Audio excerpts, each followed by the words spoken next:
The head of the Ding family was ambitious. He sneaked into the palace to assassinate Princess Changle, and put the blame on the envoy Yunlang, who came to congratulate Prince Rongfeng on his wedding, thus causing chaos in the three kingdoms and interfering with the world. Prince Rongfeng was perceptive. Although he discovered the vicious plot of this villain, he died tragically at the hands of the villain in order to save Princess Changle.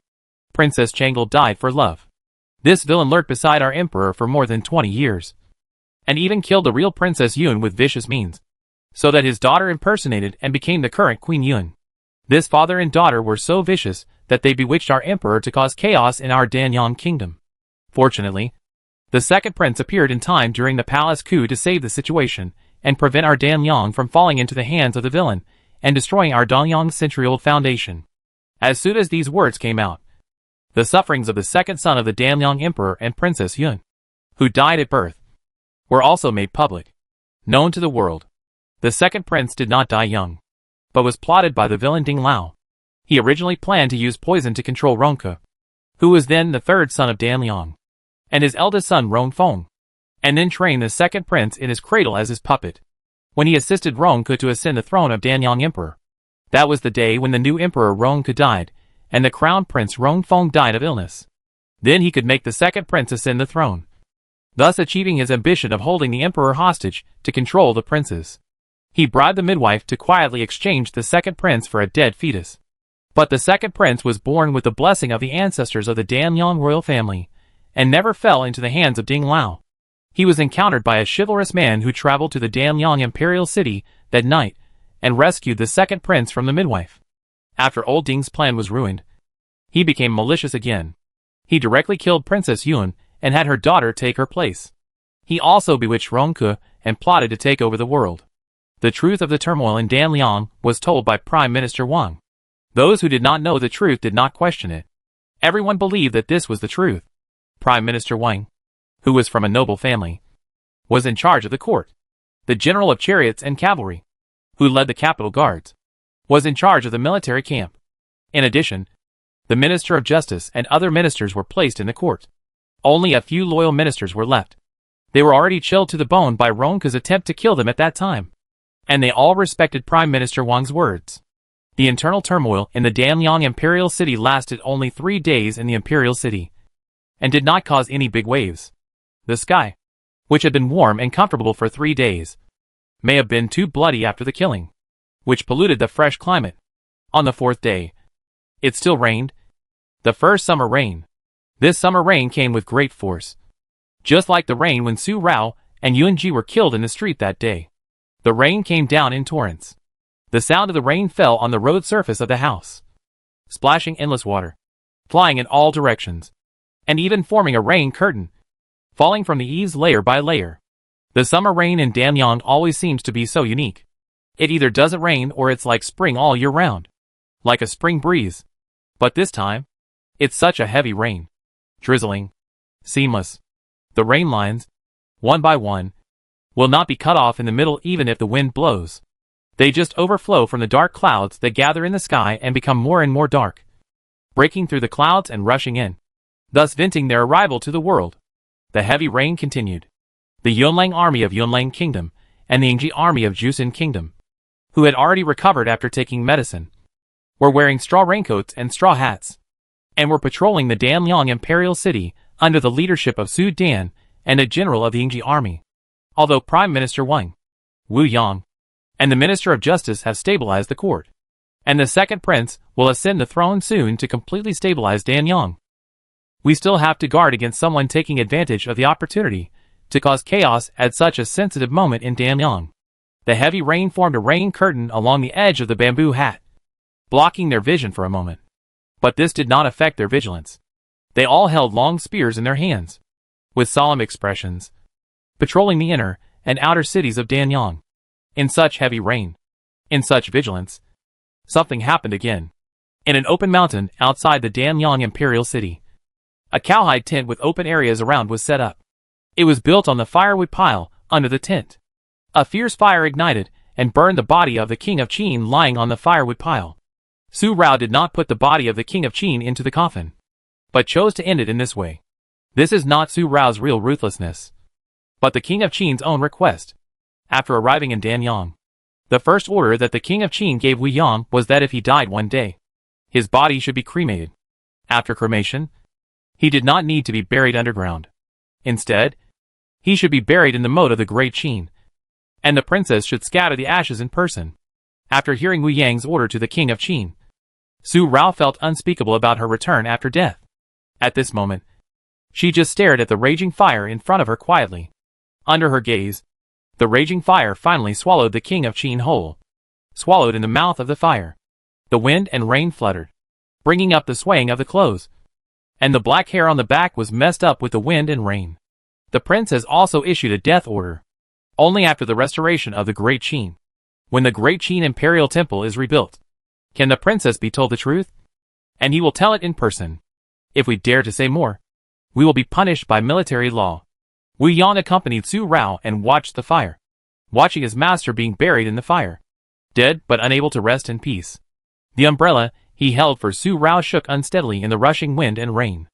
The raindrops that could not be stopped, with the help of the wind, staggered past the umbrella shielding and fell on her face, chilling her face. Only at this time, in this kind of windy and rainy weather, could you feel that Dan Liang was also cold.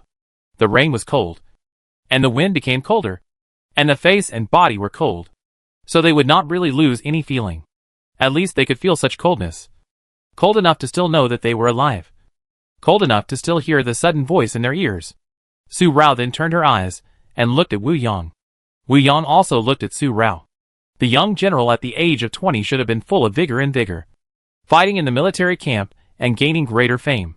But at this moment, he felt as vicissitudes as a 30-year-old. Especially the injuries he suffered in prison had not healed, and he was in a hurry to act. So his face was pale at the moment.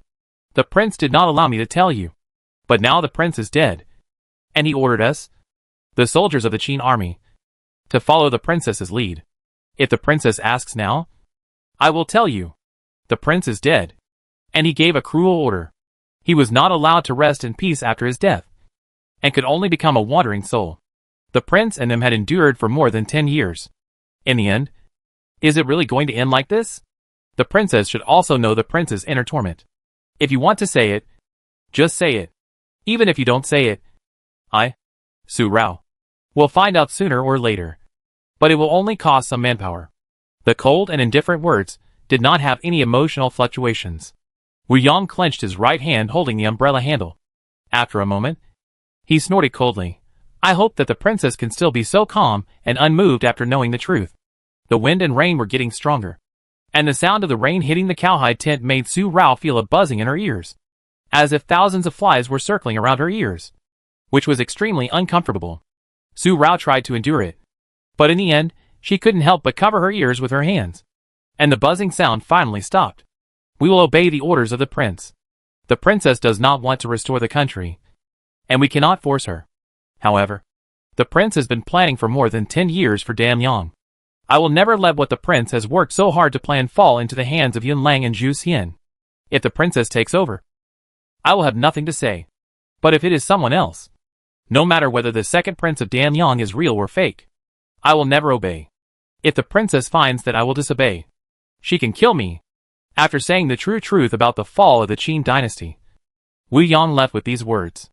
The umbrella that was originally given to Su Rao was also taken away by Wu Yang. Yun Ji, who accompanied Su Rao, saw this situation and came over from not far away.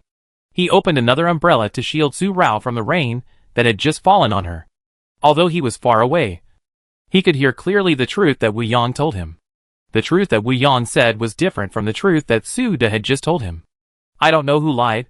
Su De rushed to Danyang and appeared in Rong Palace at that critical moment because Jin Chao woke up.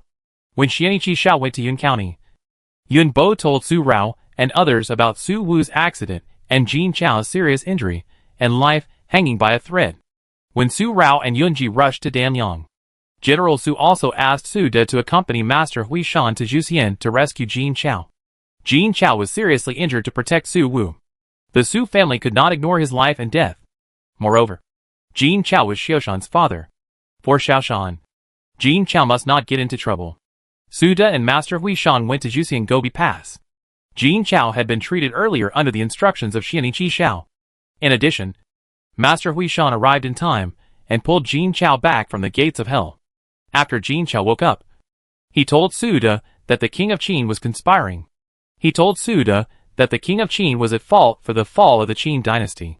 It was the king of Qin who secretly contacted Ronke, sent away the soldiers guarding the north gate of the imperial city, and let the 3 vassal states easily sneak into the imperial city, which led to the fall of the Qin dynasty that night. It was because the king of Qin heard what Emperor Xian, he told Qin Rao that if Qin Rao was a man, the throne would be passed to Qin Rao. The prince of the Qin dynasty was too gentle, and could not bear the huge Qin dynasty, and could not rule the vassal states that had already revealed their ambitions. Because of Emperor Xian Ye's casual remark, the king of Qin heard that Emperor Xian, he had the idea of deposing his brother as the prince. So he found Ronke, the 3rd son of Tan Liang, who was on good terms with him, and forced the palace on the occasion of the new year through Ronke's hand, so that Emperor Xian Yi abdicated and passed the throne to the prince of the Qin dynasty. He never expected that the 3 vassal states would jointly use him. Jin Chao was seriously injured, and it was the Qin Wang's men who hurt him, not Ronke's men. Jin Chao had always been loyal to the Qin Wang, raising Xiaoshan as his own son. But in the end, Jin Chao gave the Qin Wang a few words of advice. The great Qin had been destroyed for more than 10 years, and Xiaoshan was living well now. If Xiaoshan was allowed to live with the hatred of his predecessors, Xiaoshan would no longer live up to the simple beauty of the present. Jin Chao told the Qin Wang that Su Rao had burned the jade token, and also told Su Rao that she hoped Xiaoshan could live safely. But the Qin Wang felt that Jin Chao was betraying him, so he abandoned Jin Chao and the group of men in Beifeng's High. 10 years ago, the Qin Wang had made a mistake once, and Jin Chao did not want the Qin Wang to make the same mistake again this time, and finally put Xiaoshan in it again. So he told Su De everything, and asked Su De to rush to Danyang as soon as possible to tell Su Rao to stop the Qin Wang from making mistakes again and again, and not to lose everything in the end and become a lonely man. Jin Chao told him frankly, and Su De immediately sent a pigeon to let General Su know about this matter. This is a serious matter at this time. If we are not careful, it will cause chaos in the world again. This is why Su De and Yuelang army arrived in time. In this matter, after the king of Qin died to save Su Rao, Su De doubted the truth of what Jin Chao said.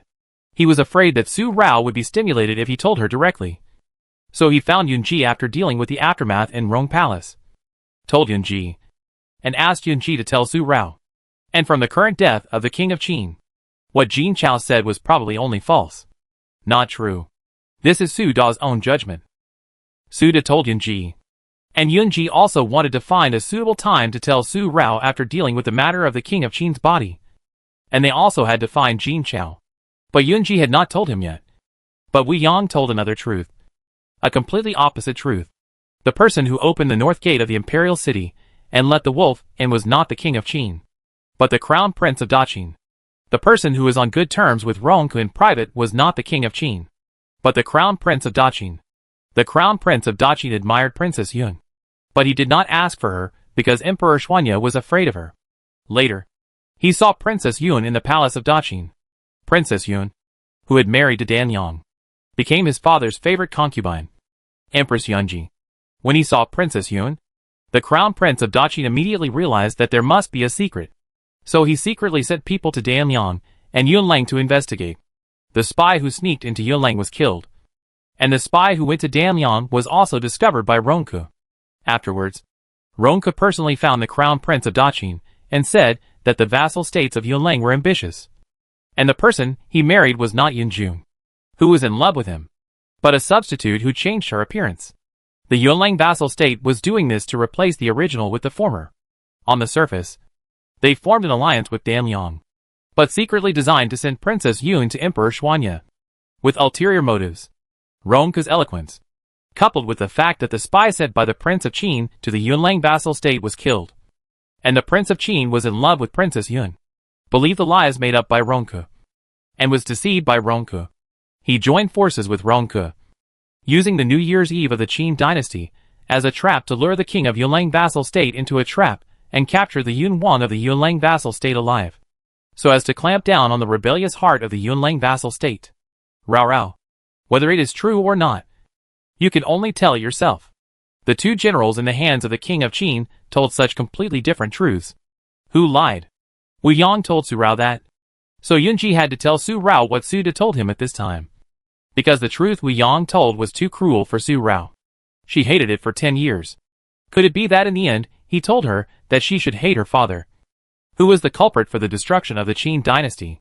I will tell it myself. But how can I tell it? Mumble. The buzzing sound in her ears continued. But Su Rao did not cover her ears with her hands again. She just let the noise in her cochleas grow louder and louder.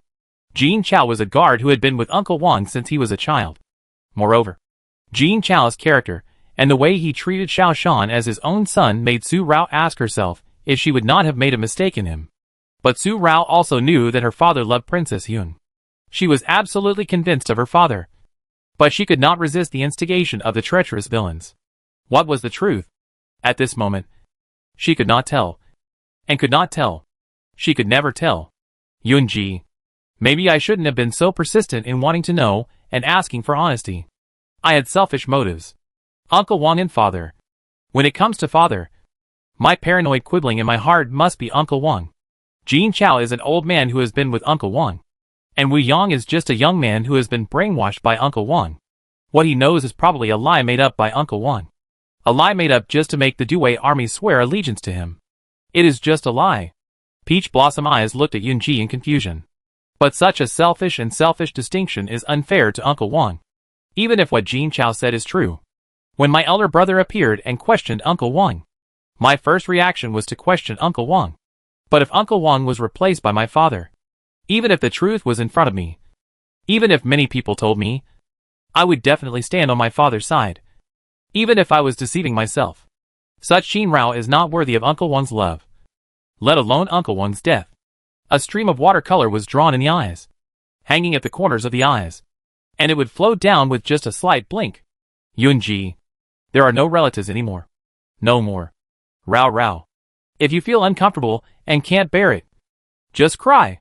Yunji will not laugh at Rao Rao. This soft sentence fell into the ears. Only by crying and venting the depression in the heart can you be okay. Su Rao looked at Yunji again, no longer covering his face with a mask. And the pity in his phoenix eyes was clear at a glance. Yunji.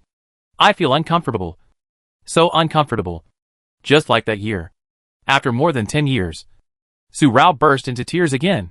Just like the year when she was sobbing in Uncle Hao's arms after suppressing her emotions. She lay in Yunji's arms, holding Yunji's robe tightly with both hands, no longer suppressing herself, crying heartbreakingly. Qin Rao no longer had any relatives. No longer had any relatives who loved her. Qin Rao killed the only uncle who loved her with her own hands. She was really cruel. The fire has burned out, but the wind and rain are still there. Su Rao just cried. And when she had cried enough, she wiped her tears, collected Uncle Wang's ashes, and carved Uncle Wang's spirit tablet. The burn on her right hand was hard to heal in just 3 days. But she still carved the spirit tablet herself. Qin Rao's spirit tablet was also carved. Qin Rao hated and suppressed for more than 10 years. But the truth she finally knew was the truth that would never be known. Let's stop here. Let's stop here. Su Rao carved Qin Rao's spirit tablet with one stroke and one knife. Yunji watched and felt very painful. After Su Rao cried so much just now, she was now doing things calmly again. It seemed that nothing was wrong. But Yunji knew clearly that the death of King Qin would eventually be like the fall of the Qin dynasty. And it would become another mountain pressing on Su Rao. And Su Rao was once again suffocating. Rao Rao. Maybe there is another person who may also know the truth. The real fact of the fall of the Qin dynasty. Yunji told Su Rao that Yunyi was not dead. Now that some are dead, and some are dead. The only person who may know the real truth of the year is Yunyu. But it is hard to predict whether he knows it or not. After all, with Ronka's mind, he would not easily let his uncle know about it. In addition to his mother's beauty trap, he secretly kept another plan. The tender hands that had been carved to Qin Rao's age paused for a moment. When Yunji said that Yunyu had not died, Su Rao stopped. But only for a moment. Yunyu is alive. This question was just a question. Su Rao was not angry, and no longer hated. After experiencing so many things, Yunji's complicated feelings for Yun were just like her feelings for Uncle Wang. Even if they were being used. Their love for their children was real, and could not be erased. Well, alive, but never see the sun again. Only a small window is left, and food can be sent in every day. Su Rao's hands never stopped moving, listening to Yunji talking about Yunyu's final fate, being locked up in the imperial mausoleum forever, accompanying the cenotaph of the woman he loved most. Such a punishment is actually more cruel than death. Yunji. No need. I don't want to know. After Yunji finished speaking, Su Rao shook her head. No need to ask. Just stop here. She didn't want to know the truth, whether it was or not. The real evildoers, the real ambitious people, Ronke and the Ding family, they all paid the price they should pay. Su Rao and Yunji cremated the king of Qin, and Xian Yiqi also buried Rong Feng and Xian Muya Ling. Originally, Xian Yiqi was unwilling to bury Xian Muya Ling in the Rong family tomb. First of all, the two had not married, so how could they die in the same tomb? Secondly, even though Ronke and Empress Jiayun had died, Xian Yiqi would never resolve his hatred for the two just because they were dead, and escalated to the entire Danyang, including Rong Feng, the most innocent prince. But Rong Feng's last act, everything he did for Xian Muyaling, he deserved to be accompanied by Xian Muyaling, although he was unwilling in his heart. After Xiaoyu's pleading, Xian Yiqi finally buried the two together, leaving only Xian Muyaling's dress, and buried her in the Zhuxian Emperor's mausoleum after taking her back to Zhuxian. Xiaoyu, the maid who had always been with Xian Muyaling, knew the affection between Xian Muyaling and Rongfen best. Xian Muyaling must want to be buried with Rongfen. If they can't sleep together in life, they must be buried together in death. These two parties have their own things to do, and it is also an urgent matter for Prime Minister Wang and other Danyang officials to ascend the throne as soon as possible to stabilize the Danyang court. To prevent any more troubles in Danyang, the second prince must ascend the throne as soon as possible. Wabozai, the place where the servant once gave the inkstone to old Prince Yun. Inside the pen room, where the 4 treasures of the study are sold. On the second floor, the host entertains guests. On the couch, the tea in the cup is full of fragrance. The tea mist is refreshing. Even before tasting the tea, it is already smelled as the best. Prime Minister Wang and old Prince Yun. The two sit opposite each other. The couch in the middle separates the two people's confrontation. At the beginning, it was said that Ronke's evil deeds would be exposed, and he would be cursed by the world and recorded in the history books. How come he is just bewitched in a few words now? How can I get rid of my hatred and let my 2 children rest in peace in the afterlife? Although the tea is of the best quality, and the fragrance of the tea tempts the glutton in his stomach, old Prince Yun is only full of anger at the moment. What was agreed upon is now only done like that. And you want him to hand over his grandson. How can it be so easy? Why is your highness so angry? I did it for the good of the queen and the little prince.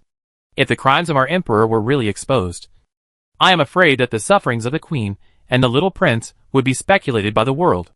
If people with good intentions really find out, the reputation of the queen and the little prince will be ruined.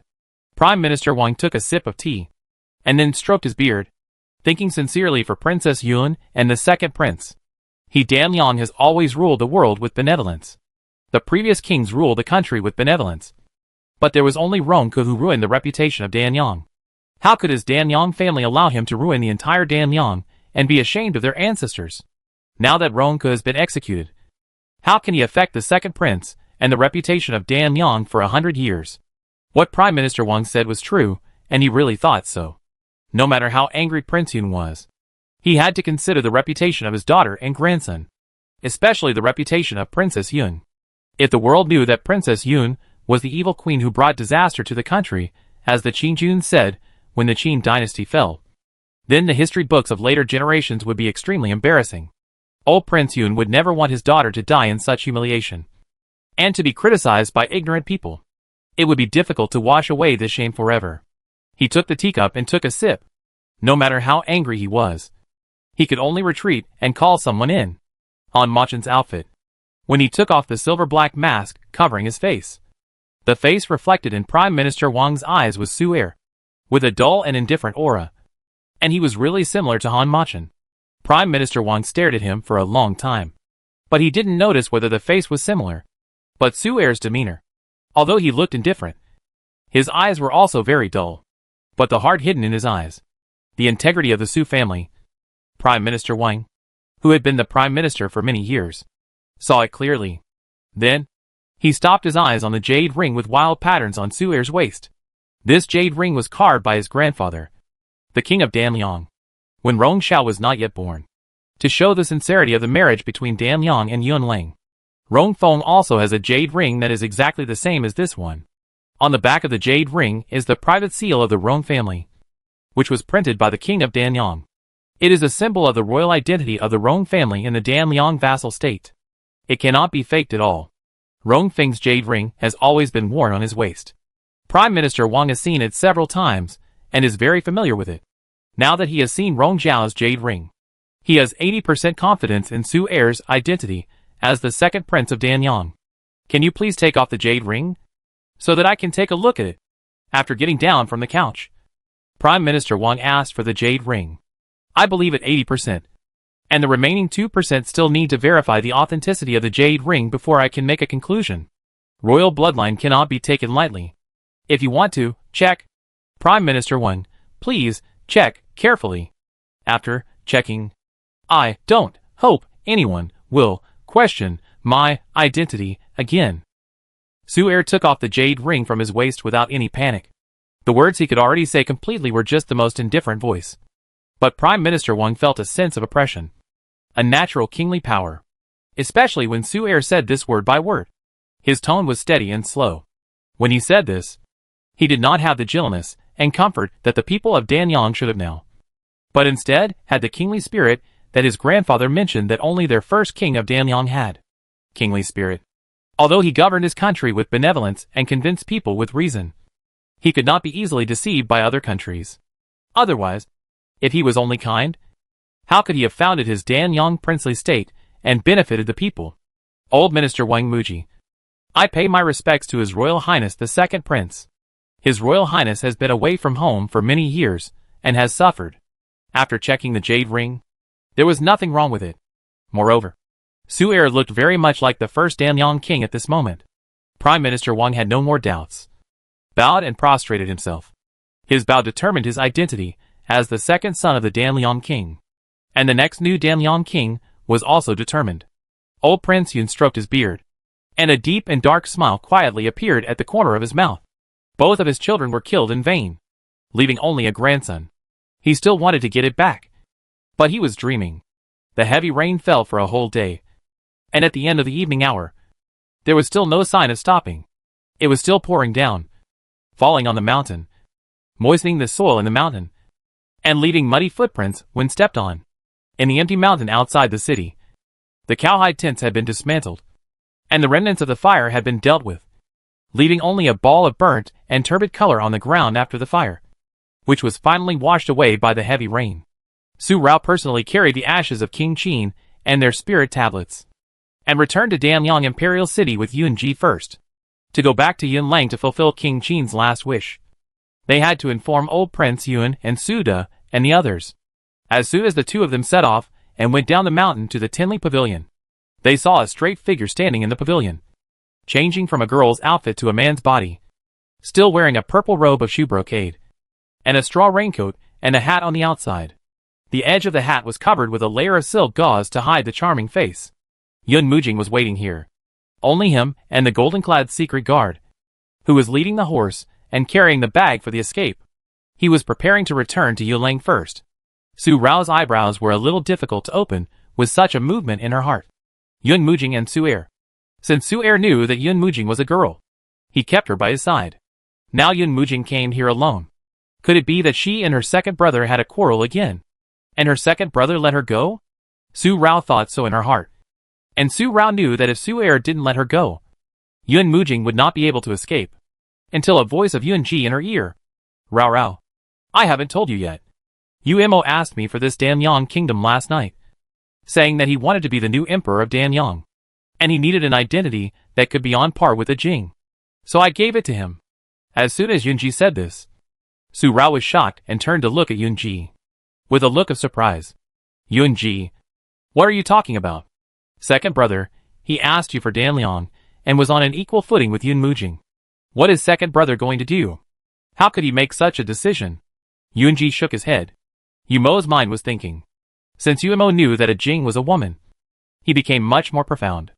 If Yuemo became the new emperor of Danliang and a Jing was the new emperor of Yunlang, even if they were on an equal footing, how could the kings of the two countries easily get together? Unless a Jing gave up the throne for Yuemo. But a Jing would not, since she chose to ascend the throne of Yunlang. She had never thought about love. I never thought about love. Su Rao breathed heavily again. Then she keeps provoking my second brother. Is she really courting death? Don't be angry. Rao Rao. Su Rao was so angry. Yunji smoothed her frown with his jade fingers as usual, and tilted the umbrella slightly to shield Su Rao from the rain. Whether Yuemo and a Jing are willing to fight or be beaten is their own business. Rao Rao should not worry too much.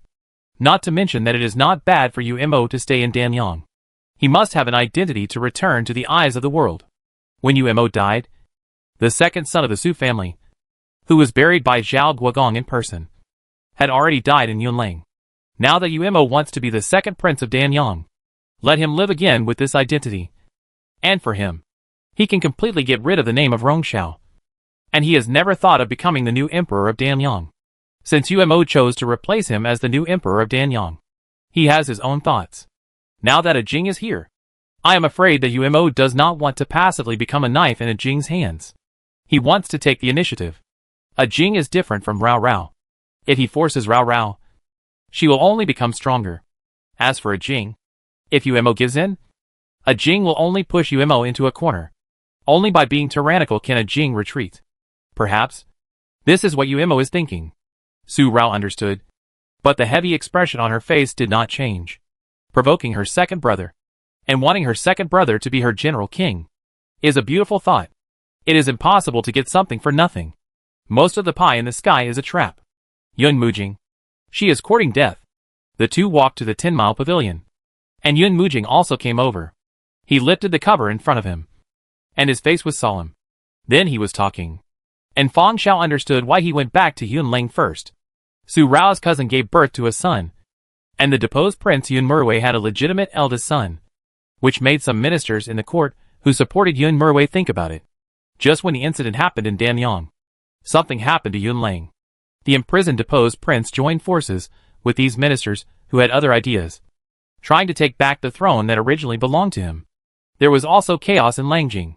Fortunately, General Su Lao brought Su San and Su Si to Langjing in time to prevent the civil strife that Yunlang almost had, because Su just sent a pigeon to General Su Lao about the Qin Wang, and the Qin Wang had been hiding in the Yun Palace prison for more than 10 years.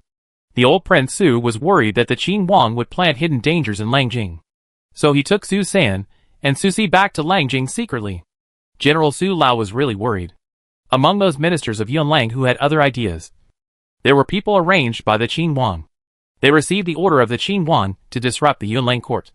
After the Qin Wang took over Danyang, when Su Rao held Yunji hostage to control Danyang for him, he could work with those Yunlang ministers from inside and outside to take over Yunlang in one fell swoop before Yunji could react and take back his great Qin imperial city. The king of Qin had a very good plan. If Jin Chao hadn't told him and General Su hadn't been alert, he would have succeeded. Although the turmoil in Langjing has been quelled. Mu Mingjin is Mu Mingyue's younger brother after all. The deposed crown prince Yun Murwei is plotting a rebellion, which involves the deposed crown princess and even the entire Ingongho mansion. Yun Mujing has to go back and deal with it personally no matter what. He can't let Mu Mingjin pretend to be her and deal with it as her Uncle Wang. Yun Murwei. What Yun Mujing said about Yunlang is that there is a movement inside. The king of Qin has also made a secret plan in Yunlang.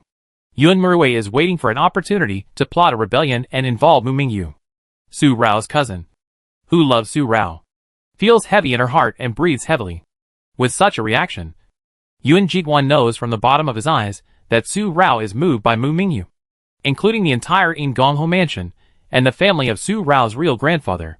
Yun Murwei is plotting a rebellion, and they will definitely be implicated. There is no doubt about it. Aging. In this case, you go back first. Go back and deal with this matter properly. Remember not to implicate innocent people. Rao, and I will come to Yunlang later. Brother. I understand. I will definitely handle it properly. Yun Mujing understood the meaning of Yunji's words. Not to mention the in-laws of the Su and Mu families. Just Mu Mingjin worked for her. and it was hard to say whether the Gongho mansion was involved. If Mu Mingjin betrayed her and helped Yun Merwei, I'm afraid that she would not wait until General Su took his grandson back to Langjing. Langjing has already fallen into Yun Merwei's hands. Yun Mujing will handle this properly. The situation is urgent. I will go ahead and wait for you in Langjing. Putting on his hat again and getting on his horse, Yun Mujing galloped away without saying a word to Su Rao. The purple robe fluttered, and he left quickly in the wind and rain. When the wind blew, he disappeared from sight. The golden-clad dark guard followed closely behind. The horse's hooves trampled, bringing up the mud in the rain. Like the person riding the horse, the mud splashed everywhere, splashing on the shoes, socks and clothes, dirtying the boots and clothes.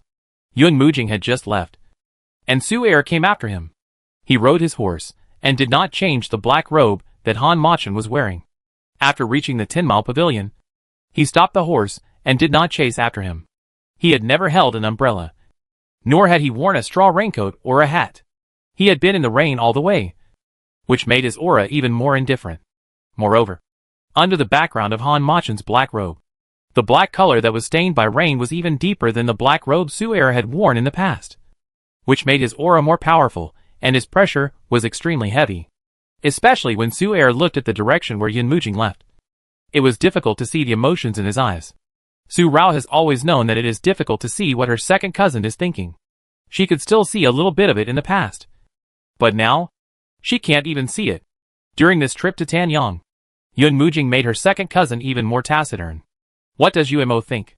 Things are settled now. Yunji and Su Rao came over. Yunji asked twice. And then Su Er got off the horse and walked into the pavilion. He looked back at the direction where Yun Mujing left, and first paid attention to Su Rao. Seeing that Su Rao was fine, and she was calm about the death of King Qin, he curled the corner of his lower lip. But his smile made Su Rao feel creepy. What can you think? My legs are on her body, and I can really keep her imprisoned forever, and this is not what I want. One day, I'll make her willing to give her the pain she has added to my Su Yumo heart. I will let her taste all it. Su Yumo is not someone to provoke. Just one sentence had already exhausted Su Er's throat, which had just started to recover. Now these two consecutive sentences, word by word, sound by sound, made his throat tear and hurt. But Su Er still spoke so solemnly.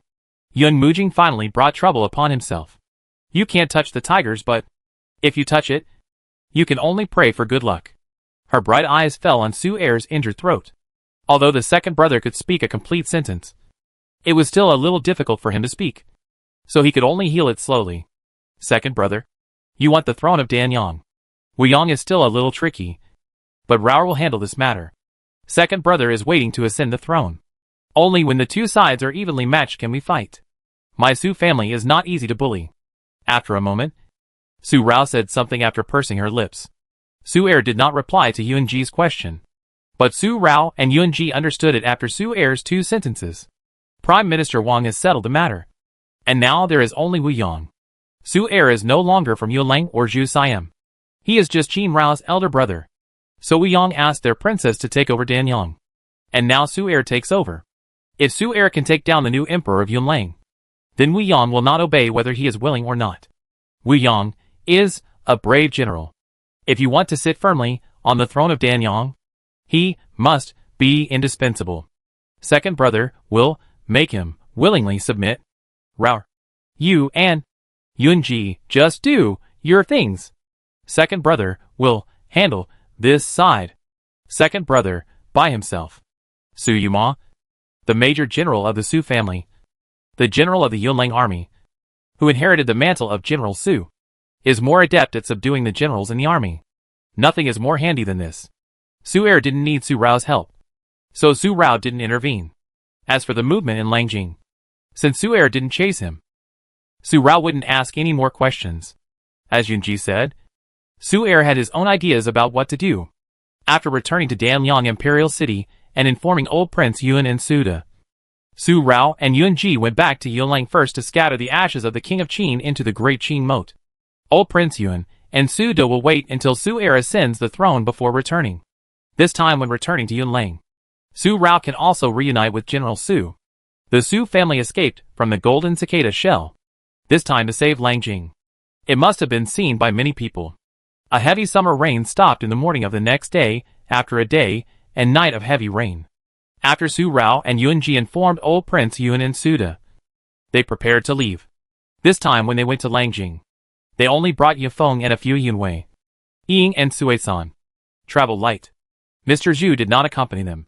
In this incident in Danyang, the Ding family has been destroyed. Mr. Zhu wants to take the little medicine boy and other people of the Ding family captured by Su Er back to the family for disposal. The second volume of Ning's Pharmacopoeia was taken out from the crutches of Mr. Ding and handed over to Mr. Zhu, who also needs to take it back to the family. Moreover, Yunling has not woken up from his serious injuries, and Su Er's throat injury also needs to be slowly nursed back. There are also Wan Yang and Mu Lian. Their limbs are disabled. It is difficult to reconnect the meridians after being delayed for a long time.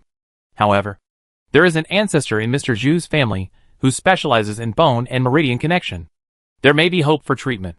Yunling's lumbar injury may also be cured. Therefore, Mr. Zhu needs to go back to the family again. After conditioning Su Er's throat, Mr. Zhu will set off with Yunling, Huan Yang and Mu Lian. Xiao Mubai and his men will escort Mr. Zhu back, and Xiao Ji will also accompany him to take care of Huan Yang. As for Yun Ji's current health, Han Macheng can control his emotions under the company of Su Rao. With Su Rao by his side, Yun Ji can be fully awake when he is sick. In addition, Master Huishan is also there. Mr. Zhu already knows that Su Rao is a doctor, so it is okay for Mr. Zhu to be away for a while. And to cure Yun Ji safely, the upper volume of the Pharmacopoeia must be in hand. After Mr. Zhu goes back to deal with the family traitor and gets the consent of the family ancestor and elders, Mr. Zhu can bring the complete Ning's Pharmacopoeia. After the matter is discussed properly, Su Rao and Yunji will set off. Before leaving, they also went to see Xianqi Xiao and pay tribute to Rong Feng and Xian Mieling. Have a good journey. And they still have something to say to Xianqi Xiao. Originally, they were cooperating with Xianqi Xiao. Xianqi Xiao asked for the heads of the royal family of Danyang, but Rong had been burnt and turbid in the fire, and it was no longer recognizable. It was useless to take it. Although Xianqi Xiao had not mentioned this matter in the past few days, and was not in the mood to mention it, Su Rao still had to explain it to Xianqi Xiao. And Su Er ascended the throne of Danyang, and this matter must be told to Xianqi Xiao. Danyang was taken by Yun Lang and Zhu Xian together. Now the throne fell into their hands, and they must explain it to Xianqi Xiao no matter what. Xianqi Xiao can put forward any other conditions, and no matter what conditions, they will definitely get it done. This decision was not because Su Rao did not understand Xianqi Xiao and regarded Xianqi Xiao as a king of power, but because Xianqi Xiao must also give him Zhu Xian an explanation, and they could not make Xianqi Xiao embarrassed. This matter had nothing to do with their personal relationship, but only in the negotiations between the two countries. The Rong family mausoleum is located in the northwest of the Danyang Imperial City, 100 miles away. The banyan trees are lush and green, covering the entire mausoleum under the lush greenery. Xianqi Xiao buried Rong Feng and Xian Mieling in the Rong family mausoleum, and they rest in peace. The forest after the rain is even fresher, and the dewdrops hit the banyan leaves, and then drip, playing the most beautiful notes of nature. Prince Yi, who was in a cowhide tent under a huge banyan tree in front of the mausoleum in the forest with his hands behind his back, heard the sound of horse hooves from afar. Without Mo Ying's report, Xianqi Xiao had already turned around. Before the horse approached, it had already fallen into his cold eyes. The imperial horse came forward. One is bright red, and the other is moonlight. The red dress is flamboyant, and the gorgeous dress is soft. When the wind blows, the sleeves of the dress are folded and swaying. The red dress and the gorgeous dress overlap and entwine, and the two are in love. Staring at this moment, the auspicious phoenix eyes without waves are revived, and the eyes are shaking. Su Rao and Yun Lang came and dismounted in front of the tent. Xianqi Xiao raised his hand to invite the two to enter the tent and drink a cup of tea first to eliminate the wind in the mountains and forests in the morning. Then, he personally led Su Rao and Yun Ji into the imperial mausoleum. The imperial mausoleum of the Rong family is not as majestic as Yun Lang's, but the white and brilliant white imperial mausoleum of the Danyang country. There is no tomb guarding God inside, but poems and songs are painted on the walls around the mausoleum. In the mausoleum, when you step into this place, you will not feel that it is a mausoleum, but a place where immortals live in seclusion. Immortals who have no desires and no demands live in seclusion, reciting poems and songs every day, and are at ease. Along the mausoleum path, candlesticks are placed on both sides, and the candle light illuminates the entire mausoleum like daylight. Entering the imperial mausoleum, the coffins placed in the spacious mausoleum hall are also the crescent white color that Rongfeng likes, and poems and songs are carved on them, giving them a charm. Rongfeng and Xiaomu Yaling have been placed in the coffins. Rongfeng, the Prince of Danyang, the Crown Prince of Danyang, died.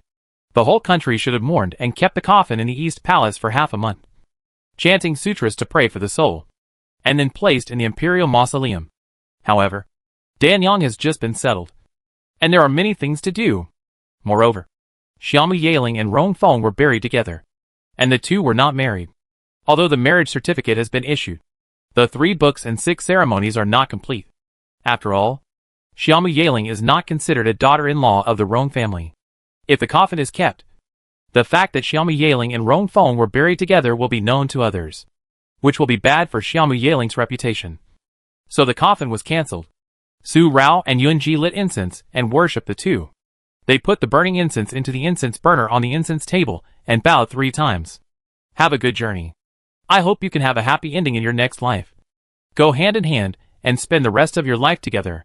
After the worship, Su Rao caught a glimpse of Rongfeng's burial objects. A crescent white zither, placed on the zither table not far away. The burning candle light illuminated this famous zither. The zither body was milky white and crystal clear, just like Rongfeng, whose heart was not stained by mud. After a careful look, Su Rao walked to the zither table for some reason, and gently trembled the strings with her hands. With a clang, the zither sounded like this.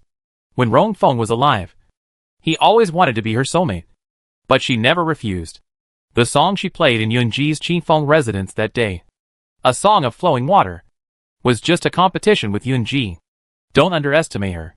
At that time, her heart was not clear, but Rongfeng wanted to be her soulmate just because of that song of competition. Soulmates are hard to find, but how could she be the soulmate he wanted? There was darkness in her heart. Even if she played the song Flowing Water, she was not the soulmate he was looking for.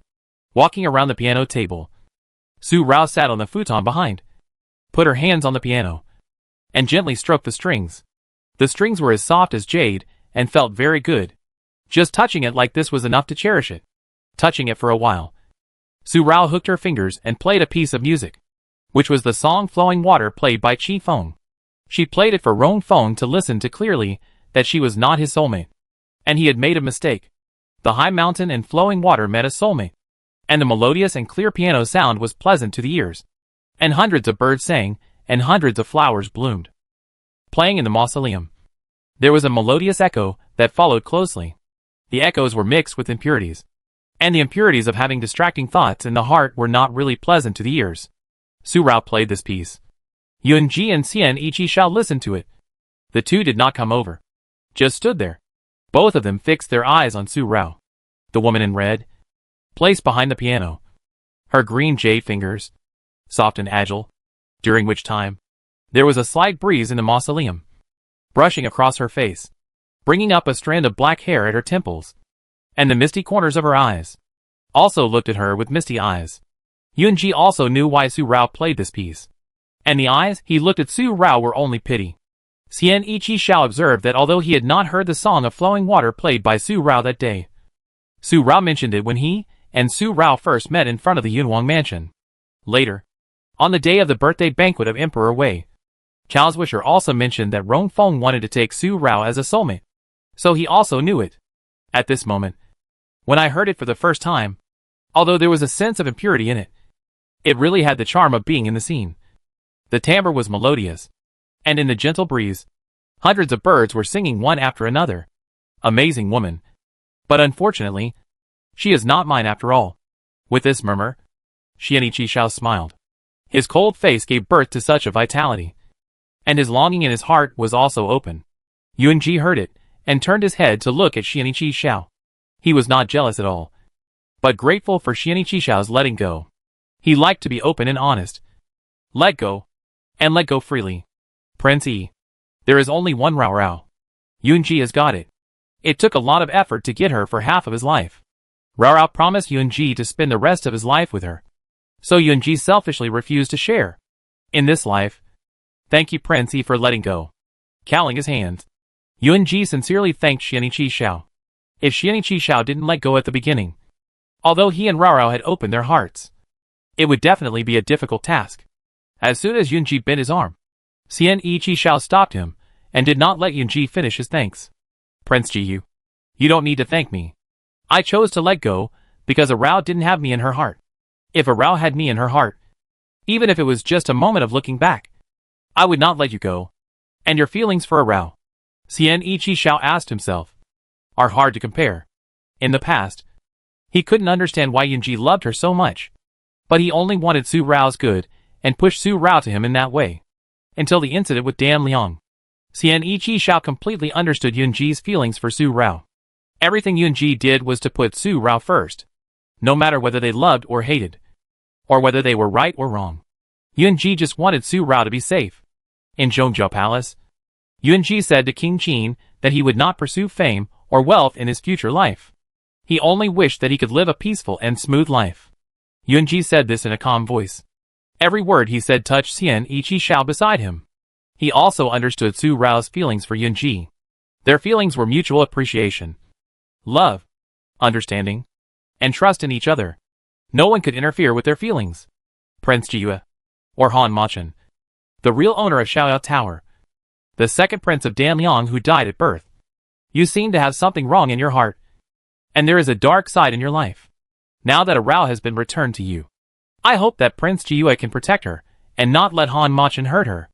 Yunji's strangeness. A smart person does not need to say more. Daliang's contact.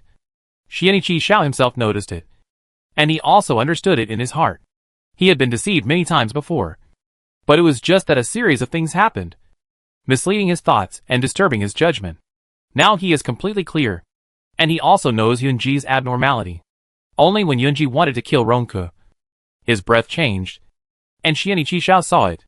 Although he had not guessed that Yunji's abnormality was due to two personalities, Xianqi Xiao could also guess that Yunji's abnormality must be caused by some kind of elixir, as the evil-minded old Ding had been poisoned by his brother. Although he had some guesses in his mind, Xianqi Xiao had never asked about Yunji's health.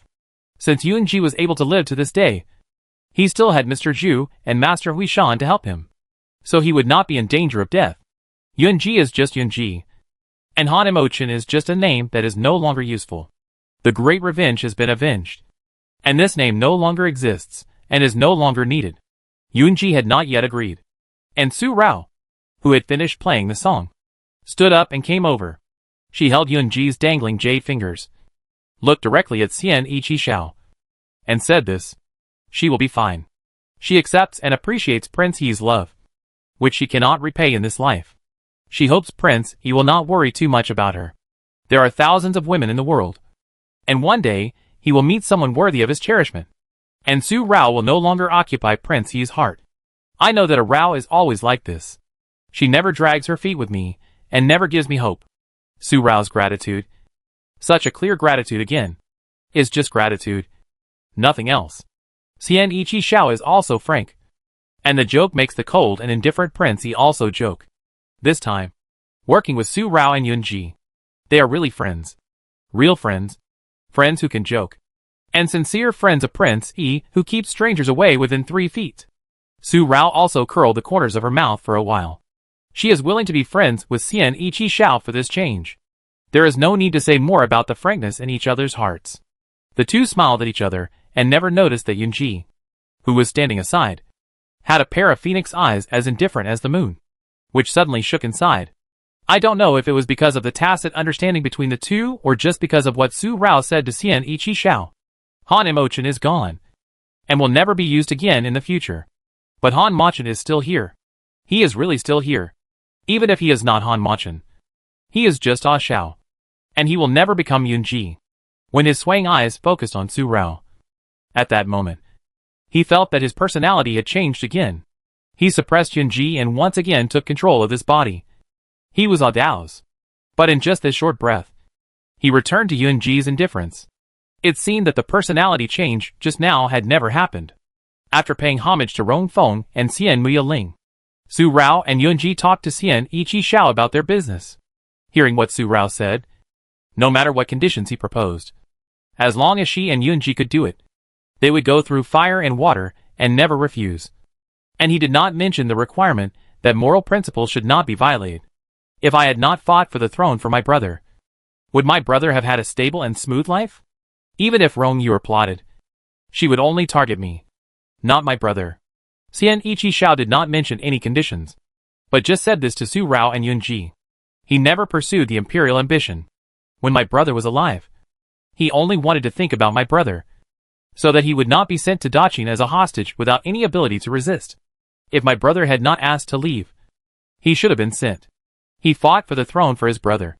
But not only did he not protect his brother, but he also accelerated his death. Now, his brother is gone. And Chang'e is gone too. He is the only one who has to sit on the cold throne, on the dragon chair where his brother sat, all alone. The second son of the Su family is very capable. If he takes over Damyang, I think things will be good in the future. I don't want anything. And I don't need to explain to the court officials. Why should others interfere with the actions of Shinichi Xiao? Prince Yi, who has great power in the court, does not need to explain his actions to others. He should do his job in his position. The officials of the Xian court only need to do their own work. Although Shinichi Xiao did not have any conditions, Su Rao and Yunji still made a promise. If they need help in the future, they will come by sending a pigeon letter. After finishing the business, Su Rao and Yunji said goodbye and left. As soon as the three of them left the imperial mausoleum, they saw Moing hurriedly coming. The expression on his face was more solemn than the solemn expression when Yun Mujing left. For a moment, Su Rao and Yunji looked at each other. Could it be Zhu Xian? Your Majesty, there is trouble in the country. Sure enough, Moing spoke up. Zhu Xian was also in trouble. And not only in the capital, but also in other states and counties. Xian Ichi Xiao concealed the death of the Emperor Wei of Zhu Xian. But now they received news that for some reason, the death of the Emperor Wei was known to the court. The useless princes of the Emperor Wei took advantage of Xian Ichi Xiao's arrival in Damyang to win over the court officials to compete for the throne. And also spread rumors that Xian Ichi Xiao had a rebellious heart and concealed the death of the Emperor Wei to attempt to seize the throne of Zhu Xian. In addition, those royal brothers and princes who were taken down by Xian Ichi Xiao and demoted to a bitter cold place when the throne of Zhu Xian was changed. They also couldn't hold back at this opportunity and took action, causing chaos in various states and counties. The situation in Zhu Xian is more serious than the turmoil in Yunlang. General Yan Lai, who was ordered to arrive at Lingtong Pass, immediately returned to Beijing to stabilize the situation in the capital as soon as he received these successive changes, and sent a message to Xian Ichi Xiao, asking the prince to return to the country as soon as possible to stabilize the court. Xian Ichi Xiao had kept the death of Emperor Wei a secret, but now the whole court knew about it, causing unrest in the entire Xian. This matter, just by hearing it, we knew that it must have been done by the king of Qin. Since Xian Ichi Xiao dared to go to Damyang in person after the death of Emperor Wei, he must have arranged everything in Xian, and there would be no chaos during his absence. But now, it happened. The only one who could have the ability to act in Xian was probably the uncle who had been hiding in the dark. If he was not known, he would not be prepared. As long as he made a move, it would be easy to cause chaos. Thinking of this, Su Rao calmed down again. After seeing Xian Ichi Xiao read the letter from General Yan Lai brought by Moing, she strode forward. Yunji and I will go with you. Before he finished speaking, Xian Ichi Xiao shook his head and refused. No need. Since they chose to rebel, they can just move. It is time to clean up the Siamese country. Although Su Rao and Yunji were worried about the serious situation in Siamese, he did not show any worry on his face when Xian Ichi Xiao refused. He only had the calmness and confidence that a prince he should have. Xian Ichi Xiao did not need to help. Since he had this confidence, Su Rao and Yunji did not say much. They only said that if there was any difficulty, they must tell him. Xian Ichi Xiao nodded in agreement and did not refuse Su Rao's kindness again. He ordered Imoing to prepare his army and set off. They left the Rong family mausoleum together, went down the mountain forest, and went their separate ways. The Siamese cavalry traveled thousands of miles a day. When the horses' hooves splashed the mud after the rain on the road, they could no longer see the leader, leaving only countless horseshoe prints. After watching the Yingji army disappear completely, Su Rao and Yunji also set off. Yu Feng drove the carriage over, and the ashes and spirit tablet of the king of Qin were in the carriage. Just as he was about to leave, Wu Yang chased him. Without saying a word, he kowtowed 3 times to the carriage, letting the mud stain his forehead. Came to see off his master. Su Rao lifted the curtain of the carriage, watched Wu Yang kowtow like this, then got on the horse and went back without saying a word. Su Rao also lowered the curtain of the carriage, and did not say anything more, waved his hand, and set off. Yu Feng drove the carriage. Ying, Isu and Sui-san followed him on both sides, and the other Yue followed secretly. When I came, Danyang was like a spring breeze, and when I left, it was still spring all year round. Even though it was midsummer, and the sun was shining brightly, the wind in Danyang was still gentle, and the sun was still warm, without the scorching sun. Until I left Danyang and just arrived at Yulangqing Pass, I felt that the climate had changed slightly. When I arrived in Yunyang County, I felt even more, and the sun was already strong. Although Yunyang County is located by the Qingyun River, and the county town was born because of the river, the climate is also pleasant. But the scorching sun hanging high in the sky will not change its temperature. After many days of traveling, the dry food they brought was running low, and the horses also needed supplies. After arriving in Yunyang County, Su Rao and Yunji decided to rest for a night and leave early tomorrow morning. As for the situation in Langjing, they ignored it because General Su San and Su Si were there, and Yun Mujing had hurried back. After all, Yun Mujing had to sit firmly in the court in the future, and she couldn't let Yunji cover up for her in everything. She should also show her power. Since she chose this path, she had to crawl down. All the things in her heart had been completely resolved. It was rare to have such time again. Su Rao and Yunji strolled around Yunyang County leisurely for a day. It was rare to be so leisurely. The killing in the upper reaches of Qingyun River had also faded in the hearts of the people. The sounds of buying and selling continued. There were fishermen fishing on Qingyun River again, and the river bank was full of seafood vendors. Su Rao took Yunji to rent a boat, and also learned to fishermen, catching a few fat fish, and asked the chef of the inn to prepare a full fish feast. Roasted, steamed, boiled and fried. Everything was included. After returning to Yulang country, the climate is changeable, and it often rains. Today, the sky was clear, but it started to rain in the evening. However, it was not the heavy rain like in Danliang, but a moderate rain. Not too big, not too small, just raining, hitting the beams and eaves, making a sound of rain that was neither too big nor too small. Su Rao and Yunji still slept on the same bed, never sleeping on separate beds again. They just shared a room and a bed, with her head resting on Yunji's arms, and fell asleep peacefully. Su Rao slept peacefully, and the depression in her heart these days had disappeared. She opened her heart, and was very satisfied and contented with every day she spent with Yunji. But what she didn't know was that every night these days, after she fell asleep, the person next to her would open his slender phoenix eyes and stare at her steadily. The look in his eyes was hard to describe. Tonight, it was the same, staring quietly, unwilling to shift his gaze for a moment. His white jade fingers brushed a strand of hair on Su Rao's cheek, very lightly, for fear of waking Su Rao up. He stared at her for a long time, until he felt sore in the corners of his eyes, and then he sighed slightly. Feeling lost? Rao, I am willing to be the person you want for you. Since you like someone like Yunji, I will be that person. But I will not become him. I am afraid of him. After many days, he has clearly felt the existence of Yunji in his heart. This Yun Muheo, who has always shackled him, and made him very scared from the bottom of his heart. It turns out that he has always lived in his heart. No wonder he could never see him before. Even when they quarreled, he only saw a vague shadow. Now that they meet, even Rao wants him to be him, to become him. But he can't do it. He is willing to pretend to be the person Rao wants, and the person Rao likes. But he is only Rao's a Shao. Yun Maheo. He delusionally wants to influence and change him. He will not share Rao with him. Never. He will not sleep again. He will never give Rao Rao to him. He is Rao Rao's A Shao. The darkness hidden in his eyes appeared for a moment, and disappeared in an instant when the person in his arms unconsciously groaned. Without any shadow of darkness. He had already changed. The years of hatred in his heart had dissipated, and the mother's unwilling and hateful wishes that she had heard every day had also dissipated. With Su Rao's daily company, the bloodthirsty and murderous Han Machan had already changed. The next day, the wind and rain did not stop, so they stayed for another day, and on the next day, they set off to continue their journey, all the way to Langjing. Just when they arrived at Tianguiguan County, the handling of the deposed prince's treason came. As soon as Yun Mujing rushed back to Langjing, he issued an imperial decree, deposing the deposed crown prince for treason and beheading him. All officials involved were dismissed, and those who instigated the deposed crown prince to commit treason were beheaded.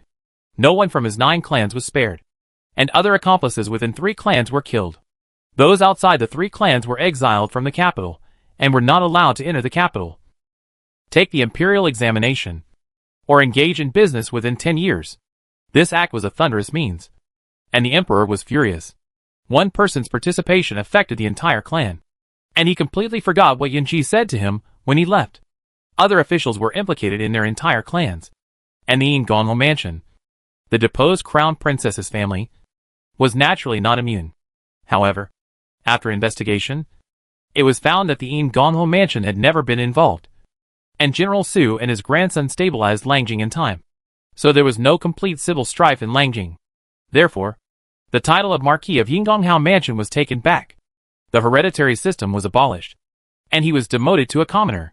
However, because his son Mu Mingjin had made great contributions in saving the emperor, and when the deposed prince was plotting a rebellion, he took his own life in place of the new emperor, thus protecting the new emperor's safety. His merits and demerits offset each other, and he was not demoted to a commoner, but was kept by the new emperor. As for the deposed crown princess and her eldest son, the new emperor, considering the uncle-nephew relationship and Mu Mingjin's contribution in saving the emperor, placed them under house arrest in the former 7th prince's mansion, and later imprisoned them in the residence of the deposed crown prince. And they were not allowed to step out of the house for the rest of their lives. However, the deposed crown princess loved the deposed crown prince, so she committed suicide with her newborn child. If Su Rao had only read this letter, he would have had a higher degree of understanding of Yun Mujing's ruthlessness as an emperor. No matter how kind-hearted the person sitting on the throne was, he would sooner or later be tainted by the big dye vat of imperial power. But this message was delivered by Su Si himself. After receiving the news that Su Rao and Yun Ji had returned to Langjing, General Su asked Su Si to take over. Su Si came with this message, but there were some things that could not be written on the letter, so Su Si passed it on orally. Yun Murwei's rebellion this time had another hidden story. Yun Murwei was not rebellious. This was a trap he set up to lure out all the remnants of the previous dynasty and officials with bad intentions hiding in Langjing. Annihilate them in one fell swoop. This matter has to start from when Mu Mingyu gave birth to her son. After Mu Mingyu gave birth to her son, some officials with ulterior motives secretly approached Yun Murwei and instigated him to rebel. The new emperor would never let his son live, let alone leave him alive and leave him trouble. These officials instigated Yun Murwei. But Yun Murwei was not someone who was easily instigated. The reason why he was captured by Yun Ji was because Yun Ji used Queen Yao and the Yao family to poison Yun Yu. Under such circumstances, unless he rebelled, he had to surrender. And he could only surrender. Yun Murwei, this person, has his own thoughts and principles. He was personally appointed as the crown prince by his father, the Prince Yun Lang. Even if he failed, he would not rebel. He failed because he was conceited and underestimated Prince Ji Yu. You can't blame anyone if you are not as good as others. If you have a plan, victory or defeat all depends on your own ability. Victory is the result of ability, and defeat is the result of inability.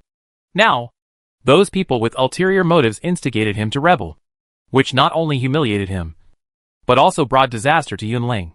So, Yun Murwei secretly looked for people he could trust now, and his mentor, the Prince Taifu, who could help him, to investigate those officials. Although he was already an abandoned prince, his former management in the court was still there. Yun Mujing had not killed all of them after ascending the throne, and the former supporters of the abandoned prince and the loyal ministers who truly served the country, and the people were not affected. If you don't check it, you won't know. Once you check it, Yun Murwei will find out the clues. When the identity of Su Rao's former dynasty remnant was exposed when the Su family was in trouble, it was the remnants of the former dynasty in Langjing that Yun Murwei personally searched. Now he found that there were still remnants hiding, and wanted to use him to destroy Yunlang. Yun Murwei couldn't ignore it, so he secretly set up a trap, using himself as bait. All the remnants and treacherous ministers, who were not good for Yunlang, were lured out. Yun Murwei was plotting a rebellion. After General Su Lao led his troops to appear and surrounded him at the second gate of the Yun Palace, he gave up resistance and was taken into the palace prison, waiting for Yun Mujing to return and deal with him. The following night, Yun Murwei found Chung Taifu and handed over the list of remnants of the previous dynasty and treacherous officials that Yun Murwei had asked him to collect and find out in the past few days to General Su Lao. General Su Lao received this thing, and Chung Taifu pleaded for Yun Murwei, telling General Su Lao everything Yun Murwei had told him, and asked General Su Lao to come forward, hoping to save the lives of the deposed prince and his wife and children. As for the resurrection of General Su Lao, at that time, even if Chung Taifu had more doubts in his heart, there was no pursuit, and only Zhao Guogong came forward to say a word. The late emperor was kind and remembered the old friendship. When the Su family was in Langjing, the general's palace was favored by the emperor, and they were already valued by the two emperors, the king of Yun and the emperor of Yu. In particular, the king of Yun treated General Su as a brother, and the emperor of Yu treated him as an elder. So in the end, the emperor of Yu was soft-hearted and thought of the brotherhood of the previous emperor and the military merits of General Su. So he let the Su family go. It's also possible. Fourth brother. So my cousin and the child are safe. After reading the letter and listening to what Su Si said, Su Rao was concerned about the safety of Mu Mingyu and her son.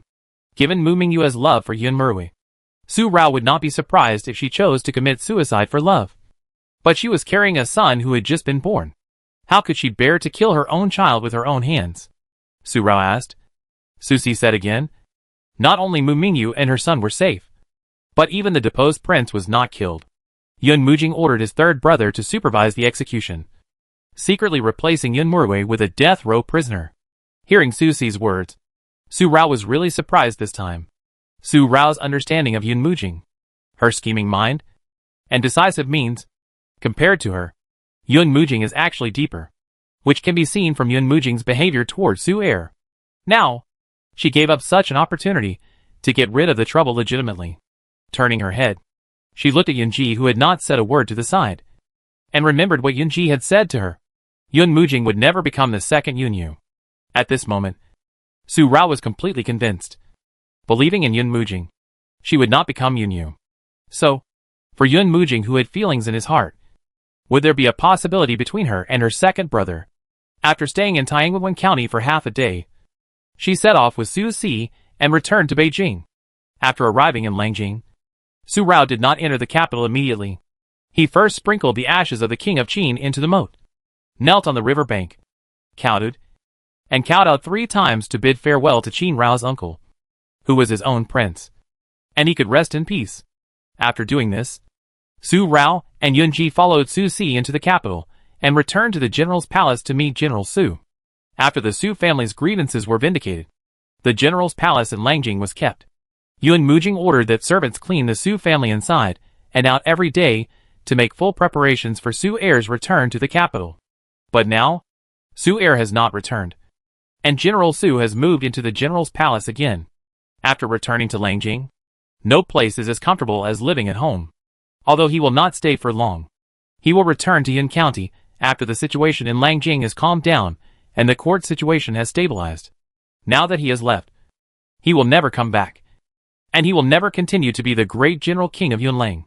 Since General Su is still alive, and the grievances of the Su family have long been resolved, he submitted a memorial, saying that he was already old and wanted to retire and return to his hometown. Su Rao and Yunji came back. They had just returned to the mansion, and the chairs were not even warmed up. They had not seen General Su yet. Yun Mujing, who received the news, came to the Su family first and then rushed over. She was wearing a bright yellow dragon robe, with a 5-clawed golden dragon circling from the hem, and the dragon claws climbing on her waist and shoulders. The dragon head in front of her opened its mouth, and the dragon was very majestic. She wore a crown on her head, and she looked like an emperor. This outfit completely weakened the only girlish tenderness between her eyebrows. No matter who looked at her carefully, they would not think that she was a girl. She was obviously a young emperor with lofty ambitions. A young emperor has lofty ambitions. It seems a pity that Yun Mujing, who is like this, did not become an emperor. What if he was a woman? Those who can do great things are not just men. Yun Mujing, my second brother, has become the new emperor of Danyang. Yun Mujing had just sat down and had not said anything to Yun Ji. She was about to take a sip of tea to relieve her dry mouth due to her rush. Su Rao said this out of the blue, and the cup in Yun Mujing's hand fell to the ground with a clang.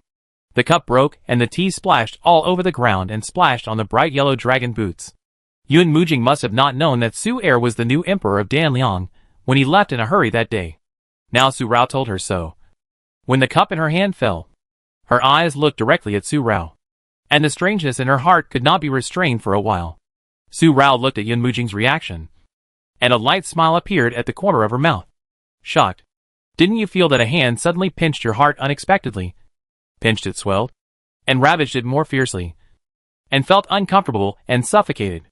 You want my second brother to be your Yun Mujing's great general king, to control the Zhao family for you. But the second son of the Su family has already died. Compared with being the Yun Lang great general king and handing his life and safety to the emperor, my second brother's new life is not as comfortable as being the king himself. My second brother? He is not someone you can control. Continuing to stab. Su Rao said this leisurely. You Yun Mujing don't know how to cherish.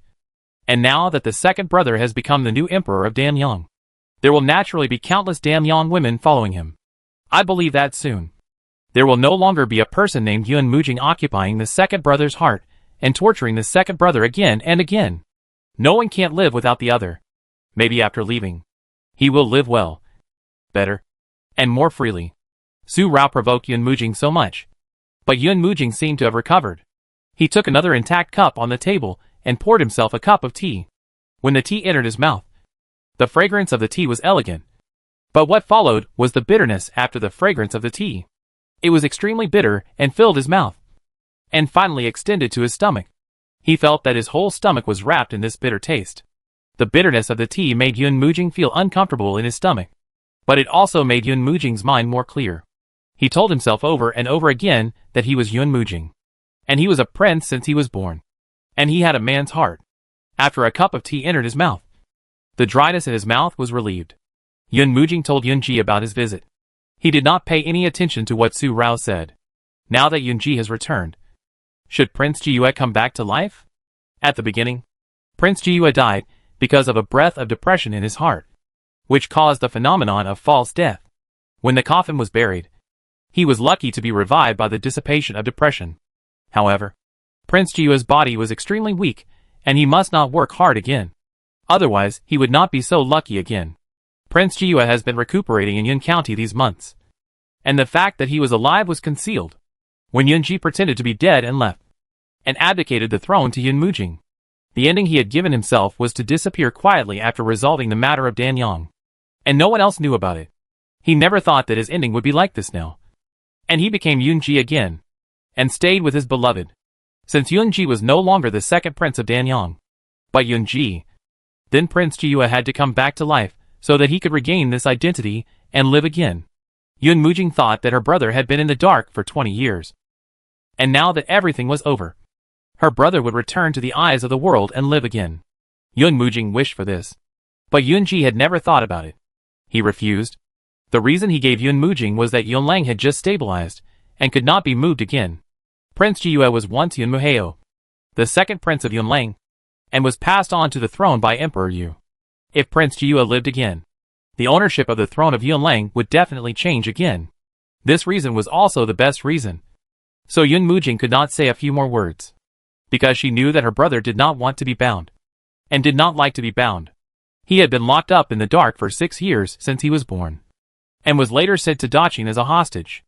Then he was raised by her father to use him to plot against Tanyang, to seize Ju Siam, and to attempt to rule the world. He never let his brother decide his own destiny. Now, my brother can finally decide his own destiny. How can I let him be bound again? Brother, if this is the case, then I can't stay in Langjing. I will go back to Yun County with General Su. There, I can be free. After leaving these words, Yun Mujing suppressed the deep reluctance in her heart and strode forward to give her brother a hug. This hug, with the brother's dependence and attachment to the elder brother. The tears in the corners of the eyes sank into Yunji's shoulders. The color of the moonlight was stained with a deep touch, and Yunji's body was stiff, and he never responded to Yun Mujing. Yunji just sat there, between his beautiful eyebrows, secretly a trace of difficulty in adapting. Difficult to adapt to the approach of strangers.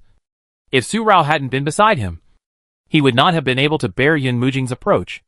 After saying goodbye, Yun Mujing wiped away the tears from the corners of his eyes, and became the new emperor of Yunlang again. The scheming new emperor of Yunlang looked at Su Rao again, and responded to Su Rao's provocative behavior just now. Su Rao. You are Su Rao. But you are not a Rao. Not my Rao. Yun Mujing. Yun Mujing, will not bear your anger again. Su Rao avenged her second brother. It was she, Yun Mujing, who entangled and plotted against Su Yuma. But she also wanted to let Su Yuma go. She wanted to let him go. It was Su Yuma who entangled again and again. It was he who had fantasies about her, Yun Mujing, and couldn't extricate himself. It was he who first came to Danliang. Between the two of them, until now, no one was fair or unfair. With a big step, the bright yellow figure floated past his eyes. Yun Mujing left. This was the last time. The last time she endured it. If there was a next time, even if Su Rao was her brother's love, she, Yun Mujing, would never let her bully her. The bright yellow figure disappeared in Raoxiang courtyard and disappeared in a moment. Su Lao looked at it and fixed it for a moment. It wasn't until the softness was wrapped in her eyes. Seeing, Yun smiled at the corner of his mouth. If he hadn't had an attitude towards Yun Mujing, Su Lao would be difficult to detect. And the person beside him had changed again.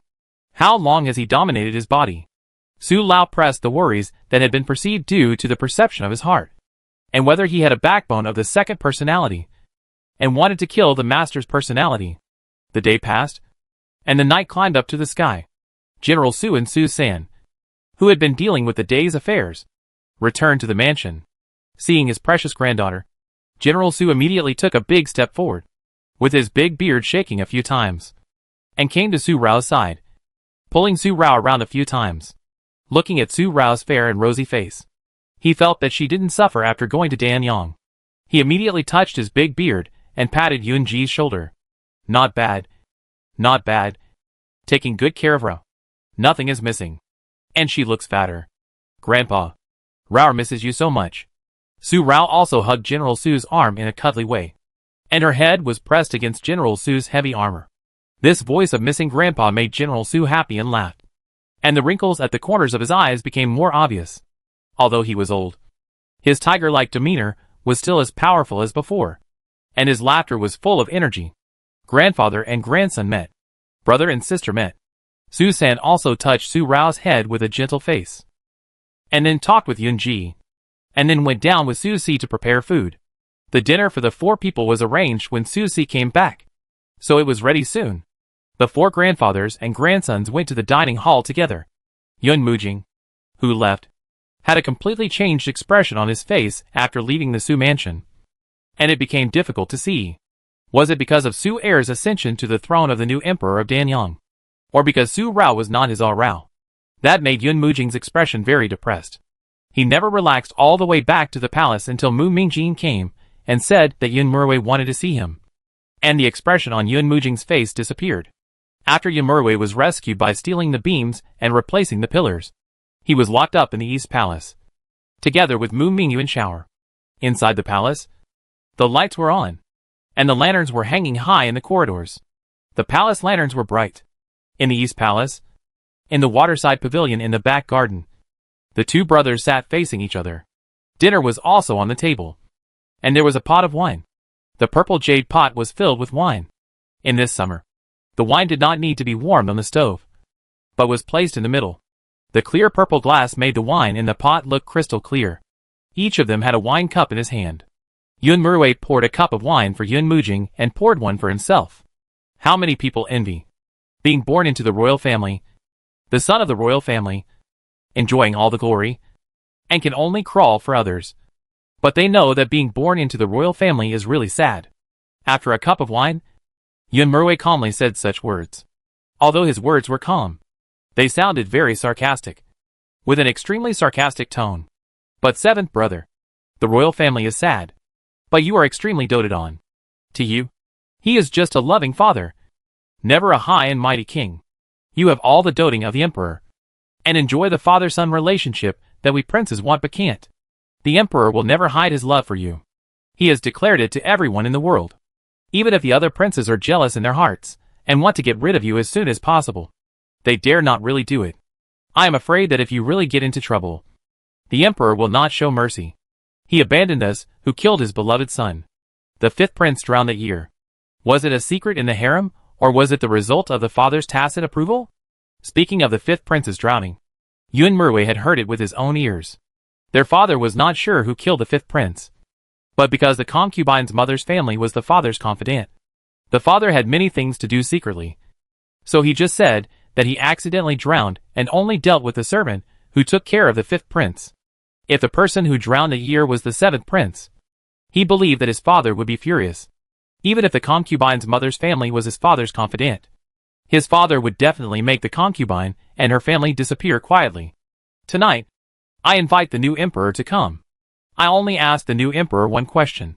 Seventh prince, what is your intention in keeping me here? After asking the purpose of inviting Yun Mujing here, and drinking a glass of wine, Yun Merwei's face was not moved at all. He would not be jealous of his father's love that he wanted, but could not get. Since he accidentally heard his father's words to Yun Zongwan outside his father's study that year, he no longer had extravagant expectations, and no longer longed for his father to love him as much as he did his seventh prince.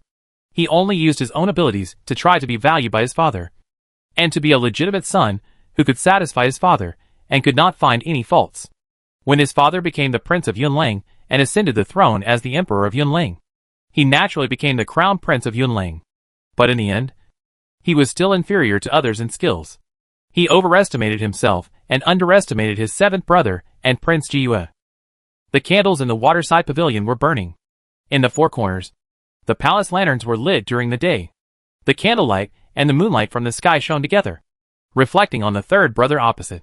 After hearing what he said, Yun Mujing's expression did not change much. But he also took the wine cup and drank it all. He never doubted whether Yun Merwei would do something with the wine.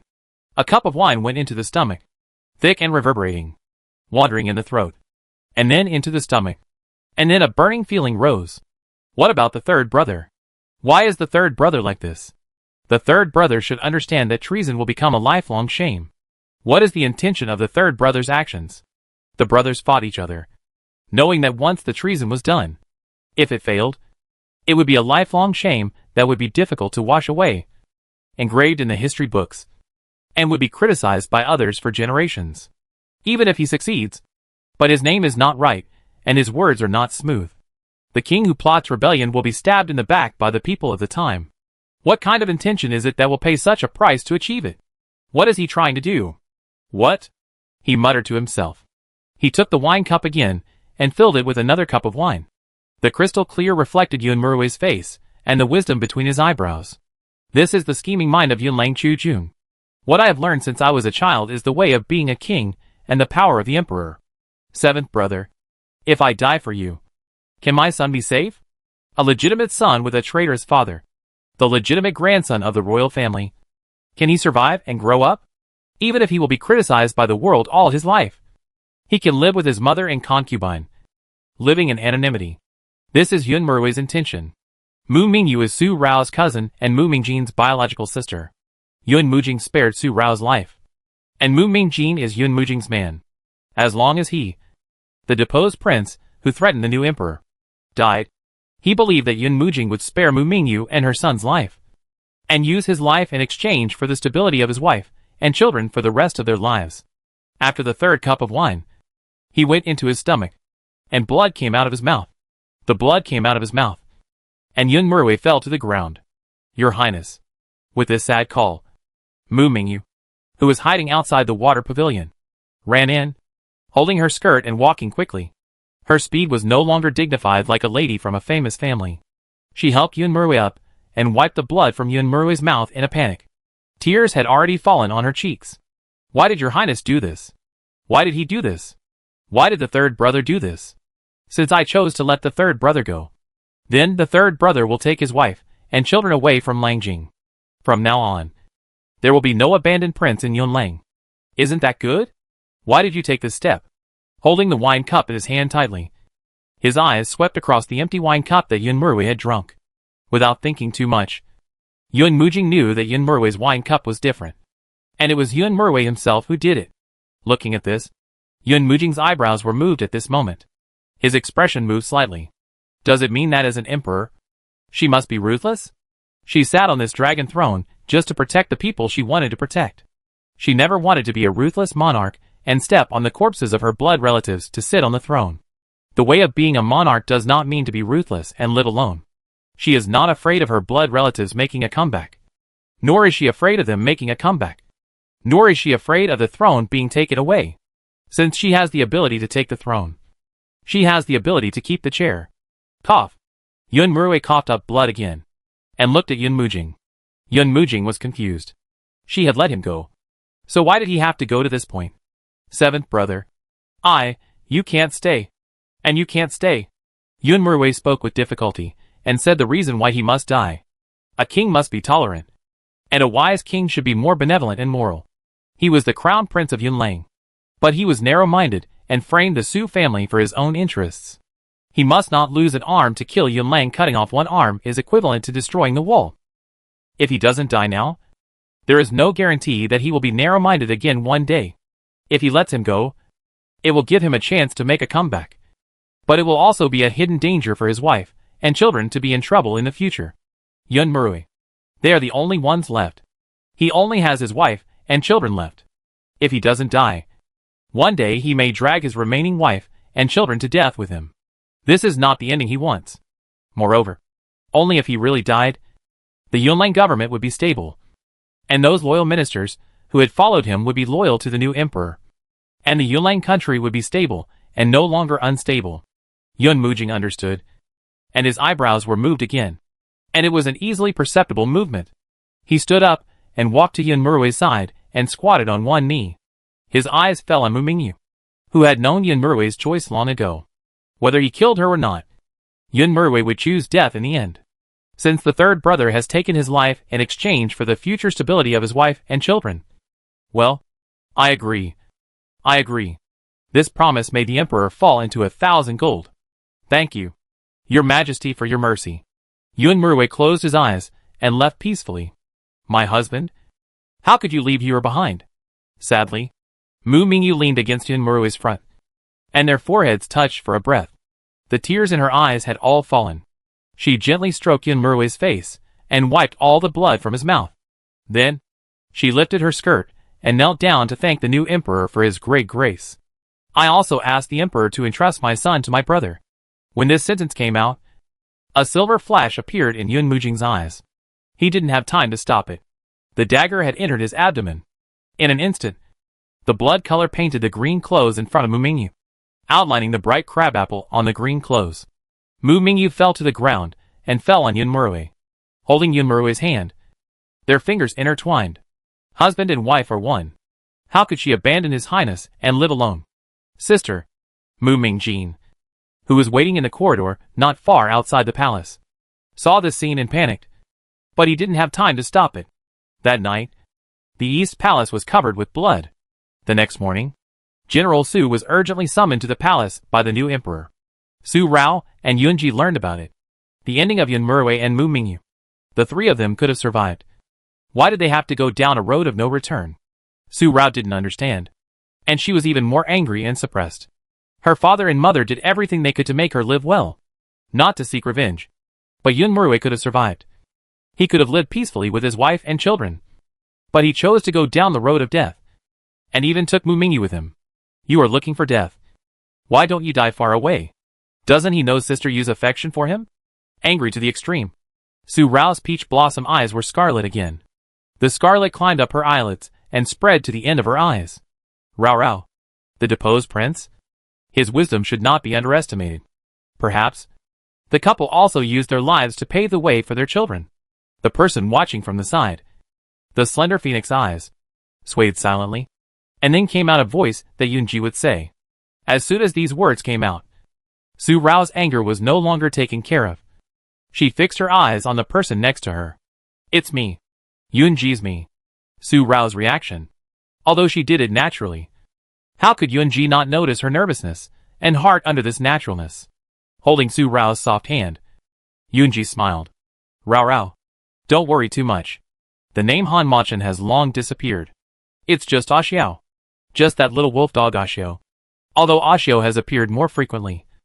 Ashio is Yunji. And Yunji is Ashio. Every moment of Rao Rao and Ashio is every moment of her with Yunji. They returned to Beijing together, went fishing together, and walked through the mountains and rivers along the way. The mountains are winding and undulating, and the mountain streams are clear and transparent. Yunji is touched. Knowing Su Rao's worries, Yunji comforted her gently. He will not be wiped out. Even if Ashio resists, even if he wants to wipe out Yun Maheo in his heart. This Yunji who actually scares him. But he will not be wiped out. He has already controlled himself and walked into his dark heart. Only this little fear is left. The fear of being burned by himself in the sun.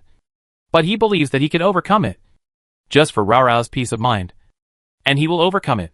Yunji said that the wisdom of the former Yunlang crown prince, the deposed prince, should not be underestimated. After learning the conclusion of the morning court in the palace, it seemed to be true as Yunji said. Half a day after General Su entered the palace. In the afternoon, the palace issued another decree, which was personally passed on by General Su, holding the decree in his hand and shouting loudly on the high tower of the Yun Palace gate, so that the whole Langjing could hear it. My emperor's grace is great. Now we can investigate the matter of the deposed prince's rebellion. There is still a hidden story behind it. The deposed prince Yun Merwei colluded with the remnants of the previous dynasty and the ministers with bad intentions in the court to commit treason and rebellion. There is another hidden story in this matter. In fact, the remnants of the previous dynasty colluded with the treacherous officials in the court, using the legitimate son of the deposed prince as a trap, so as to instigate the deposed prince and attempt to disrupt Langjing, thus harming the whole Yunlang. The deposed prince was wise and intelligent. While dealing with them, he asked his teacher Chung Taifu to investigate secretly, and used himself as a trap to lure out these people who were disrupting the government. This morning, Chung Taifu brought the letter written by the deposed prince to the Wantian Palace.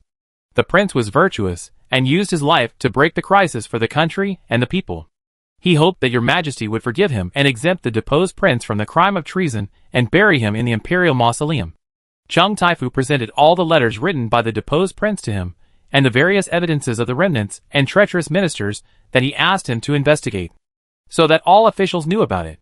He again stated that the deposed prince's treason was extreme, but his heart was also for Yunlang's safety and the stability of the government. When the late emperor was poisoned and died, the deposed prince put down his sword and was willing to follow Prince Jiyue back to the capital to investigate the matter. Later, the Dali Temple, the Ministry of Justice, and the censorate jointly tried the Yao family, and the trial results did not have any substantial evidence directly pointing to the deposed prince. The deposed prince was deposed because of the last will of the late emperor when he died, deposing him from the position of prince and confining him for life. And he was not allowed to step out of the confinement for the rest of his life. If the deposed prince really wanted to rebel, then when the late emperor passed away and Prince Jiyue went to the border state with the late emperor's will, the deposed prince should have rebelled. Why did he put down the blade in his hand and rebel only now? The chance of winning was greater at that time than now. At that time, the deposed prince was the crown prince of Yunlang and the legitimate heir to the throne of Yunlang.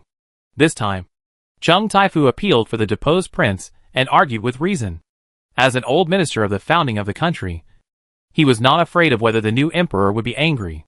He was only for the justice in his heart, the reputation of the new emperor, and the stability of the court. He was a loyal minister. General Su sighed.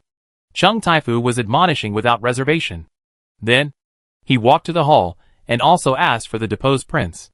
The deposed prince plotted rebellion and caused the chaos in Langjing. Although there are hidden secrets, we cannot just expose the chaos in the capital caused by him. Otherwise, we cannot explain to the innocent people who died in this chaos, nor to the soldiers who rushed to the front. Their souls will not rest in peace. But now there is evidence presented by Chung Taifu to vindicate the deposed prince. Although the deposed prince's actions were extreme, they were all for the peace of the country. Moreover, the deposed prince has been beheaded and the rebellion has been quelled. Burying him in the imperial mausoleum is only to preserve his loyalty.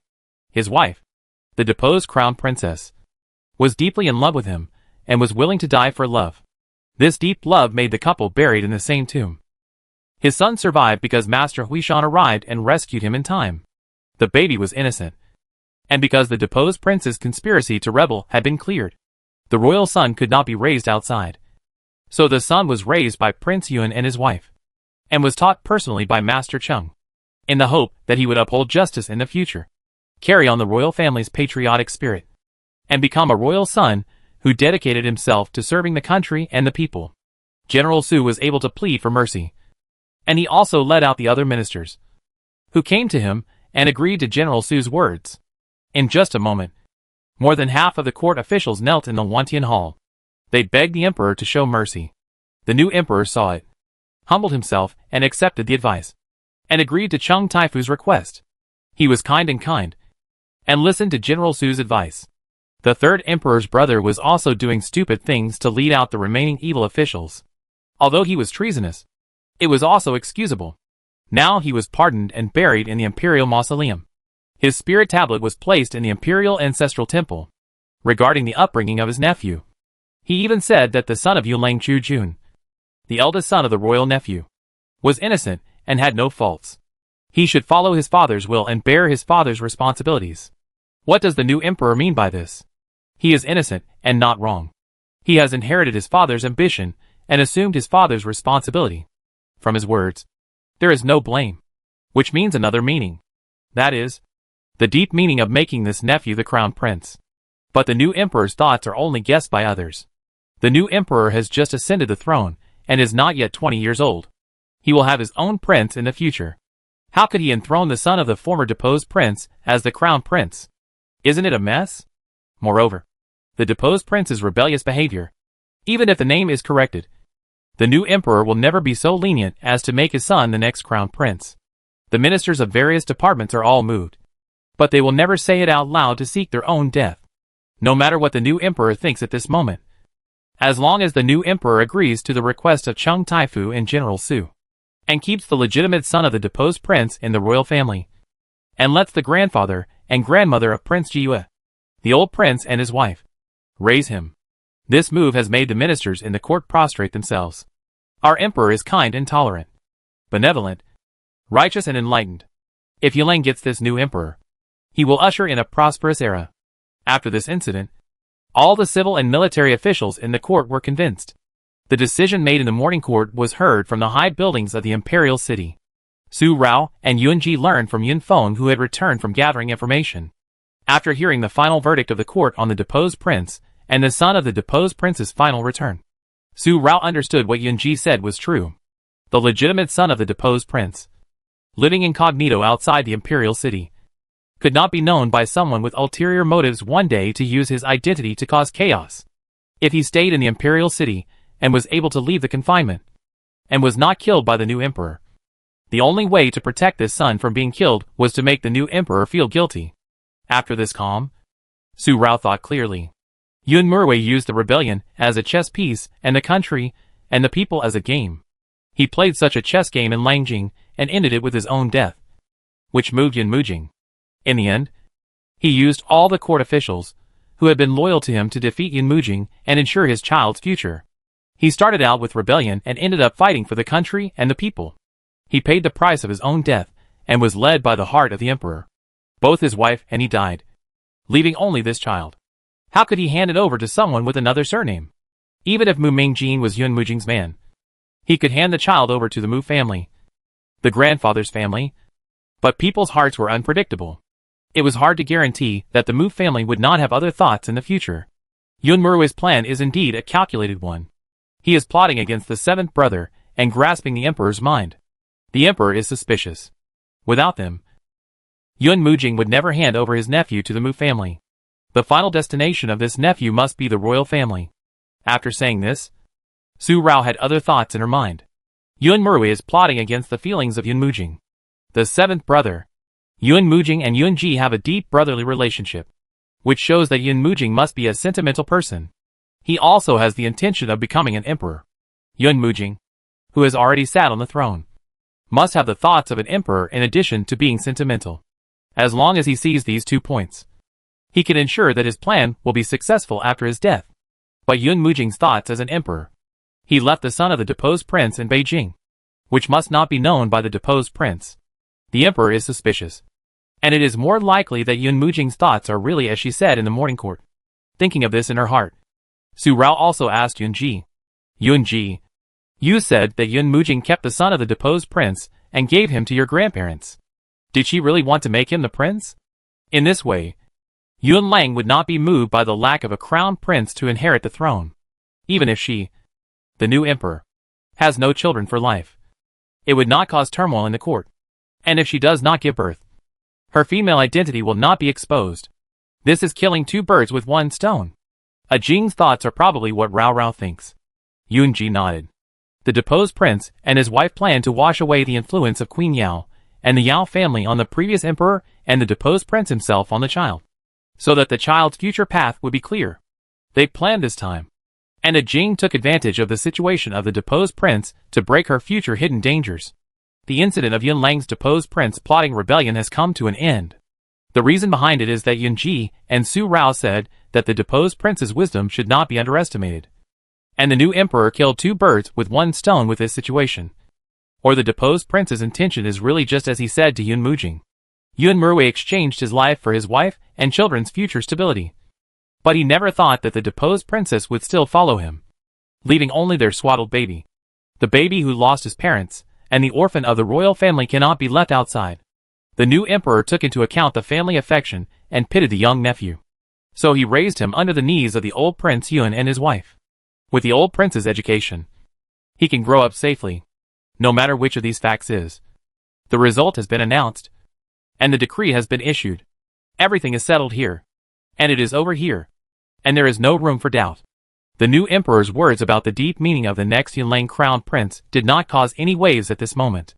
After all, the new emperor's words were all speculations from others, and the new emperor did not make it clear. The family of Duke Yin, who had been implicated and demoted to commoners, was also pardoned for the crime of treason caused by the deposed prince. With the new sentence, all the crimes were also exempted. The Duke Yin family did not participate in the rebellion in Langjing. They were demoted to commoners because of their in-laws. Now that they have been pardoned for the crime of treason caused by the deposed prince, the original sentence of the Duke Yin family was revoked. The glory of the family was fully restored, and the uncles and cousins in the family were all reinstated. And Duke Yin inherited the title of Marquis again. This disaster was a false alarm. After surviving the disaster, the Yin home mansion regained its glory.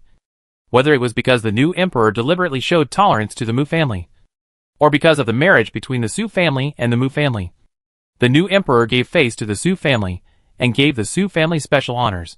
Or it was just because Chung Taifu asked for it for the deposed prince, and God did not destroy the Mu family, so they were lucky enough to escape the disaster. More than half of the ministers in the court did not feel that there was anything wrong. Only a few people felt that something was wrong, but they did not speak out to the public, because their leader did not move. They all acted according to the instructions. Their leader was the Zhao family, which was about to replace the Yao family, and was now the most prominent family in Langjing. Duke Xiao, the helmsman of the Zhao family, who regarded the honor of the family as his lifelong pursuit, was actually the one who wanted to oppose the new verdict that the Mu family was exonerated and everything was restored. After the Yao family and the Su family both fell, the second prince, the son of Xu Fei, returned, and the late emperor passed on the throne. Xu Fei became the first person in the harem, and was honored as the Empress Dowager. The Zhao family, which was on par with the Yao and Su families, naturally rose to a higher level, and became the most prominent family in Langjing. Its glory was beyond the reach of other families, not to mention the Yin Gonglo mansion, which was only a noble family. Before this, the Duke of Yin mansion was not on the list of threats that the Duke of Xiao considered. After all, the Su family had retreated, and the prince was deposed. The Duke of Yin mansion was not a threat, and was not in the Duke of Dao's eyes. But now, once the Mu family regains its former glory, it will definitely pose a great threat to the Zhao family. The deposed prince was exempted from guilt, and his son was innocent. He was a legitimate lineage of the royal family, the nephew of the new emperor, the eldest grandson of the previous emperor, and the third-generation great-grandson of the royal family. He was raised by the extremely noble old Prince Yun and his wife. This is the grandfather and grandmother of the Jiuyue prince. The Duke of Yin Mansion has such a royal grandson. As long as the new emperor is generous, and this child grows up safely, he will see how glorious the future of the Duke of Yin Mansion is. In addition, the young Marquis of the Mu family, the future head of the Duke of Yin Mansion, is now a new noble by the side of the new emperor. As long as the new emperor does not doubt and respect him, his future is also immeasurable. The Mu family has these two sons. If they are determined to compete with the Zhao family, they will become a hidden danger for the Zhao family in the future. Duke Xiao has foreseen this crisis. But at this sensitive moment, no matter how much he thinks in his heart, he dare not test the new emperor's mind. Just in Yun Mujing's handling of the deposed prince's rebellion, he first used thundering means, and the 9 clans were punished for the crime of one person, and used the momentum of killing to intimidate the civil and military officials of the court. Later, he was tolerant and generous, and used the method of appeasement to directly make all the followers of the deposed prince's faction surrender. Benevolence and power. In this matter alone, Duke Xiao has seen that the new emperor's methods are all the true teachings of Emperor Yu. At this time, Duke Xiao also completely understood why his grandson would advocate the throne to the 7th prince. The image of the 7th prince being lazy and romantic outside is also a disguise. He has been keeping a low profile, following behind his grandson, watching the tit-for-tat between the 4 princes and the crown prince in secret, and enjoying the benefits. Thinking of this, there is a chill in my heart. The new emperor's tactics and the skills of the emperor he has learned are deeper than those of the previous emperor. And he may be better only when the new emperor is so tolerant and generous that he can hand over the son of the deposed crown prince to the care of the old Prince Yun and his wife. Can we see that his heart is open and closed, and he has the great spirit of a king who unifies the world. Such a new emperor makes the Duke of Zhao dare not relax a bit. The Duke of Zhao regards the honor of his family above all else. But he is a real old fox, living a shrewd life, and has always been able to bend and stretch. Now that the new emperor has established his authority in the court by deposing the crown prince for treason, how can he stand out? The first bird to stick its head out will be shot at, especially under the rule of a new emperor who is even more cunning than the previous emperor. He can only be cautious at every step, not fighting or competing, in order to ensure the glory and honor of the Zhao family. He would not let the Zhao family become a thorn in the eyes of the new emperor, be feared by the new emperor, and end up like the Yao family. If the Duke of Zhao did not step forward, the other ministers who followed his lead would not step forward to confront the new emperor. If they were remembered by the new emperor, their official careers would be over. Moreover, regarding the final pardon of the crime of the deposed prince's treason, the Su family, who had been framed by the deposed prince's faction, was not displeased, but instead pleaded for the deposed prince. Regardless of whether General Su was really magnanimous or because of the in-laws of the Mu family, the old prince did not object. What could they say to object? The deposed prince's treason was for the stability of the court, and the Mu family was all loyal. As for the remnants of the previous dynasty, who created this chaos in Langjing under the order of the king of Qin, the ministers of various departments had no objection to their fate. Su Rao had never asked about it. Whether they lived or died depended on the mistakes they made. As the new emperor of Yunlang, Yun Mujing had his own decision. Su Rao would not intervene just because those remnants were arranged by her uncle and were her people of the great Qin. Qin Rao was dead, and her spirit tablet had been engraved. From now on, she would just be Su Rao, obey her parents' wishes and live well. As for other people, whether they were for the restoration of the country or used the guise of restoration to satisfy their own ambitions, it had nothing to do with her. These things should be the responsibility of those in power now. She was just a little girl, and she didn't have such a big shoulder for others to step on. If she wanted to step on Qin Rao's shoulders and stand on Qin Rao, a princess of the previous dynasty, to seek personal gain, she could only dream about it. The sun came and went in a flash. Su Rao and his men had been in Langjing for more than half a month, and General Su had dealt with all the matters at hand. After returning this time and suppressing the rebellion, General Su went to the military camp again and went there in person. He wanted to truly hand over the Yunlang army to the new emperor, so that they would no longer be bound by him. the soul of the Yunlang army, and no longer be feared by the royal family. The Yunlang army is a fierce army of Yunlang, an army that protects the people of Yunlang. They are stationed outside Langjing, guarding the thousands of people behind them, their own families, and their homeland and country where they live. This is their mission, their responsibility, and the highest honor they have as a Yunlang army. The new emperor has great ambitions, and he will respect the Yunlang army, which is only dedicated to protecting the people of the country, and follow the new emperor to guard their homeland behind them. This exhortation was made on the high platform of the military camp. The majestic posture and the magnificent and high voice resounded in every corner of the military camp, and even stirred the ears of the Yunlang army, who were neatly arranged and looked like only one person at a glance. And their eyes were all red. One by one, holding their spears straight, they knelt on one knee in unison, and shouted in unison, which was deafening. We will bid farewell to the old general, and we will obey the old general's instructions, be loyal to Yunlang, and swear to protect the people of Yunlang until our death. The Yunlang army is loyal to Yunlang and protects Yunlang. This is what General Su said to King Yun about his original intention and the significance of forming the Yunlang army. At this moment, the Yunlang army still does not change its original intention. The new emperor is dedicated to the people, and they follow him. But if one day, the new emperor changes and is no longer the emperor recognized by the old general, then they will definitely abandon the new emperor. This promise was made by the Yunlang army to their old general. The old general, who had already passed his 60s, also had red eyes at this moment, watching the heroic men on the parade ground. They knelt straight, raised their heads, and held their chests high. General Su finally couldn't help but turned his back, and a tear rolled in his eyes and fell on his face that had been weathered by time. Then, he raised his tiger arm high, waved his hand, and his tiger-like figure also leaped onto his mount. He didn't turn his head to look at the soldiers who were reluctant to leave behind him, and rode away. Old General. The Yunlang army stood up one by one, gathered at the gate of the military camp, and stopped the hurried pursuit. These passionate men wiped their tears one by one. They were reluctant to leave, and General Su was even more reluctant to leave them. But they had to leave even if they were reluctant. Only by giving up can they gain. The Yunlang army was not the Su family's private army. Only if the Su family was willing to give them up could they ensure that the Yunlang army would not be feared by the royal family again and again. Now that everything is settled, it's time to take the grandchildren home.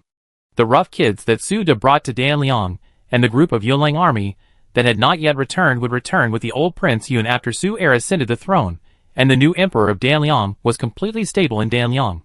By handing over the Yunlang army to the new emperor, General Su completely unloaded the responsibility of the soul of the army, and also refused the title of King of Yunzhong that the new emperor wanted to confer. He retired and returned to his hometown, free from official duties, and could leave easily. Today is a very sunny day. The sky is blue with clouds rolling in the horizon. Above the blue sky, the sun shines brightly with dazzling golden light, outlining the grand occasion of the dog days of summer and the unbearable summer heat. At the end of the Chnower, the morning sun was setting in the sky. If we set out in this warm morning, we could find a shady shed to rest and have lunch when the sun was at its highest in the afternoon, so we wouldn't have to travel under the scorching sun. At the gate of the imperial city, all the civil and military officials of the court saw him off. The court was adjourned for one day. The new emperor, Yun Mujing, wore his favorite shoe brocade purple robe today. But compared to the previous ones, the emperor of Yunlang now wore a dragon-like robe, which was more noble and showed the power of an emperor. Standing at the front, he bid farewell to General Su with the court officials. After sending you 1,000 miles, we must say goodbye. Aging will send Grandpa Su off here. Grandpa Su and the brothers of the Su family have a good trip. I hope you have a safe journey. He sent them off as grandchildren, without any imperial heirs. When he said goodbye to the brothers of the Su family, his eyes fell on the wooden carriage parked in the middle. The curtain of the carriage had not been opened, and all the court officials knew that the lady of the Su family, who came to take her grandfather home, was sitting inside.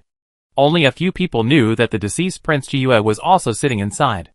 Among these few people, apart from the Su family, only Mu Mingjin, who had regained his status as a young marquis in the Yin Duke's mansion, followed Yun Mujing and also looked at the carriage. When he was thinking about the separation, He went to find Su Rao and asked why Su Wu and the 8th prince had not returned. Su Rao only said one thing to him: if you are not the same kind of people, don't be friends with the same kind. Su Rao only said this, and there was no other extra words. Mu Mingjin was silent for a moment, then got up and left. Now, he looked at the carriage, and a lonely look quietly emerged in his expression. He was not just the simple young marquis of the Mu family, so his friendship with Xiao Wu and Xiao Ba was doomed from the beginning.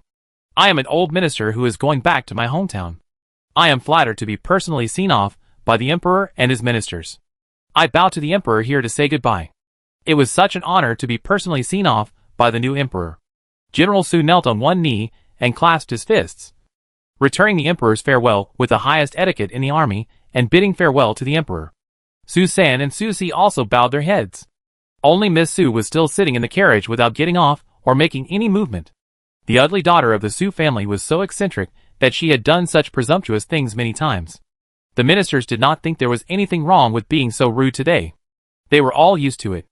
Moreover, they felt a little fortunate that Miss Su could sit safely in the carriage. The Su family suffered a lot, and the lustful and eccentric Princess Rongwa's temper was much restrained. The Su family was also a blessing in disguise. The emperor and his ministers said goodbye. General Su set off with his grandchildren. The old General Hui, even though he took off his armor and robes and only wore a light black robe, still couldn't hide his majestic demeanor. He rode high on a big horse, with a thick and straight back, leading the way, with his 2 grandsons on both sides, and Sui-san, Ying and Isu, the 2 siblings, guarding the carriage in the middle. He rode away in a cloud of dust. Yunfeng and other Yunwei of Prince Jiyue had already left at night and would wait 10 miles away. The hooves of the horses trotted and the wheels rolled, causing the dust on the official road to flutter, and the morning breeze stained it with mist. Yun Mujing stayed there until only the dust on the official road and the greenery on both sides remained in his eyes. After Mu Mingjin reminded him, he took the ministers back and drove the sedan chair. He passed Nanning Street and stopped for a moment in front of the locked door of the general's mansion. He sighed. Losing the Su family is a loss for Yunlang.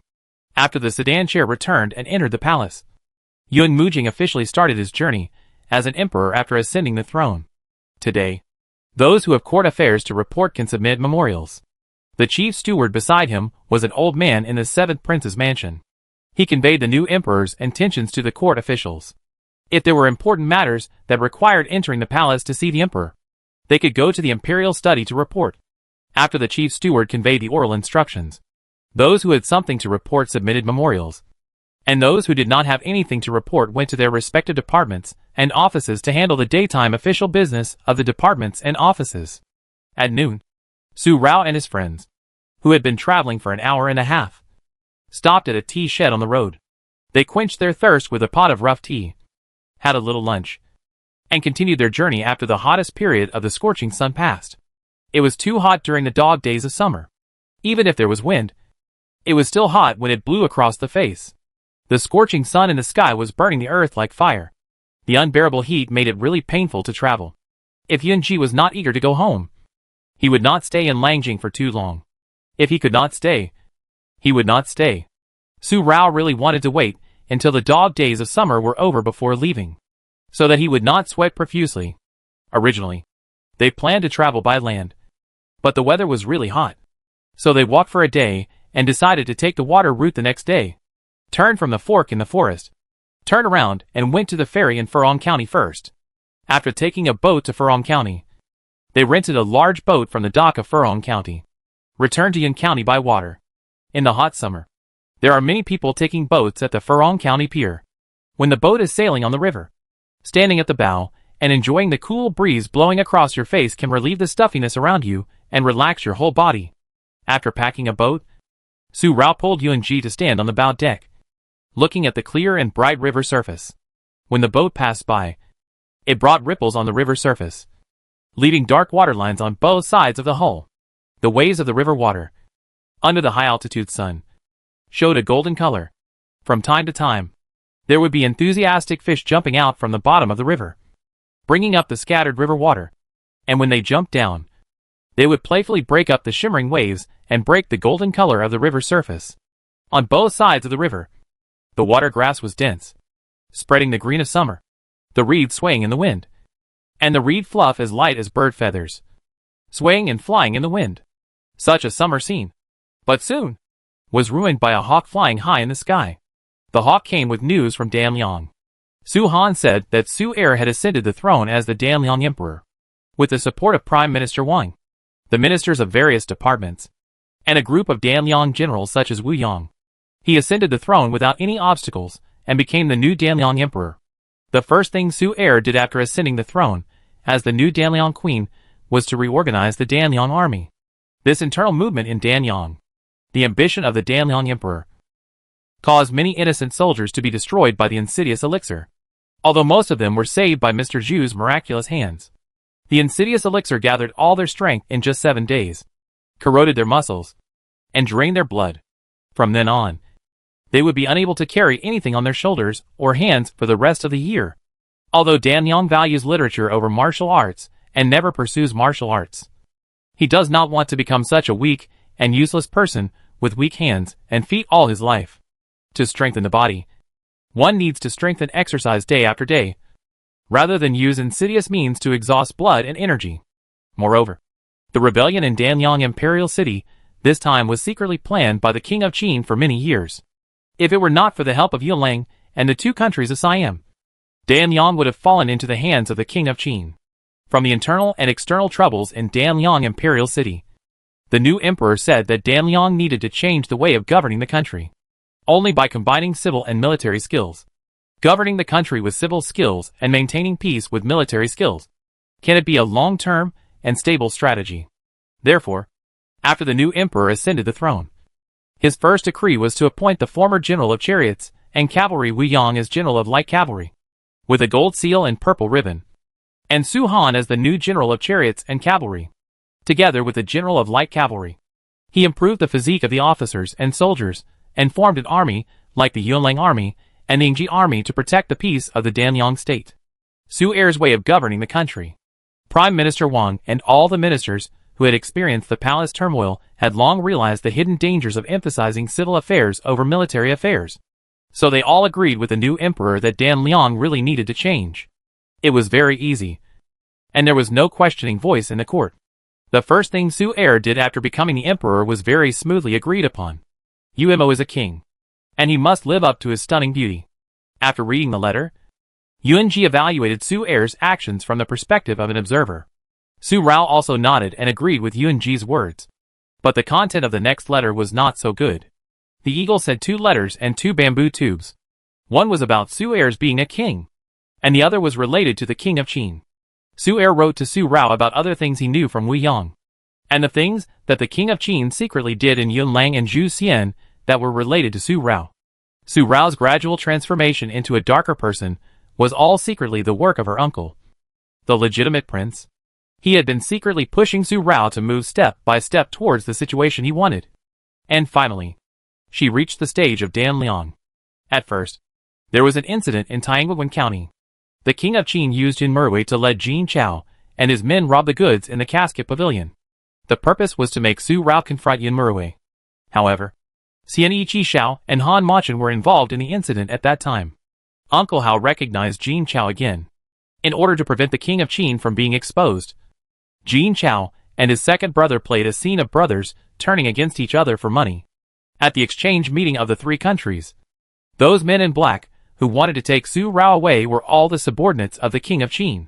The entire Huajin Valley was apparently taken down by the fake Queen Yun.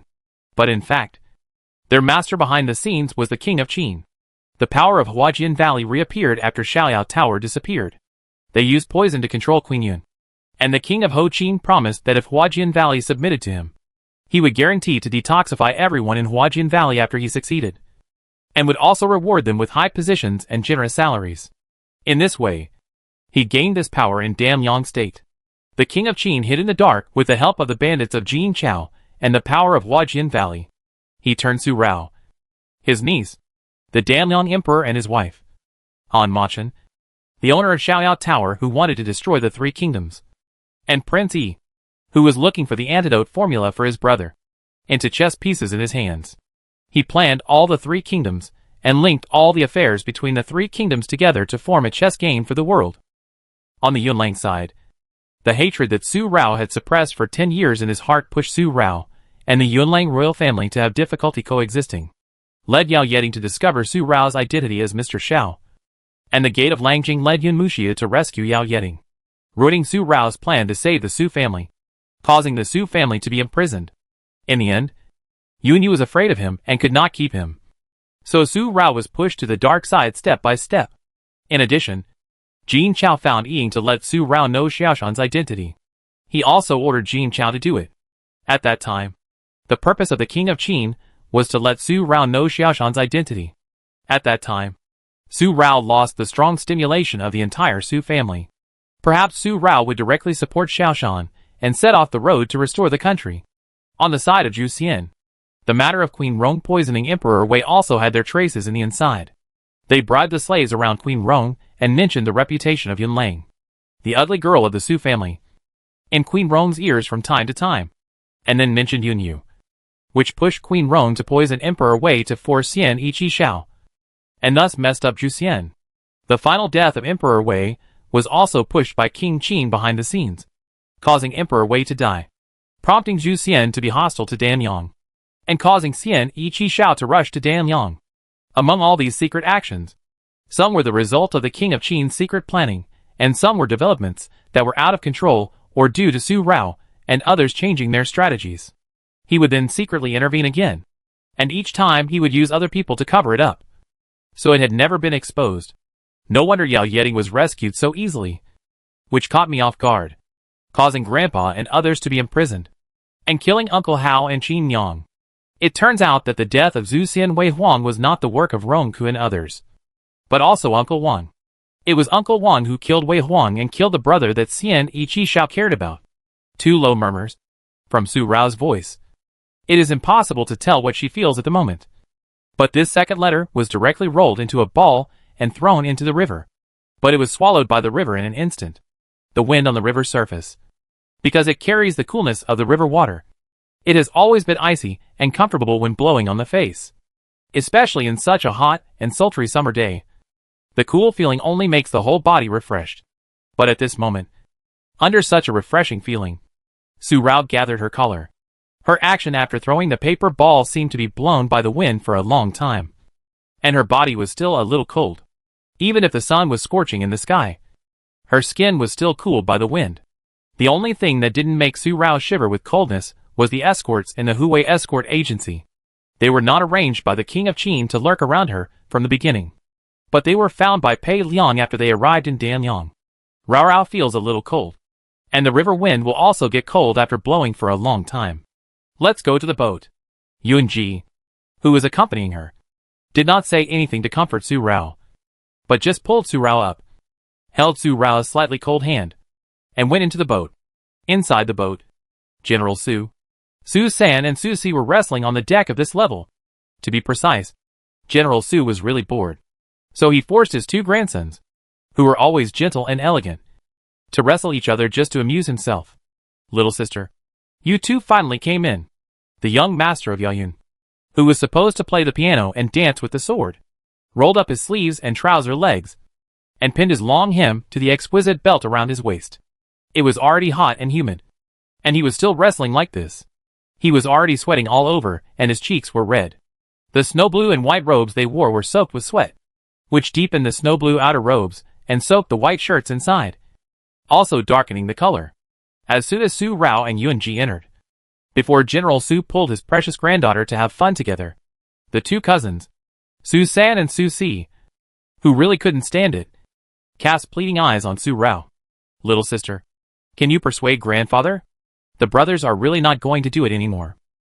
My dear granddaughter, come to grandpa. General Su saw clearly what Su San and Su Si were praying for. He stroked his white beard and waved Su Rao over. Don't look at your third and fourth brothers. These two guys haven't practiced for many days.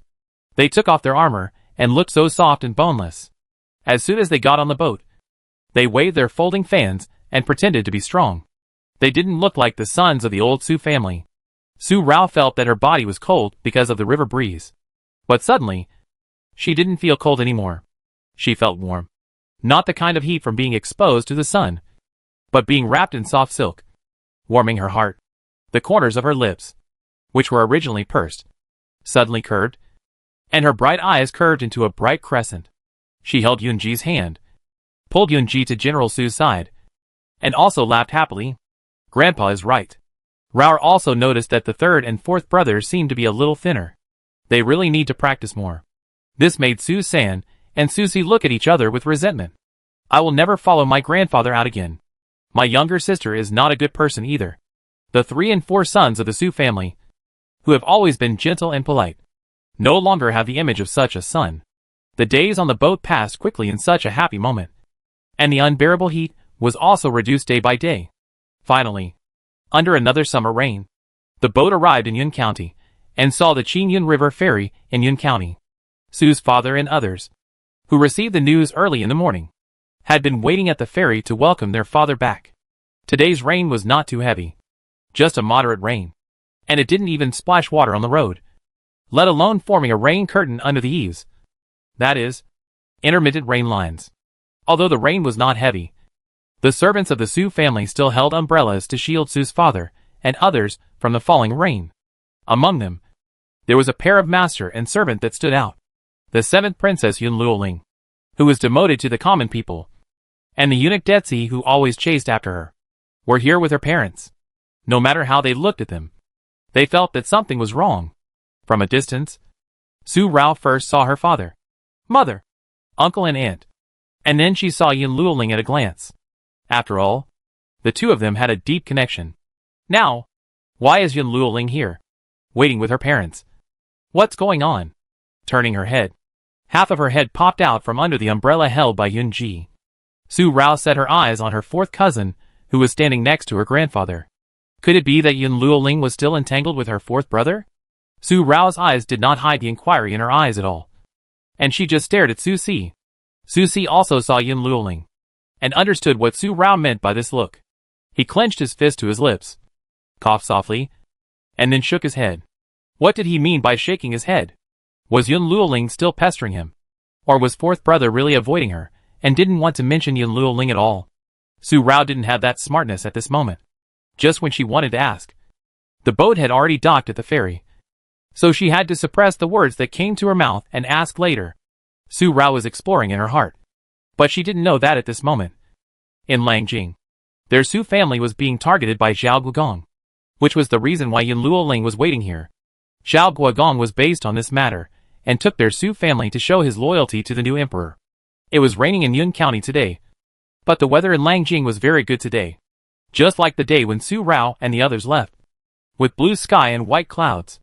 In the imperial study, Yun Mujing, who was reviewing the memorial submitted by officials after the morning court, had just finished lunch and was about to continue reviewing the remaining memorials when the imperial steward came to report that Duke Xiao wanted to see the new emperor, saying that he had something important to report to the emperor. Duke Xiao came to see the new emperor with a letter in his hand, just as Su Rao and his boat were about to arrive in Yun County. He received the letter. The letter from Yun County was written by Yun Luoling to the Queen Mother. Yun Yu had talked to Duke Xiao about finding a day to bring back Yun Luoling, the 7th princess, who was demoted to Yun County. But in the end, Yun Luoling was never brought back. Langjing had already had a new emperor ascend the throne, and the situation had changed. So far, Yun Luoling has not restored her status, nor has she returned to Langjing. Zhao Shuxian has sought Duke Xiao many times for this matter, but the situation in Langjing was changing, and it was the most critical moment for his Zhao family to revive, and Duke Xiao could not take care of his granddaughter. Moreover, Yun Luoling's presence in Yun County did not bring any harm to Duke Xiao, but only benefits, and it was a great benefit to his Zhao family, which could ensure the glory of the Zhao family. Now, something beneficial to his Zhao family has come. Yun Luoling was demoted to a commoner, and no longer had the dignity of a princess. The letter she wrote to her mother could not be sent directly to the palace to the Queen Mother, but could only be handed over to her grandfather, Duke Xiao, who would deliver it to her mother. Yun Luoling wrote this letter to inform the Queen Mother of her marriage. She was about to get married. She was a daughter who was ignorant, spoiled and arrogant before, causing many things that made her mother work hard every day. Everything had to be settled behind her back, which was really unfilial. Now she is a commoner, and no longer has the dignity of a princess. Her mother is now the Queen Mother Yunlang. She is no longer worthy of being her mother's daughter. It is difficult for her to be in her mother's arms. I hope she will take care of herself. Don't worry, Your Majesty. This letter was written to the Empress Dowager by the granddaughter of the old minister, who was demoted to a commoner. But after all, she is of royal blood. How can her marriage be decided privately? And the man is a son of the Su family. I really don't know what to do. I report to Your Majesty, and ask Your Majesty to decide whether to tell the Empress Dowager about this letter. The letter written by Yun Luoling did not mention who she was going to marry. But when Duke Xiao reported to Yun Mujing, he mentioned the son of the Su family. And he was very sure. Obviously, Duke Xiao knew exactly who Yun Luoling had met in Yun County. Oh, the son of the Su family. Yun Mujing finished reading the letter that had been opened by Duke Xiao, listening to Duke Xiao's words of loyalty, which I don't know how much he had calculated in his heart. It was difficult to tell what Yun Mujing was thinking at the moment from his expression. But in just a moment, his fingers tapped the letter on the imperial desk and landed on the word marriage.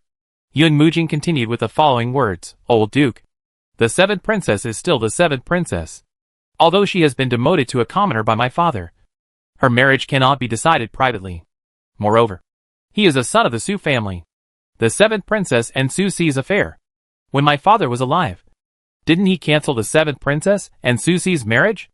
Now she is. He hesitated for a moment to show that he, as the emperor's brother, was also troubled by the behavior of this noisy emperor's sister. Although she was demoted to a commoner by her father, she was born by the Empress Dowager after all. The Empress Dowager was the mother of Yunlang, and her biological daughter, Yun Mujing, the emperor's brother, would still recognize her. But even if he recognized her, the marriage was still decided by the Empress Dowager. Yun Luoling wanted to marry the son of the Su family, and Su Ci was willing to marry her. In those days, he had not heard Grandpa Su, Su San and Su Ci talk about this matter. General Su never mentioned this matter to me when he came to quell the rebellion. Now the old duke asked me to make the decision. I don't know how to make the decision. I am a person of flesh and blood. General Su has devoted his life to Yun Lang. I can't be biased. Why don't the old duke tell the Queen Mother and ask her what she thinks? I will also write to General Su. If this concubine has feelings for the man, I will be happy to marry the Su family. But if the seventh sister is forcing it, I will let it go. After all, the Su family has retired. I can't grant a marriage to offend the Su family. These two words directly threw the problem back to Duke Xiao. He accepted Duke Xiao's loyalty. But as for whether he could marry the Su family, he would not issue an order to grant the marriage. Everything depends on the wishes of the children of the Su family. The royal family cannot use power to oppress. Duke Xiao understood the meaning of Yun Mujing's words, but he showed a subtle joy on his face. Yun Mujing's meaning was exactly what he wanted. Your Majesty is thoughtful. But I am not. The Empress Dowager should know about Luoling's marriage. Your Majesty is already exhausted by state affairs. And you should not bother Your Majesty with such trivial matters as marriage between women. As for the Su family, why don't I let me go and discuss it with General Su? Your Majesty, please see if it's okay. He never acted arrogantly because the new emperor was not yet 20 years old. Nor did he take advantage of his seniority and ignore the new emperor because he was already a veteran of 3 dynasties. Every idea of Zhao Guogong on this matter had to be approved by the emperor. After all, his granddaughter was a daughter of the royal family, and the marriage of a daughter of the royal family must be decided by the emperor. Old Duke is thoughtful. So please work harder. Yun Mujing nodded in agreement. There were still memorials to be reviewed. If Zhao Guogong had nothing else to do, he would let the Queen Mother know. He also said good afternoon to the Queen Mother on behalf of his son. There were many court affairs, so he would not bother the Queen Mother. Yes, I will leave. Zhao Guogong bowed and left. After leaving the imperial study, Yun Mujing just picked up the red pen in his hand and put it down again. He looked at the door of the imperial study, watching Zhao Guogong rushing to the harem, with a profound expression. Sure enough, the old fox is still a shrewd and more sensible old fox. It's no wonder why my brother chose him. Yun Mujing knew what Zhao Guogong was thinking. He didn't set his sights on the new queen's palace, but instead targeted the Su family and wanted to be in-laws with the Su family. Marrying the Su family, which had lost military power but had high prestige, would bring more benefits than targeting the new queen's palace. Not only would it not displease the new emperor, but it would also be reused because of the Zhao family's sensibility. In this way, the Zhao family could firmly hold the position of the first family in Langjing, truly honor the whole family, and would not follow the same path as the Yao family. It was a smart idea. Zhao Wenjian, the old fox, is really smart. He realized that he wanted to suppress his Zhao family with the Mu family. So he immediately retreated to advance and showed his loyalty, thinking about his plan to pardon the Yin Gongho mansion. He couldn't control it. The figure of Su Er, who was indifferent, suddenly appeared in his mind. I don't want to be her great general king, but I want to be the new emperor of Danyang. Crack. I can't control myself anymore. My fingers make such a sound, and my mind unconsciously appears again after Su Er found out the secret of her female body. He was so angry that he vomited blood and lost his voice. How much he hated her at that time. My heart felt like it was pinched by a pair of invisible big hands, which made Yun Mujing breathe quickly. But it was this rapid breath that made Yun Mujing wake up suddenly. And Su Er's figure was thrown behind his mind in time. Closed his eyes for a breath. And after opening his eyes again, he regained his rational mind. Yun Luoling and Su Yuqing. The matter between them. Will Su Rao agree to Yun Luoling entering the Su family? If she uses power to oppress her, she will be courting death. Ha! After making such a meaningless sound, Yun Mujing took a red pen and continued to review the memorial. Let his heart, which just fluctuated for a moment, return to calmness. He was born as the 7th Prince Yun Mujing, and now he is the new emperor of Yunlang. He will never waver for one person. Yun Mujing thought that the Su family boy mentioned by Duke Xiao was Su Si, including Su Rao. She just found out that it was Su Si. After all, the things between Su Si and Yun Luoling, especially Yun Luoling, broke into the Ministry of Justice to see Su Si, and ended up being demoted to a commoner and exiled to Yun County. Such things are just as Yun Mujing said to Duke Xiao. Who doesn't know it? But the facts are completely different from what Yun Mujing and Su Rao thought in their hearts. The Su family boy is not Su Si, but a person they think is impossible. In the hall of the new Su family mansion in Yun County. At this moment, the look of astonishment in Su Rao's eyes and eyebrows has not completely dissipated. Especially when she thought of Yun Luoling, who ran over in the rain just after they got off the boat. Her third cousin, who was always steady, took an umbrella and strode forward before she ran to her, just when Yun Luoling was just getting wet. His umbrella was faster than the eunuch Detsi, who was chasing after her, and hit Yun Luoling on the top of her head, and wiped the rain that fell on Yun Luoling's hair with a handkerchief. The third brother's movements were extremely gentle, and this series of coherent actions made Su Rao stunned for a moment. And then she blinked her astonished peach blossom eyes hard, feeling that she was dazzled. Did she see something wrong? Yun Luoling and her third cousin. As my little sister saw, my fourth brother doesn't have to avoid her anymore. Su Si spoke at this moment. His shaking head meant to tell Su Rao that it was not him, but their third brother, who had taken a fancy to her, because of the 7 princesses breaking into the prison of the Ministry of Justice. My third brother had taken a fancy to this unruly princess. During the few months that my little sister had been in Danyang, they had been protecting and loving each other, and it had become like this. Thinking about what she had seen and heard at the ferry, Su Rao still couldn't calm down for a long time. Her eyes, from getting off the boat to getting on the carriage, and then getting off the carriage and returning to the hall, still fell on the two people holding hands. Seeing that Yun Luoling had been hiding beside Su San, her face was more awkward than when she came to apologize to her for Su Si. Little sister, if you keep staring at her, Ah Ling will find a crack in the ground to crawl into. Su Rao stared at Yun Luoling like this, making Yun Luoling more and more uncomfortable. And Su San finally spoke to help. Aya. This time, it was like a jealous awe. Su Rao looked at Su San, and the third brother immediately protected her. Immediately, she took a step and walked straight towards Yun Luoling, with her hands behind her back, just like General Su when he was a naughty boy, circling around Yun Luoling, turning left and right several times. Why didn't you come here with your powerful whip today? Hiding behind my third brother. Yun Luoling. Are you still the Yun Luoling I know? As she spoke, her eyes and her peach blossom eyes turned slightly. Su Rao would only look like this when she was against the willful and capricious 7th princess. She was full of bad thoughts, and felt like she was going to trick Yun Luoling again. Su Rao. You?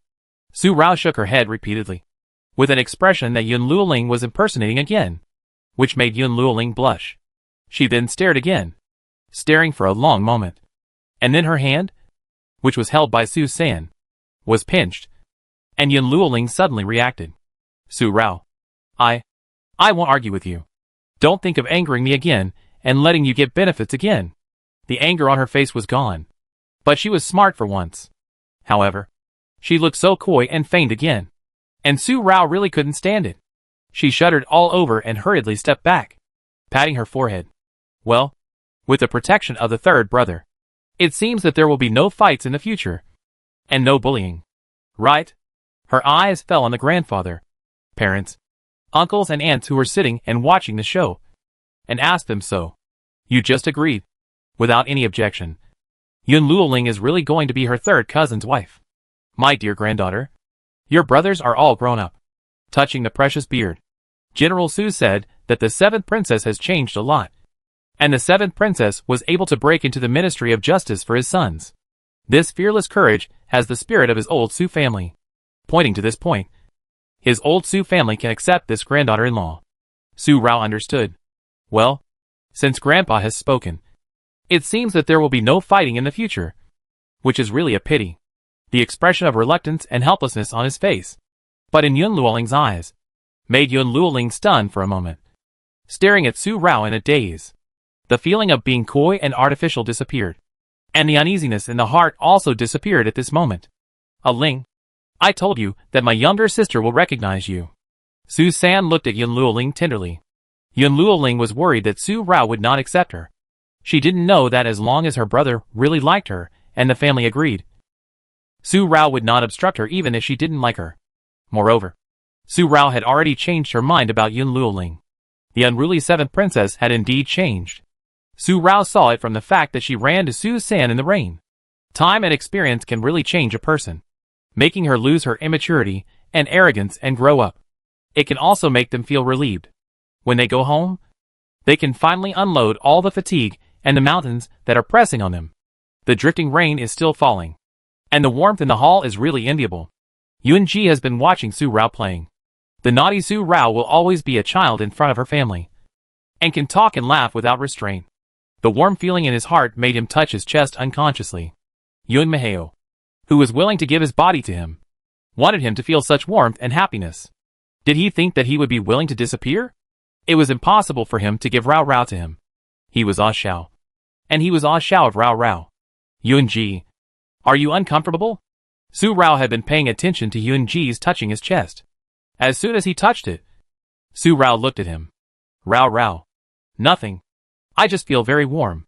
He shook his head, held Su Rao's hand, and wanted to touch his chest. With a faint smile on his lips, he looked at General Su and others who were looking at him because of Su Rao's words. He showed no abnormality at all. He just felt that the Su family was very warm, and his heart was warm. Haha. Xiuji's words are very much to my ears. It seems that Xiuji is eager to enter my Su family. After making this teasing, General Su stroked his precious beard and winked at Su Rao. My dear granddaughter, it's been so long, and you still don't plan to take Xiuji down. Your efficiency is too low. General Su's expression of this old naughty boy. This winking look. Father Su, Mother Su and others suddenly felt ashamed. Father came again, and he wanted to teach Rao bad again. Grandpa is right. After all, our Su family is not young anymore. Rao will go and prepare well. Leaving behind the seemingly ambiguous remark, Su Rao pulled Yunji and left the main hall with a smile. General Su's expression, which was originally happy, suddenly froze. After that, he blew his beard and glared. You little bastard. You forgot your grandfather when you got a man. You have no conscience. Su's father, Su's mother and others pursed their lips for fear that they would laugh accidentally. Father always thought about Rao and Xiuji. Now that Rao really had an idea, he couldn't bear to let her go. Su Rao left the hall and took Yunji back to her Raoxiang courtyard. Along the way, the corners of her mouth kept rising, hiding her worries in her heart. Su Rao didn't quite believe what Yunji said to her just now, but she didn't dare to be careless, fearing that General Su would not be able to hold back and expose himself if he continued. Yunji said that he was afraid of being burned by himself in the sun, so he resisted again and again. He would always figure it out himself. And when he figured it out that day, he would be honest. Yunji said so. And Su Rao waited until he figured it out himself. And then told her who he was. Rao. Do you want to marry Yunji? Ying, Yisu and Yifeng, who had just arrived at Raoxiang courtyard and sorted out Su Rao and Yunji's luggage, stopped as soon as they stepped out of Raoxiang pavilion. They all looked at Su Rao and Yunji who came. What did they just hear? Su Rao also stopped and turned to look at the person holding the umbrella for her. The umbrella always tilted towards her to shield her from the falling wind and rain. At this time, there was no shadow of darkness in his eyes when he looked at her. But Su Rao could feel it, and felt what kind of mentality he had when he asked this question. He was jealous in his heart, full of jealousy. Is it because of what she said to her grandfather? If she wants to marry Yunji, she must marry Yunmuheo. It's not that Rao wants to marry Yunji. Rao has never known Yunji. She is heartless and unhappy. So how can she talk about marriage? Someone wants to marry Rao. The man standing in front of Rao now has had this idea since he was a child. He also said that when he grows up, he will pick his favorite moon for Rao. If he wants to marry, I will marry him. Pulling Yunji and continued to walk. The person she wanted to marry was never a name, but the person she liked. Just this one person. Whoever he was, she would marry him. She just wanted him to be safe. And she would be safe for the rest of her life. Okay. Muttering this, Yunji did not say anything else, and let Su Rao pull him to the side room in Raoxiang courtyard, the morning hall of the Qin royal family. In the morning hall, white candles burned day and night. In the months when Su Rao was away, Su's father and others had been watching this place. Just like their own ancestral hall, they would come to clean it every day, add lights and candles. Su Rao brought Yunji here, and placed the tablets of Wang Shu and Qin Rao in the middle. And all the relatives were reunited. The tablet of the king of Qin was originally there. After all the tablets of the Qin royal family that Su Rao had carved with her own hands were burned by Yunyu. This morning hall was rebuilt in the Su family, the imperial ancestral hall of the Qin royal family. And the tablet of the king of Qin was also in it. But at that time Su Rao knew that her uncle Wang was still alive. So she took down the tablet. But she didn't expect to put it up again in the end. Father, mother, Rao has brought your future son-in-law to see you. You must take a good look at him. You will not see him again. After seeing him today, Rao will lock up this great Qin imperial temple. Rao will keep Qin Rao to accompany you forever. Be a good Su Rao and live happily. Pulled Yunji to kneel down, counted 3 times, and interlocked her fingers with Yunji, so that her father and mother could take a good look. She would live a good and happy life. The densely packed tablets were neatly arranged. In the middle of the tablets of the great Qin crown prince and the crown princess, a new tablet was placed. The words daughter of the great Qin crown prince, Princess Rao of the great Qin. Qin Rao engraved on it fell into the pair of slender phoenix eyes. In his mind, the picture of his daughter sitting in a cowhide tent and writing and carving with a knife flashed by. The dark room in Qin Feng residence also emerged. There used to be countless tablets like this in that dark room, but none of them had any identity carved on them. When it was known that Rao was still alive, one of the nameless tablets was immediately taken away, leaving only the long-lasting marks on the altar after the tablet was placed there. The memorial tablet that had been erected for years should have been taken down earlier, but Xiao had forgotten about Rao at that time. So Yunmaheo had to look for her for another 2 years. Whether it is sooner or later, Rao is by my side, and there is no need to blame myself for the past omissions. In his mind, this clear voice appeared in his mind every time he was angry. A coolness washed his heart, shackled the bloodthirsty killing in his heart, and made him rational. Now he no longer needs him to remind him every day. He can control himself. And he actually doesn't need him anymore. Yunmaheo, you heard it too. I've always been the one Rao wanted to marry. You might as well give up. You can't control me. And I won't control you. If you stay, you'll just watch Rao being with me every day. Why bother being so persistent? This admonition came from the bottom of his heart. A flash of darkness flashed through his disguised indifferent and clear phoenix eyes. He once again had the idea of wiping out Yunji. And it became stronger and more urgent. He wanted to wipe out Yunmuheo, who had shackled him again and again. The person who shouldn't exist was not him. Ah Xiao. I am not the one who is obsessed. You have already noticed that there is no Yunmuheo. And there never was. You cannot erase me. I am you. Yuanji fell into silence again, and gave the control of his body to this man again, waiting for him to figure it out, throw away the remaining fear, and then choose his own name. Does he want to feel sorry for his grandparents and continue to be Yuanji? Or does he just want to be Ah Shao? Just want to be Ah Shao who appeared in the Great Qin Palace. You are not me. You are not. I am Ah Shao. Rao Rao's Ah Shao. Not Yun Muheo. I am not.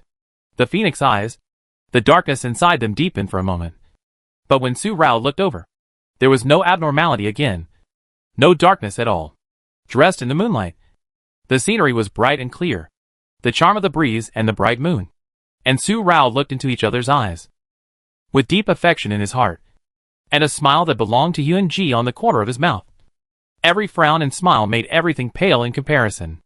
After seeing his parents and reuniting with his relatives, the morning hall was also locked, locking up everything of Qin Rao, and sealing it forever, without any hatred. As soon as this was done, Su Bo came. The meal was ready, and he called them to Songha Hall for dinner. Su De also received news that Damyan was safe, and they had set off and would arrive before the Mid-Autumn Festival. The rain that had been falling for a day stopped, and a rainbow appeared in the sky, echoing with the sunset glow blooming in the clouds. The colors were colorful, and the sunset glow was golden and red. Like a dream. Su Rao. Brother Ji Yu. After dinner, Su Rao and Yuanji just came out of Songha Hall, and Yun Luoling chased after them. She was annoyed by Su Rao at noon, and she didn't have time to talk to Yuanji. At this time, she chased out and looked at Brother Ji Yu who was alive. Her eyes were red. She had prepared a lot of words in her mind, but when she saw Su Rao's eyes on her, she didn't know what to say for a while. She could only stand still, pinching her dress with both hands nervously, without any pampering of the seventh princess. Yun Luoling. No need to say anything. You are loved by my third cousin, and I can see that you also love him. You two like each other. As the younger sister of my third cousin, I will naturally bless you. The grudges between you and me are just the result of our ignorance and quarrels when we were young. Now we have grown up, so there is no need to remember them anymore. Although Su Rao had expressed her approval of Yun Luoling at noon, she didn't say it out loud. Since Yun Luoling had chased out, she might as well say it out loud. As for Yuanji, there was no need to avoid him, since he was the future third cousin's wife. She would meet him sooner or later. She didn't plan to hide Yuanji for the rest of her life and never see him again. When Yun Mujing was firmly seated in the court, even if the people in the court knew that Prince Ji Yu was still alive, what could they do? Yun Mujing's throne was not obtained by treason, but by the new emperor Yun Muheo, who wrote an edict to abdicate. Yun Luoling understood, wiped her red eyes, and didn't let the tears fall. She looked at Yuanji for a few times before turning around and walking towards Su San, who followed her out. In Yun Luoling's heart now, Yuanji was her biological brother. As long as the brother was alive, it was good enough. After Su Rao and his family returned to Yun County, they began to live a peaceful and stable life. On the third day after returning home, they met Jin Chao's family. After Jin Chao's injury healed, he was sent to Yun County by people arranged by Su De, and Jin Chao's wife and children were also brought to protect him. After all, Jin Chao chose to betray the king of Qin for Xiao Shan, and the situation in Damyang was unpredictable at that time. If the king of Qin's conspiracy succeeded, Xiao Shan would definitely be taken away by the king of Qin, and the fate of Jin Chao and his wife and children could also be predicted. So General Su wrote a letter to Su De, and took Jin Chao's family to Yun County to live, and Xiao Shan and Adi were sent to Yun County to study. When she saw her brother again, Su Rao still did not recognize Xiao Shan. The uncle had passed away, and Xiao Shan was just Jin Chao's son, just a brother she had saved. Since she lived in Yun County, she would learn knowledge from the teacher in the future, be filial to her parents when she grew up, love Adi, and be an upright man. I will remember what my sister said, and I will be an upright man, filial to my father and mother, and love my brother, listening to what my father had told me before he came.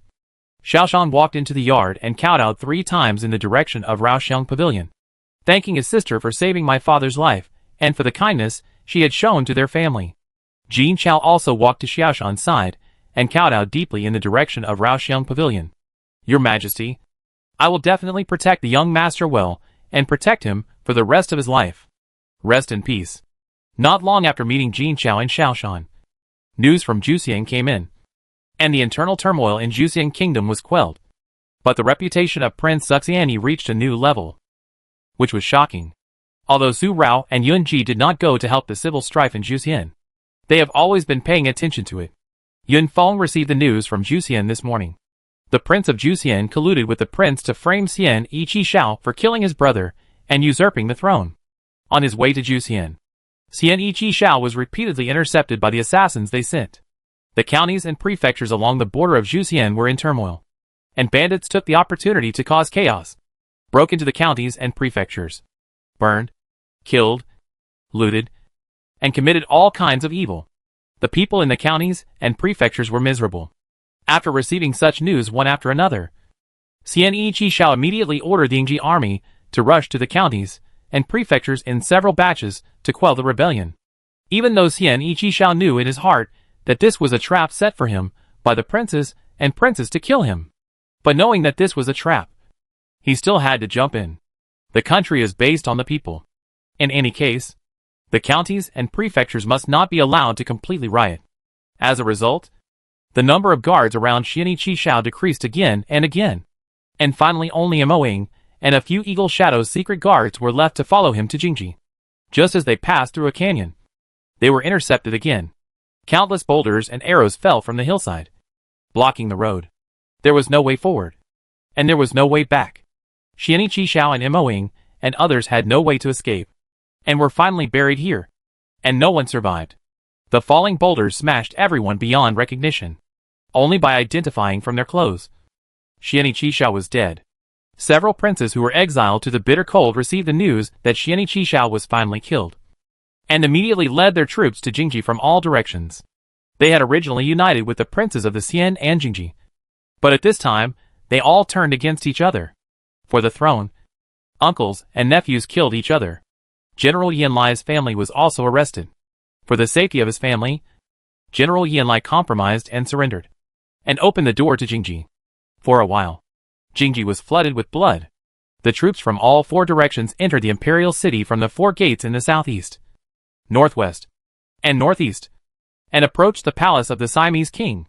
Whoever could rush into the palace, kill to the end, step onto the main palace of the Siamese king, and sit on the dragon throne that they were eager for would be the final winner. The troops from all four directions were so angry that they rushed in and seized the first palace gate. The palace gate and the city wall were guarded by only 1,000 imperial guards. How could they stop the troops from all four directions, who were already fighting together, under the thousands of troops? They died before they could even use their swords and guns. They swept all the way, black and dense, filling up the wide corridors that would never be crowded even if multiple carriages were running in parallel. They rushed through the first palace gate, killed the second palace gate, and stepped on the third palace gate, leaving a glaring red in each corridor. And corpses fell one after another. The soldiers who continued to pour in from behind, trampling on the corpses of who knows which side they were from, all thinking about rushing in, helping the prince and the emperor to take the throne, so that they can soar to the sky. The weapons that had already been bloody were just mechanically hacking and killing other soldiers who were wearing different clothes from themselves or had different colors of laces tied on their arms. The red splashed in their eyes, making their eyes red, further stimulating the bloodthirstiness that was boiling in their hearts. The knives didn't feel any pain when they cut the flesh and bones, and they fought more desperately. After a whole afternoon of killing, the leaders of the four parties had all rushed to the empty square in front of the Jingda Hall. As long as they stepped onto the palace platform, they would be one step closer to the position where they were competing. But at this moment, they stopped vigilantly and didn't rush forward again. Those who can rush to the Jingda Palace are all capable and resourceful. Those who don't have any means have already become victims of this rebellion and stepping stones. At this most urgent moment, whichever side moves first will become the target of the siege by the other three sides. The leaders of the four sides are all aware of this, so they are all vigilant and do not move, just waiting to see who will lose their temper first and start the killing. At this moment, there is no lightning and fire collision between swords and guns. No blood splashing 3 feet when swords pierce into the flesh and bone marrow. No rush. The air feels quiet, but the square in front of the palace suddenly feels urgent. Whoosh. Suddenly, just when the square was quiet for a breath, The sound of a stray arrow shot out from a corner that had never been seen. I don't know which soldier shook his hand, or which side's archer was buried. The arrow pierced his heart, and the leading prince fell from the tall horse. The majestic body smashed onto the floor tiles, bringing up a layer of fine, almost invisible ash foam that spread in the air. The death of the prince of this side caused chaos in the camp of his followers, who killed their prince. The swords and spears in their hands were stained with blood again. Chaos was about to arise again. Whoosh! Then another arrow broke through the air, with a precise and clear purpose. It was still the leader of one side who shot and killed the leading prince of the other side, causing chaos in this camp. The situation fell into chaos again in an instant. The leaders of the other two sides, who were still alive, saw the arrow shot this time. One saw it from the opposite side, and the other saw it was shot by the general on his side. But his men definitely did not have such a sharp archer. This person was not his soldier. Just as he thought about this, the leader of the other side did not give him time to think, and shouted, "It turned out that you are the one who is making trouble. The throne belongs to this prince. Go to hell." The bloody scimitar in his hand went straight ahead. On the square, there was a thorough bloody fight, and then mutual slaughter. The corpses piled up one by one, forming small hills. On the hills of corpses, cinnabar red blood flowed into a small river. Just looking down, the scalp numbed, the heart was full of horror, and the stomach felt like churning. But the man who shot the two arrows walked away from the corner, stepped on the steps of the wall, walked to the top of the high building, and looked down coldly. There was no ripple in his cold eyes. Even if he was only wearing the most ordinary soldier's clothes, it was difficult to hide his cold and indifferent color. He always acted with thunder and lightning. Moing, who was also wearing soldier's clothes, also stared coldly, watching the mutual slaughter below. When the self-righteous victors were left behind, they came out to clean up the mess, purge the rebels, and killed without mercy. General Yanlai was also like a desert eagle. He had seen such a situation before in the battle for the throne. Prince Suxiani, who was not the powerful prince he at that time, could cripple and demote his 15 elder brothers to the corners, and supported his own brother to ascend the throne. So how could he be killed so easily now? The killing in the canyon was just a plan made by General Yanlai long ago. There was a cave on the side of the canyon, and a substitute had been prepared in it. With just one move, he could hide the truth and escape, and then wait for the enemy to tire, cross the river, and finally catch the thief and annihilate him in one fell swoop. Su Rao had not been to the battle, and had not seen the internal movement of Zhu Xian with her own eyes. But she could imagine how shocking Xianiqi Xiao was from the words in the letter handed by Yunfeng. General Yanlai's compromise and surrender were also their plans. The arrest of his family members was just a choice made when everything was under control. General Yanlai had made his own decision in the letter he wrote to Prince Yi. This was his most firm trust in the prince he followed. Thunderous means, shocking people, the ability of a king, and the way to control his subordinates. In this pacification of the rebellion, the strategy of General Yanlai under his command cannot be ignored and has made great contributions. After reading one letter, another one was the final outcome of the rebels in Zhu Siam and the remnants of the previous dynasty who secretly instigated the riot in the struggle for the throne of Zhu Siam. That year, Siam Yi Chi Xiao was soft-hearted and let some of his brothers go. But this riot told Siam Yi Chi Xiao that they could not stay. As for the princes who were all abandoned by Queen Rong, none of them survived in this rebellion. The last prince who rushed to the front of Jingde Hall ended up being killed by the other side. The prince? Just when the prince thought he had reached the top, Xian Yi Chi Xiao made another move. He had not even touched the door of Jingde Hall, let alone sat on the dragon throne that made him so eager to kill. He was also shot through the heart by an arrow. In the end, his eyes, which had never closed, could only stare at the imperial power that was so close. And he had no breath. In order to quell the civil strife in Juxian this time, Xian Yi Chi Xiao did not even take out the imperial edict left by Juxian Wei Wang for him. All the court officials in Juxian had already prostrated themselves. Long live our emperor. Xian Yi Chi Xiao stepped into Jingde Hall, lifted his robe, sat upright on the dragon throne that made those princes and princes so eager to kill, and issued the first order. The whole country should search for the remnants of the chaos. In just 2 days, Jin Chao's third brother, who was about to escape, was caught in a mountain village. The third brother of Jin Chao who died in Gobi Pass for protecting Su Wu. He just pretended to be dead to hide, and then secretly visited the useless princes of Ju Siam and instigated them to rebel. Otherwise, those princes would not have the courage. Everything was just instigated by people with ulterior motives in the hope of achieving their own goals. The third brother also instigated the county king, who was exiled to the bitter cold land in the same way. He was the middleman between the princes and county kings of Ju Siam.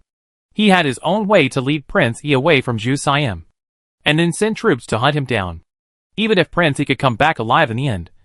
Ju Siam's court had already changed dynasties, and a person who killed his brother and usurped the throne would become a traitor of Ju Siam. His instigation of the riot gave those princes and county kings the reason that they had turned from love to hate, and that Siam Yi Chi Shao married the woman he liked. So he wanted to deal with Siam Yi Chi Shao. The woman that the third brother was talking about was none other than Princess Yun Langsini, who was married to Siam and was the concubine of Prince Yi. Zhao Lianqin. Zhao Lianqin was also the person specifically mentioned in the second letter Yu Feng brought, not only because of the lame excuse that Jin Chao's third brother had found, but also because of another matter. When the capital was in such a turmoil, she also made a move in secret, plotting to kill Prince Yi's wife. Prince Yi's wife, Su Rao, the legitimate daughter of the Su family of Juxian, had a deep love with Prince Yi. She was jealous of the concubine, so she took this opportunity to murder the wife. After Prince Yi quelled the rebellion, he learned about the tragic death of his beloved concubine and was furious. He wanted to kill concubine Zhao to avenge his beloved concubine, but was persuaded by General Yan Lai that concubine Zhao was Princess Sini, who was married to Yun Lang. If she was killed, it might affect the peace between Juxian and Yun Lang. Now that Juxian has made a big move, it is not easy to be hostile to Yun Lang again. Finally, Prince Yi sent concubine Zhao back to Yun Lang with a letter of divorce, and told him not to see this vicious woman again. Prince Yu Xianyi really loves his wife. If the wife had not been killed, they would have loved each other and lived together till old age. This sounded a bit gloomy, especially the last word old age, which seemed to carry a murderous intent.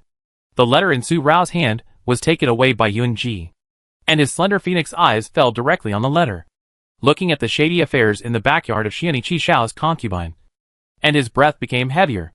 He also remembered what Xianyi Chi Shao said to Yun Ji in the Rong family's imperial mausoleum. Don't let Han Machan hurt Rao Rao. If Xianyi Chi Shao hadn't said this, he would have been hard to wake up for a while, and it would have been difficult for him to occupy this body again. Why? Are you jealous? At this moment, he was so obviously strange that even if Su Rao wanted to pretend not to notice, she couldn't do it. She immediately curved her bright eyes and glanced at the person next to her, when he himself was also surprised. She said this, and the smile on her face could brighten the heart. I am indeed jealous.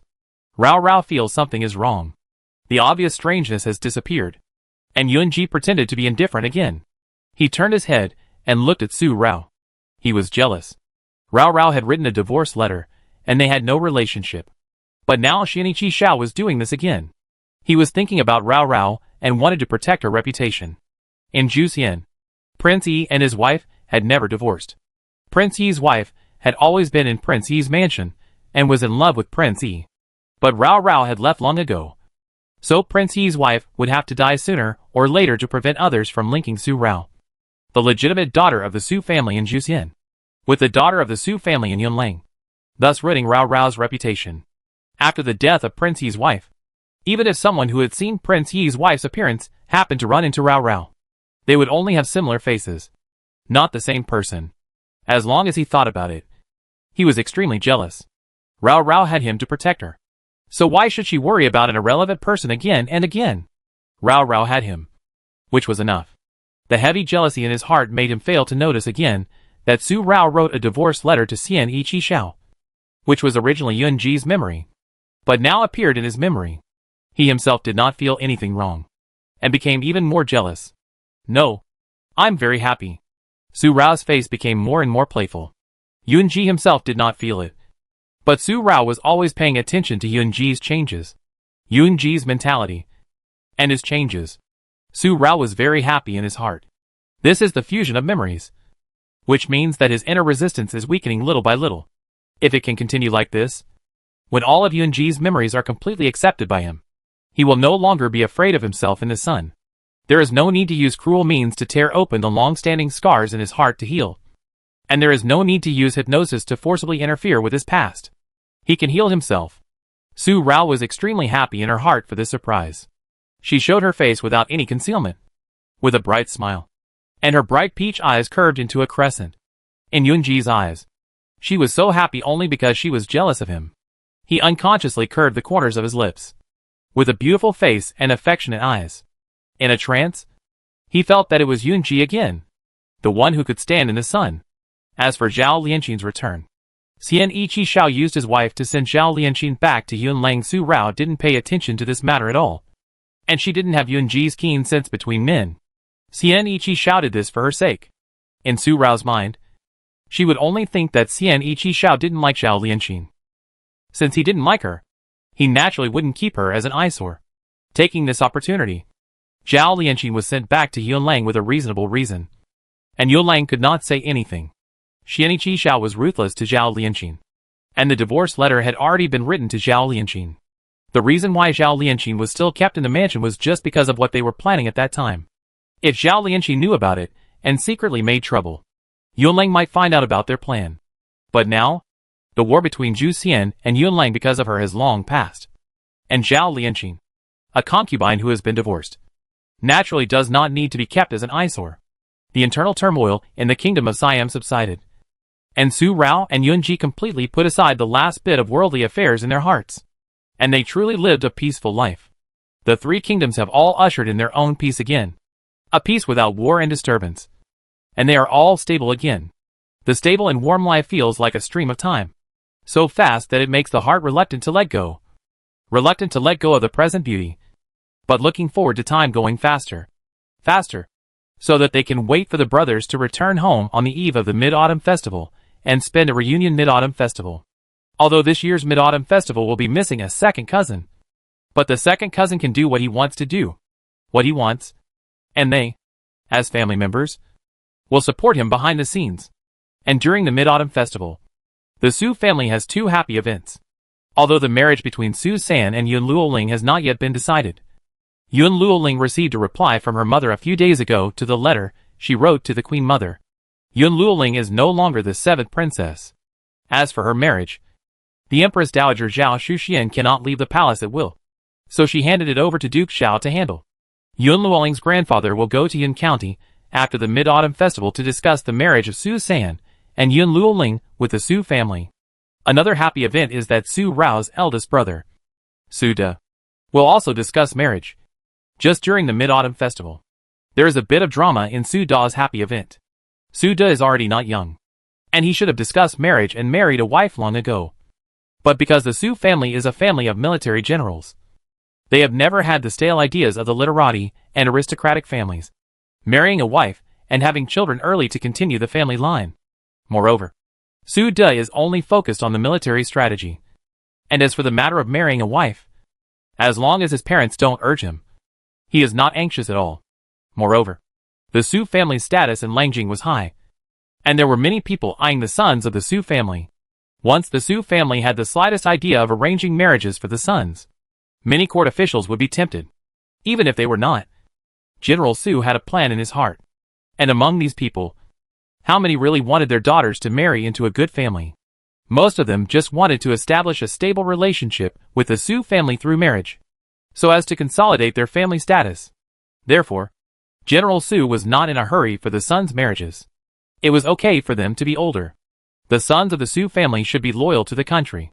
With just this sentence, no matter how many eyes were staring at the marriages of his sons, they would not dare to rashly find a matchmaker to come to the door to propose marriages for their daughters. If they were not careful, they would win over the Su family through the marriage of their children and become a thorn in the emperor's eyes.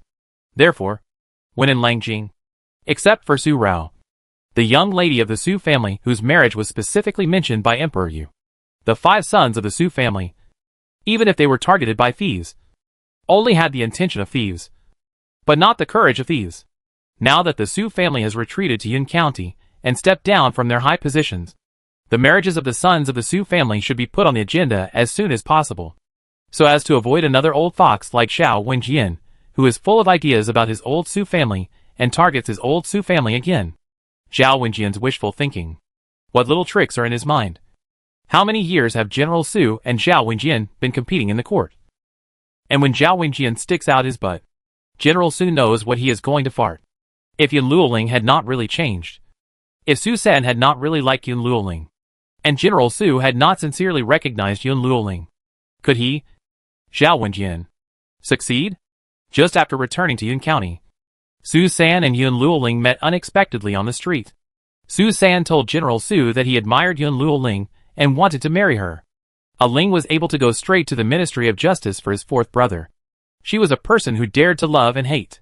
His fourth brother didn't like her, but it touched his heart. He wanted to find such a brave woman as his wife.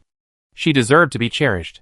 Su San told General Su his idea, and General Su immediately put the marriage of other sons of the Su family on the agenda. It happened that the third granddaughter of Brother Lu's family, who had made friends with the old brothers in Yun County in previous years, was graceful and elegant, and she was even more heroic when wielding a long spear. A tiger daughter of a general. General Su took a look and thought, this is the granddaughter-in-law of his old Su family. He immediately discussed with his brother Lu, thinking about which son and girl to match together to become in-laws. General Su had also made up his mind to let the third daughter of his elder brother's family choose, and she would choose whichever one she chose. At this time, Su San and Su Si who stayed at home. Su San had someone in her heart, so General Su wanted to let Su Si and the third daughter of the Lu family meet first, and let these two young people take a look at each other first. If they are attracted to each other, then the relationship is good. If they are not attracted to each other, there are Su De and Su Wu who accompanied Master Hui Shan to Juxian to rescue Jin Chao. When they come back, let them meet the third daughter of the Lu family. Although there are not many sons in his old Su family, there are not many, except for Su San. None of them have a wife. The sons of his old Su family are not bad. There is always one who can attract the third daughter of the Lu family and marry this granddaughter-in-law. General Su said this nonsense, and he was a buddy with him. The old patriarch of the Lu family was naturally a rough and unrestrained person. Agreed? They hit it off immediately. Both families were military families, so it was natural that they would meet each other differently. They asked the two youngsters to compete in the training ground to see who was braver, the son of the old Su family, or the granddaughter taught by his elder brother Lu. As the saying goes, beating is love, scolding is love. Beating and scolding are love.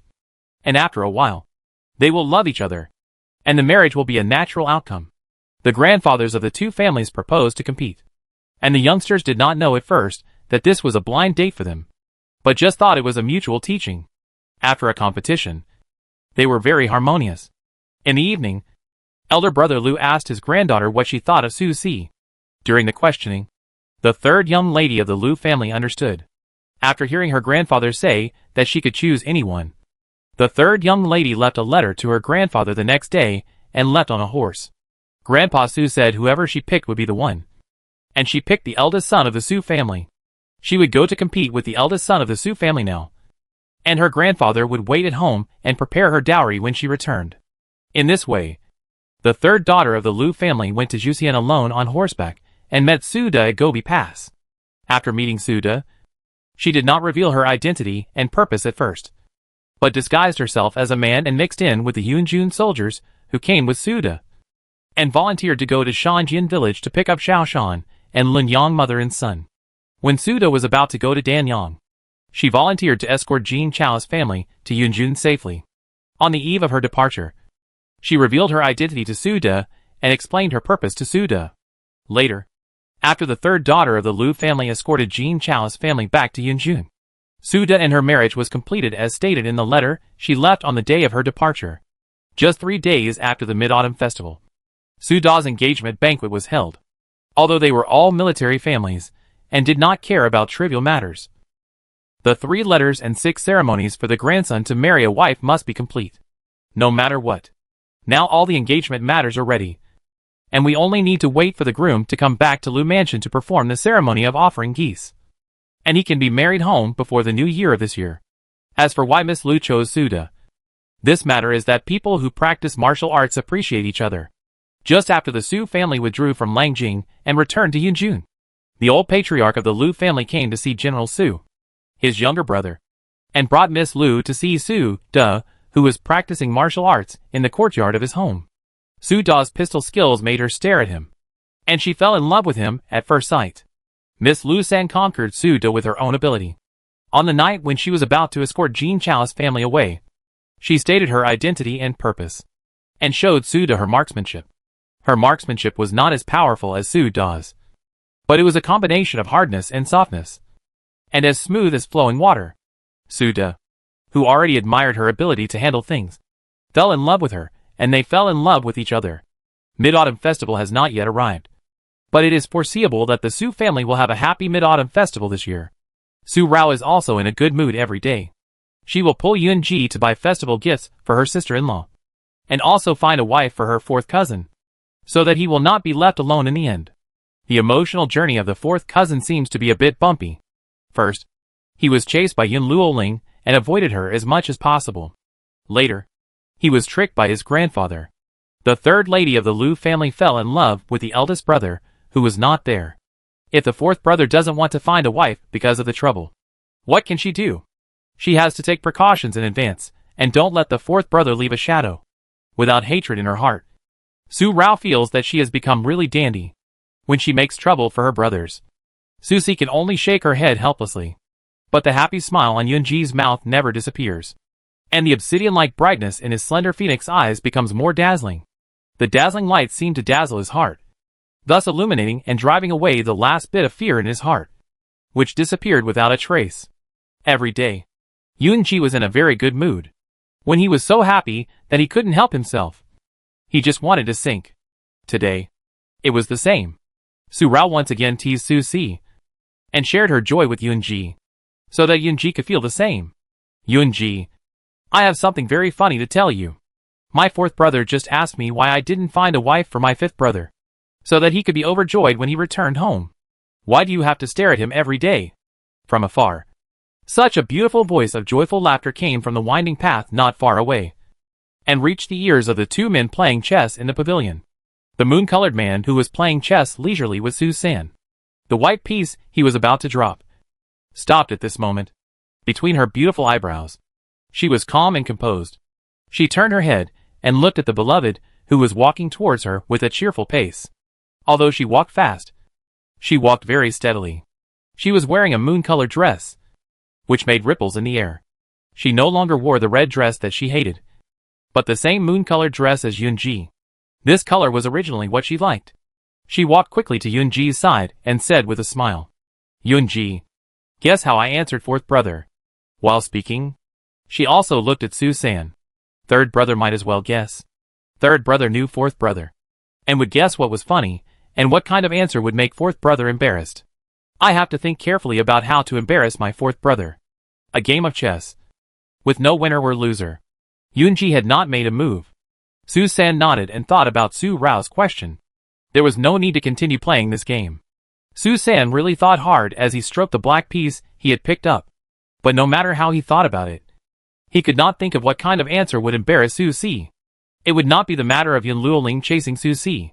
Su Rao had already made a fuss about this matter many times, and Su Si had already heard it and had no feelings. He no longer felt afraid of Yun Luoling, who had chased him, and was now his future third sister-in-law. It would not be the third lady of the Lu family. The relationship between the third lady of the Lu family and Su Si was completely a random match made by the two old children, General Su and the old head of the Lu family. Su Si had no feelings for the third lady of the Lu family, just like he did for Yun Luoling. He had never had any feelings for her.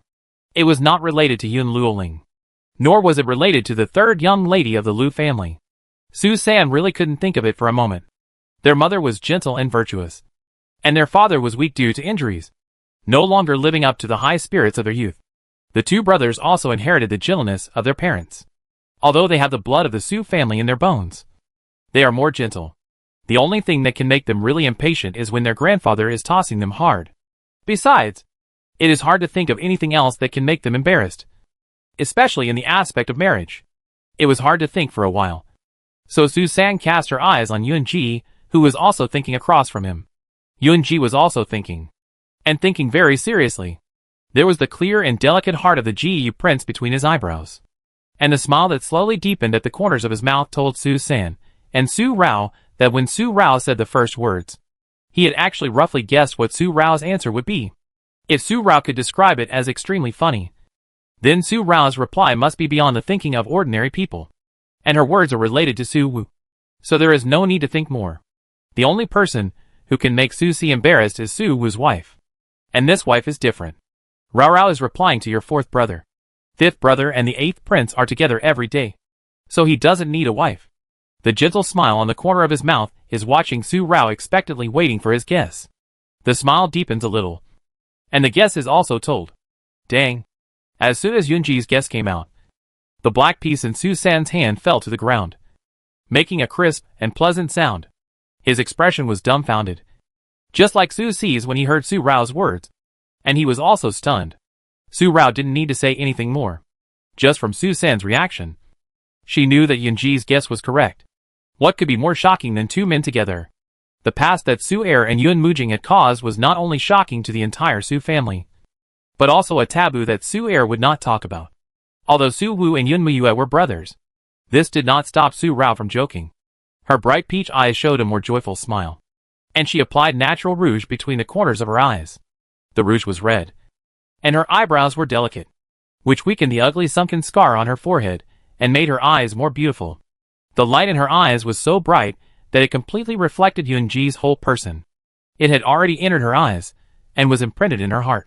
He was dressed in moonlight clothes, and he was so clear in Su Rao's eyes, as clear as when they sat together in the corridor of the East Palace, looking up at the only bright color that could remain in his heart, the shimmering moon, which was the only light he had ever seen. And now he no longer needs to look up at the moonlight. He has a light that is more dazzling than the moonlight. Once again, his heart fluctuated so easily, so obviously.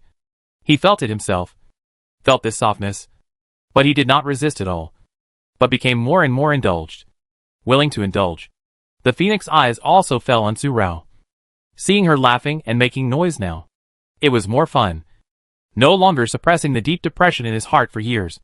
His heart also became comfortable, relaxed and happy like never before. Just watching his beloved being happy quietly, he was overjoyed.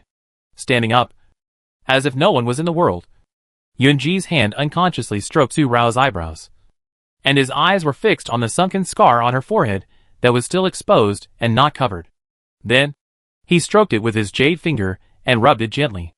Then, he murmured, although I'm used to seeing it, if possible, I'd better remove this scar. Now, every move of Yunji, even if it's just a little change, has entered Su Rao's heart without missing a single detail. At this moment, Su Rao is truly happy to feel the change in his heart and become soft. For more than half a month, Su Rao has not felt that kind of darkness in him again. He is no longer deliberately pretending to be Yunji, but becomes Yunji instinctively. He no longer has a constant alert in his heart, alerting that he will expose himself if he is not careful, and let Su Rao notice that he is not Yunji, not the Yunji who makes Su Rao happy. He didn't notice that he was gradually throwing away the remaining fear in his heart, and gradually letting down his guard, accepting himself in the sun. Su Rao has put a lot of effort into Yunji's mood and recovery. It seems to be effective now. I believe that his illness will be cured soon. This scar should be removed, but it has been left for too long. My medical skills are no longer able to remove it. I will wait for Mr. Zhu to come back and remove it. The soft hand also touched Yunji's forehead. Su Rao also pulled down Yunji's hand and held it. And once again, they looked into each other's eyes, full of affection. Su San on the side was automatically blocked. Mid-Autumn Festival. Family Reunion. This year's Mid-Autumn Festival did not have the sadness and desolation of last year's Su family being wronged and exterminated. Nor did the princess of the previous dynasty freeze her heart under hatred and start a war. Under the lights and decorations in Yun County, and with the Su family smiling happily, Su De and Su Wu and others came back. Just one day before the festival, they returned in a dusty way, just to be able to reunite during the Mid-Autumn Festival. The eldest brother and the fifth brother both returned, and they all returned home on the same day. But they returned from two directions. And Su Wu also brought a tail. He also brought Yun Muyue to Yun County and brought him home. The day after Su Rao and Yunji set off from Danliang, Yun Muyue learned from the old prince Yun about the great changes in Langjing, and that his father had passed away, and he, his son, was taken hostage by others, and he didn't know it at all. After learning about the changes in Langjing, Yun Muyue wanted to rush back to Langjing immediately. Su Wu accompanied him, and left a message to Su De that he would rush back home before the Mid-Autumn Festival. The two of them followed Su Rao and Yun Ji and left Danyang and rushed to Langjing. The two ran all the way to Langjing. After arriving, Yun Muyue did not enter the city, but went directly to the Imperial Mausoleum. Seeing that the Imperial Mausoleum was heavily guarded, he could only kneel down and wipe his tears from a distance between the mountains. Knock 3 times to worship his father. Su Wu just watched from the side. He did not kneel down, although his Su family was safe. What Yun Yu did to his Su family at the beginning, although the matter was over, the grudge in Su Wu's heart would not be forgotten. He accompanied Yun Muyue here only because of the friendship of good brothers. Besides, his Su family was no longer a vassal of the Yun family, and the knees of the Su family would not bend easily in the future. After Yun Muyue paid homage, Su Wufang asked Yun Muyue a question: did he want to go back to Langjing, continue to be the 8th prince, or take this opportunity to leave? Anyway, the 8th prince has been missing for a long time, so it should be okay to continue to be missing for a long time. Su Wu and Yun Muyue are good brothers who grew up wearing the same pants. Su Wu knows Yun Muyue's true thoughts and what kind of life he wants to live the most. Yun Muyue has never been stupid, but there are too many helplessness in the royal family. If you want to live a stable life, you must be stupid and be a fool. After all, stupid people have good luck. Su Wu asked that question, but in fact he was giving Yun Muyue advice. That is, he wanted to take Yun Muyue away and not go back. Going back to Langjing would definitely fall into crisis.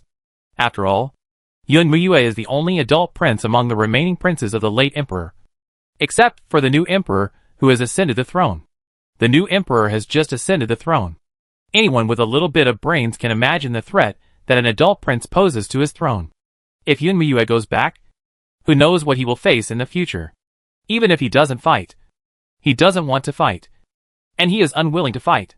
But the situation in people's hearts will always push him to fight behind his back, pushing him step by step into the bottomless abyss. If he doesn't want to fall into the abyss, then now is his chance. Since he never fights, he might as well step on the mountains and rivers to become the Shao Gongzi that he once envied the most. Come and go freely. Go to his shitty identity as the 8th prince. Go to his shitty royal dignity. Whoever wants to be, whoever wants to enjoy, whoever wants to enjoy. They don't care. In this way, Yun Muyue, who had rushed back to Langjing, paid homage to his father and queen, and came to Yunjun with Su Wu, discarding his identity as the 8th prince and becoming the free and easy Shao Gongzi. Free and easy. It was a naive idea and a willful behavior.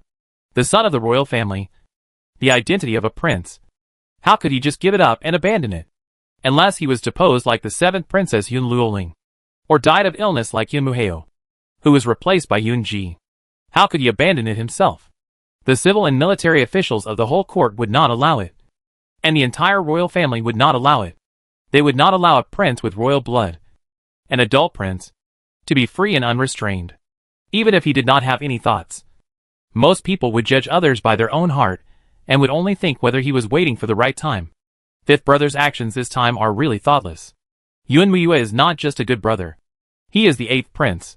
It is no problem to go free with a good brother. But it is a big problem to go free with the 8th prince and kidnap the 8th prince without making any noise. This matter is different from the last time. Last time Yun Muyue escaped from prison. His departure from Beijing was Yun Mujing's plan. But this time, it was Su Wu who kidnapped the 8th prince. If people with ulterior motives know about it, the peace that the Su family has finally gained will be broken again. Moreover, if he wants to be free, he should learn from Master Shao to be free. But Master Shao has never been free, and he doesn't know what freedom is. So how can he be free and at ease?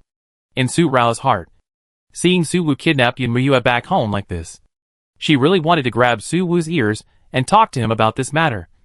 But her grandfather, father, uncle, and aunt did not say anything at this time. None of the people in the Su family scolded Su Wu for bringing Yun Muyue to Yun County privately. It was because he didn't think twice and brought people here without informing his family first. As the head of the family, the grandfather did not speak. Su Rao, the granddaughter, did not want to spoil the fun at this moment. Making this Mid-Autumn Festival which was supposed to be a happy time, boring and spoiling the family's interest. All the thoughts in her heart had to be suppressed first. After the Mid-Autumn Festival was over, and the eldest brother's engagement banquet was over, she would have a good talk with the fifth brother. If he really wanted Yun Muyue to be better, he should let Yun Muyue take off his identity as a prince first, instead of bringing him back quietly and leaving unknown hidden dangers. Mid-Autumn Festival. Smiling. No matter how many things were in her heart, Su Rao did not show it on her face. She was happy with her family during the day, and in the evening, she went to the Mid-Autumn Night Lantern Festival in Yun County with Yun Ji and her brothers, guessing riddles and praying for blessings with river lanterns. It was so fun. After releasing the river lanterns and praying for wishes, they went their separate ways to play. The eldest brother went to play the game of throwing pots and arrows with his future sister-in-law. The third brother took Yun Luoling to buy a horse whip that Yun Luoling had seen not long ago. The fourth brother went to an elegant pavilion alone, where talented men and beautiful women were showing off their elegance. The fifth brother also went to the free and easy place in the streets and alleys with Yun Miyue to have fun. Ying and his sister and Yifeng and other Yue also stopped following and guarding, and went to play on this mid-autumn night. Only Su Rao and Yun Ji were left alone, with their fingers intertwined. They strolled under the dim lights. They were all dressed in the color of the moonlight, wearing colorful hats to block the slightly cool night wind in the street. They stopped at a Hajin six-cornered flower pavilion with fewer pedestrians, and spent their time together. The moon hanging high in the sky is round like a big disc, round and bright, with stars dotted around it. The starlight it emits blends with the moonlight cast by the full moon, cast into this branch stream of the Qingyun River that flows through Yun County, projecting the blessing lanterns on the river's surface. Pray for the health of parents. Pray for the success of children. Pray for success in the next year. And pray for a good husband in this life. All kinds of wishes, each with its own mind. The light of the moon also casts the figures of the couple holding hands in the clear river surface. Only the reflection in the water can see their affection. Silent, and tenderness that can be seen by others without saying anything. Standing in the hexagonal flower pavilion in Hijien, I was watched by a master painter on the other side of the river. A man and a woman leaned on each other, looking at the moon side by side. The light of the full moon splendidly showed the sweetness within 3 feet around them, making him unable to help but paint this beautiful night scene. This year, the Mid-Autumn Festival in Yun County was filled with joy. In Danliang State, Su Er, the new emperor who ascended the throne, was also in the attic, raising his glass to celebrate with the ministers of Danyang. The new emperor had just ascended the throne, and in this festival celebrated by the whole country, the monarch and his ministers enjoyed themselves together and drew closer to each other. Another glass? The wine cup was facing the direction of Yun County. In this way, he spent the Mid-Autumn Festival with his relatives far away in his hometown, and his heart was with him even though he was not there. The third glass. The wine was poured into the cup. The fine wine was crystal clear, reflecting his eyes, and the dull feeling was not reduced by half. He stared at the wine in the cup for a moment, and then he stood up and walked out of the attic. At this moment, fireworks exploded from the sky, and the ministers of Danyang followed the new emperor out and watched the brilliant fireworks tonight together. The third cup of wine in his hand was just facing the direction of Yunling Langjing, and the charming figure appeared in his eyes that were indifferent. She was dressed in a purple veil, so charming, blocking his way home and seducing his young heart. In one glance, he fell in love, but ended up with the current ending. Separated from his family, alone. New Emperor Yunling. Happy Mid-Autumn Festival. The throat that was injured by extreme anger has recovered under the slow warming and conditioning. He drank the wine in the cup, and the corner of his mouth raised a smile that was difficult to see what he meant at the moment. This smile was very casual, but it felt very deep. So deep that Suhan, who could bring a knife into the palace, habitually held the handle of the knife on his back with both hands, seeing his own young master's indifference becoming stronger and stronger. Compared to the year when he knew that the girl he loved was the seventh prince disguised as a woman, he became indifferent. Now that he knew that the seventh prince was actually a woman disguised as a man, Suhan felt more clearly how his young master's heart was shattered by Yun Mujing's bullying and hurt. The hands holding the handles of the two swords on his back tightened and looked towards Lang Jing. His expression was cold and indifferent. The new emperor of Yunlang. The young master is not someone you can manipulate at will. Only Suhan, who had been following Su Er since childhood, would understand what Su-er was thinking at the moment, what Su-er's words of congratulations meant, and what his purpose was in asking Yun-ji for the position of the new emperor of Danyang. Fireworks once again exploded from the sky, colorful and blooming in the night sky, adding a bit of brilliance to the same full moon hanging in the night sky. In Langjing, the same fireworks bloomed, and the same mid-autumn festival scene of the emperor and his ministers enjoying themselves together. Young men and ladies went to the Mid-Autumn Night Lantern Festival in Langjing in groups of 3 or 2. Lanterns were put into the inner-city lake, and the lights on the painted boats were as bright as day. It was unknown who had reopened the Xiaoyao residence, which had been sealed off long ago. Even the plaque had not been changed. It was still the Xiaoyao residence that was once prosperous in Langjing. That night, the lights in Xiaoyao residence were bright, and there was endless singing and dancing. Its grand occasion had not declined at all because of the closure. Even if you were in the Yun Palace, you could still see its brilliant lights. The new emperor of Yunlang, who also led his ministers to the high platform to watch the gorgeous fireworks, also held a wine cup in his hand. When the night wind blew, the jade beads on the dragon crown rang, and the crisp sound was extremely subtle. Another strand of silk floated and swept across his eyebrows, making the new emperor, who was in a dragon-like posture, feel a little tender as a girl. After he stroked the strand of silk over his ear, the tenderness of a girl disappeared again. He was still the new emperor of Yunlang with a manly heart. Her eyes would also temporarily focus on Danyang's direction. But when she noticed it, she immediately retracted her gaze and retracted her uncontrollable thoughts at this moment. The figure of that person would no longer remain in her eyes, and even in her heart. Since that person chose to be the Danyang emperor instead of her great general king, they would never have any contact again. All the throbbing ended when she left Danyang, and when he let her go. Even if there would be negotiations due to state affairs in the future, it would only be diplomatic relations between the two countries, and there would be no entanglement between Yun Mujing and Su Yuma that only belonged to the two of them. In the first Mid-Autumn Festival after the new emperor ascended the throne in Danyang and Yunlang, in order to show the new emperor's intention to enjoy the people together, the government organized a Mid-Autumn Lantern Festival. Only in Siam, this year's Mid-Autumn Festival, Prince Yi did not instruct the Ministry of Rites to hold a Mid-Autumn Lantern Festival in any form. Emperor Wei died of illness. Princess Jiachuan Changel died tragically in Tamyang, and the Siamese princes and princes jointly launched a rebellion, causing great unrest in Siam. The capital was filled with blood, and his beloved wife was killed by a concubine. How could he still enjoy himself with the people? After pacifying the civil strife, Prince Yi took this opportunity to deal with a large number of court officials with improper thoughts with thundering means, and made a major change in the court. Afterwards, feudal arrangements. A mourning hall was set up in the palace, and all officials kowtowed and chanted sutras to pray for the souls to pass away. The coffins of Emperor Wei and Queen Rong were moved from the dark hall of the mountain palace to the tombs of the Siamese emperors. A tomb was built for Siamu Yaling, and a memorial tablet was set up for his beloved wife. The above is Prince Yi's legal wife, Siamese Su.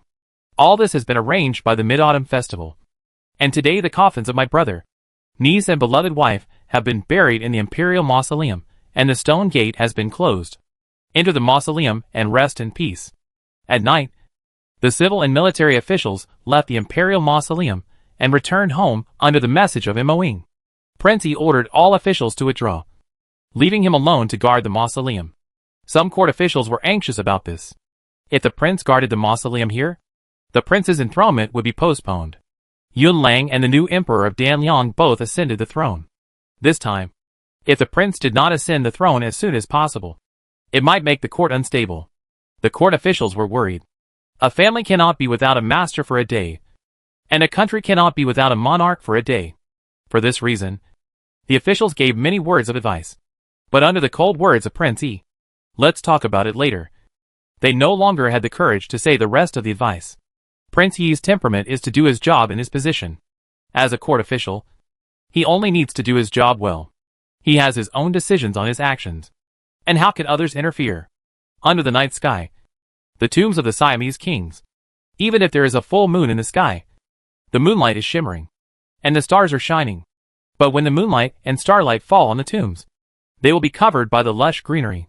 Here, only the flames burning around the tombs can confine this small world like daylight, so as not to fall into the endless abyss. In the spirit hall, On the spirit platform, the wicks in the lamps are burning, and the lamp oil reflects the light under the candlelight, which also illuminates the figure of Prince. He's standing here with his hands behind his back. He just stands there and stares at the spirit tablets of his brother and niece.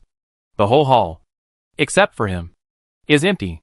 You can hear the crackling sound of the burning lamps, the rustling sound of the curtains fluttering in the night wind from outside the hall, and the vitality given by the swaying of the dense leaves in the forest outside the hall. Not long after, there were clear and hurried footsteps coming from the steps outside the palace, asking the ministers to leave and come back.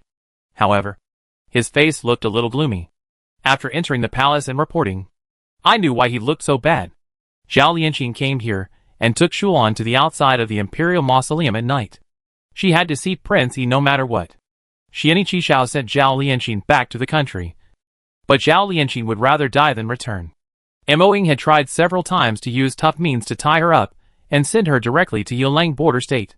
But every time Mo Ying wanted to do it, Zhao Lianqing would put a hairpin against her neck, either letting her see Prince Yi or carrying her body back to Yunlang. Zhao Lianqing threatened with her life, and the rebellion of the various Siamese had just subsided. How could Xian Qishao take the time to deal with her? Xian Qishao had nothing to discuss with Zhao Lianqing. A woman! Marrying her at the beginning and divorcing her now was just a matter of getting rid of an insignificant woman for Xian Qishao. For Zhao Lianqing, Xian Qishao also took advantage of her without any emotion. The reason why Zhao Lianqing married him was because she failed to calculate and got herself involved. She planted the cause herself, and the result was her fate. Xian Qishao was gone, and Zhao Lianqing refused to leave. If Mo Ying forcibly kidnapped her, she would find an opportunity to kill herself on the way. In this way, it was delayed again and again, and until the Mid-Autumn Festival, Mo Ying still did not get Zhao Lianqing away. Now Zhao Lianqing took advantage of the slack time when the late emperor's coffin was closed and buried in the mausoleum today to escape from the palace and come to the imperial mausoleum. Mo Ying had to report what Xian Qishao knew. He messed up in sending Zhao Lianqing back to Yunlang. Your Majesty, it's your incompetence. I can't even do this little thing. Kneeling on one knee, Mo Ying's eyebrows were difficult to relax. He never blinked an eye when fighting on the battlefield. But now, he was helpless with a woman. Moreover, Zhao Lianqing herself was guilty of breaking into the imperial mausoleum at night. That woman was really difficult to deal with. If he didn't have to worry about Yunlang, he would not ask for help from the prince. The cold eyes that had been staring at the altar, the cold and indifferent Ruifeng eyes, just moved their upper eyelids, without any ripples flowing inside, and no observable emotions. He glanced at Mo Ying, and then spoke a cold and emotionless word. Prepare a coffin. If you want to die, send the body back. Yes, I understand. When Prince Yi said this, Mo Ying immediately understood that Zhu Xian didn't need to worry about Yunlang, let alone Yunlang's family, and he could do whatever he wanted. A scheming woman, trying to threaten their prince with her life. Now the prince has spoken. Then if she wants to die, then go and die. Who cares about her life? Before she was restrained because the prince didn't speak. After receiving this order, Mo Ying immediately strode away, and the heavy feeling on his body also dissipated. At this moment, outside the imperial mausoleum, under the mountains, the master and servant who came here were blocked by the Yingji army and could not take another step forward. They could only wait for Mo Ying to pass on the message. Miss, if Prince Yi still refuses to see you, what should we do? Shu Lan supported Zhao Lianqing. She had been waiting for too long, but Mo Ying still did not come. She was anxious and uneasy, and even her voice was crying. The night wind in the mountains was blowing, floating the curtains that Zhao Lianqing brought. In the night, it was unclear what her expression was at the moment. It was only from her breath that became disordered after Shu Lan's words that she could feel that her heart was suppressing calmness and self-control at the moment. Moreover, her hands were clenched tightly and turned blue, and there was a wrinkled handkerchief in her hands, which showed how she was forbearing in her heart. For Su Rao, Xian Qishao detained her in the backyard without any explanation and with a divorce letter. Now, for Su Rao, he not only deducted her from the crime of harming the wife, but also divorced her with a divorce letter and sent her back to Yunlang with great kindness. She, Zhao Lianqing, was born noble and a daughter of the Zhao family. She would never allow herself to be sent back in such humiliation. With her reputation ruined, and she would never become a stepping stone for him. Xian Ichi Xiao. To pay for Su Rao. He fantasized. If Xian Ichi Xiao clears my name, allows me to be the queen of Xian, and gives me honor, I, Zhao Lianqing, will live with him all my life. But if he really wants to step me into the quagmire for Su Rao, and use my reputation in exchange for Su Rao's future peace, I will make him regret it. Regret that he used me to pave the way for Su Rao. Muttered. A voice that only she could hear. She is Zhao Lianqing. If she cannot get love, she will have the supreme and noble status, and become a woman like her aunt. If she cannot get this nobility, the beautiful eyes like orchids, once like Clydia, after many twists and turns, now Clydia seems to be completely polluted. And then a cup of black ink is poured, completely dyeing the Clydia black. A pot of Clydia. Is it a wrapped shell at the beginning, and now it reveals her original evil face? Or is it that she still has the quality of orchids at the beginning, but she cannot get the love she wants, and the exiles she wants are also destroyed? She faces adversity again and again, which wears out her orchid quality. And now there is nothing left. The confusion between the breath shows the evil in her heart that wants to be released, which is just a thought in her heart. Good and evil. Just a thought. When the figure of Mo Ying approached was reflected in the pair of beautiful eyes covered by the curtain. He conveyed the words of Xian Ichi Xiao, and added his own words. He only gave Zhao Lianqing 2 days. If she still refused to leave the next day, and still wanted to threaten him with her life as before, don't blame him for not knowing how to cherish women. The moment before, she could still endure the humiliation and maintain her usual reserved, beautiful and elegant posture. At this moment, the calm and self-sustaining Zhao Lianqing couldn't stand and took a step back. She held Xu Lan's arm with her clasped hands to stabilize her body. Because of her action, the curtain covering her face opened a gap, and the torches of the Yingji army reflected the expression on her face clearly. The seeds that had been buried in her heart for a long time, the seeds of evil, finally took root and sprouted completely. And in an instant, they were like a giant tree in the sky, darkening her already black heart. From the initial defeat of Su Rao for Prince Jiyu, to the ruthless humiliation of her husband when she threw away her modesty as a woman and confessed her love to Prince Jiyu, to the defeat of her plan. She was abandoned by her grandfather, who only cared about the family's honor, and married into Zhu Siam. She had already become an abandoned child, married into Zhu Siam. But she was still humiliated by Su Rao several times, and her husband imprisoned her in the backyard to marry Su Rao. And now he put the last of her nobility at Su Rao's feet, and trampled her into the quagmire of humiliation. It was Zhao Lianqing, who had been childhood sweethearts with Brother Jiyu. Why did Brother Jiyu suddenly change his mind? Why did Brother Jiyu prefer to be entangled by Su Rao, the ugly woman, again and again, rather than accept her feelings? Brother Jiyu has changed. He abandoned her, and even plotted for her to marry Zhu Xian. She doesn't love him anymore, and doesn't want to like Brother Jiyu anymore. So why does her husband still fall in love with Su Rao and destroy her last bit of nobility? What did she do wrong? She just liked Brother Jiyu. Why did she end up with nothing? Shulan. Let's go! After a long time, Zhao Lianqing said this, and once again restored her dignity as a daughter of the Zhao family, turned around, straightened her back, and left, without Mo Ying's threat of death. Zhao Lianqing maintained the last dignity she gave herself. As a noble lady, even if she was pushed into the quagmire, she had to leave her own dignity. When Zhao Lianqing left, Mo Ying did not follow her. He sent a Yingji army to follow her to ensure that Zhao Lianqing took the initiative to leave this time, and not be tactless again. As for Zhao Lianqing's last reserve, Mo Ying did not take it seriously. After all, since Zhao Lianqing and Zhu Xian moved into Prince Yi's mansion, she has always been in this attitude. When she threatened with her life, Mo Ying thought she was crazy. Now she is normal. The Mid-Autumn Festival passed in 3 days. After 3 days, Su Da's engagement banquet came one after another. Today, August 18th, a double date, is a good day for engagement.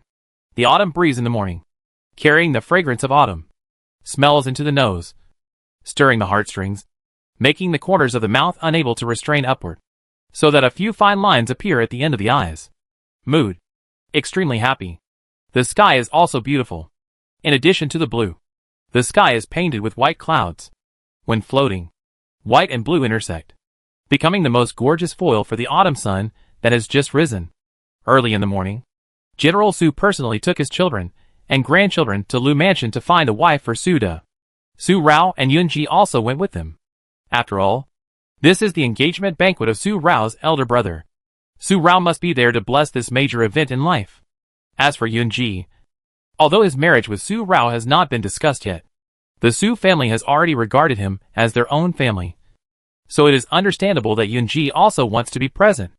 Yunji did not cover his face when he went to Lu Mansion this time. So Su Rao let him appear in front of everyone in Yun County.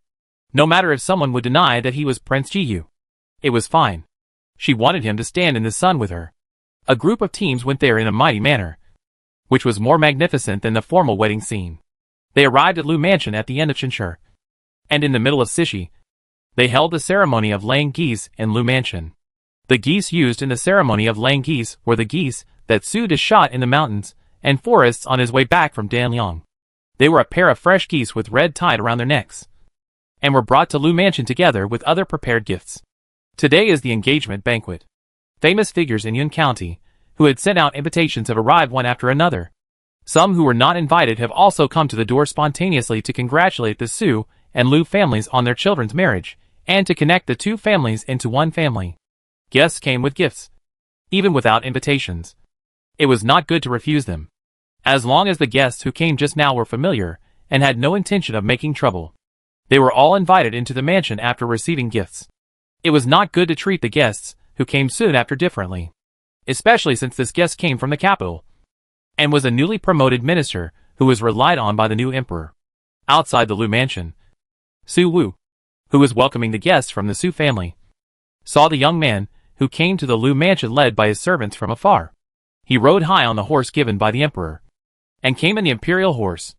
Although it was only a year since they last met, it felt like they had been separated for many years. He was no longer the Xiao Jin who could play with him and Xiaoba while fighting crickets. Fifth brother, if you don't want to see him, you go in first. I will receive him. Su Rao, who was receiving the guests from the Su family with Yun Ji and Su San in the mansion, happened to see Mu Mingjin coming from afar, and also saw her own servants. Why did Mu Mingjin come to Yun County at this time, and was led by her own servants? Immediately, with a breath in her heart, Su Rao strode out. Mu Mingjin went to her Su family first, and then came under the leadership of her Su family servants. Did he come here at the order of Yun Mujing, or did he come by himself?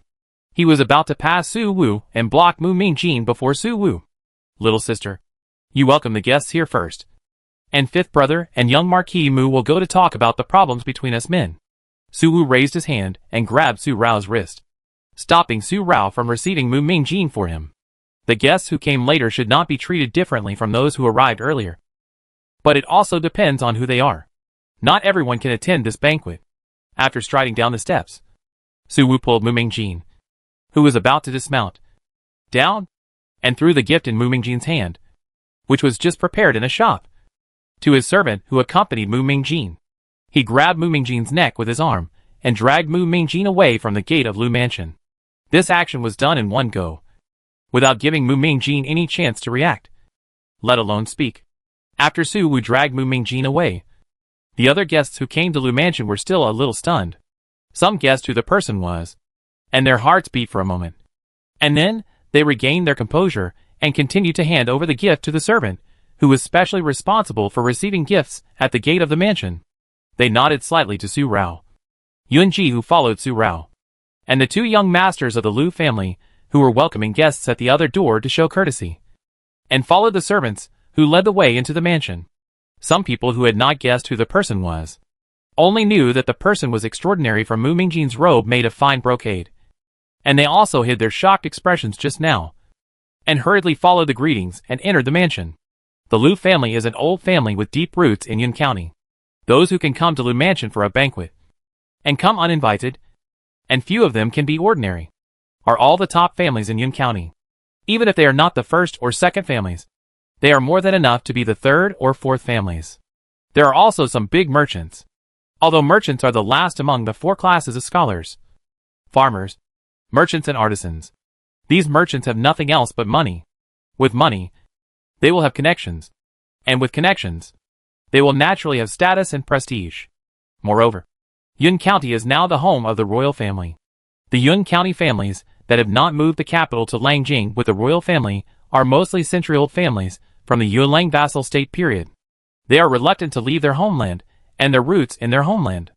Even the Zhao family, although they moved the capital to Langjing with the royal family, still had their old house in Yun County. The older generation of the family and the collateral branches were all in Yun County.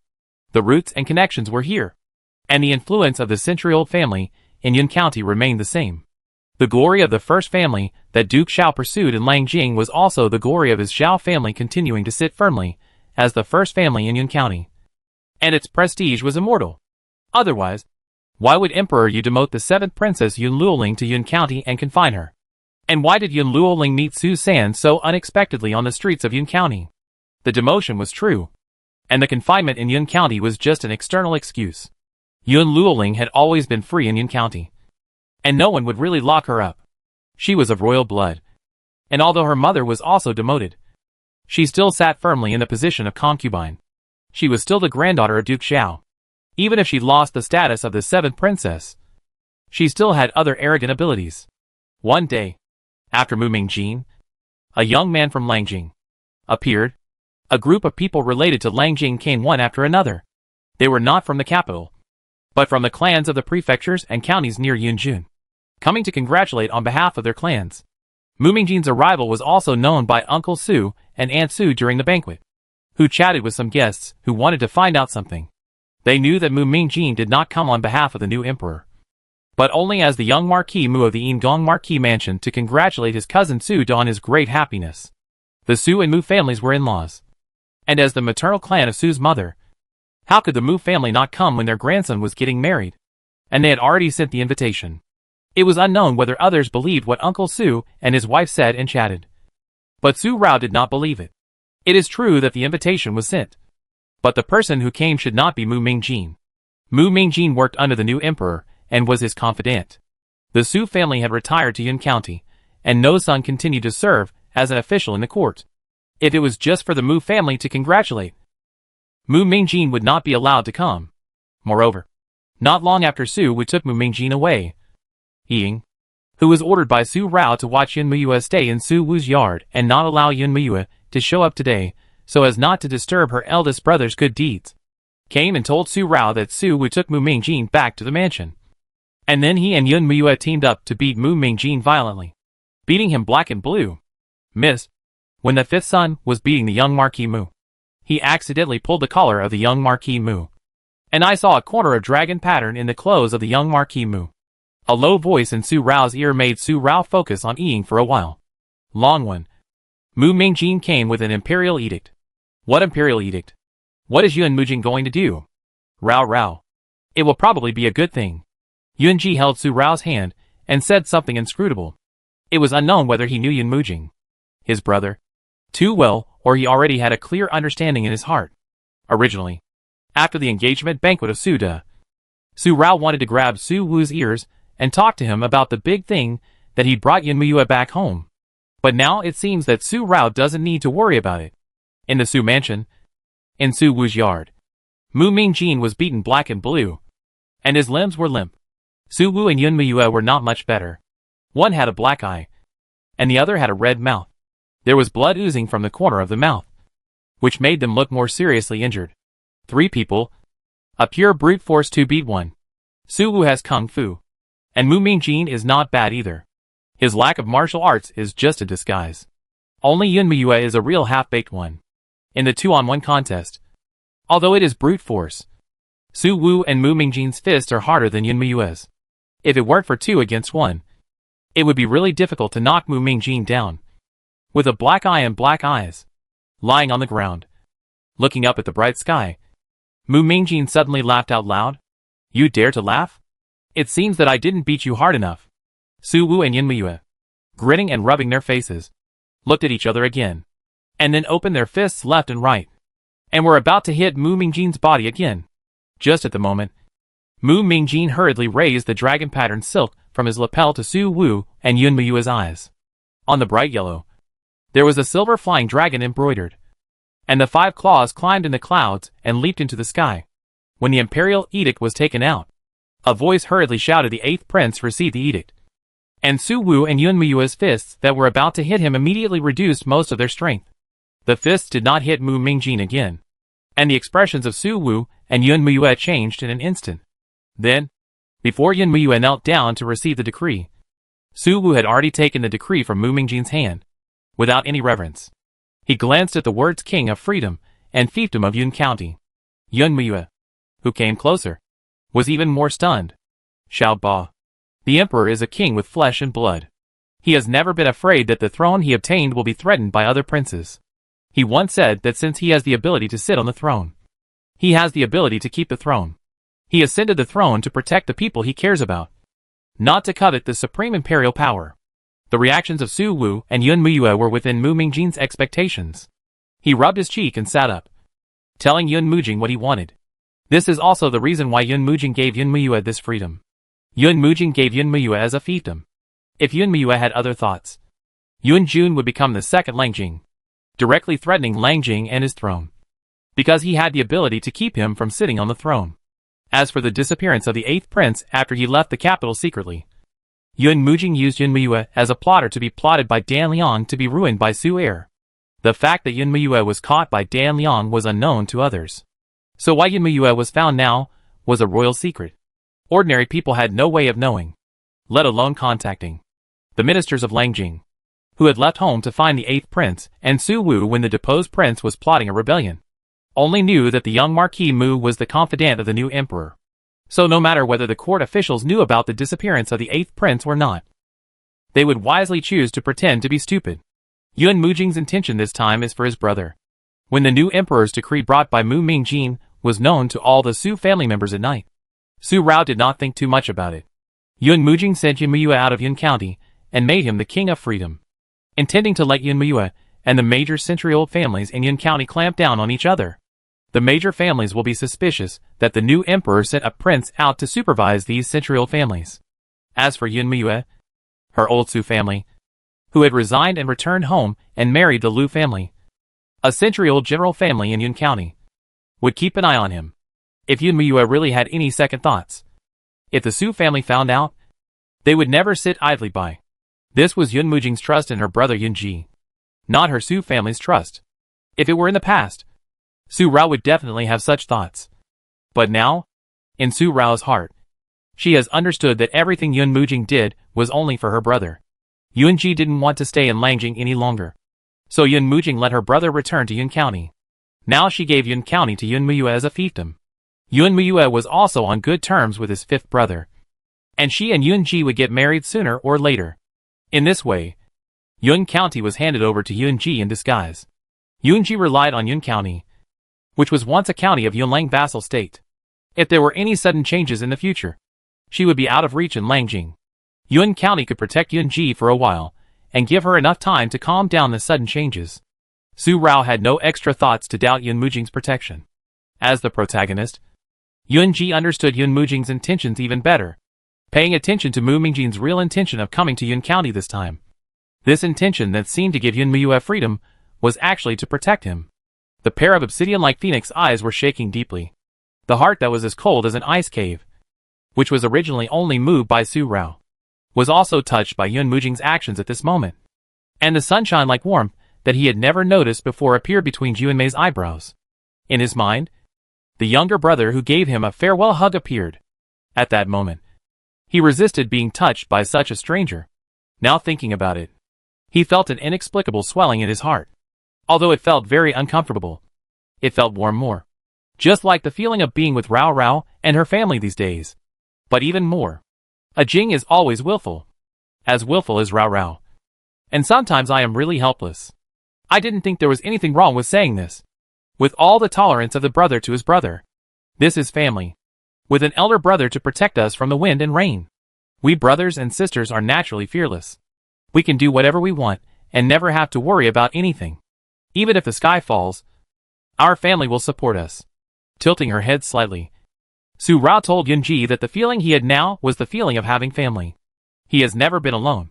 He has a grandfather and grandmother who have taken care of him and raised him. A younger brother who is determined to protect him and plot for the throne. Yunling, Yun Feng, Xiao Mubai and other loyal subordinates. And his second brother, who has been his best friend since childhood. And she? So many of them care about him. He already felt it in his heart. And after Su Rao's words, he understood why his heart was swelling. It turned out that this is how it feels to have family. No wonder Yun Muheo is so greedy. Yun Muheo. Maybe you are right. Living in hell. I may also want to return to the human world. Even if the sun may burn me in the underworld. It is warmer here than hell. Here I have Rao Rao and your stupid brother. I am greedy and want to be myself like this forever. So, I greedily want to pretend forever. And you? A lonely soul. Please leave peacefully. Once again, I tried to persuade Yunji to give up the initiative of this body. But there was no response. Black and white. Only two distinct colors in the dream. No longer seeing each other when consciousness overlapped. Although they could not see each other's faces. They could feel each other. Darkness and light. Two opposites. Coexisting in the same sea of consciousness. Since he woke up for the first time, they have been looking at each other day and night. Separated by a natural chasm of black and white. They can see each other's figures. But they can never walk into each other's territory. Completely occupy each other's territory. And drive each other out from then on. This time, he was the only one in the dream. The dazzling light across the chasm was missing Yun Muheo, who had bound him again and made him hate and fear him. Did he just disappear silently? The jade finger stretched out and touched the bright white in front of him. The chasm between black and white. Just when his hand touched it, there were signs of interweaving. Black and white slowly intersected and merged into a light gray color, shortening or even disappearing the chasm. He raised his foot and took a tentative step forward, and actually stepped into the sunlight. However, the dazzling sunlight, 1,000-foot-long light, was dazzling and dazzling, which made his eyes, which had been in the darkness for many years, and had long been accustomed to the darkness, ache and heartache. He fell into a gray world in front of him, and could not see any color. There was no black, no white, just a void and empty gray. Whose world is this? Whose world is this? No, this is not me. This is the blind Yunji. I am not him. Not Yunji. No. As Yunnan murmured, the foot that had been stretched out was retracted. The blended black and white were clearly separated, and the natural chasm that separated them was split open again. The Su family's big happy event, one after another, immediately rushed to the Su family. Duke Xiao wrote a letter saying that he would go to Yun County and visit the Su family after the Mid-Autumn Festival. As a result, the next day, the day after Su Da's engagement banquet, he visited the Su family. So impatient, Duke Xiao originally came with Mu Mingjin, but after arriving in Yun County, he went back to his old house of the Zhao family first, and did not go to the Lu family like Mu Mingjin did. Although the Lu family has a high prestige in Yun County, it is already half behind the Zhao family. The Zhao family has already had a clan member go there. If he, the head of the family, goes to the Lu family again, it will give the Lu family enough face. But it will lower the status of his Zhao family. In the eyes and hearts of others, they may think that his Zhao family is rushing to get close to the Su family. So they will give the Lu family another face. Duke Xiao regards family honor as a lifelong pursuit. How could he do such a thing that would bring down his family's status? Moreover, General Su did not want Duke Xiao to appear at that time, lest he could not suppress his temper and quarrel with Duke Xiao, ruining his grandson's wedding day. As for that old man Zhao Wenjian, he kept saying that Su Han was vulgar, and now he is rushing to marry into the Su family, which he despises. He despises Su Hong's vulgarity, and Su Hong despises the Zhao family's snobbery.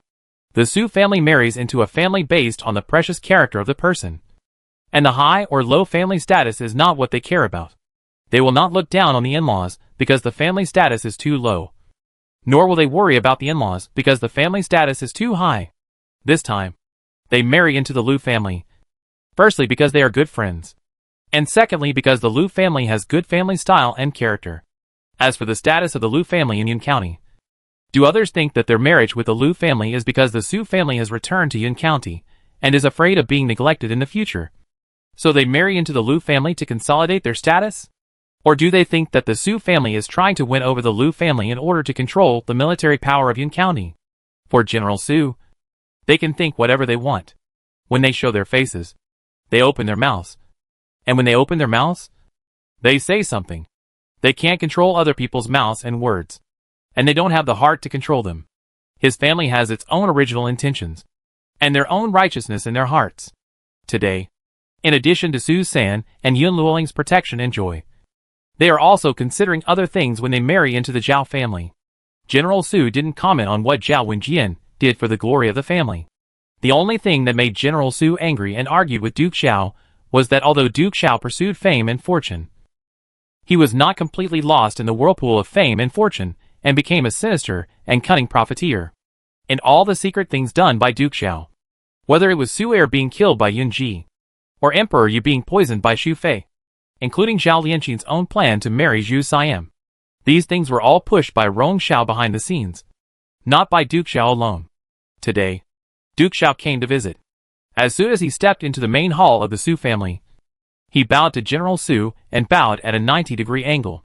One was about the death of Su Er, and the other was that he admired the Su family's courage to withdraw at the peak of their career. Not everyone can do it. Brother Su, let's not laugh at the death of your second son of the Su family. I didn't know the new emperor who ascended the throne of Danyang State until I checked it out. This investigation made me sweat. Touching his sheephorn beard, Duke Xiao came straight to the point and made it clear at the beginning that Su Er's death was related to him. General Su should not use this matter to find fault with him first. Let's talk to each other first, and then talk about the marriage of the son's family. In the past, he really looked down on General Su's vulgarity, which was indeed a fact. He did not deliberately pick a fight with the Su family. Now he admired him. And he admired him sincerely. He could not leave without an official position. He had risked his life for half his life. And in the end, he could only leave after death. After leaving, he went to Langjing without any complaints to relieve Langjing's worries. Langjing was stable, and the new emperor wanted to confer him the title of King of the Clouds. But he accepted this more noble title than the King of the General without any greed, but resigned from his post and returned to his hometown. Fame and fortune were all floating clouds. Such Su Hong, Zhao Wenjian really admired. And he no longer had any mean heart to judge the belly of a gentleman. The family honor he pursued, he was eager to pursue. But in the eyes of the Su family, it was not worth mentioning at all. Thinking about it, I feel ashamed. Ha! General Su was so happy with this hearty laugh that he had nothing to say to Zhao Wenjian. After all, he, Su Hong, was the winner. Touching his gray beard, General Su smiled, and the wrinkles at the corners of his eyes became more prominent. With his gray hair and old face, he did not look tired at all. On the contrary, he looked more energetic than the Duke of Zhao, who knew his destiny. The laughter was so deep that it was deafening. Duke of Zhao finally covered his ears and looked at him with contempt. Look how happy he is. He is indeed a vulgar man. How can he admire him? He is probably blind. After talking, they were happy. The two old men who had been bickering for half their lives got together to discuss the marriage of the two children. They said they would discuss it carefully. But when they started discussing, they looked at each other with contempt and glared at each other. Especially General Su's spitting made the Duke of Zhao slam the table. One is a century-old family that pays the most attention to etiquette and rules. And the other is the Su family, which is the most unruly and the most rule-abiding. It is obvious that they can reach an agreement on everything. But they just can't stop arguing. Let's not talk about anything else. Take Yun Luoling's frequent visits to Su San. This is nothing in the eyes of the Su family, but in the eyes of Duke Xiao, it is a loss of face for his Zhao family. As a woman, running to a man's house every other day is not decent. Although Yun Luoling was the seventh princess, she always chased men. And the relationship between Yun Luoling and Su San was also what Duke Xiao liked to see. But this did not prevent Duke Xiao from being angry about it, and being angry with General Su. As the seventh princess, Yun Luoling, he could not control, and had no way to control. But now Yun Luoling is his Zhao Wenjian's granddaughter, no longer the seventh princess of the royal family. So he has to control her, and take care of the face of his Zhao family. One of his own granddaughters had already fallen into depravity. So no matter what he said, he would never let this granddaughter do the same dirty things that Lian Xian did back then. So, after stumbling over the marriage of the two children, Duke Xiao pulled Yun Luoling away, with a dark face and red neck. After Zhao Wenjian was so angry, General Su stroked his precious beard again, and his eyes narrowed into a slit of smile. Finally, I have avenged my grudges for many years, and I feel relieved. After saying this, the three brothers of Sue's father, who had accompanied the discussion throughout the whole process, looked at each other and could only shake their heads. My father is really getting more and more stupid as he gets older. After a day of discussion, all matters related to the engagement were handled in the same way as Sue does. They were fair and balanced, and Yun Luoling would not be at a disadvantage or be praised by gossiping people. In the marriage of the two children, the Su family looked down on the people. The Lu family was lower in status than the Zhao family. Now Miss Lu San was indeed suppressed by her future third cousin.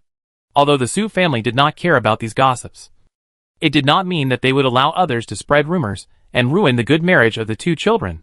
Less than a year after the Su family returned to Yun County, they married the Lu family, a century-old general family that stayed in Yun County and did not move to Langjing with the royal family.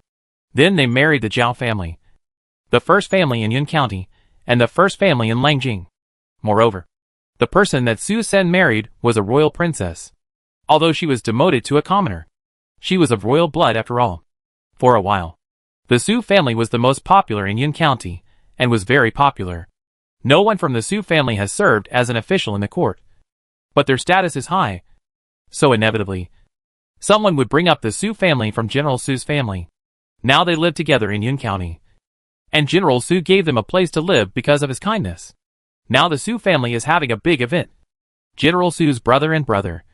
But no one from the Su family came to congratulate them. They are really ungrateful.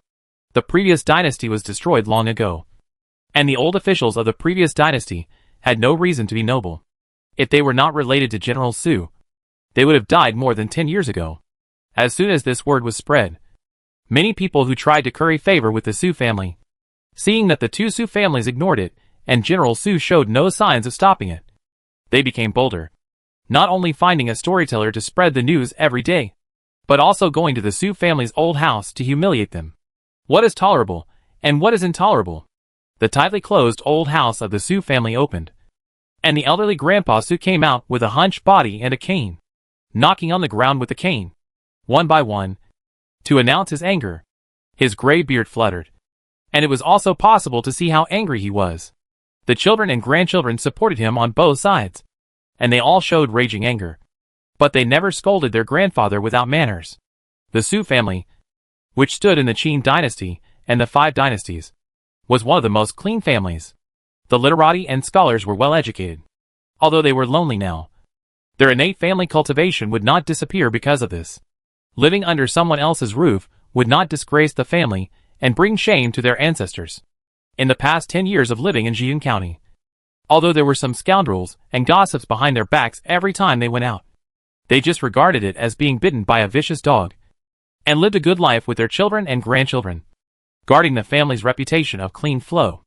Over the past 10 years, things have just gotten better.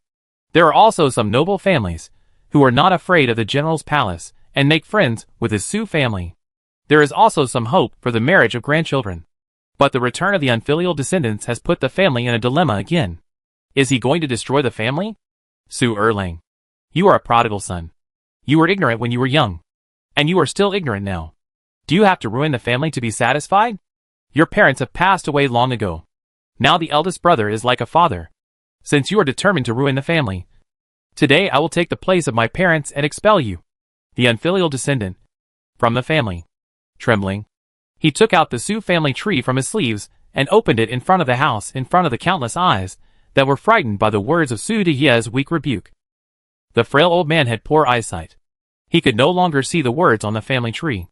However, he flipped through the pages one by one. His wrinkled hand still accurately touched the page of General Su, and he never turned over the page. The family tree was still made of old bamboo slips. On the bamboo slip of General Su, the section of bamboo slip with his name engraved on it was so thin that it could be broken by a fold. The bamboo slip could only become so thin because it was touched every day, when the name was not obvious. It was carved again with a knife. This cycle repeated until it became as thin as it is now. This is why Grandpa Su could accurately search. After finding the page of General Su's family tree, Grandpa Su touched it several times, but he still made up his mind. He pinched the bamboo slip with his pale hands, and was about to break the section with General Su's name engraved on it, and really expelled him from the family. Su Daoang, you dare. This deep and furious voice made General Su, who had been hiding in the dark, run over in a hurry. When he heard Grandpa Su say that his name was still in the family tree, General Su's face changed. At the beginning, General Su was cruelly driven out of the house by his parents and broke with the family. He turned around and left with a bad temper. But in the past few decades, he had children and grandchildren, and he gradually realized the partiality of his parents at the time. Why were they so partial? It turns out that parents are partial, loving the older and doting on the younger, but ignoring the middle one. Now he is no exception. He has 3 sons and 2 daughters, and he is partial to the daughters. He has been partial to them since he was young, in order to prevent them from marrying into the royal family and suffering. He was reluctant to marry them both far away. Now he has 5 grandchildren and 1 granddaughter, and he is even more partial to his precious granddaughter, and he is reluctant to beat or scold her. The more he was biased, the more General Su's resentment towards his parents' bias gradually eased. After returning to Yun County this time, he was so close to his family. Perhaps because he was old, he still wanted to see them. But General Su had a bad temper, and he would never bow his head first.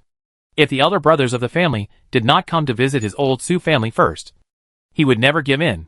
Originally, the marriage with the Lu family was so grand, and he was also thinking whether the head of the Su family would send his children and grandchildren to come. So he had to save his face anyway. But the old stubborn was still the old stubborn. He had been clean all his life, and only came to the door to beg for the lives of the younger generation of the family 10 years ago. Since then, even if the family had become so desolate and was talked about by the gossipers every day, they were unwilling to break their backbones and come to beg him for mercy and let them live in Yun County. I am no longer a brother, so how can I call you a father? General Su came over in a hurry, and when Grandpa Su was about to break the bamboo slip, he grabbed the whole family tree. Because of the excessive force, he still broke half of his name, and almost broke it completely. The bamboo slip was so thin that it could not bear the weight, and General Su's eyes were still red. In the family, apart from his parents and brothers, who else would take out the family tree from the ancestral hall again and again, and use it to remember people every day? A drop of old tears finally fell on the bamboo slip. Grandpa Su saw it. His eyes were also red, and he asked his children and grandchildren to help him go back to the door. Leaving the door open, he left the same way he left, and he went back the same way he left, and he did not call General Su in. General Su had been at odds with his family for half his life, and blamed his parents for favoring his brothers and sisters for half his life. Now that he was old, he returned to his family and realized that his parents had been angry about his willful behavior when he was young. The family criticized his parents for not raising their children properly and not being strict with them, which brought shame to the family. But he still did not repent. He left home in anger, and his parents had secretly looked for him several times. They were relieved to know that he had settled down in the Yunlang vassal state and that the couple was in love. His parents could not hold their heads up in the family because he was ignorant when he was young. His brothers and sisters were excluded by his family because of his actions, and they accused their family of ruining the family's reputation. If his father had not been an official in the court, their family would have been expelled from the family long ago. His brothers and sisters never helped him when he was in trouble. They were also worried that if his family knew about his joining the army in Yunlang, they would really expel him from the family tree, and he would be homeless. He was able to stay in the family tree because his parents knelt in the ancestral temple for 3 days and 3 nights. But the elders in the clan still refused to give in. As a last resort, his father could only resign from his official position to beg for him to be expelled from the family tree. The family is a clean family with many people of high moral character and prestige, but few of them are officials in the court. If a large family wants to maintain itself, even if it disdains the dirt in the court, it must have family members in the court to protect the stability of the family. General Su never knew that his half-life resentment turned out that his parents and brothers and sisters lived a more miserable life than him, and he was the initiator. They have been blaming him for half their lives, and now he is taking advantage of the situation and asking them to bow their heads and admit their mistakes to him. He is such an unfilial son. He deserves that his parents died rather than let his brother tell him. And he deserves that he has pissed off his third brother now, making him so angry that he has lost his mind. After kneeling in the family ancestral hall for a day and a night without getting up, General Su was in a twisted temper, and no one could persuade him. Those outside who were trying to curry favor with one Su family and humiliate another Su family also did not come out for a day and a night after General Su entered his old house. Then, Su's father and mother and other daughters-in-law also came to the old house and asked the sons to send away those runners who were outside the old house to inquire about the news.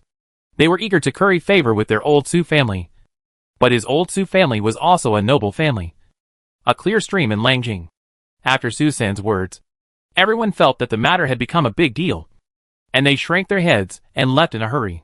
After solving these things outside, the grandchildren also went to the old house and waited outside the family ancestral hall for a breath. The next day, General Su still did not come out. He was ready to kneel like this. Su Erlang, you have such a bad temper. Are you going to kneel down and die in there, so that the family will be destroyed because of you? Grandpa Su knocked his cane again, and he coughed and gasped in anger. His hunched body trembled, and he felt that he would fall down without the support of his children and grandchildren. When his parents died, they refused to let him call his second brother back to see him for the last time. They knew that he had such a bad temper. If he knew about the things he caused by his willful behavior, he would definitely blame himself and find it difficult to forgive himself. That's why he would rather not see his child than let him live in guilt from now on. If the door of the house was not closed and it was difficult to get out, and the life of the third brother was in danger, he would never let this bad boy know even if he broke through the door of his Su family. Grandpa, you have to take care of yourself. Grandpa has a bad temper. If you get angry again, I'm afraid that Grandpa will not come out. Don't be angry. I'll pull Grandpa out and give him a good meal with your cane. Su Rao, who first gave acupuncture to Su San and saved him, and she and Yun Ji came from afar, listening to Su Day's angry voice. As people get old, all functions of the body are weakening, and even speaking is out of breath. Su Rao hurriedly shouted like this, fearing that Su Day would get angry again. If he died in anger, it would be the end of the world. In ancient times, there were very few octogenarians who could live to the age of 70 or 80, and those in their 50s and 60s were only a minority. The average life expectancy of people was only 40 or 50 years old. Those who could live to the age of 60 or 70 were all the pampered old men from wealthy families. For ordinary poor families, it was considered a high age to live to the age of knowing the destiny before death. General Su, who has already passed the age of 60, is still in good health because he has practiced martial arts for many years. Now, the first thing he does after opening his eyes in the morning is to practice a set of boxing in the yard, so that he can be energetic at the age of 60. Uncle Su is different. Uncle Su is older than General Su, and he is a weak scholar. He has lived to this day because his children and grandchildren serve him carefully and serve him every day. Now he has been angered by General Su several times, and he is bound to get sick or die. Uncle Su San was angered before he reached the age of 60. Uncle Su is probably not collapsed because he is the eldest and has a heavy burden on his shoulders. After shouting, Su Rao walked over to the door of the ancestral hall. She did not push the door open at first, and she could not push the door open because it was bolted by General Su. If she wanted to get in, she could only break it down. But this was the ancestral hall, and not her Su family's. If she broke in first, Uncle Su would probably faint from anger before General Su came out. Grandpa, your precious granddaughter will count to 3. If you don't come out after 3, then your precious granddaughter will have to kneel with you outside. When you figure it out and come out, that's when you'll start. With just one shout, Su Rao started counting without stopping, without caring if General Su heard it or not. Just 3 times, without any pause. After 3 times, there was no movement. Su Rao immediately knelt on the ground, straightened her body, and knelt without saying a word to persuade General Su. Su Rao understood General Su's self-blame and guilt. She could force Grandpa once, but she couldn't force him again and again. If Grandpa wanted to continue kneeling, she would kneel with him. As a precious granddaughter, she had to accompany Grandpa. Su Rao knelt on the ground like this, and Yunji followed suit. Then, Father Su and the others knelt one by one, including the frail second Uncle Su. Uncle Su had been standing outside the ancestral hall all night, and now he was kneeling down like this. Even though he tried hard not to cough and wheeze, he couldn't suppress it in the end and coughed. Aunt Su was full of worry. stroking Uncle Su's back to make him feel more comfortable. But she didn't persuade Uncle Su to get up and stop kneeling for the sake of his body. Uncle Su coughed and wheezed again and again, although he tried his best to restrain himself. The more you suppress coughing, the more you cough. When Uncle Su's face turned red from suppressing coughing, the door of the ancestral hall finally opened, and General Su came out with extremely unstable breath. Seeing Uncle Su's weak appearance, it was even more difficult to calm down his breath. He was not favored by his parents when he was young, so he loved his second son more than he did Father Su and Uncle Su San. In addition, Uncle Su Air had this old illness due to an injury, and as the weather gradually turned colder, the disease became more severe. If he didn't come out, I'm afraid Uncle Su Air would have to lie in bed for the whole winter. Blood ties, after all, are connected even if the bones are broken. Under the ulterior motives of those who have ulterior motives, General Su reconciled with his elder brother and younger brother. Although they were not one family with the two Su families, they were still able to visit each other. General Su was really punished by Grandpa Su with a cane. Grandpa Su had no strength to lift the cane before he stopped. After stopping, he became ill. Fortunately, Su Rao was right next to him and gave him acupuncture in time, so Grandpa Su did not die of illness. After the two families reconciled, some families that had bullied the main family of the Su family were cautious and dared not show up again, fearing that they would offend the Su family again if they failed to curry favor with them. Now, the Su family has relatives from the sons and daughters of the Yin family, which has already risen to power. The relatives from the grandchildren are from high-ranking families. The youngest grandson, Su Yuyan, is even more powerful. He is on good terms with the newly enthroned King Xiaoyao, who can afford to offend him. The status and reputation of the Su family in Yun County has reached the ears of the emperor several times in just one autumn. The memorials on Yun Mujing's desk are piled up like a mountain. Each has his own opinion. Some are afraid, and some are protective, fearing that the Su family would station troops in Yun County. The late emperor mercifully let the Su family die and escape, although the Su family also repaid the grievance with kindness. After all, the second son of the Su family died, and died in that injustice. General Su never mentioned this matter from beginning to end. I am afraid that he will remember it in his heart.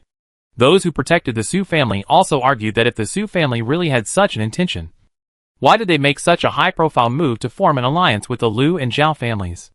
If old General Su really had such a petty mind, why did he go to the Yunlang military camp and hand over the Yunlang army to the new emperor? In the court, the Su family was still being argued over. Although the Su family had left, they still remained in the hearts of the people in Langjing, becoming an inevitable topic of debate during the morning court every day. In this regard, Yun Mujing did not show that she had listened to either side's words. She let them have a good debate, and she could also take this opportunity to see more people who were still eyeing the Su family with ulterior motives. In addition, Yun Mujing was more concerned about Su Rao and her brother. How was her brother's physical illness, and whether he lived well in Yun County. In addition, there was also the fact that Duke Xiao had really fulfilled his plan. It was unexpected that the marriage with the Su family was not Su Si but Su San. Jiang is really old and spicier. It seems that we need to be more cautious in the future. Yun Mujing did not really trust the Zhao family because of the marriage between Duke Xiao and the Su family. Compared with the loyalty shown by Duke Xiao, Yun Mujing was more interested in checks and balances. Checking and balancing each other is the long-term way. As for the loyalty of people, she only trusted her brother. Even someone like Su Yuma, she was sure she could take him down. But in the end, he was never used by her. Su Yuma was like this, let alone others. Moreover, Zhao Lianqin, a member of the Zhao family, was about to be sent back. She had already reached Gobi Pass, and within 2 days, she would reach the border state and enter Yunlang. Zhao Lianqin, this woman, did such a dirty thing in order to marry her brother. Now she was divorced by Prince Yi, and divorced on the charge of killing the princess. It was so humiliating. Yun Mujing didn't need to think too much. He was sure that if Zhao Lianqi was allowed to come back alive, she would definitely be a vicious snake and stare at Su Rao. Thinking of this, Yun Mujing inevitably had the intention to kill. She had to take into account what the Queen Mother said. Her daughter was demoted by the late emperor, and she must not disobey the late emperor's will. Now if this niece can return home safely, it can also make up for the regret in her heart.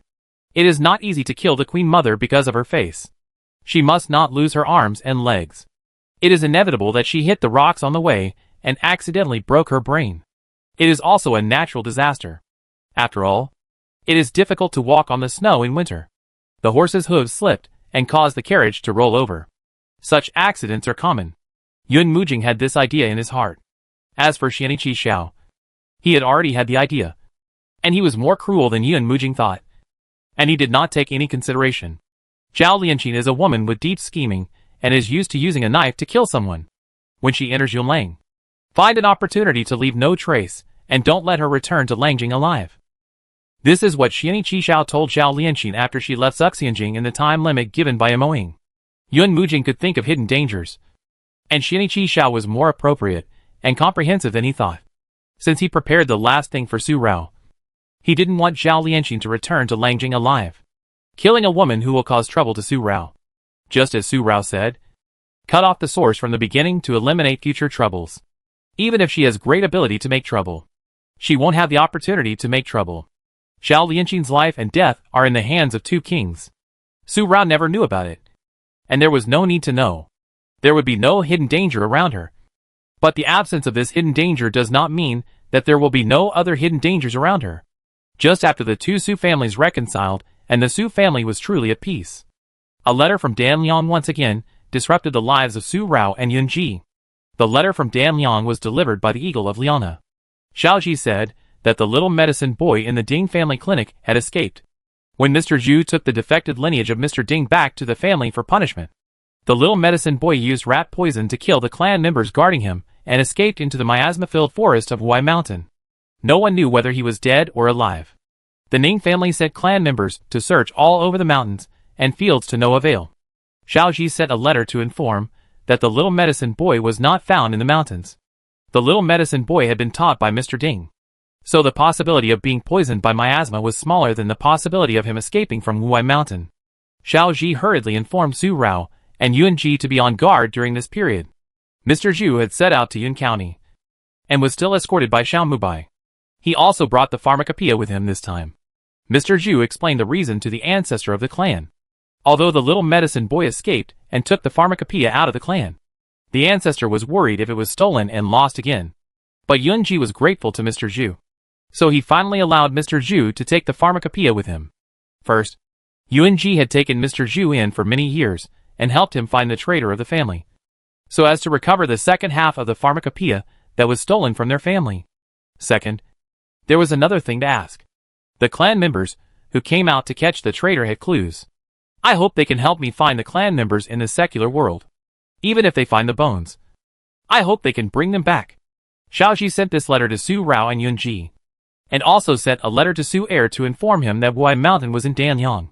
If they wanted to catch the escaped little medicine boy, Su Er, the new emperor of Danyang, could give an order. As long as the little medicine boy showed his trace, they would not be afraid of not catching him. Although the knowledge of this matter really disturbed Su Rao and Yun Ji's good mood, it was not completely disturbed. The journey from Danyang to Yun County usually takes a month or so.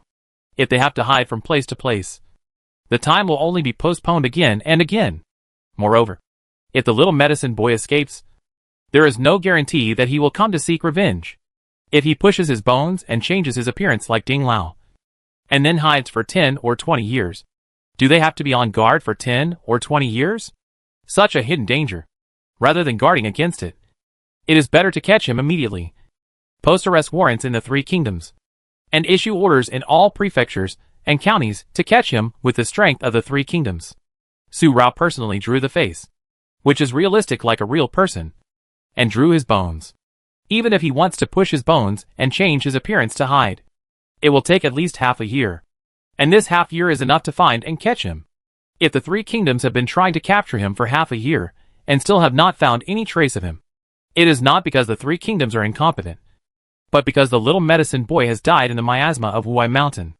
In ancient times, it was impossible for criminals to hide and not be caught. Without identity documents, they would be caught, hiding in the deep mountains and old forests, where wild beasts are everywhere. It is still okay for a few days. After a long time, both the body and mind will be exhausted. A nap will become food for wild beasts, for those who can hide like Mr. Ding. Firstly, Mr. Zhu's family is only a family, and the manpower and material resources for searching are limited. Secondly, Mr. Ding is hiding beside Ronke, and the third son of Dan Liang helps him hide. It is difficult to find his whereabouts easily. But now the little medicine boy is a criminal that all three kingdoms want to capture. Those who report him will be rewarded, and those who harbor him will be punished. Under such a benevolent and powerful order, who dares to hide? This winter, the first snow also came in early October. Winter had just arrived, and the drifting snow and wind followed closely. In this early winter snow and wind, the little medicine boy did not reveal any trace. The passes of various states and counties strictly checked the pedestrians between the three countries, especially those who left Danyang and entered Juxian and Yunlang. The realistic portrait painted by Su Rao was posted in front of the guards, and each person had a copy on his waist. It was not clear in the wind and snow, so he was replaced immediately. Even so, there was still no trace. Although the search and capture time was not long, he still had no trace under such a strict search by the three countries. He either did not leave the misty mountain or hid in an uninhabited mountain. He kept changing his place in the mountains and forests to ensure that he would not be swallowed by wild beasts and his body would be gone. But how long could he last hiding like this? Besides, it was winter, and the cold in the forest was even colder. If he didn't go into the city, he would be frozen to death in the unknown forest within 3 days, and no one would care. In the forest where hunters lived, the illiterate hunters also had soldiers to spread the news that the three kingdoms had captured a big villain, and the rewards and punishments were also announced. So it was impossible for the little medicine boy to hide in the forest where hunters lived. Another month passed, and the winter snow had been flying for several times. Mr. Zhu had already arrived in Yun County, but there was still no trace of the little medicine boy in the three kingdoms. Mr. Zhu had not found any signs of him on his way to Yun County. Although the little medicine boy had not been caught, the Su family's big wedding would not be cancelled because of this. If the little medicine boy was not found and caught for a day, would the wedding of the eldest and third brothers be delayed for a day? If he could not be found, wouldn't it be delayed forever? This is not realistic. And now Mr. Zhu has arrived at the fastest speed, and with the three countries' defense in search, there is not much worry about the escaped little medicine boy. The little medicine boy is alone. If he really hides in the dark and wants to find an opportunity to avenge his Ding family, his means are nothing more than killing people with poison. And his ability can only be killing people with poison and invisible, because his martial arts are too weak. And he has no helpers who can help him avenge in other ways. After making this most careful speculation and denial, the Su family still prepared for the wedding of Su De and Su San in an orderly manner. Su De and Su San got married on the same day, which means double happiness. And this big day of the Su family can also be used as a layout to lure the snake out of the hole. If the little medicine boy really wants to avenge his Ding family, then catching up with the big day of the Su family can also be the best time for him to take action. After all, there are many people and eyes, and poisoning is hard to prevent, and the chance of success is extremely high. If the Su family can hold this grand wedding banquet safely, then they can be sure to rule out the possibility that the little medicine boy has sneaked into Yunlang, thus shortening the search range. The wind and snow came again from afar. Just as the winter month arrived, they had already been flying like goose feathers several times. This winter seems to be particularly cold. But the weather is cold. It still can't stop the joy of Yun County this year. A famous family and a general family are marrying the rising star Su family, who returned home with glory. The Su, Lu, and Zhao families discussed together and asked the respected Master Hui Shan to predict a day on the zodiac. 5 days later, there will be the first auspicious day for marriage. And from the astronomical phenomenon, although the wind and snow are swaying in the sky has turned white. The next day or the day after will be a sunny day, which can just melt the wind and snow. After 2 or 3 days, the wind and snow will be completely melted by the winter sun, just in time for the auspicious day for marriage. Besides, the next auspicious day will be in the middle of the 12th lunar month, or even the beginning of the new year. The days in the 12th lunar month are also auspicious days. But considering the hidden danger of the little medicine boy, it is better to do it sooner rather than later. So the date is set after 5 days. The three families of Su, Lu, and Zhao are not ordinary families. The betrothal gifts and dowries of the children have been arranged long ago. For them, the length of time before the wedding is not too short. After the big day is set, the preparations for the wedding are only left with the details, especially the wine and water. The poison will most likely enter the wine and water, so the wine and water must be absolutely safe. Su Rao originally planned to be responsible for the purchase of the kitchen, but in this winter, Yunji's body is weak, and he coughs from time to time. Su Rao can't do two things at the same time. She is worried that Yunji will be careless, so Su Si is responsible for the purchase to ensure that the wine and water are safe on the wedding day. Su Si was in charge of buying wine and drinks, and Mr. Zhu asked his daughter to go with Su Si to ensure safety. This time, Mr. Zhu came with his daughter Ning Wanyu. His daughter has been fond of studying poison since she was a child. This time, he took his daughter with him to track down and capture the little medicine boy as soon as possible. There was a day of wind and snow, and although it did not stop until the next morning, the wind and snow were less swaying, and the white in the sky became brighter and brighter. It seemed that the wind and snow would stop in the afternoon. In the afternoon, it was just as Master Hui Shan had observed the sky. Not long after lunch, the wind and snow stopped in the distance. The wind and snow stopped, and all I could see was white, dazzling white, piercing white, and a white halo appeared in the bottom of my eyes, which colored my eyes. But I never saw the unbearable scene of red in the white and blood-stained snow. This winter, with the snow falling, Su Rao felt the whiteness of the scenery. She had never thought that the winter snow scene in her eyes and heart could be so beautiful. She had only been moved once, when she met her brother outside the mountain village. Now she can completely accept such a beautiful snowy scenery. It's great. The corners of her mouth curved up, and her peach blossom eyes were more gorgeous with a natural rouge color. Only when the person next to her could not suppress the cough and left for a while, the smile on her face would disappear, and a sad look would appear between her eyebrows. Yunji's illness. She thought that under her deliberate care, he could already stand in the sun. But when the first winter snow of this year came, he quietly left Raoxiang Pavilion in the middle of the night, and once again overlapped his consciousness. He still wanted to erase his thoughts in the sun, and for some reason, he hated the real him more and more. Su Rao couldn't figure it out no matter how hard she thought about it. What did she do wrong? What did she ignore? Which made him have dark thoughts again? The dark heart, the secondary personality, and the main personality are tit for tat, which is why he can't suppress the cough again. And the body that was already in good condition suddenly became weak. Before Mr. Zhu arrived, Su Rao sought advice from Master Hui Shan. Master Hui Shan has been calming Yunji for many years. He should know a lot about Yunji's sudden change. Can he know one or two reasons? After Su Rao told him what she had done, Master Hui Shan thought about it again and again. Su Rao's actions had not irritated him at all, and now it was difficult for him to see the changes. The disease in the heart is difficult to cure with ordinary means. In the past, the hatred in the heart of the young friend, when the hatred in the heart exceeds his own willpower, will turn into a dark self. This dark self, the thoughts supporting his mind, are the hatred in his heart. Now, he has no hatred in his heart, and the thoughts supporting him have unconsciously turned into the female donor. The female donor's every move will affect his mind. But according to what the female donor said and did, the female donor did not do anything wrong. So it is difficult for me to see it this time. This is the original words of Master Hui Shan.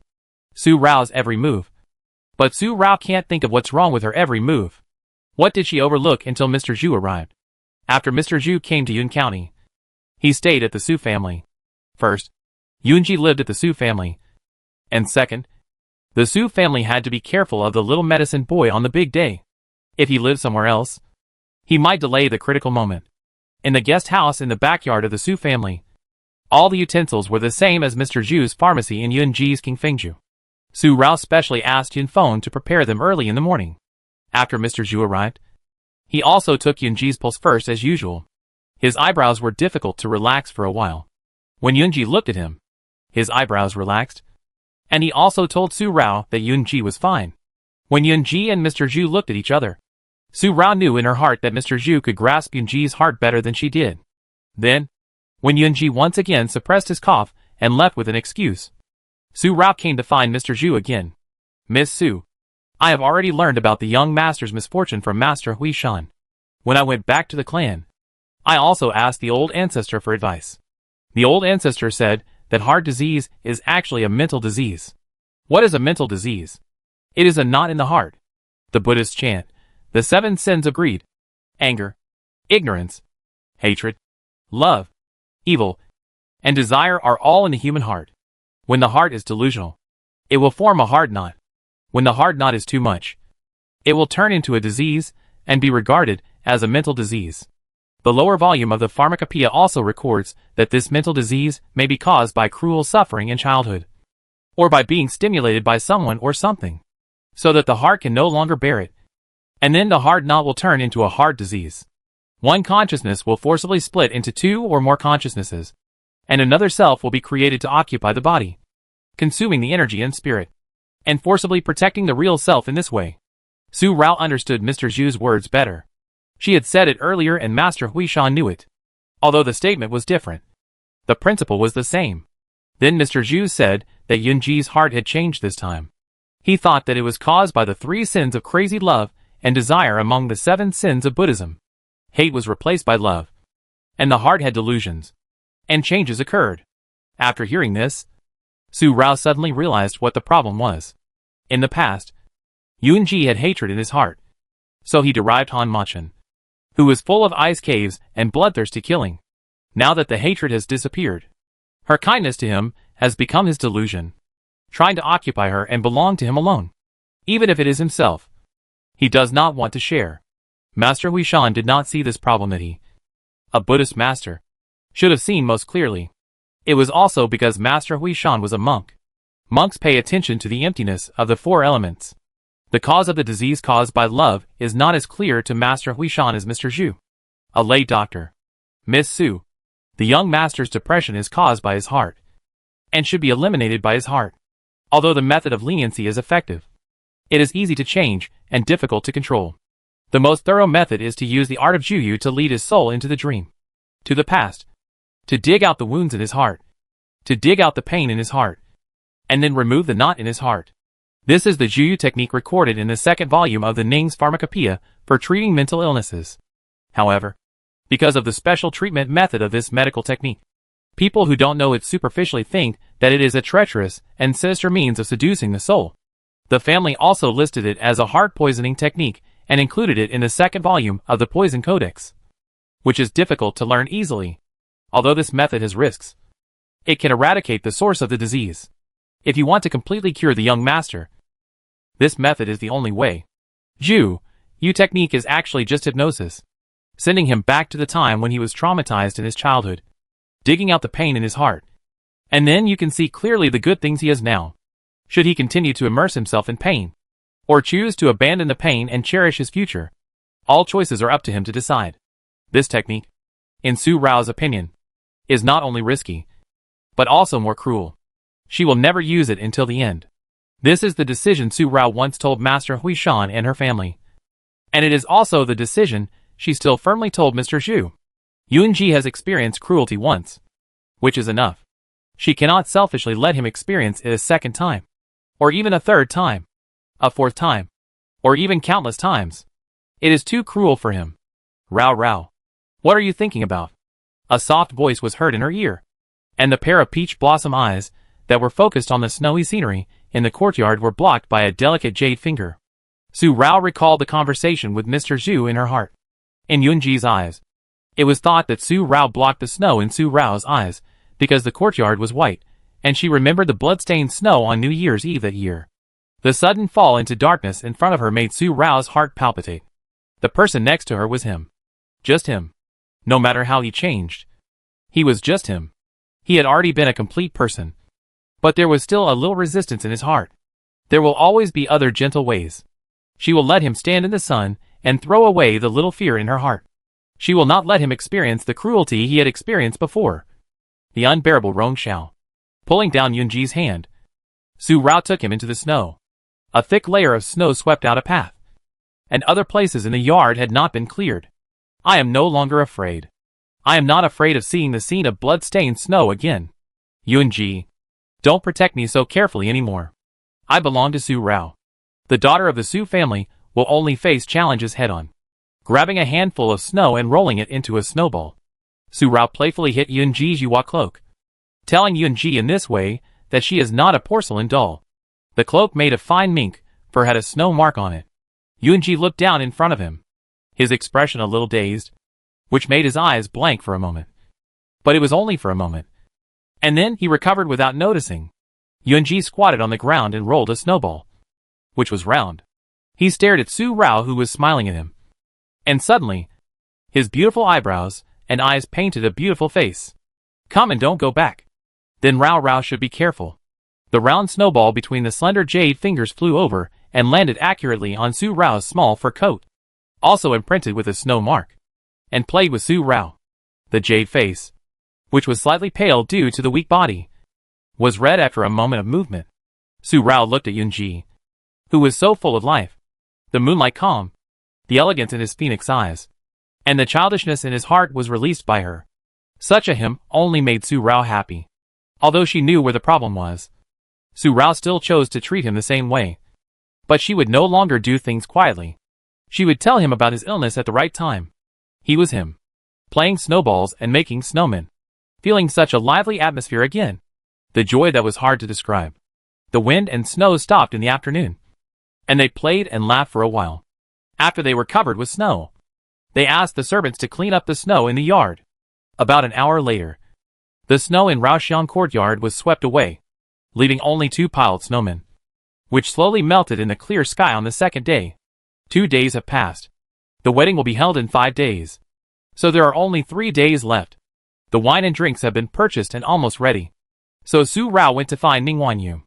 Every batch of wine and drinks that entered the mansion was personally contacted by Su Si.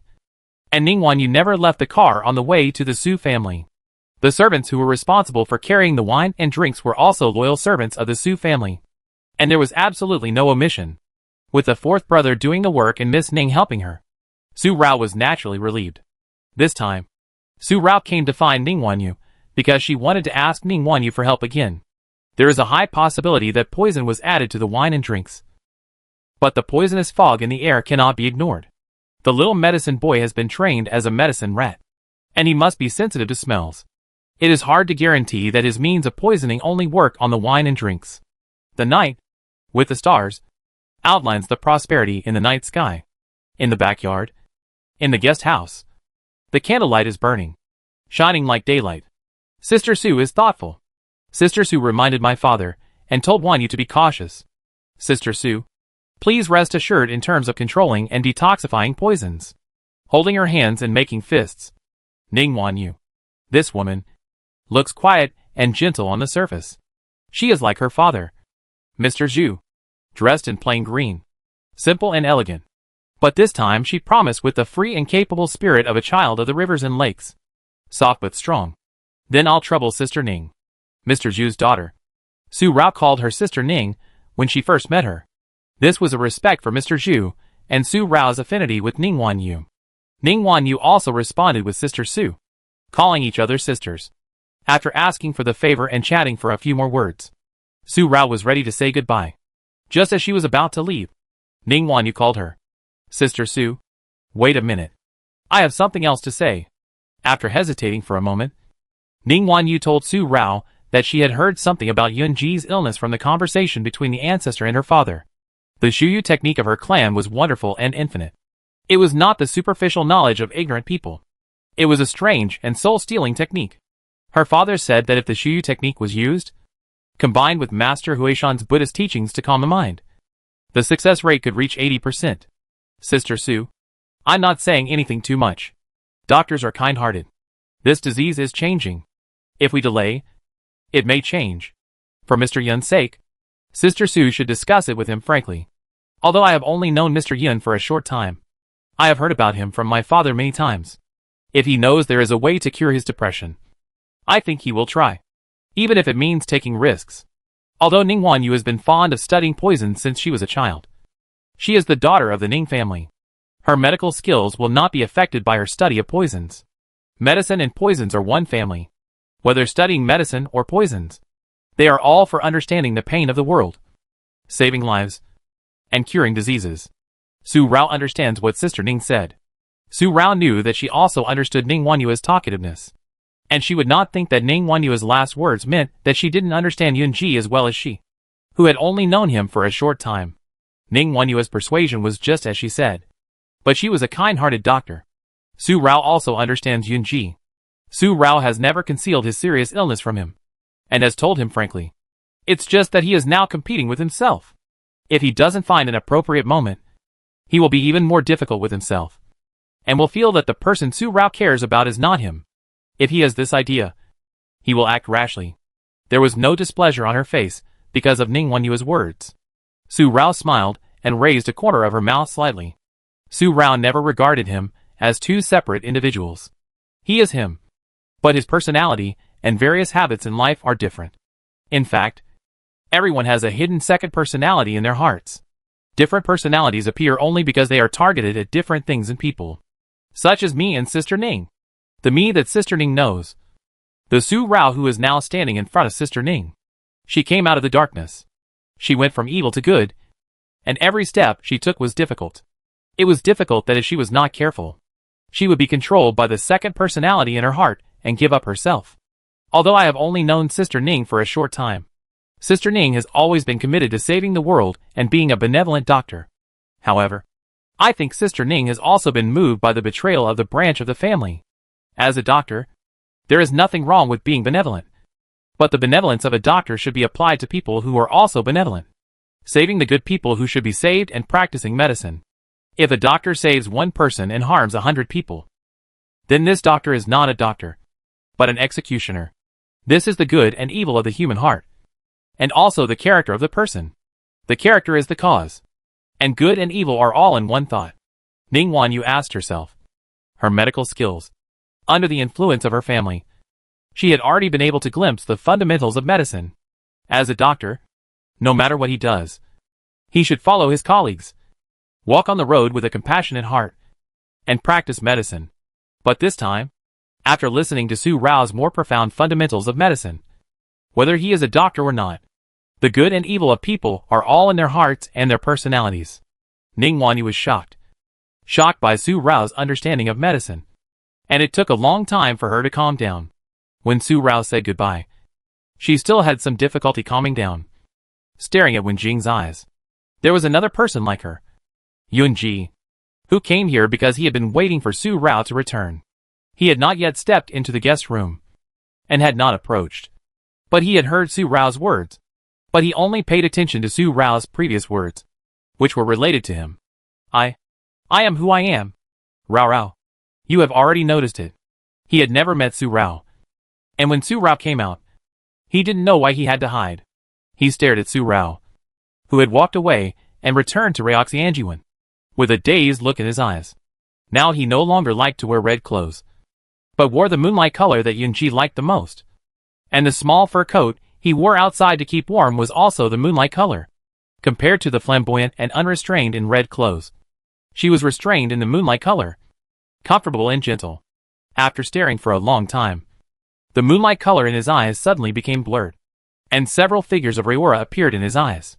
The figures were too illusory, and the illusory figures overlapped with the night. He couldn't find which figure was Ryora. I am me. The me that Rao is talking about is me. Is it Yunji or Ah Xiao? Han Machan is just Han Machan. Han Machan has never been Yunji or Yun Maheo. He will never be Yunji. The only thing he wants to be is Ah Xiao, who only Rao wants. But now it seems like that is too much to hope for. Suddenly, he closed his eyes and covered his eyes with his hands, so that all the illusions in his eyes disappeared, and also blocked the Rao in his heart. But it was only for a short moment, and his eyes were clear again. He also put down his hands and opened his eyes. There was no illusion in sight, nor the figure walking away. Su Rao went back to Rao Xiangyuan and could no longer see her. But she had long been imprinted in his heart, and he carefully protected her in the light he circled. Rao is clear-headed. So if she doesn't see Yunji when she goes back now, she will be worried. The corner of her mouth suddenly outlined a faint smile, and her jade fingers rubbed her eyebrows, dissolving the dark color between her eyebrows, and took a step and went around from another corridor. Arrived outside Rao Xiangyuan half a minute earlier than Su Rao. Quietly stopped. The phoenix eyes that had regained their obsidian luster reflected the moonlight, and her delicate figure was no longer illusory. Seeing him waiting outside like this, she immediately hurried, lifted her skirt and quickened her pace, trotting back and stopped in front of him. It's so cold. Why are you waiting outside? You don't even have a hand warmer. As soon as she held Yunji's hand, she felt a chill in her palm, which made her already slightly cold hand feel even colder. She felt a sour feeling in her heart, and she felt distressed. How long has he been waiting outside? She hurriedly held Yunji's hands with both hands and blew on them. Rao Rao. I didn't wait long. I wanted to go find Rao Rao. But halfway through, I felt that if I went over, I might disturb Rao Rao and Miss Ning. So I turned back. When I got outside the courtyard, Rao Rao also came back. He held Su Rao's slightly cold hand and wrapped her and Xiao Qiu in his cloak. It was made of fine fur and was very warm inside. Much warmer than Su Rao's breath. More than 10 years have passed since the royal family moved the capital to Langjing. And Yun County has once again ushered in the prosperity of the period when it was a county of a vassal state. People are noisy and horses are neighing. And there is an endless stream of people. Luxurious carriages, one after another, come from the official road in the distance, and arrive in Yun County from all directions. One day before Su De and Su Sen's wedding, the guests from afar have already entered the county one day earlier, and they will not be late to deliver gifts the next day. The families of the major nobles, taking advantage of the wedding of the sons of the Su family and the little girls of the two major families of Zhao and Lu, gathered in Yun County openly, without having to think about whether their gathering will make the new emperor afraid of the power of the major families and threaten the imperial power. Because the marriage of the three families of Zhao, Lu, and Su has set off a tit-for-tat in the court of Langjing. The new emperor has never shown any fear. From the beginning, the Su and Lu families were at loggerheads in the court. But the new emperor did not express his opinion. Later, it was reported that the Su and Zhao families wanted to get married. And the person who married the son of the Su family was the 7th princess of Yun County, who was deposed and imprisoned by the previous emperor. When this happened, the ministers of various departments not only argued with each other, but also felt a fear that they had not yet noticed, until they had argued back and forth in the court. The new emperor still did not show any fear, nor did he take any action to stop the wedding of the three families of Su, Zhao and Lu. Suddenly, the court officials realized the chill in their hearts. Chilled. Perhaps the marriage between the Su family and the Zhao and Lu families was what the new emperor wanted to see. The Su family of the General Wang mansion, the old General Wang Su, followed the King Yun to overcome difficulties and jointly created the glory of the country of Yunlang. He was also respected as the elder of Emperor Yu. He had made great military achievements and was a veteran of 2 dynasties. However, after achieving success, he had no attachment at all. He waved his sleeves and resigned and returned home in a chic manner. Such an old General Su, although he is a rough military commander, is more of a clean official in the court. This time, he married the Lu family, a family of military commanders in Yun County for 100 years. For the new emperor, it is not that the Su family wants military power, but that the new emperor uses the Su family to control the Lu family. The marriage between the Su and Zhao families is the royal bloodline, and it is also to control the Zhao family, the first family in Yun County. Taking Yun County is to completely take over Langjing and the entire Yunlang, and truly sit firmly on the throne. The aristocratic families are intertwined. The aristocratic families, nobles, and even the powerful people in various states and counties in Langjing today. Most of their roots are in Yun County. Although Langjing is the capital, Yun County is their root, a foundation that has been rooted for hundreds of years, and the roots will not rot in just a dozen years. If Yun Mujing wants to truly secure his seat in the court, he must not only control Langjing, but more importantly, Yun County. Only by gaining the submission of the major aristocratic families in Yun County can he truly become a king that all court officials submit to.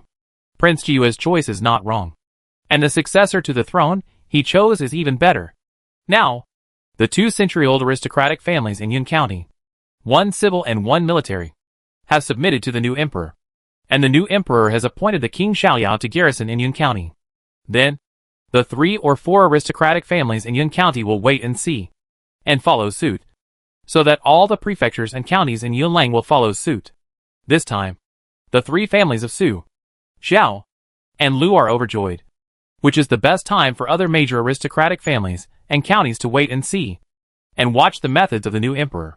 First, he used both kindness and power to subdue the ministers of the abandoned prince, and now he can make the Zhao and Lu families submit. Their new emperor's methods should not be underestimated. Therefore, in just one short morning, the number of people who came was no less than that on the day of the engagement banquet. Even after noon, the number of people who came had not stopped, and they were still entering the city one after another, which showed the grand occasion of Yun County. In addition to the guests from the major aristocratic families, there were also some merchants from other states and counties who came upon hearing the news. Taking advantage of the marriage between the two major aristocratic families in Yun County and the Su family of the royal mansion of General Zeng who returned from Langjing, they all rushed here to see the great business opportunities.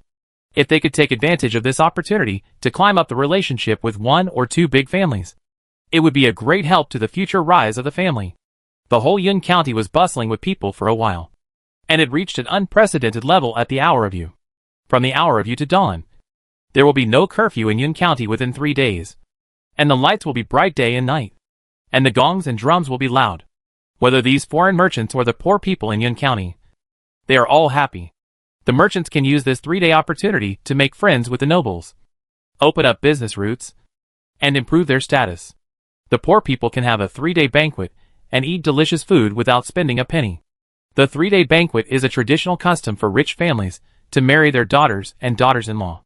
The Zhao and Lu families are one of the 2 largest families in Yun County, so they hold a grand banquet to show their family reputation and charity. During this 3-day banquet, poor people can eat delicacies that they only spent money to buy for their children in the new year. In fact, some people have never eaten a bite in their lives.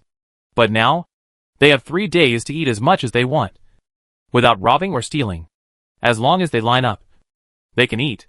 Especially for those beggars who make a living by begging all year round. The nobles are very happy. No beggars are allowed to beg in the county city within 3 days. The Su family also set up a banquet outside the county city gate.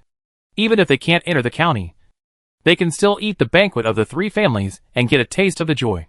The 2 great families of Zhao and Lu held a 3-day banquet in the county city. The Su family had to follow the local customs. Moreover, how could the Zhao and Lu families hold the banquet while the Su family did nothing when the son of the Su family married? Therefore, the Su family held the banquet outside the city. The rules were the same as the banquet in the county. Everyone lined up and everyone had food. If someone made trouble and wanted to grab more food, one rat would ruin the whole pot of porridge. If there was no food, the 3-day banquet outside the city would be cancelled. If you want to eat well for 3 days, don't make trouble, let alone grab. Everyone has a share. Before the first day of the banquet, King Xiaoyao issued an order to the government office of Yun County to post notices in all the streets and alleys and outside the city gates. He also asked the yamen runners in the yamen to inform every household, so that the people of Yun County and the beggars living in the dilapidated temples outside the county city would know. The nobles showed their kindness. The young generation of the family got married and sent the new couple joy. Tomorrow at twilight hour, they all took their families to the street to eat a buffet. There would also be a buffet outside the city, so they could all enjoy the joy of the new couple. King Xiaoyao gave such an order, and the government office informed the illiterate poor people door to door, and even beggars could enjoy this good thing. This was very exciting. So, the people of Yun County brought their families to the streets and alleys before dawn. They were looking forward to it. The 2 side streets outside the Zhao and Lu family's houses, the restaurants in the streets and alleys were all booked by the Zhao family, and the vegetarian restaurants were booked by the Lu family. There was a long buffet on each side. At sunrise in the morning, the buffet was already prepared. The waiters in the restaurant prepared the banquet in an orderly manner. Both the Zhao and Lu families arranged servants and soldiers to cooperate with the government to maintain order in the streets during the 3-day buffet. If there were anyone who caused trouble, they would be arrested and taken to the government office, imprisoned and beaten with a stick. Food was cooked in the pot one after another. Chicken, duck, fish, meat, fruits and vegetables were all exquisite delicacies. Before the banquet started, the delicious aroma filled the air, and everyone drooled. Some children couldn't help but want to break free from their parents' arms, shouting that they were greedy. Their parents hurriedly covered their mouths. If they cried and made the nobles angry, they would not be able to eat these delicious foods. At this, the children hurriedly behaved, but they still stretched their little necks straight, and saliva flowed from their little mouths that were red from the cold wind. Looking forward to it, the buffet was set up, and each table also had a brazier. The brazier burned vigorously, and a little green smoke floated in the air. adding warmth to the cold winter. This was the case in the streets and alleys. Outside the city gate, a stream of mats was set up on the ground, and a brazier was lit for warmth. A large pot was placed on the ground, and the fire burned even more vigorously. The food came out of the pot steaming hot. Such treatment and such delicious food made the beggars, who were already hungry, rub their palms with greed. If there were no rules set in advance and the soldiers standing upright with their spears on both sides to maintain order, they would have been in chaos. What is a 3-day flowing banquet? The first banquet is held at the hour of you on the day before the big wedding, and the banquet is held in the evening, which is the first banquet. The second banquet is held on the next day of the big wedding, and the banquet is held all day, which is the full banquet.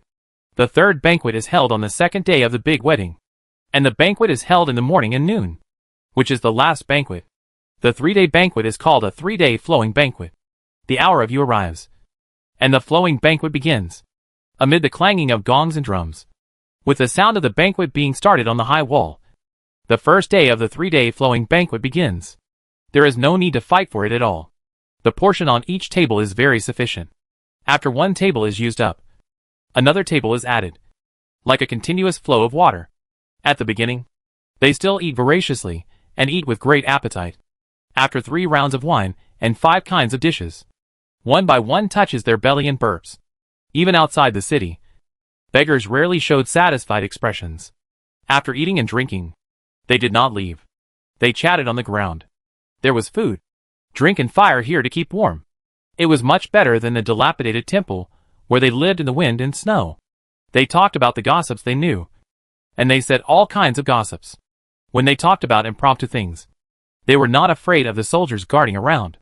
When the soldiers were also curious about the gossips they talked about, they showed off their well-informedness, like spitting beans. Sometimes they were more informed than the government and knew more. Beggars are well-informed. If a stranger sneaks in during the 3-day banquet, we will definitely see it clearly at a glance and catch him in the first time. The night fell.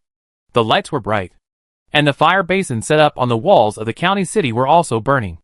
The 2 men, wearing moonlit cloaks and fur coats, looked at the beggars outside the city who were showing off their magical powers to the soldiers. They were not exaggerating when they said they were well informed. This is also one of the purposes of the Sioux family setting up a 3-day banquet outside, using the crowd to shackle the little medicine boy's whereabouts. Even if he is already hidden in Yun County, he can't easily take action. Lure the snake out of the hole. If the snake really comes out of the hole, the 3 families will set up a banquet, and people from both inside and outside the city will gather together. If he walks alone, he will be exposed. If he mixes in the crowd, he will also be watched by the beggars outside the city and the soldiers guarding the banquet. Once he makes any rash moves, he will be discovered and captured at the first time. There are so many nobles coming this time. It's beyond our expectation. If the little medicine boy has sneaked into Yun County and is hiding, we must not give him the opportunity to attack secretly. It's hard to find him, so we can only make it difficult for him to attack to the greatest extent. Peach Blossom eyes. Under the firelight, look at the carriages coming on the official road in the distance. And don't relax in your heart. This time, the number of people who come to congratulate is completely beyond their expectations. Especially the visitors from the Zhao family, who come to curry favor with them. Although there are many visitors from her Sioux family, they are still within the controllable range. But the Zhao family has visitors from all states and counties. Whether it is because of the reputation of the Zhao family as the first family, or the Queen Mother as the mother of a country, Zhao Shuxian, the late emperor's concubine, was naturally the Empress Dowager when her son, the second prince, Jiyue, was canonized as the new emperor of Yunlang by the late emperor's imperial decree. Later, Jiyue died of illness before he officially ascended the throne, and abdicated to the 7th prince. The 7th prince also respected her as the Empress Dowager, and was canonized as the Empress Dowager by his mother. With this honorable position, the entire Zhao family became the largest family in Langjing. Although the 2nd prince, Jiyue, did not inherit the throne, the Zhao family did not become the real new mother's family. But the 7th prince thought of the brotherhood with Jiyue, and the Zhao family was the same as the new mother's family. The higher the status of the Zhao family, the more people who curry favor with him, and the more people who come to curry favor with him. Water flows to the lower places. People go to the higher places. and currying favor with the powerful is a flattering nature of people. Moreover, now that the Zhao family and the Su family are getting married, and the one getting married is the seventh princess, who is deposed and imprisoned here by the emperor's uncle, and the new emperor aging has no objection to this, then people from all walks of life will naturally flock to it. Holding Su Rao's soft hand and wrapping it up with the hot water bottle in his hand, Yun Ji and Su Rao left the city wall. The cold wind was biting, and they might catch a cold if they stayed for too long. Su Rao also understood what Yun Ji said. It's just a face-saving job. Yun Mujing was afraid that the Zhao family might become the second Yao family, so he deliberately promoted the Yin Duke's mansion and left the abandoned prince's child to be raised in the Yun Wang mansion. With such an operation, how could the Zhao Guogong not know what was going on? He must know what was going on. Otherwise the Zhao family would not be far from being exterminated. The higher you stand, the harder you fall. Her Su family is a lesson for others, and the extermination of the Yao family is a lesson not far away. Duke Xiao participated in the whole process, so how could he not take precautions against it? However, he has been pursuing family glory all his life, so it is impossible for him to retreat while the tide is high. He will not retreat like her Su family, so he can only think of other ways. Therefore, he set his sights on her Su family, using this method of retreating to advance, and using her Su family to show loyalty to the new emperor. Duke Xiao showed his loyalty, and Yun Mujing also accepted this loyalty from Duke Xiao. Then Yun Mujing naturally had to give Duke Xiao this respect to satisfy the false family glory that Zhao Gui had pursued all his life. However, it is unknown whether this family glory is hidden under flattery. What about the Zhao family? Third brother only married Yun Luoling. Even if her status was abolished, she is still Yun Mujing's half-sister, not a real daughter of the Zhao family. If in the future, Duke Xiao is blinded by family desires and wants to involve our Su family with Yun Luoling, Grandpa will be the first one to disagree. He will never let the Zhao family affect our Su family. After walking down the city wall, Su Rao and Yun Ji walked side by side on the main street where there was no banquet. They talked about the prosperity of the Zhao family because the number of guests exceeded their expectations. They stopped talking about this topic and talked about the little medicine boy. As for whether the Zhao family will be good or bad in the end, no one can predict it. At present, Duke Xiao is clear-headed. In order to prevent the little medicine boy from poisoning the wine and water, the fire basins on each table were added with Ning Wanyua's own antidote, which can remove 80% of the poison. The raw materials for making poisons are nothing more than snakes, insects, rats, ants, and various plant-based poisonous herbs. All things in the world are interdependent and mutually restraining. There will be antidote herbs for poisons. Some people refine these poisons into highly toxic ones that harm others' lives. And there will be antidotes for those who are not poisonous. It is harmless to smell it, and it can also remove some of the residual diseases left in the body due to long-term overwork. For those who are poisoned, it can remove 8 out of 10 poisons and save their lives. This is what Ning Wanyu said to Su Rao when she took out the antidote. This is the highest realm of poison. Poison can be medicine. Using poison to fight poison. An antidote can also be medicine. Using medicine to detoxify and stop pain. Ning Wanyua's superb poison technique is not to refine poison, but to refine poison and detoxify. He really uses poison to cure diseases and save lives. This is the foundation of poison. For safety at the banquet, you only need to prevent poisoning in the wine and water, and there is no need to prevent poisoning in the air. Firstly, the cold wind blows in the cold winter. If the poison is sprayed in the air as powder, it will be blown away by the cold wind before it is inhaled into the nose. So the chance of being poisoned to death is not high. Secondly, the antidote added to the brazier will evaporate with the fire and melt into the air, thus achieving the effect of expelling the poison. What Su Rao and the others really need to guard against is that if the little medicine boy takes action and attacks in the mansion, whether in her Su family, the Zhao family, or the Lu family, once the guests in the mansion are poisoned and die, they are all nobles. So why should they let it go? This is what Su Rao and Yun Ji should be most vigilant about. Make sure the guests are absolutely safe. At night in Yun County, there was no curfew for 3 days and nights. On the main street, where at least 3 carriages could walk side by side, a long string of red lanterns were hung high under the eaves of each house, as bright as the sun. In the night, the carriages and horses came and went, and the wheels rolled over the streets. There would not be many traces on the road surface where the snow had melted. And there was no dust. Only when passing by passers-by. The cold wind brought by the wind fluttered the clothes of passers-by, making them sway. Su Rao and Yunji walked side by side on the main street, their moonlight cloaks and fur coats fluttering in the wind, strolling under the starry sky on a winter night, all the way back to the Su family. During this time, the two chatted in a low voice to ensure that any possible disasters during the 3 days of the wedding were within their control, and there were no omissions.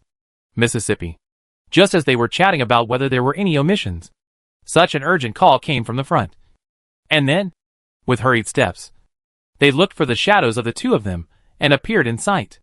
Immediately, Su Rao's heart was quickened, and her bright peach eyes were filled with solemnity. Could something have happened? Yunji also raised his eyebrows. Ying strode over. He came so quickly. Sure enough, something had happened. But it was not related to the little medicine boy, but to the Zhao family. To be exact, Zhao Lianqing. Zhao Lianqing was dead. Just 2 minutes ago, at the east gate guarded by Ying and Isu. Among the luxurious carriages that were still arriving at night, there was a cow-drawn cart, and the old yellow cow pulled a wooden cart of firewood back. Although the aristocratic families had a 3-day banquet with delicious food and drink, there were still men who went out to the mountains to chop firewood. After all, they couldn't be lazy just for 3 days. After 3 days, they still had to live. So there was nothing wrong with the people going out today, until the man drove the ox cart to the east city gate and saw a bloody person lying on the firewood. Such a person. And it's such a happy time for the 3 families of Su, Zhao and Lu. Something must have happened. The gatekeeper immediately stepped forward to investigate and surrounded the man and the injured person. As a result, they found out that they were servants of the Zhao family, with the Zhao family's house plaque as evidence. Isu and Ying also stepped forward to investigate. And Isu recognized that the injured person was Shulan. Although Shulan was covered in blood, the blood mixed with hair stuck to half of her face, and the corners of her lips were blue and purple due to the cold. But Isu still recognized Shulan. After all, when Su Rao and Zhao Lianqing competed for Yunji several times, Shulan and Isu were each with their own young lady. She was familiar with Shulan, and Isu would not make a mistake. Shulan was a maidservant of Zhao Lianqing.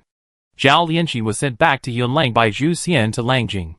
How could she appear in Yunjun now, and be so seriously injured? What happened to her? And why was she the only one who was rescued by the man when he was chopping wood? Where was Zhao Lianqing? Isu had just had this question in his mind. Knowing that Shulan was the guard of the Zhao family's maidservant, he immediately reported to their leader, who was guarding the east gate. This leader happened to be a brother of the Zhao family's side branch. He came over immediately after hearing what his subordinate said. Shulan also saw it, and tried hard to open her eyes wide to prevent them from closing. She stretched out her bloody hand with her last breath and grabbed the leader's arm. She only cried hoarsely, "Miss, she is dead." And then she dropped her hand weakly and had no strength anymore. Zhao Lianqing is dead. How did she die? Where is her body?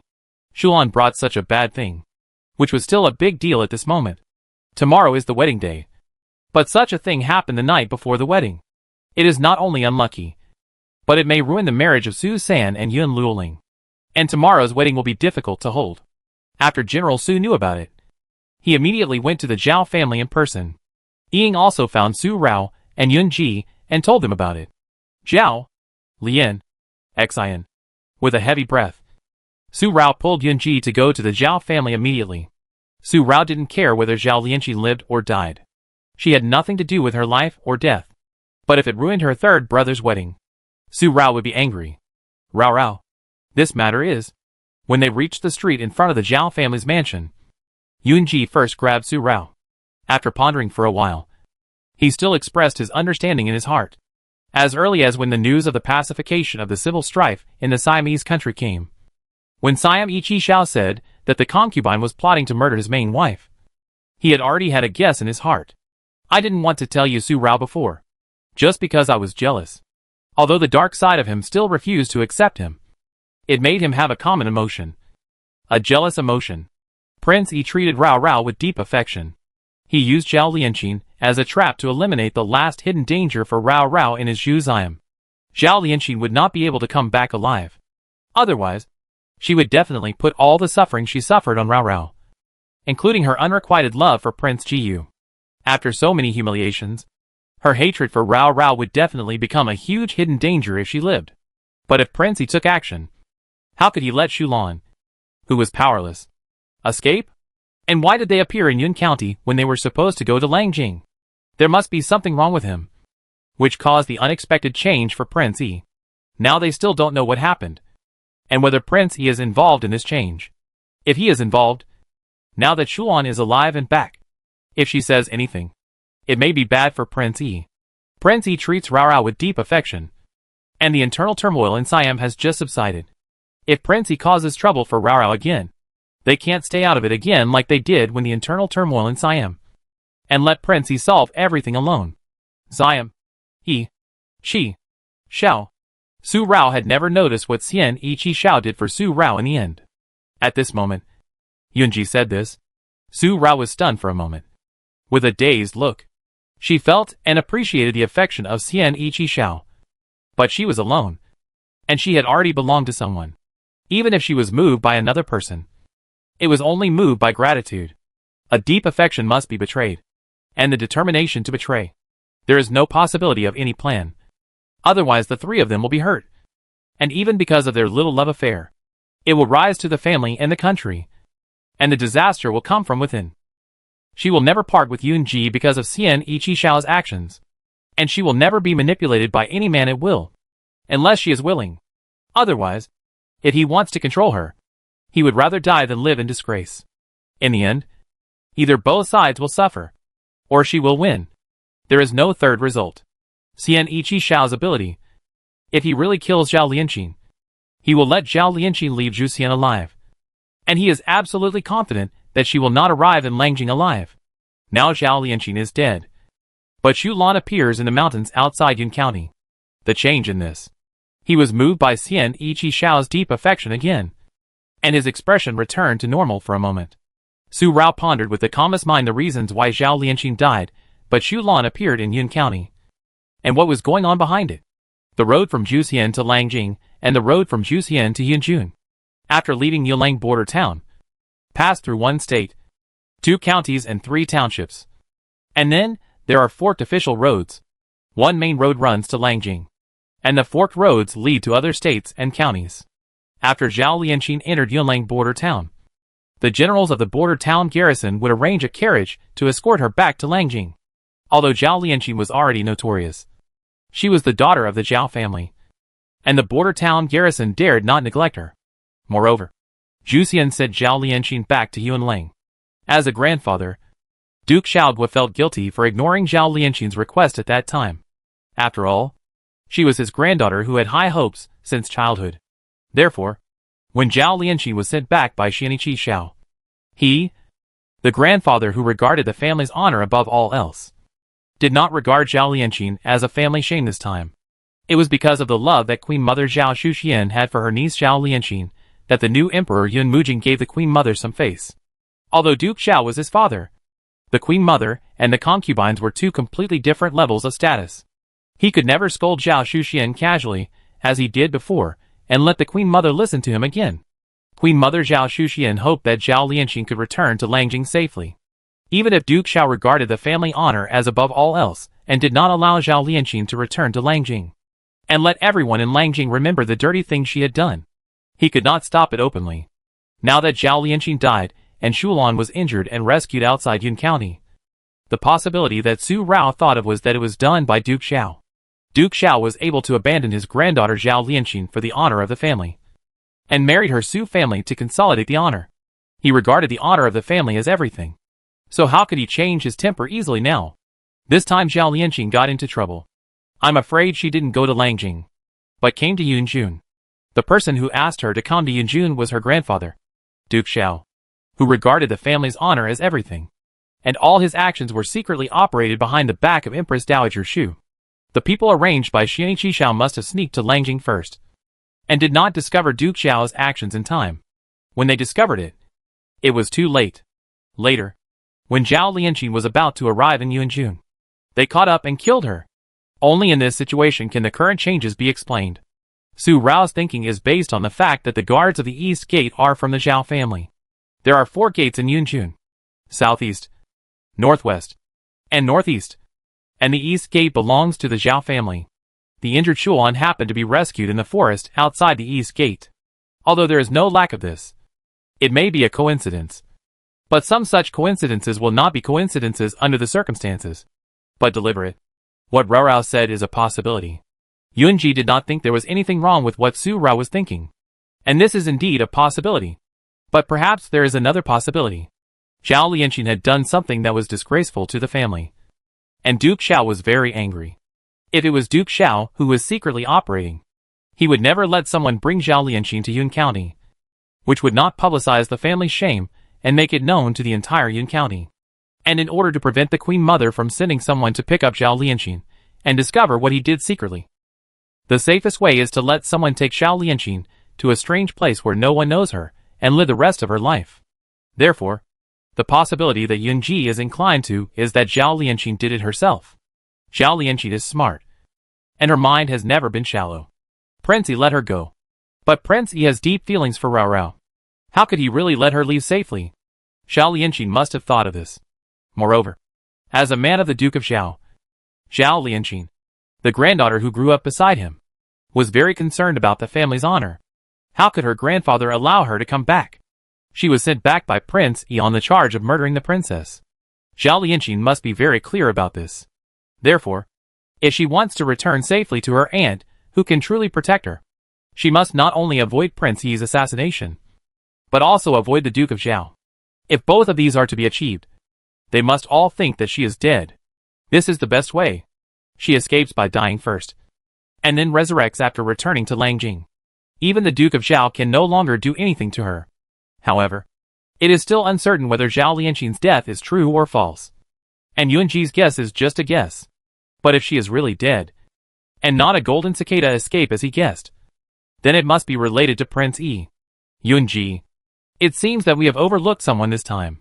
After Yunji finished speaking, Su Rao suddenly said this in the last sentence that was related to Xian Yi Qi Xiao. They ignored Yun Mujing. Yun Mujing cared about her brother, Zhao Lianqing, the woman who had entangled Yunji several times, and wanted to plot against Yunji with such dirty means.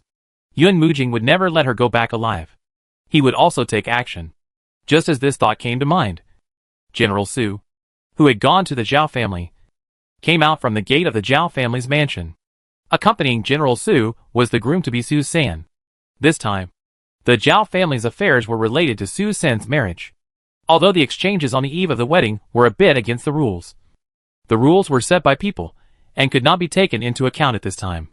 Brother Su, please take more care of the wedding tomorrow. After editing, Duke Xiao personally saw General Su off. Although he tried his best to remain calm, the vicissitudes of life on his face still revealed his inner pain. The dead are gone. No one can predict the accident. Duke, please be at ease. With a comforting voice, General Su stroked his precious beard, and his expression also lamented the impermanence of the world. The two people's conversation was very clear. The wedding tomorrow will not be cancelled. And Zhao Lianqing's death is also an accident. Accident? Su Rao's heart moved again. Did Zhao Lianqing really die? Or was it an accident? Did she and Yunji think wrongly? Let's go and ask Grandpa what happened. General Su and Su San left the Zhao family. Su Rao and Yunji never came to the Zhao family again. The two of them and Ying went around the alley and waited for General Su and Su San at the entrance of the alley to the Su family. After the grandfather and grandson met, they knew what caused Zhao Lianqing's accident. The winter wind and snow were blowing. And this year's wind and snow were unusually heavy. After Zhao Lianqing arrived at Yilang border town, the border town garrison sent someone to send Zhao Lianqing back to Langjing. On the way, they heard about Yun Luoling's marriage. Zhao Lianqing, as Yun Luoling's cousin, turned around and went to Yun County after learning about this. Just as they were heading to a bend on a hillside in Yun County, the heavy snow and wind in the mountains crushed the rocks, which happened to hit the horse's back. The horse was startled, causing the wheels to slip, and the carriage and the people rolled down the hillside. When the carriage rolled down the hillside, Zhao Lianqing was accidentally thrown out of the carriage, and her abdomen was directly pierced by a dead tree that was raised at the bottom of the hillside, and she died on the spot. The guard who was driving the car and Shulan were also seriously injured. Although their lives were not in danger for the time being, they would not be able to escape the blame for the death of the young lady, even if it was an accident. So, the guard who escorted Zhao Lianqing to the border town, he was afraid of death and left the seriously injured Shulan to wait for death at the bottom of the hillside, and fled alone with injuries. The guard was so afraid of death that he fled. But Shulan was Zhao Lianqing's personal maid. She was loyal, even though she knew that the young lady would die and she would inevitably die. But she still tried her best to climb up the hillside, dragging her seriously injured body to Yun County. Even if she died, she could not let the young lady's body be exposed in the wilderness. It's also unpredictable. General Su finished talking about what he knew from the Zhao family, and sighed again while touching his precious beard. Shulan died of his injuries just after he finished talking about that. After Shulan died, the border guards who escorted her ran away early for fear of being held responsible. So Zhao Lianqing's accidental death was just an accidental death. Whether or not someone else was involved in this accident, it is unknown at this time. It could only be that Zhao Lianqing was unlucky, and it was a natural disaster that could not be avoided. Zhao Lianqing died unexpectedly. After Shulan talked about the incident, she did not say anything about the bend on the hillside where Zhao Lianqing died. Duke Xiao had to send people to search for her from the mountain road overnight. The granddaughter died unexpectedly, and her body must be brought back. It will take time for the Zhao family to find Zhao Lianqing's body, so the accidental death of Zhao Lianqing will be kept secret for the time being, so as not to ruin the grand celebration of the Zhao and Su families tomorrow. After the grand celebration, the Queen Mother Shu, who is in Langjing, will be informed that her daughter will go to the palace to visit her mother after the marriage. So the Queen Mother will not be too sad. The accidental death of Zhao Lianqing was suppressed by Duke Xiao in order not to ruin the marriage between the Zhao family and the Su family. This matter was resolved in less than an hour, and it was resolved so quietly. According to what Grandpa said, Zhao Lianqing changed her route to come to Yun County, which is why she died unexpectedly. Shulan is Zhao Lianqing's personal maid, and her word should be true. But I don't know whether the rocks collapsed under the snow and hit the horse's back and frightened the horse. Is this a natural disaster or a man-made disaster? If it is a man-made disaster, who did it? The matter was easily suppressed, and the third cousin's marriage was not ruined. It should have been best to reveal it. But Su Rao still had a trace of doubt in her heart regarding General Su's mention that Zhao Lianqing changed her route to come to Yun County because of Yun Luoling's marriage. This doubt, if as Su Rao herself thought before, Zhao Lianqing's arrival was secretly done by Duke Xiao, then it shouldn't have happened that only Zhao Lianqing, her servant, and a border town guard were on the road and encountered such a natural disaster that caused the accidental death. Even if Duke Xiao was angry about Zhao Lianqing ruining the family's reputation, he would not kill his granddaughter. There must be private guards following him. And how could he not save Zhao Lianqing? And from Yunji's guess, there was something wrong. Zhao Lianqing was not an ignorant woman. She was thoughtful. If she was thoughtful, why would she change her route and come to Yun County just because of her cousin Yun Luoling? Yun County was not a good place for her. If she chose to change her route to Yun County to seek family shelter in order to avoid Xian Yiqi Xiao's assassination, it was understandable. But she knew what kind of person her grandfather was, so she still chose to come. Su Rao couldn't figure it out, and couldn't figure out why. Rao. The confusion here is indeed a concern. I have asked Mubai to go with the Zhao family secretly. Rao doesn't need to worry too much. The slender jade fingers smoothed the slight frown between Su Rao's eyebrows again. Don't think too much. Tomorrow is the wedding of the brothers. Since it has not affected the third cousin, don't worry about the sudden change tonight. Frowning. Zhao Lianqing's death. The dead would pierce her abdomen. It was not a fake death. Her maid said that this was an accident, so there is nothing to worry about. If this is a man-made disaster, it was done by Prince E or aging. They did something. It was an accidental natural disaster, not a robbery or assassination by bandits. So there is no need to worry about it. They will definitely clean up the traces of human beings. Mentioning Yun Mujing, it is also because of what Su Rao said before. Yun Mujing's action cannot be ignored. Or maybe it was done by Duke Xiao or Zhao Lianqing herself. Whether it was a natural disaster or a man-made disaster, I think there will be a result from Xiao Mubai's side in a few days. No matter how you think about it now, It's just worrying about nothing and ruining your good mood tomorrow. That's right. It's just a waste of time. There's no need to worry too much. It will pay off sooner or later. Su Rao pressed her nose and rubbed it lightly. Su Rao put aside the doubts in her heart. Whether there was a secret in Zhao Lianqing's affairs. Whether Duke Xiao and Zhao Lianqing had done anything. And whether it was done secretly by Xian Yiqi Xiao and Yun Mujing. Since it had no impact on her Su family. She would know after her brother got married and wrote a letter to Zhu Xian and Lang Jing. If it was a natural disaster, Zhao Lianqing could only blame herself for her bad luck. If it was really done by them, the man-made disaster would only be a natural disaster. And she had to blame herself for her bad luck. Her current death was also caused by what she did at that time. One wrong step. All wrong steps. If Zhao Lianqing had not been obsessed with Yun Ji and dug her own grave, her ending might not have ended in such an accidental death. It was not a sigh, but just a casual remark. Su Rao stopped thinking and prepared to go to bed. She had to get up early tomorrow. One wrong step will lead to many wrong steps. Even if a woman raised in a noble family is not bewitched, the ending will not change much. Rao Rao does not need to feel sad. Yunji also said this casually.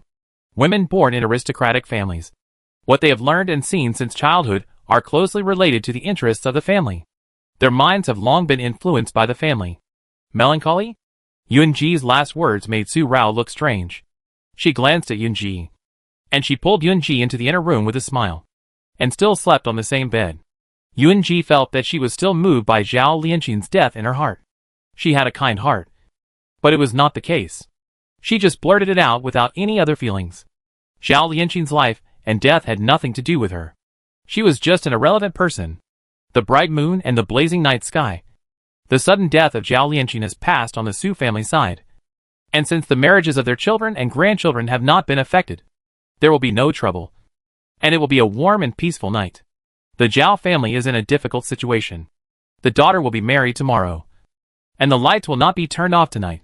This is the way it should be. But as the head of the family, Duke Xiao does not need to do so. And he does not need to worry about everything.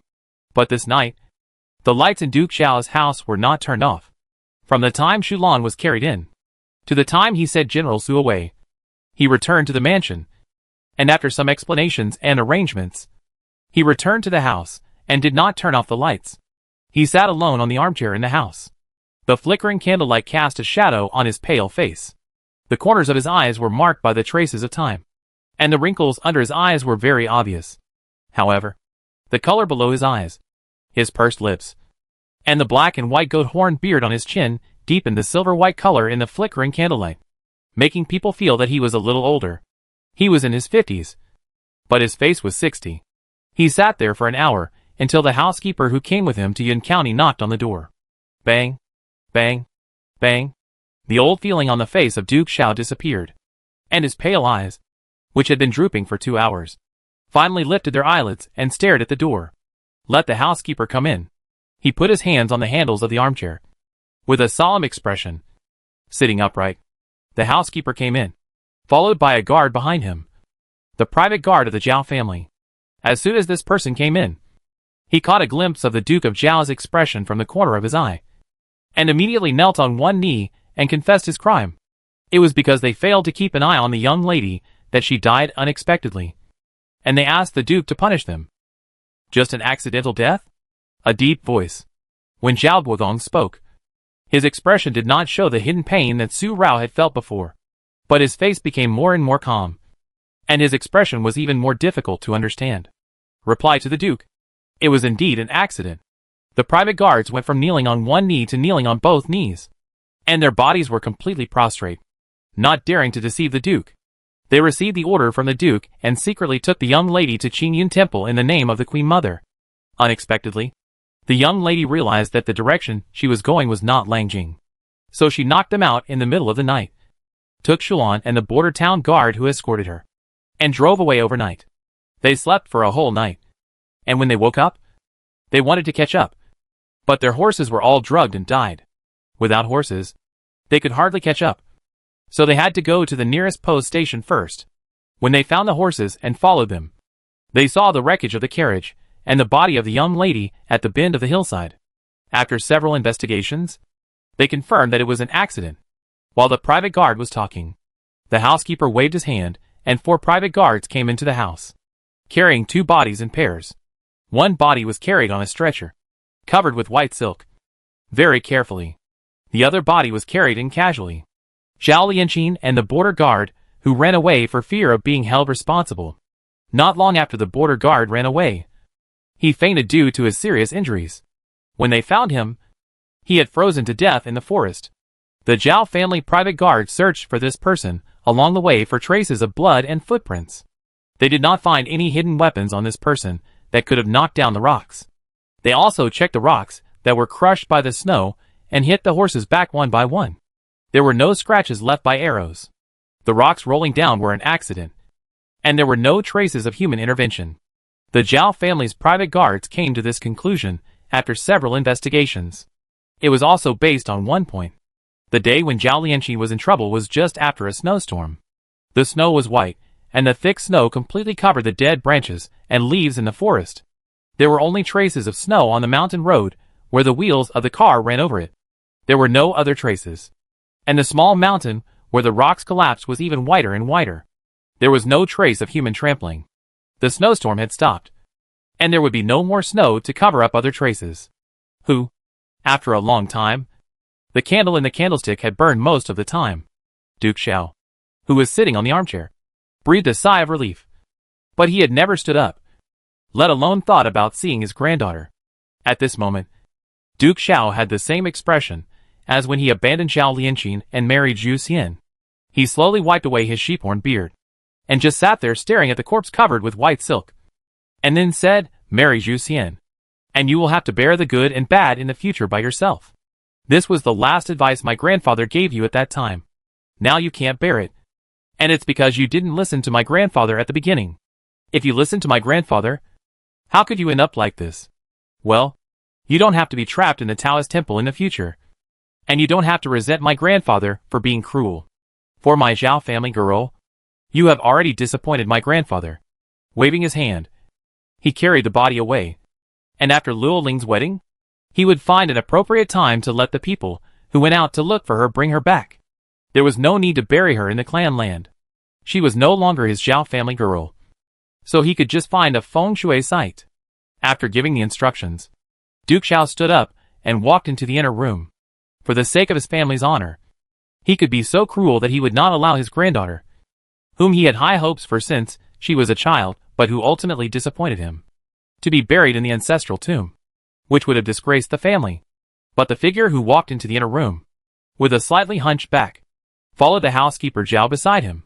He saw the hidden grief of the duke. He looked for a breath and asked the private guards to carry the bodies away.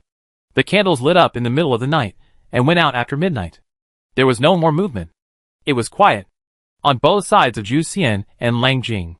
When the private guards of the Zhao family returned to report, Xian Yiqi Xiao and Yun Mu Jing also received the news from their respective confidants. The Black Owl and the Eagle sent the news one after another. Xian Yiqi Xiao received it in the middle of the night, and Yun Mu Jing knew it the next day. They all knew about this natural disaster. Xian Yiqi Xiao's instructions were consistent with Su Rao's guess. It was not that they went to the road that Zhao Lianqing had to take to return to Beijing to ambush, but that the Eagle Shadow's secret guards had been following Zhao Lianqing in secret since she left Zhu Xian. He wanted to kill her quietly in the dense forest, but when he was about to take action, the private guards arranged by the Duke of Zhao came to disrupt the action of the Eagle Shadow's secret guards. He did not expect that the person who would pick up Zhao Lianqing would go directly to the border county to wait, so he did not take action for a while. Zhao Lianqing was picked up by the private guards arranged by the Duke of Zhao. Although the private guards of the Zhao family were not as good as the Eagle Shadow's secret guards, if they acted rashly, it was inevitable that the news would be leaked accidentally, thus causing trouble between Zhu Xian and Yun Lang. There was no other way. So the Eagle Shadow's secret guards continued to follow in secret to find another opportunity to kill Zhao Lianqing and the private guards of the Zhao family who came to pick her up. As for Yun Mujing, compared with Xian Yiqi Xiao, Yun Mujing knew the Duke of Zhao better. Even if the Queen Mother came forward to guarantee Zhao Lianqing, the Duke of Zhao would never let Zhao Lianqing return to Langjing. So Yun Mujing asked the people on the Zhao family to follow and track. After the Zhao family's private guards went out and easily replaced the person that Empress Dowager Shu had arranged to pick up Zhao Lianqing. Yun Mujing knew that Zhao Lianqing could not return to Langjing. So, if Zhao Lianqing was half dead under the eyes of the Zhao family's private guards, it could only be because of the poor care of his own people. Later, Zhao Lianqing found that the person who picked her up was not arranged by her aunt, but her grandfather. She escaped at night, and such a perfect opportunity appeared. The Eagle Shadow's secret guard immediately chased her, and the men arranged by Yun Mujing also followed secretly, and both sides took action. As expected, the two parties noticed the existence of each other before they attacked Zhao Lianqing. Both sides thought that the person who was secretly hiding and following the other party was the secret guard who secretly protected Zhao Lianqing. He had been discovered by the other party and could no longer hide, so he had to be killed without leaving any trace. However, just when both sides were about to fight, the heavy snow on the mountain peak caused such an accident, and the carriage rolled down the hillside. Both sides just looked at it and did not rush to rescue it. With such reactions from both sides, they understood it clearly in their hearts. The leaders of each side just looked at each other and did not think about who sent the other side. Since they all came to kill Zhao Lianqing, there was no need to think too much. They would not be from the Zhao family. Since they were not from the Zhao family, they would not spread the news of the meeting between the two sides to the Zhao family. Zhao Lianqing's accidental death saved them from fighting. Both sides left quietly without saying a word. Although they left traces of their secret tracking, they were all in the forest opposite to the place where Zhao Lianqing had the accident. There is a hillside between the forest and the bend, and under the hillside is a ditch. The Zhao family's private guards explored the traces under the ditch. In addition to the wreckage caused by the carriage rolling, there is only a bloody trace of climbing and a series of messy footprints that are gradually fading. They will not explore the opposite forest in the wind and snow. Moreover, the people arranged by Xian Qishao and Yun Mujing will clean up their own traces when they leave. Your Highness, who on Yulong's side wants to get rid of Zhao Lianqing? Our people met them like that. Although we didn't find out their identities, we can't guarantee that no one will find out later. Although Zhao Lianqing's death was unexpected, our people didn't do anything. But the Yunlang family has always been deep. If the Zhao family of Yunlang doesn't believe that this is an accident and is willing to investigate, if the people on that side find out first and put the blame on our country. In the middle of the night, as soon as he received the news that something had happened, Moing immediately told Prince E that he needed to be on guard against the identity of the other party. Should they check it first, just in case, and make preparations in advance? No need. It was still the place of guarding the spirit hall. Prince E guarded his brother's spirit for not just 49 days, but 3 months. Today is the last month, and tonight is the last night. When it was dawn, he set off to return to the capital.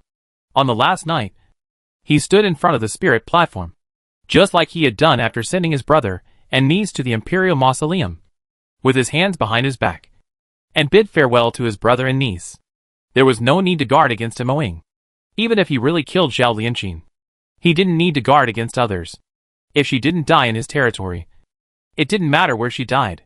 Moreover, she died unexpectedly, so there was no need to guard against anything. The two countries lived in harmony, without any evidence.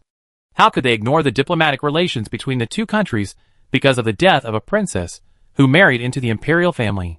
Moreover, this princess, who married into the imperial family, was the culprit who killed his beloved concubine.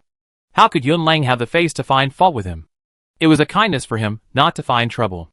Moreover, Yun Mujing, the emperor of Yunlang, must have been more on guard against the Zhao family of Yunlang. The daughter of the Zhao family, who was trained by the Zhao family, was so vicious as to be a princess who married into the imperial family. This further damaged his face. He must be happy to see Zhao Lianqing's death.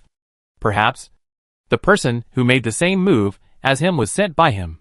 In Yunlang country, who else could easily get rid of Zhao Lianqing under the eyes of the Zhao family except the king of a country? And who said people so unscrupulously? Most likely it was him. Prince he was 90% sure, and there was no doubt about it. Moing immediately understood that what their prince said was reasonable, so there was no need to prevent it. Prince, everything is ready. It's time for you to return to the capital. If you don't return, there will be complaints in the court.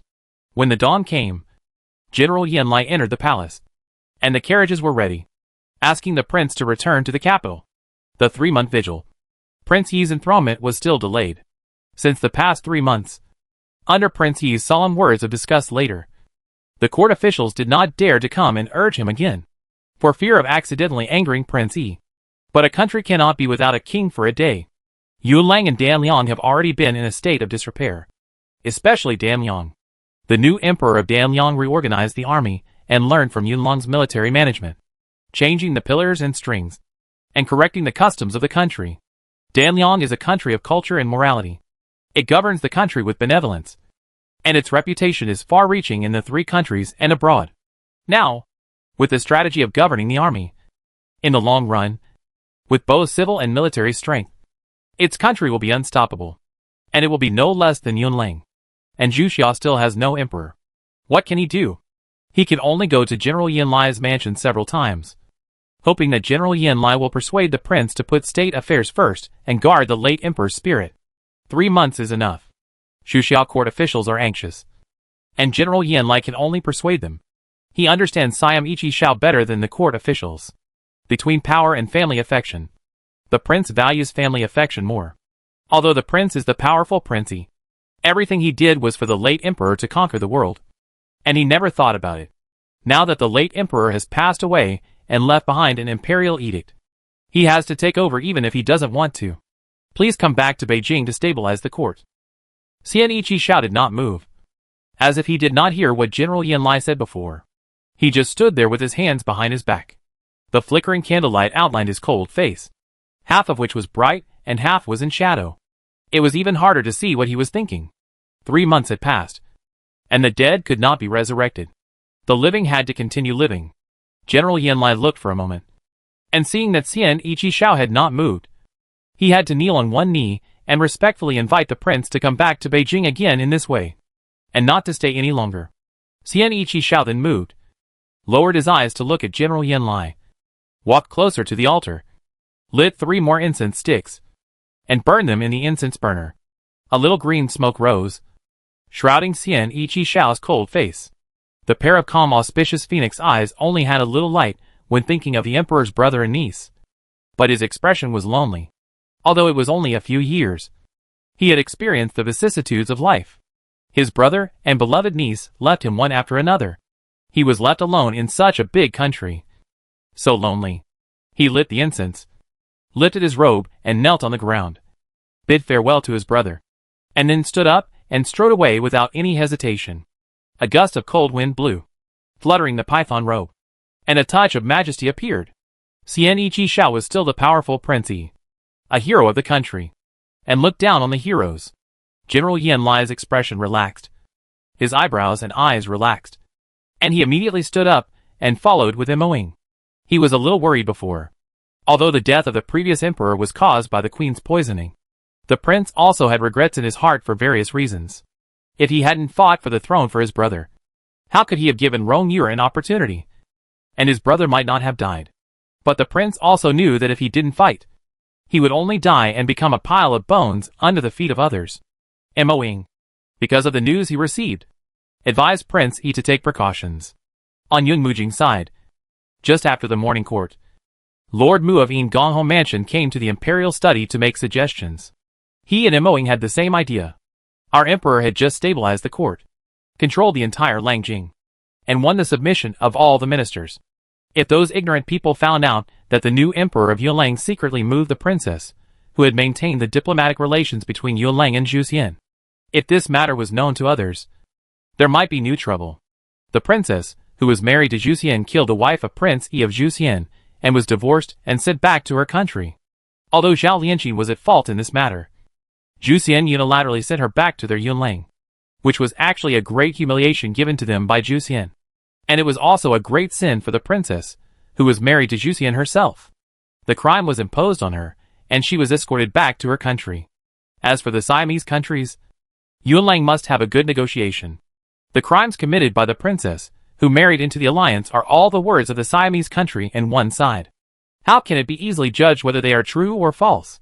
What is the meaning of Prince Yi's unilateral repatriation of the princess, who married into the alliance? This is a loss of face for Yunlang. But Prince Yi only said that the crime of the princess, who married into the alliance, was caused by his selfish jealousy, and it did not rise to the level of national politics. Yun Lang should not use this to determine the great crime of the princess, who married into the alliance. Nor should they negotiate with the Siamese countries to ask what Prince He wanted to do, but should acquiesce to Prince He's actions. Even if they don't want to acquiesce, they have to acquiesce. Otherwise, wouldn't it be announced to the world that the princess, who married into the alliance, was secretly instigated by them? Yun Lang. To kill Prince He's wife. The princess who married into the alliance? If there were no other concerns, why would Yun Lang negotiate with Siam for such a vicious woman? If it was for the sake of Yun Lang's face, Prince He only dealt with Zhao Lianqing as an internal matter in the back house of a mansion, and did not take this opportunity to slander Yun Lang for having any conspiracy. Prince He's actions were already considering the diplomatic relations between the two countries. Prince He did not want to make enemies, and Yun Lang did not want to move. Although Zhu Xian's actions were still embarrassing for Yun Lang, the internal turmoil in Langjing had subsided, and the two countries' discord and the foundation of the country could not be stirred up again because of the crime of a princess who married into the country. Now the princess who married into the country has not been escorted back to the country, and the crime she committed was only the crime of one person, and the fault of one person, only because of the internal struggle of Zhu Xian and Prince He. Our emperor is busy with all kinds of affairs and entangled in state affairs, so he will not have the leisure to ask about the troubles caused by such women out of jealousy. If the emperor deliberately asks about it, it will be seen as Yun Lang's guilty conscience in the eyes of others. It is difficult to ask about it openly, but it must be eliminated in secret. Otherwise, when it returns, it will be a shame for their country Yun Lang and become a private joke of the world. The princess who maintained the peace between Yun Lang and Zhu Xian was divorced and sent back by Prince Zhu Xian. Although it was her own fault, it still brought shame to their country Yun Lang. Keeping it will only become a stain that Yun Lang cannot wash away, adding to the filth. Your Majesty, please treat this matter with caution and do not be careless. Seeing that Yun Mujing did not care about this crisis, he was still playing with the sleeve quiver that he never left, and Lord Mu had to remind him. Yun Mujing, who had just removed the sleeve quiver, stopped what he was doing, looked up, and looked at Lord Mu. Seeing that Lord Mu was really worried about this, he smiled and said, "Lord, you are worried about this. It is my honor to have such a beloved you. I am very relieved. I did not succeed in this action. Miss Zhao had an accident first. God did not spare her. Since I did not take action, why should I guard against it? It is self-incriminating. Moreover, this time, my words came true. Zhao Lianqing actually had such a natural disaster accident. The disaster of natural disaster is really unpredictable. Although I have said that accidents often happen in winter, I could not really predict them. I think it is difficult for the people who want to kill Zhao Lianqing to predict them. The Marquis is worried about this now, and I think they will also be worried. If both parties do not move now, then this matter can be left alone. If they are guilty and move, I will just wait for them to show their true colors, and I will push the disaster to them. The Marquis does not need to worry about this. The hand moves again, just like Yunji installed the sleeve quiver in front of him before, and now he is also proficient. In addition, whether Zhao Lianqing's accidental death, the old fox Zhao Guogong believes it or not, if he moves first out of guilt, wouldn't it be telling the old fox that Zhao Lianqing's death was secretly instructed by him? And he obviously didn't have time to take action, but he wanted to take the blame. How could he do such a stupid and ignorant thing? This, Your Majesty, is wise. And this old minister almost put Your Majesty in danger. Yun Mujing's words stunned Lord Mu for a moment. He was not thoughtful enough and almost got into trouble. He was about to kneel down and confess his guilt. Yun Mujing waved his hand to stop him. Lord, you don't have to confess. Lord, you are loyal, and you should worry about the king. Lord, you are worried for my own good. If I blame you for your advice, wouldn't I be a fool? If there is nothing else, Lord, please leave. Lord Mu left. Yun Mujing installed the sleeve quiver, took a box on the imperial desk, walked out of the imperial study, and went to the Guantian pavilion in the imperial garden. When they arrived at the place, the accompanying golden-clad secret guard opened the box. The box looked ordinary from the outside, but it was covered with frost inside. There were 3 ice crystal sleeve arrows inside. Each sleeve arrow made of ice exuded a strong chill. He took out one and put it in the sleeve quiver, pointed it at the window, and pulled the trigger. A wave of air first surged out of the sleeve quiver, and as water dripped out of the sleeve quiver, the ice arrow shot out. Whoosh! The target was the rockery in the Imperial Garden outside the attic.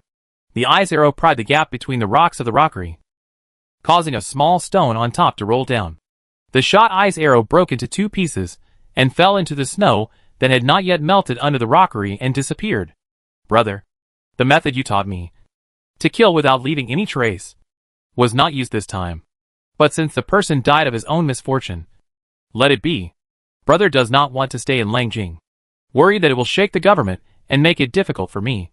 But I always want to do something for you. Now Zhao Lianqin is no longer a troublemaker. If Su Yuma can't even catch the escaped little medicine boy, he will be laughed at by me, Yun Mujing, as the new emperor of Danyang. I am incompetent to be the emperor of his country. Now the only crisis for brother is himself. There are many nobles attending the wedding of the 3 families of Su, Zhao and Lu. If brother shows up, someone will recognize him. There is no way to avoid it. If brother wants to live a stable life with Su Rao in the future, then brother will have to survive. Without identity, how can brother marry Su Rao? Brother is still waiting for your wedding. After talking to himself for a while, he shot another ice arrow. This time, the rock was not knocked down. It was too big. He needed another arrow to see if it would not roll down. The charcoal fire in the attic was blazing, but the cold wind from the open window blew through Yun Mujing's hands, bringing coldness, but it did not disturb his steady wrist. He aimed at one point and was accurate. After shooting another arrow, the rock had to roll down obediently and hit the ground with a click. After shooting 3 arrows, he did not immediately go back to the imperial study to review the memorials. He walked out of the Guantian pavilion and looked towards the direction of Yun County. After the son of the Su family got married, it was time to marry the daughter. By then, his brother would be very happy, and he would definitely come in person. I don't know how lively it is today. That damn girl Su Rao must be extremely happy today. I don't know when she will marry my brother. My brother treats her so well. If she still doesn't make any move after her brother's wedding, and if she still hangs on my brother, I will not agree. Yun Mujing couldn't wait for Su Rao and Yun Ji to get married so that he could see his brother again. He missed Su Rao and Yun Ji, who were far away in Yun County. Su Rao felt her ears getting hot for a while. She didn't know if she was too excited about her brother's wedding. She rubbed her ears and woke up. When Su Rao woke up, Yun Ji beside her felt the movement and woke up. I slept a little late last night. When I opened my eyes, it was already bright. The streets and alleys were noisy, and the servants started their work in an orderly manner. The receptionist who greeted the guests, the steward who registered and reported the gifts from the guests, and the servants who served the wedding banquet in the kitchen all had clear division of labor and were not at all flustered. The wedding day of the eldest and third sons of the Su family. The festive occasion has arrived. Su Rao and Yun Ji washed and dressed properly. Today, both of them took off their favorite moonlight color and changed into new clothes with festive colors. Su Rao wore Xianfei color, which was a lighter color than the bright red she had worn before. It did not make her look ostentatious, but rather elegant and refined. This outfit added to the joy of the eldest and third brother's wedding, and did not steal the limelight from the new bride. The guest took the lead, and Yun Ji's clothes were a mysterious and luxurious crimson-purple color. Without moving, she had a full aura. She wore a frosty white outer robe that was more brilliant than the moonlight color. The combination of a dark and a light color weakened the aura and showed her elegance. Well, not bad. When Yunji dressed like this color was always Yun Mujing's favorite. When Yun Mujing wore it, it was always mysterious and charming, tempting his heart and soul. Now, Yunji wore this outfit, but added a frosty white outer robe to weaken the impact of the crimson purple. It was completely different from Yun Mujing's style, and compared with the yuhua that Yunji wore before, it did not reduce his charm and graceful demeanor. After praising Yunji generously, Su Rao personally tied the jade belt around Yunji's waist with an exquisite belt hook. After dressing up, the two prepared to go to the front yard. Just as they came out of the inner room, Yun Feng stopped them. The reason for disturbing them so early in the morning was also about Zhao Lianqin, and they already had news.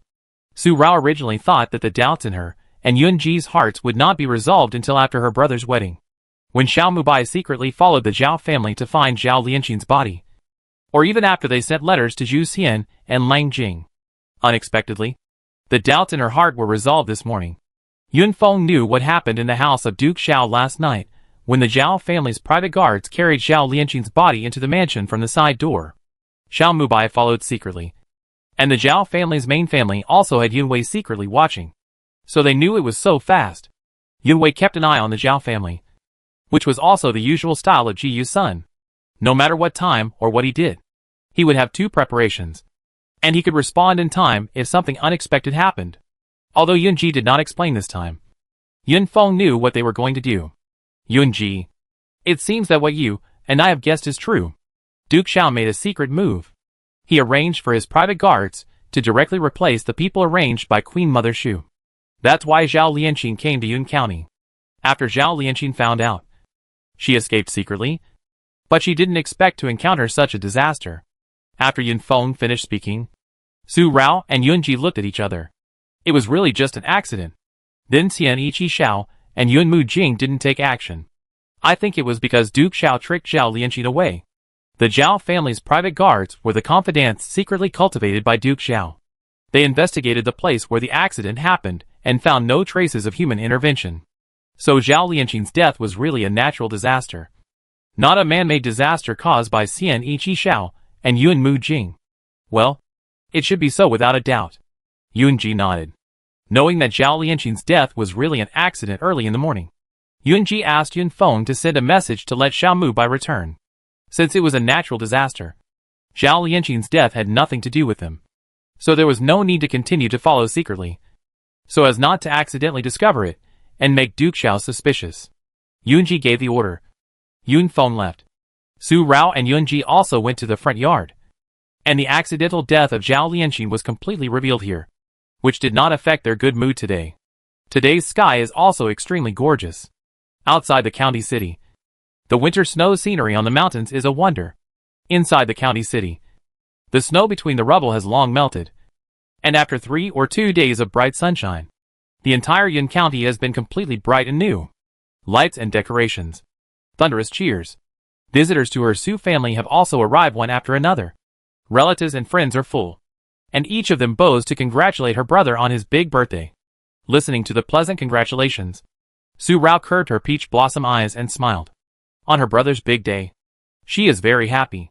When the time for the wedding was right, gongs and drums were blaring, firecrackers were blasting, and the two brothers in bright red wedding dresses jumped on their tall horses and led the wedding procession to the bride's house to marry their new brides.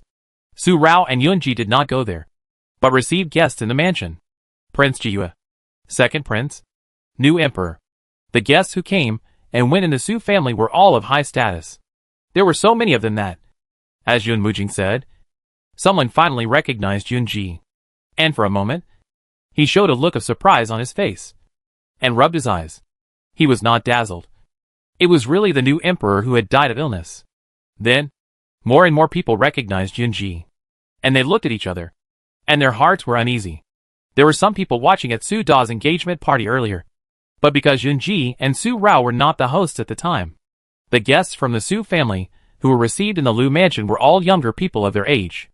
Among the younger generation, there are only a few people who know Prince Jiyue. There are only 1 or 2 close friends of Prince Jiyue. Prince Jiyue often stays at home, so many people find it difficult to see him. Moreover, Prince Jiyue has been away from Yun County for more than 10 years, so he is even less known to others.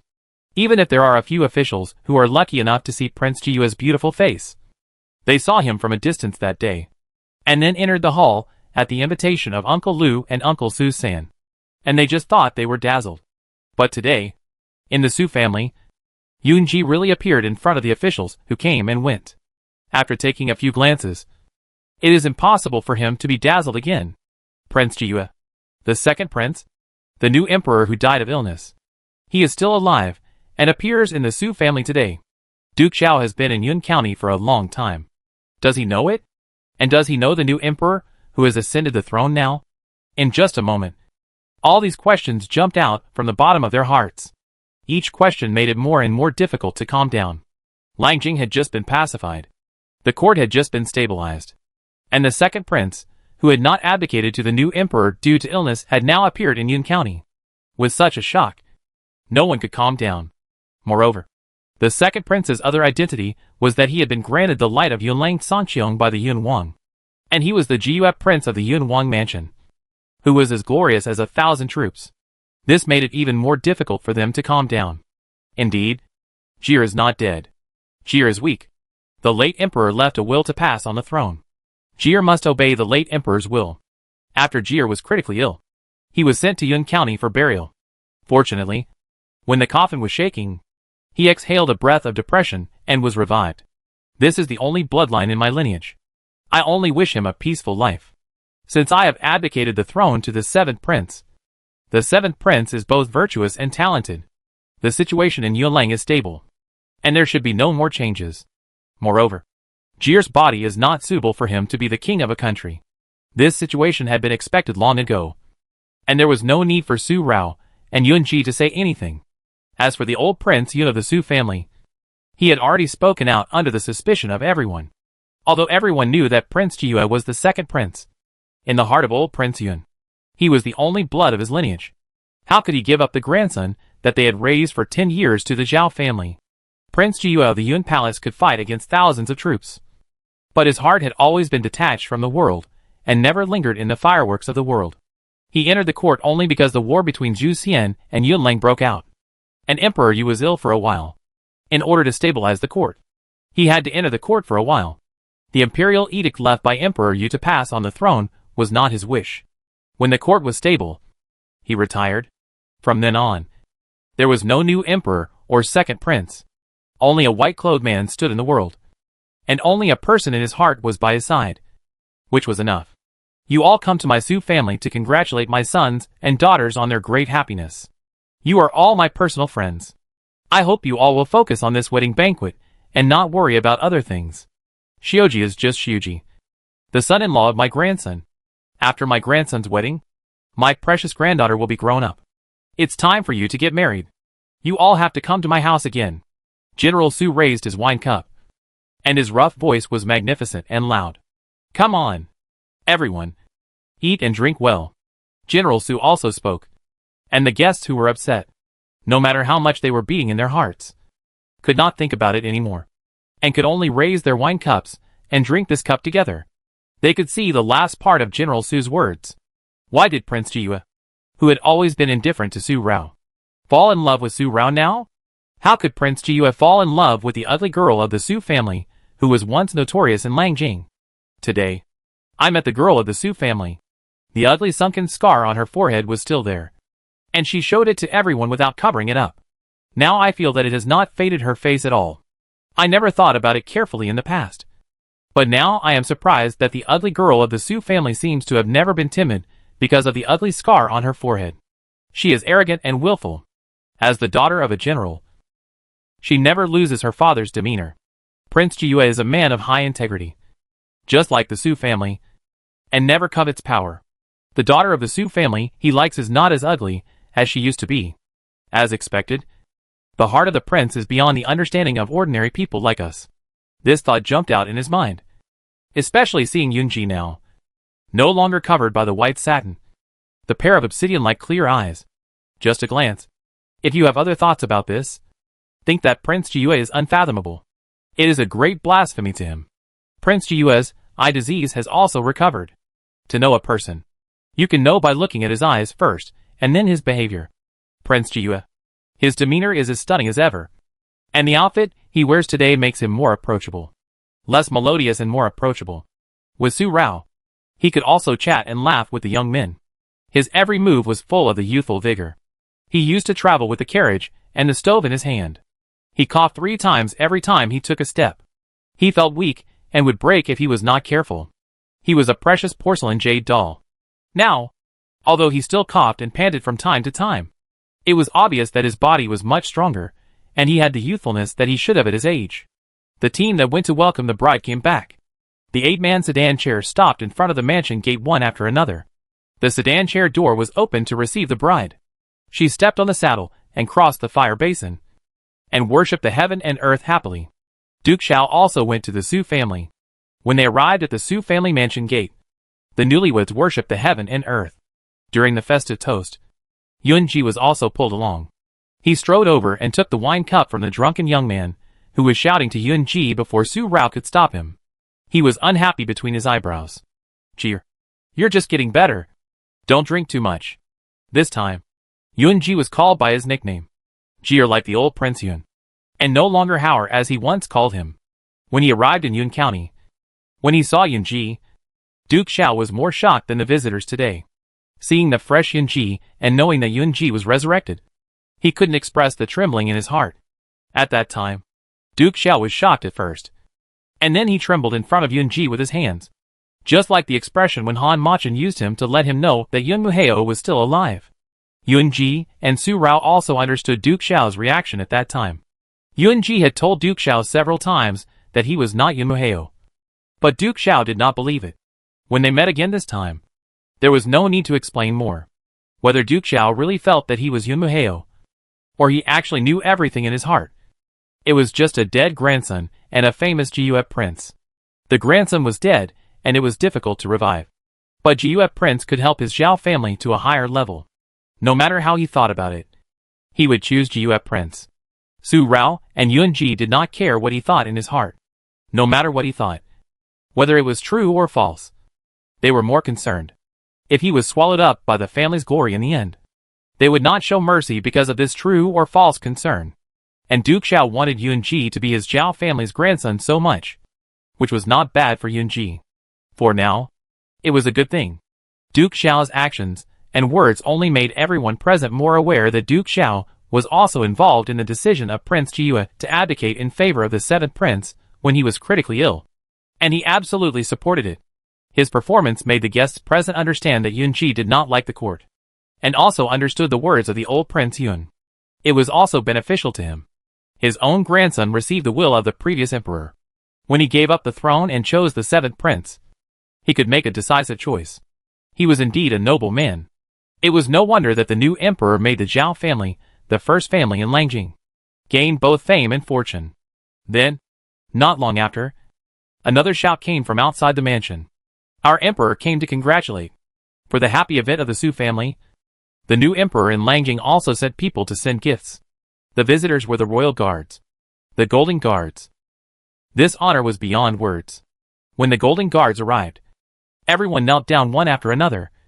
Even the drunken young master was sobered up by a start and knelt down hurriedly. After presenting the new emperor with a gift, the golden-clad secret guard came to Yun-ji and knelt on one knee. He did not dismiss everyone and just passed the new emperor's letter in public.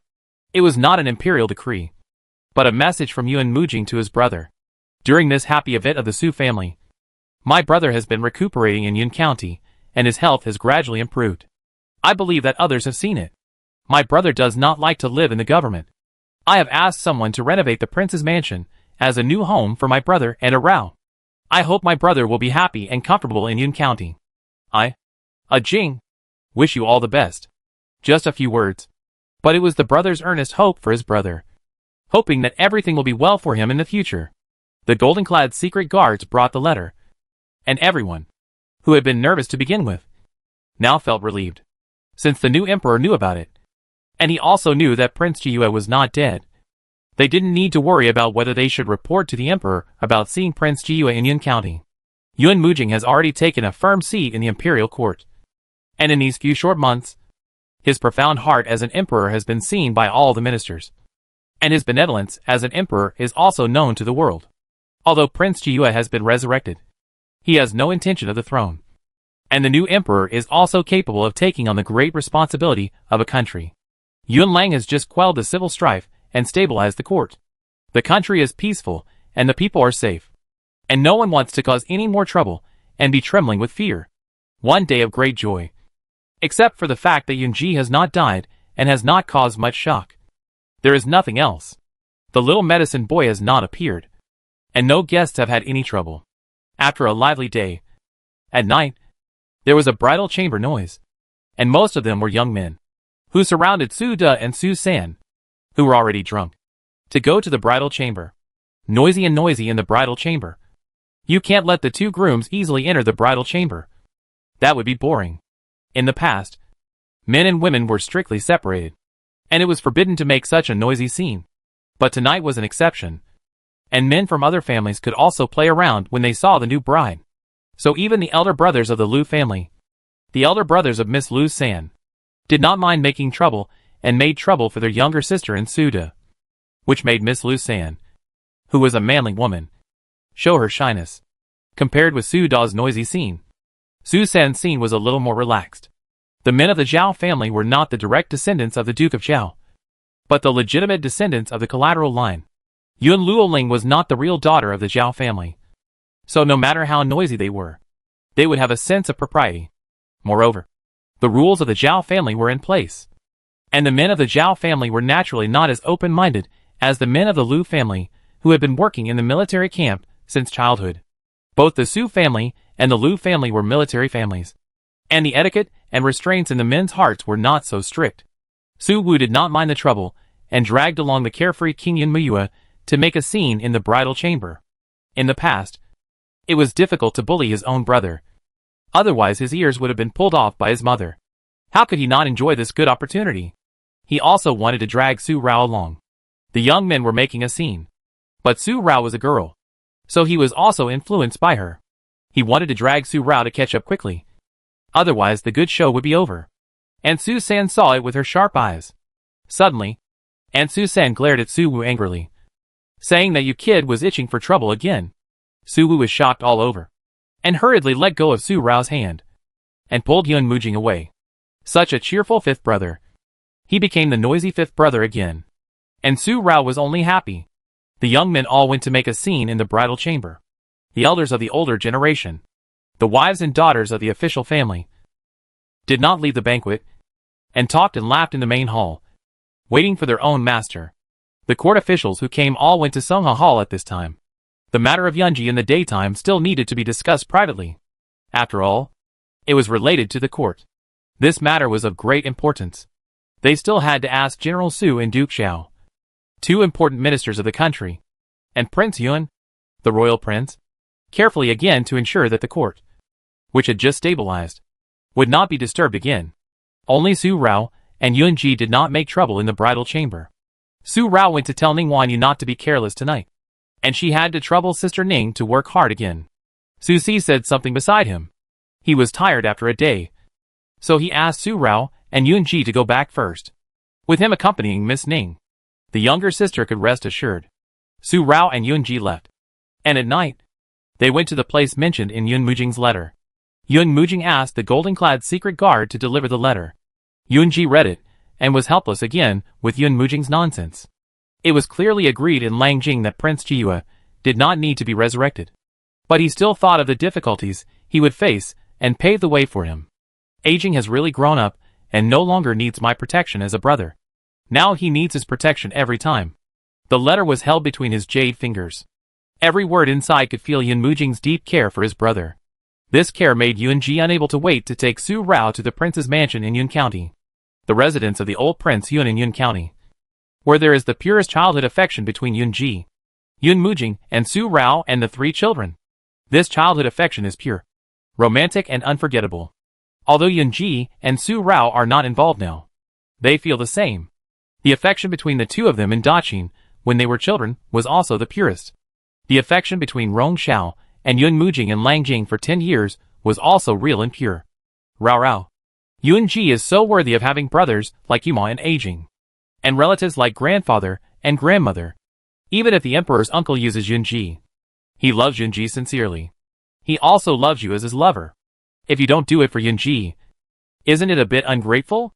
At the prince's mansion, the plaque on the door of the mansion has been replaced.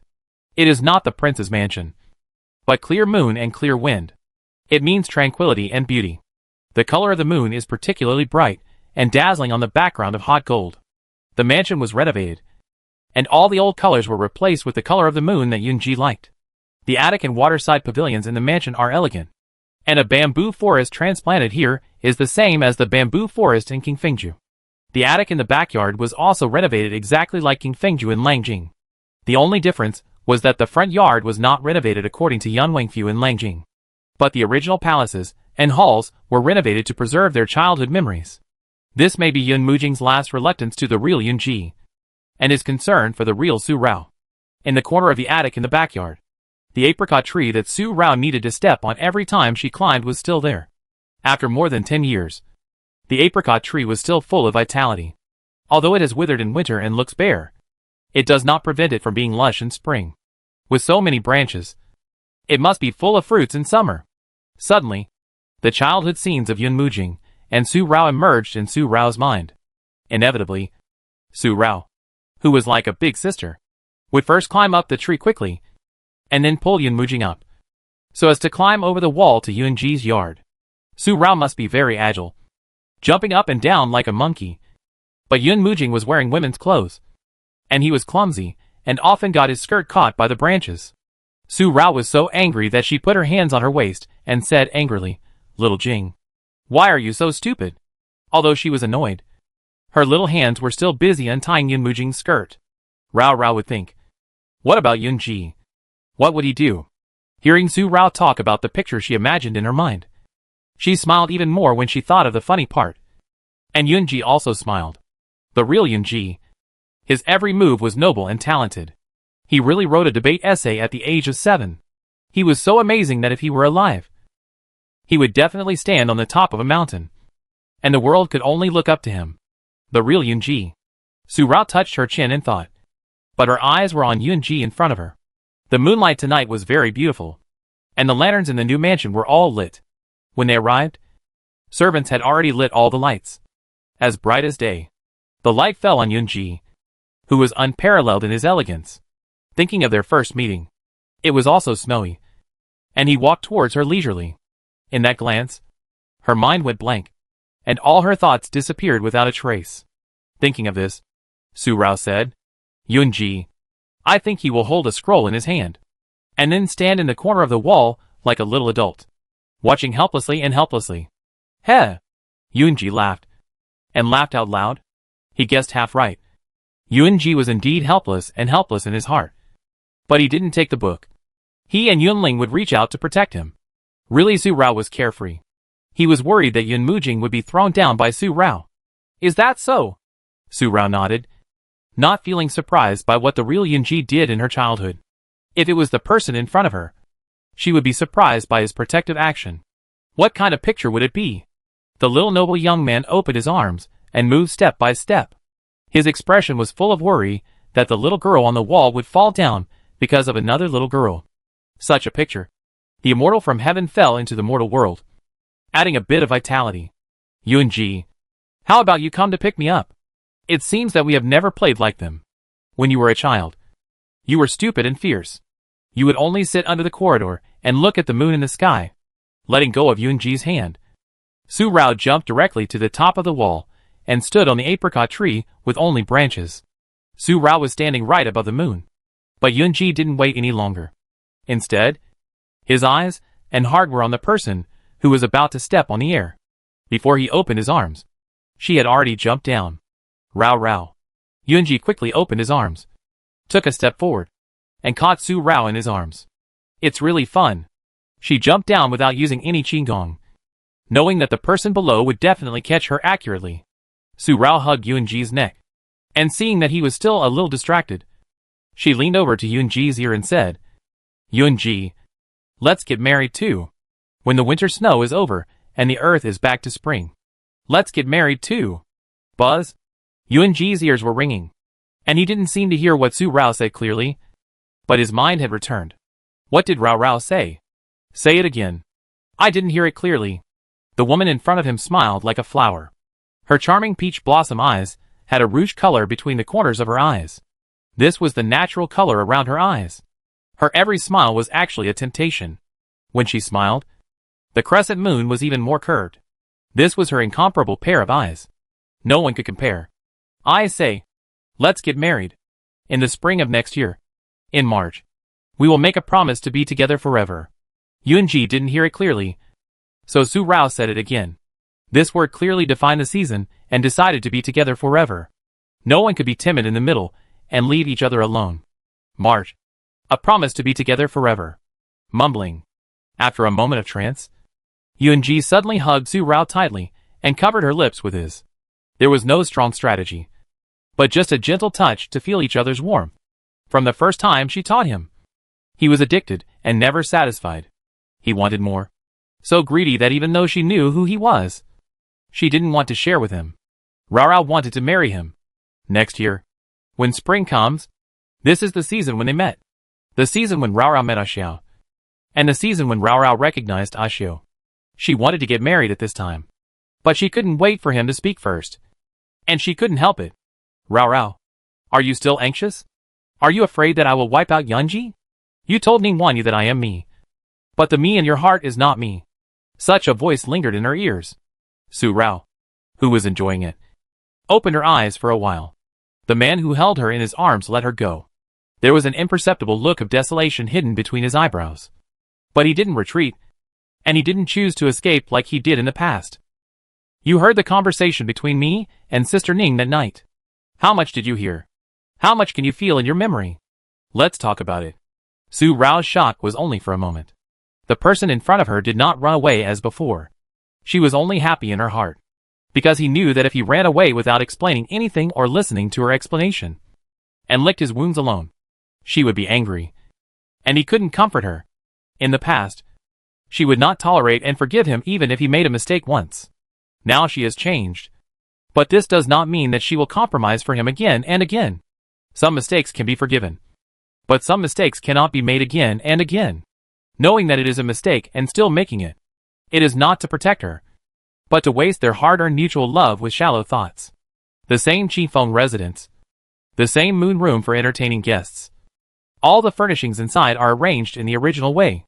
Inside the moon room, the fire is burning, and the kettle hanging on the fire has boiled the water, making a roaring sound. No longer worried that Yunji can't see and will get burned accidentally. She lifts the kettle with her slender jade fingers, pours the boiling water with steaming hot water into the teapot, and makes tea first. Su Rao sits beside the couch, quietly watching Yunji making tea, and the casual action of breaking the tea cake and putting it into the teapot is pleasing to the eye. Rara wanted to tell me about the illness on the wedding night. Han Machin is not Yun Maheo. He is just the dark side that Yunji cowardly faces. Rara doesn't need to say more. I can pretend to be Yunji forever for Rara. But I will never become Yunji. A cup of tea was brewed and blew gently until it was not hot at all before handing it to Su Rao. Yunji also spoke. When he said this, even though his tone was Yunji, there was no trace of Han Machin. The bloodthirsty and murderous him had actually disappeared long ago. But he couldn't get over it in his heart. I'm afraid of Yunji. I told Reora that I'm afraid of him. I'm really afraid of him. I begged Reora not to turn me into Yunji. I've been able to control myself for a long time. I can control myself. But Reora is still worried in her heart. She's worried that I'll never wake up again when I'm 30. Or even tomorrow. Reora said I'm who I am? So why should Reora treat me with care? Yunji, who used to treat Reora with care, gave Reora unbearable pain and a fatal blow. Now Reora treats me in the same way, which will also be a fatal blow that I can't bear. Su Rao felt that Yunji's big hand was pinching her heart, pinching her breath a little faster. His mind was so exquisite. Everything she did. How good she was to him these days. In his heart she was hurting him. Or a fatal blow. Her eyebrows were gloomy. But she didn't get angry and stop her from talking to Yunji at the moment. In Rao Rao's heart, I am who I am because of Yunji in this body. Not because of Han Machin. Rao Rao never regarded us as separate individuals. But in our hearts we are two complete people. And we are opposite to each other. How can darkness and light merge? Even if they are forced to merge together, they will turn into gray. You can see white and gray, but there is no black. Han Machin, he was born in darkness. And darkness is afraid of light. Once he steps into that natural chasm, he will die and be ruthlessly wiped out by Yunji. He has tried, but he can't do it. No matter how well he disguises himself. No matter how much he wants. He can't get out of the underworld. What should he do? There is only death. But he doesn't want to die. And he doesn't want to give Rao Rao to Yunji, who he is afraid of. After these two words, he showed a dark feeling that was still difficult to hide completely. When he stepped over the black and white chasm, he would become Yunji, who only saw the gray world in his eyes. Yunji without any color would no longer be him. Taking his own cup and sipping the tea, Yunji stared at Su Rao, whose expression was hard to tell what she felt at the moment because of his words. He asked, Rao Rao, do you still want me to be Yunji? The Yunji with no color in his eyes except gray. Who? The breath was once again difficult to calm down. Su Rao also picked up the cup and drank the tea in it in one gulp. Only in this way could she restrain the heavy feeling in her heart because of Yunji's frank words. Looking at Yunji for a moment, she stood up and left. She left without saying anything and used Qigong directly. The shadow of Xiang Fei disappeared in his obsidian-like eyes in a flash. Yunji, with a knot in his heart, pressed his chest tightly in pain. But it was difficult to relieve his sudden symptoms. If you don't become Yunji, will it be over? If you don't know what's good for you, will you not want it? What Rao Rao wants is Yunji who can live well. Not a Xiao who may die at any time. But living without color. He has lived for 10 years. And he still needs a piece of satin to cover his eyes for the rest of his life. It's impossible. He shook his head, got up and walked outside, looked up at the shimmering moon in the sky, and stared at it steadily. Cough, cough, cough, cough. His heart was uncomfortable. And in this winter night, the forehead gradually oozed a white color, and sweat came out from his temples. Suddenly, the Xiang Fei color was reflected in the bottom of his eyes again. Just like this, without any symptoms. Su Rao came back with 2 jars of wine and 2 wine glasses in her hands. She went to get the wine for her brother's wedding. It's cold in the winter night. And it's even colder standing outside. Why are you panicking? Are you afraid that I will never come back? I promised you to stay with me for the rest of my life. You are right. I am not a little girl. How can I get angry easily? She stuffed the wine glass into Yunji's hand, freed one of her hands, and pulled Yunji back to the moon room. Yunji also let Su Rao pull him. When he walked to the couch and Su Rao let go of him, he laughed. This laugh was also a laugh at his shallowness. In the past, when they parted unhappily several times because of something, she was rational, hating him rationally and loving him soberly. But he was always shallow. I've given up drinking. But I feel uncomfortable if I don't drink at times like this. I'll make an exception for you tonight. Anyway, it's like this now. It doesn't matter whether you're in good health or not. Come on. Have a drink first. 2 glasses of wine. 1 down. 1 handed to Yunji. The crystal clear wine can reflect his face. The expression on this handsome face. He has long lost his past murderous behavior. After a breath, he took the wine glass and drank it in 1 gulp like Su Rao. As soon as the wine entered his throat, he choked and coughed repeatedly. He only drank a few times. The most memorable time was in the Qi Feng Pavilion of Jusin Kingdom, when the drunk Rao Rao forced him to drink directly from the wine pot. Also only 1 sip. Choked and coughed like now, coughing uncomfortably, and blushed. Yunji drank like this. Su Rao frowned for a while, stretched out her hand and patted Yunji on the back, patting again and again. Yunji calmed down, but the blush on his face did not disappear. Yunji. Ah Xiao. Su Rao opened her heart to Yunji because he was Ah Xiao. And she was on guard against him because she thought Han Mo Chen was Xian Ichi Xiao. When Yunji was fine, Su Rao sat down again and took the wine pot to drink, not letting Yunji drink again.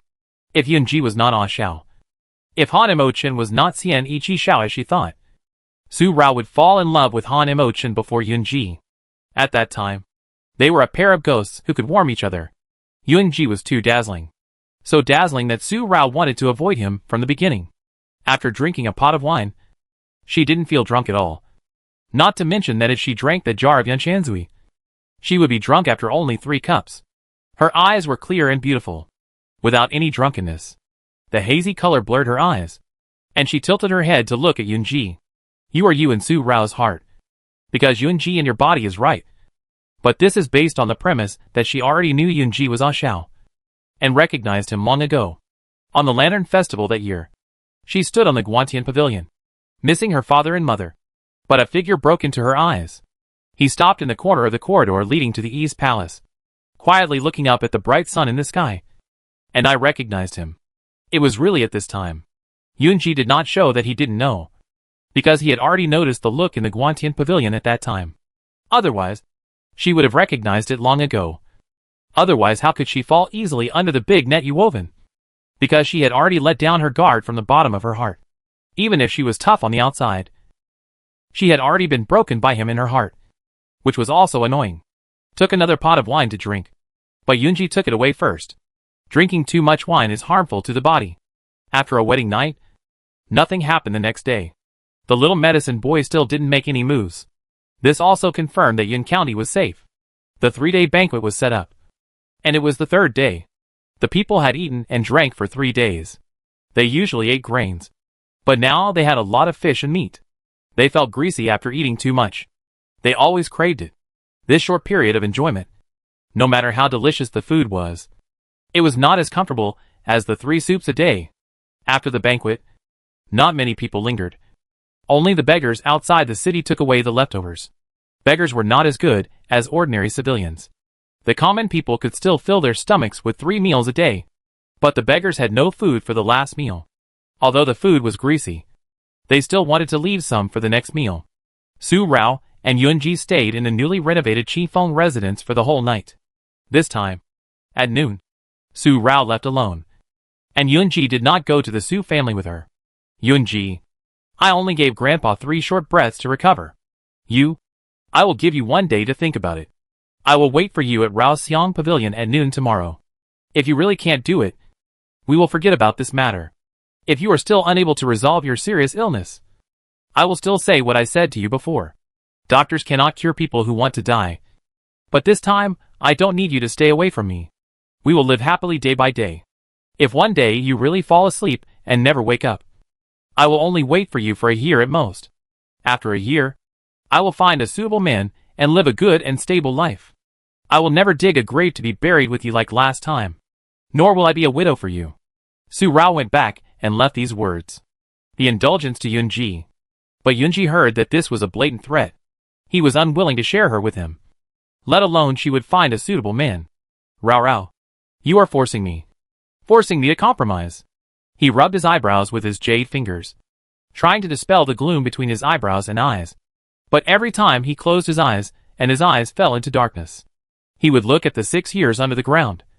The curled-up ball in the dark corner. No matter how hard he tried to open his eyes, he could only see the darkness. He was afraid of the darkness even if he was curled up in the corner. He was afraid that if he squinted his eyes, there would be a squeaking mole crawling into his bed. He knocked on the heavy black iron door in fear, crying and calling for his mother-in-law. But every day, only at night.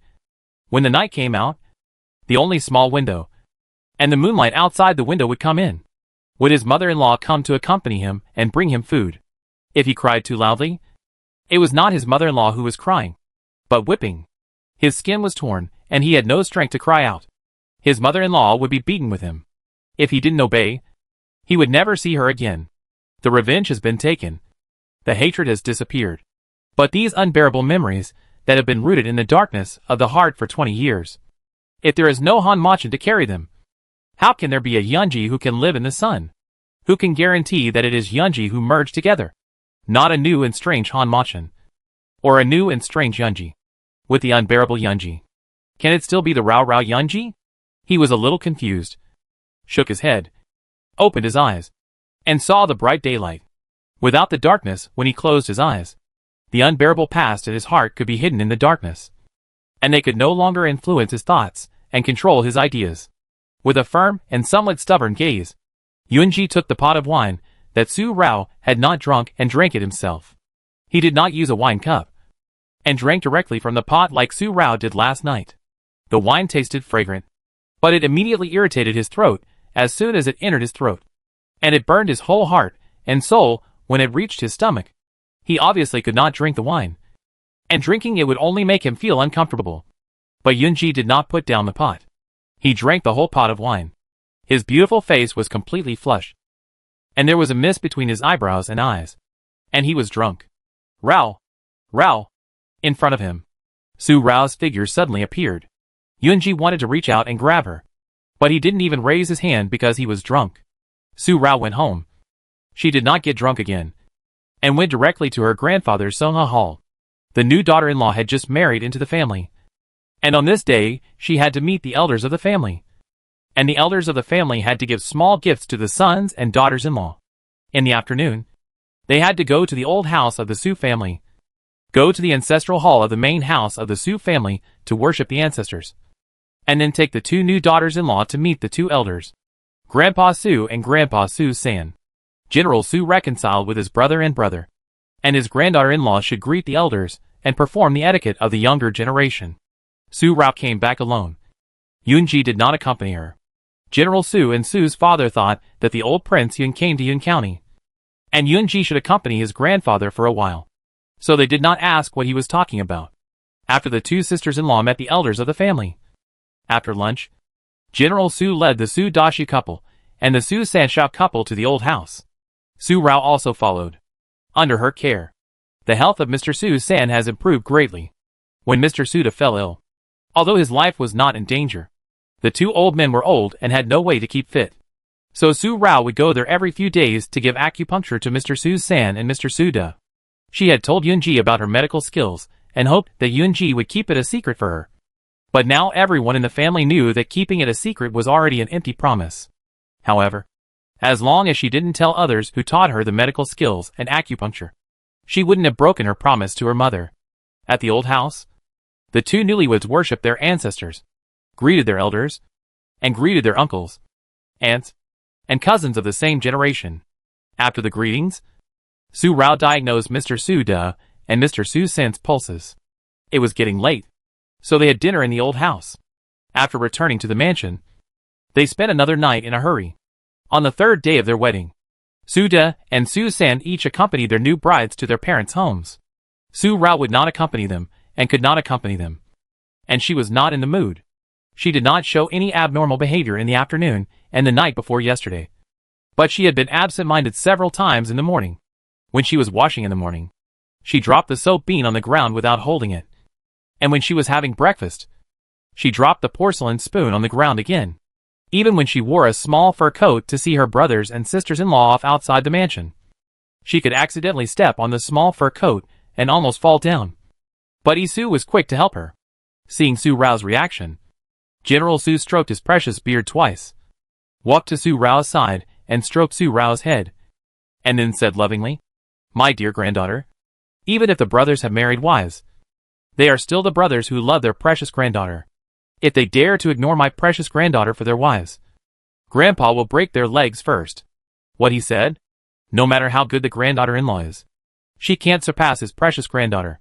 General Su thought that Su Rao was upset, and that the brothers would not love her, their only little sister, as much as before after they had wives. The sweet feeling in her heart made Su Rao come back to her senses. She hugged General Su's arm, and the thick and strong arm directly touched General Su. "Grandpa, how can you look down on Raour so much? Raour is the kind of jealous and delicate little sister. Raour is very generous, and will not be stingy. Grandpa misses his precious granddaughter so much. Be careful that Grandpa's precious beard will lose a bunch of it." As soon as these words came out, especially the last sentence, General Su hurriedly protected his precious beard, and repeatedly said that it was Grandpa who looked down on our Raour. And how could his precious granddaughter of the Su family be delicate? Su Rao was satisfied, holding General Su's arm, and the old and the young went back to the mansion with a chat. Father Su was about to lecture him as usual, but when Mother Su pulled his sleeve, he could only shake his head helplessly. Uncle Su and his wife, and Su and her husband, and Susie were all doting on them, and even Su Wu was doting on him. "Life is so good now," she sighed, and then called out, "Little sister, wait for Brother Wu," and chased after Su Rao and General Su. Su Rao gave Yunji one day. At the same time, she left Qifeng residence yesterday. Yunji did not come. His figure did not appear in Raoxiang Pavilion. Su Rao stood in the attic room on the second floor of Raoxiang Pavilion at the same time, staring outside Raoxiang courtyard. She did not have lunch, so she just waited quietly. But when lunch was over, Yunji did not show up. "Miss, you and the prince, are you having a conflict?" Su Rao waited so quietly. How could Ying and Isu not notice it? The two siblings looked at each other. Isu walked forward and asked this question. And today, except for the little medicine boy, there was no other turmoil. Miss and Prince Jiyue were fine the day before yesterday. What happened again? When the golden-clothed secret guard delivered the letter from Yun Mujing. Yunji was Yunji of the Yun Palace, and he was still the prince. There is no conflict, and nothing has happened. It's just that we have some ideas that are difficult to reach a consensus. We need to calm down and think about it. Once we calm down and think clearly, everything will be fine. Turning her head to look at Lai Su, Su Rao curled her lips. Don't worry about anything.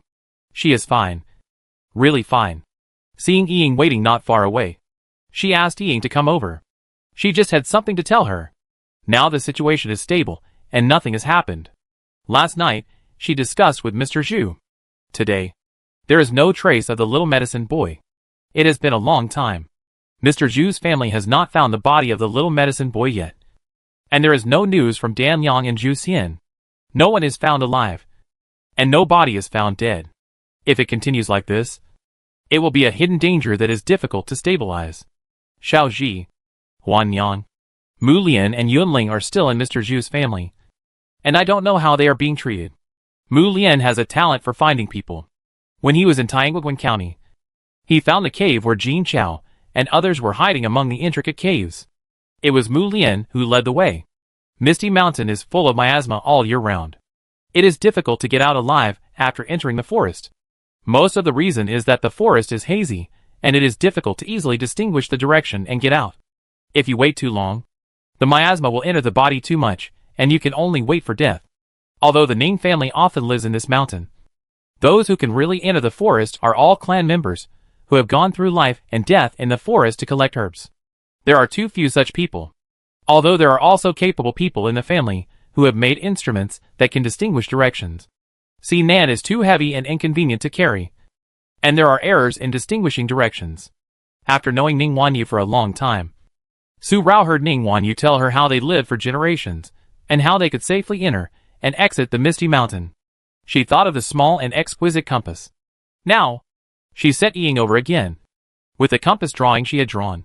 If Mu Lian's injury had healed for the most part, with Ying and Mu Lian's help, the possibility of finding the little medicine boy's trace would be much greater. Did the little medicine boy really die in the misty forest? Or was there another exit in the Misty Mountain that even the Ning family didn't know about?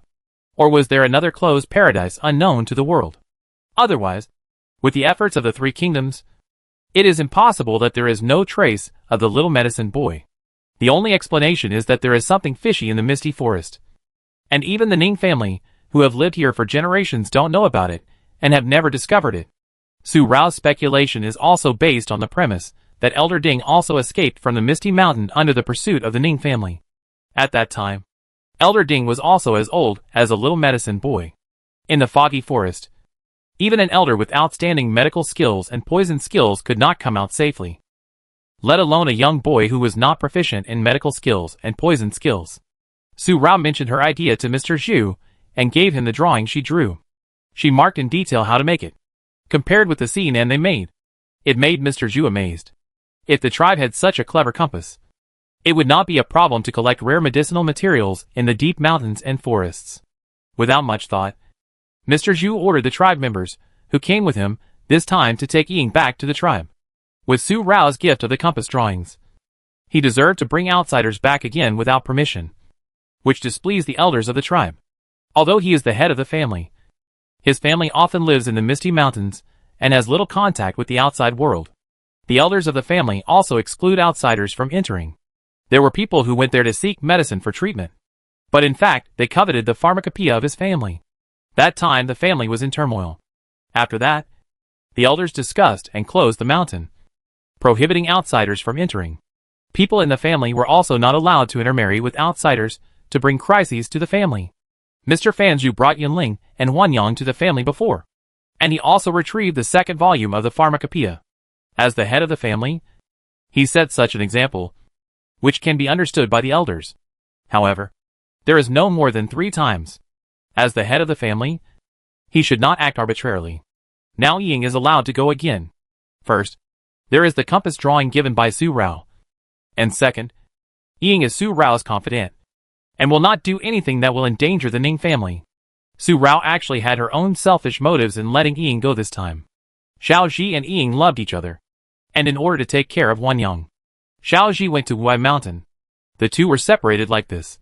Several times, Su Rao saw Ying sitting on the roof, holding the hairpin that Xiao Ji gave him when they parted in Danliang, waiting for her to come back. And when she came back, she would let the young lady and the prince witness their marriage. Miss, the little medicine boy is nowhere to be found. Let me stay with you. I am worried if I leave you. Su Rao asked Ying to pack up and leave early tomorrow morning. Although Ying missed Xiao Ji, he didn't want to leave Su Rao now. Although Sue San and a large group of Su family members were there, The two siblings had never left the young lady's side since they were young. The only time they were separated for a long time. When they reunited with the young lady, the Su family was wiped out, and the young lady experienced the pain of the past again. Ying didn't want to leave. He felt guilty for not protecting the young lady. Su Rao understood. She understood everything. Just like she hated herself for getting involved with Uncle Hao and Qin Yang and dying. She said she would not forgive Qin Yang and Uncle Hao. But in fact only she knew that she hated her own incompetence. Ying, that will never happen again. You and Isu protected me for half my life.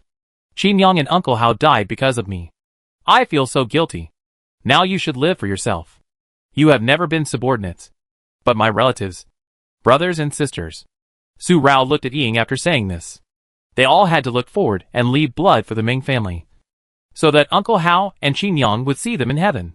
The Ming family would have descendants and they would all live well. Miss Isu, who was not fragile, had red eyes for a while. Ying also had red eyes. But he did not insist on staying with Su Rao anymore, and went down to prepare his bag. Su Rao asked Isu to help Ying, because men were sometimes too careless, and it was difficult to pack everything they brought. The brother and sister left, and Su Rao continued to wait for Yunji. She did not go to King Fengju to find Yunji, but waited in her Raoxiang pavilion. If he did not come, she would never go to him this time, and would never let him do it again. He told her his thoughts. He didn't want to be Yunji. Well, she also told her feelings. Their mutual affection was something he had worked so hard to obtain. But he didn't cherish it. If he really wanted to keep her alone, if he dared to do so, she would never see him again in this life. And that was it. Another night passed, and the two brothers and sister-in-law stayed at their parents' home for a night, and returned home this morning. Yunji still didn't come, so Su Rao had waited for half a day and a night. The blue color that had not appeared under her eyelids for a long time appeared from her skin color again. The vast snowflakes floated between the sky and the earth at noon. After a few days of sunny weather, the wind and snow came again, from fluttering to flying goose feathers. She didn't get impatient after waiting for half a day and a whole night yesterday. But when she saw the white snow flying in front of her eyes, she suddenly became angry and furious, unable to control herself. She bit her lips with her pearly teeth and even bit blood in her mouth to calm herself down and not be sad. Because you have a serious illness. You are fighting with yourself. I feel sorry for you. So I indulge you and let you get angry. If you can't figure it out for a day, you can figure it out in a few days. I got angry with you, but you just coughed a few times and appeared in front of me in a weak and fragile manner. I can surrender by pretending to be weak and unbearable. Why can't you? Should I also be weak and unbearable last time? Then you will raise your hands and surrender. Yunji, what are you afraid of? What are you afraid of? I don't believe you just can't get over that hurdle and are afraid of the sun. Mississippi. A servant came up to the attic. After hearing Su Rao's angry words, he went to the attic and poured a cup of tea and brought it out. Isu was sent away by Su Rao last night to prepare a package for Ying. This morning, the wind and snow had not yet shown any signs of falling. Ying set out with two Ning family members, and Isu sent them out of the city. Su Rao only sent her to the gate of the mansion, but not to the city gate. She was afraid that if Yunji came while she was away and didn't see her, he would think she was being frivolous. Now, Su Rao is the only one in Raoxiang courtyard. The Suizan brothers and sisters do not stay in Raoxiang courtyard when they have nothing else to do. After returning to Yun County, they live in the same courtyard with the other secret guards of General Su. Miss, drink some tea to warm yourself up first. The master said that the wind and snow are too strong, so you should not go to Songha Hall for lunch. Lunch will be delivered directly to you later. The servant bowed, but he did not lower his head. He handed the teacup forward. Although the message was respectful, it was not as servile as the servants in other mansions. Su Rao turned her head to look. The servants of her Su family, even if they were just the servants who delivered the message, all had dignity. The falling snow covered the servant's body. Although he had shaken off a lot when he came up to the attic, there were still some that he had not shaken off. They fell on his back and were gradually melted by his body temperature. Although the snow is strong, we still have to go to Songha Hall. My sisters-in-law have just entered the mansion. It would be impolite if I don't go. Turning her head and taking another look at the flying snow, Su Rao took the cup and took a sip. After drinking the tea, she calmed down held an oil paper umbrella to block the drifting snow, and went to Song Hall. The servant who delivered the message also had to tell Su Wu that he would not go with Su Rao. So Su Rao went alone.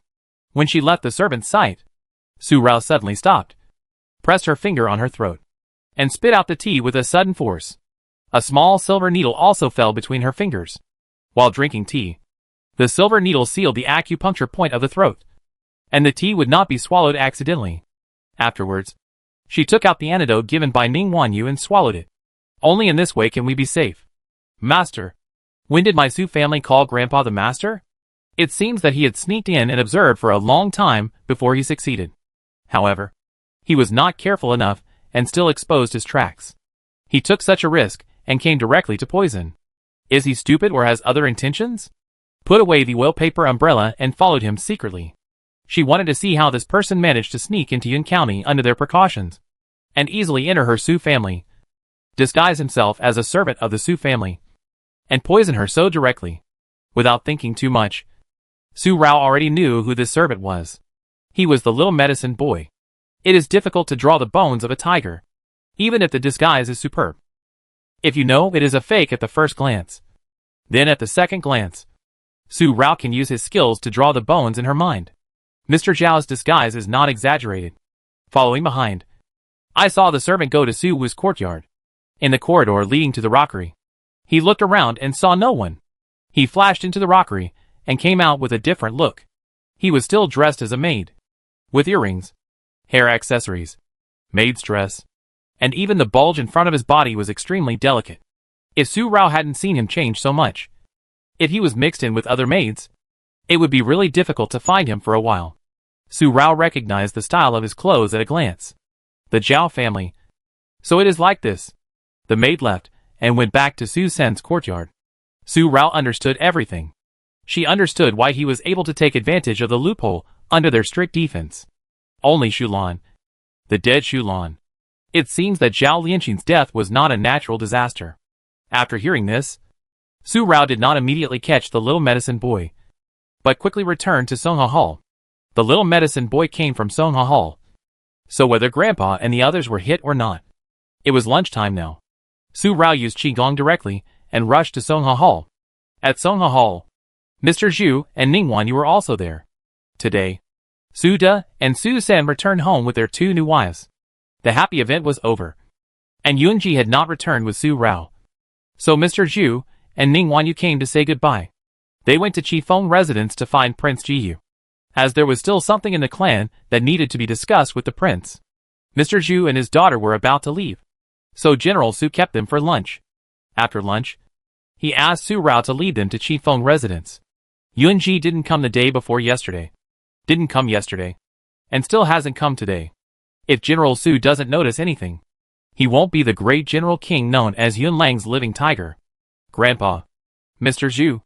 The little medicine boy has appeared. One of the maids of the third brother's courtyard and the third sister-in-law's dowry. Quickly arrest him, and don't let him escape. With Mr. Zhu and Ning Wanyu here, it would be difficult for the little medicine boy to take action. No wonder he came to her courtyard in broad daylight, and took such a risk to poison her. In a few words, Su Rao didn't say a word and only talked about the key points. As for how the little medicine boy sneaked in, it would not be too late to capture the little medicine boy after the interrogation. What? When Su Rao said this, everyone in Songha Hall was shocked, especially Su San and Yun Luoling. Yun Luoling's face turned pale, and she shook her head at Su San. It's not her. Su San held Yun Luoling's hand to reassure her. He knew that. Aling, don't worry. Su Ding. General Su also reacted immediately. As he spoke, Su Bo also strode out of the house. He personally led people to catch the little medicine boy. Ning Wanyu followed one step later. Su Si also followed Ning Wanyu. Puff, Mr. Zhu, and Su Rao also wanted to go. After all, Su Rao could recognize the maid's face at a glance. And Mr. Zhu, the son of a trader from the family's side branch, appeared. As the head of the family, he had to personally capture the medicine boy. But just as he turned around, Su Rao spit out a mouthful of blood. The sudden stinging pain in the throat. The pain felt like the throat was burned by a raging fire, and it spread directly to the abdomen in an instant. which was comparable to the pain during menstruation. It was even worse. She did not swallow the tea. And even with so many precautions, she was still hit. It was indeed worthy of escaping from a hidden family of medicine and poison. A colorless and tasteless poison. Rao. Su Rao spat out a mouthful of blood and fell straight down. General Su and his men were panicked. Su De and his sister-in-law, who were beside Su Rao, hurried to support Su Rao. But Su Rao was still in so much pain that she couldn't stand. Even though Su De and his sister-in-law supported her, she still squatted on the ground in pain. Mr. Zhu immediately stepped forward and grabbed Su Rao's wrist. Silkworm eating worm. Mr. Zhu's expression was not quite right, because Su Rao was in pain and pressed her abdomen tightly. In addition, Su Rao told him about the appearance of the little medicine boy. At this moment, his expression changed even more, and his heart sank to the bottom of the valley. Su Wu asked anxiously, "What is a silkworm eating worm?" Silkworms, as the name suggests, are silkworms that eat flesh and blood. They are poisonous insects that an elder of their family encountered in the deep forest of Wuai Mountain. These insects are bred after the mulberry trees that are unique to the deep forest of Wuai Mountain wither, and they live on new mulberry trees. Before they come into contact with flesh and blood, they are in the shape of eggs and are harmless. Once they come into contact with flesh and blood, they will hatch and drill directly into the skin and flesh, and will eat the flesh and blood, and finally burst out of the belly. What? Burst? How to draw it out? Everyone's face changed again, and Su's mother collapsed into Su's father's arms, her face pale. General Su was the first to stabilize, although his face also changed, but he hurriedly asked for a solution. No matter how panicked, it would be better to save Rao first. It cannot be drawn out. Once it enters the skin and flesh, it will burst out of the stomach. Although the mulberry trees are unique to Wuai Mountain, they are mutually reinforcing and mutually exclusive. The sap of the mulberry trees can kill this insect, but it is too late. Once this insect enters the body, it will burst out of the stomach in just 3 days. How can we get the sap in 3 days? It is impossible. But within a short breath, Su Rao's forehead was already covered with sweat, and green vines were rising from her forehead. But she still heard what Mr. Zhu said clearly. Silkworm, the juice of the silkworm mulberry tree. Silkworm mulberry tree. This thing. I seem to have it myself. With difficulty, Su Rao pulled out the jade pendant she never left from her collar, and asked to open it.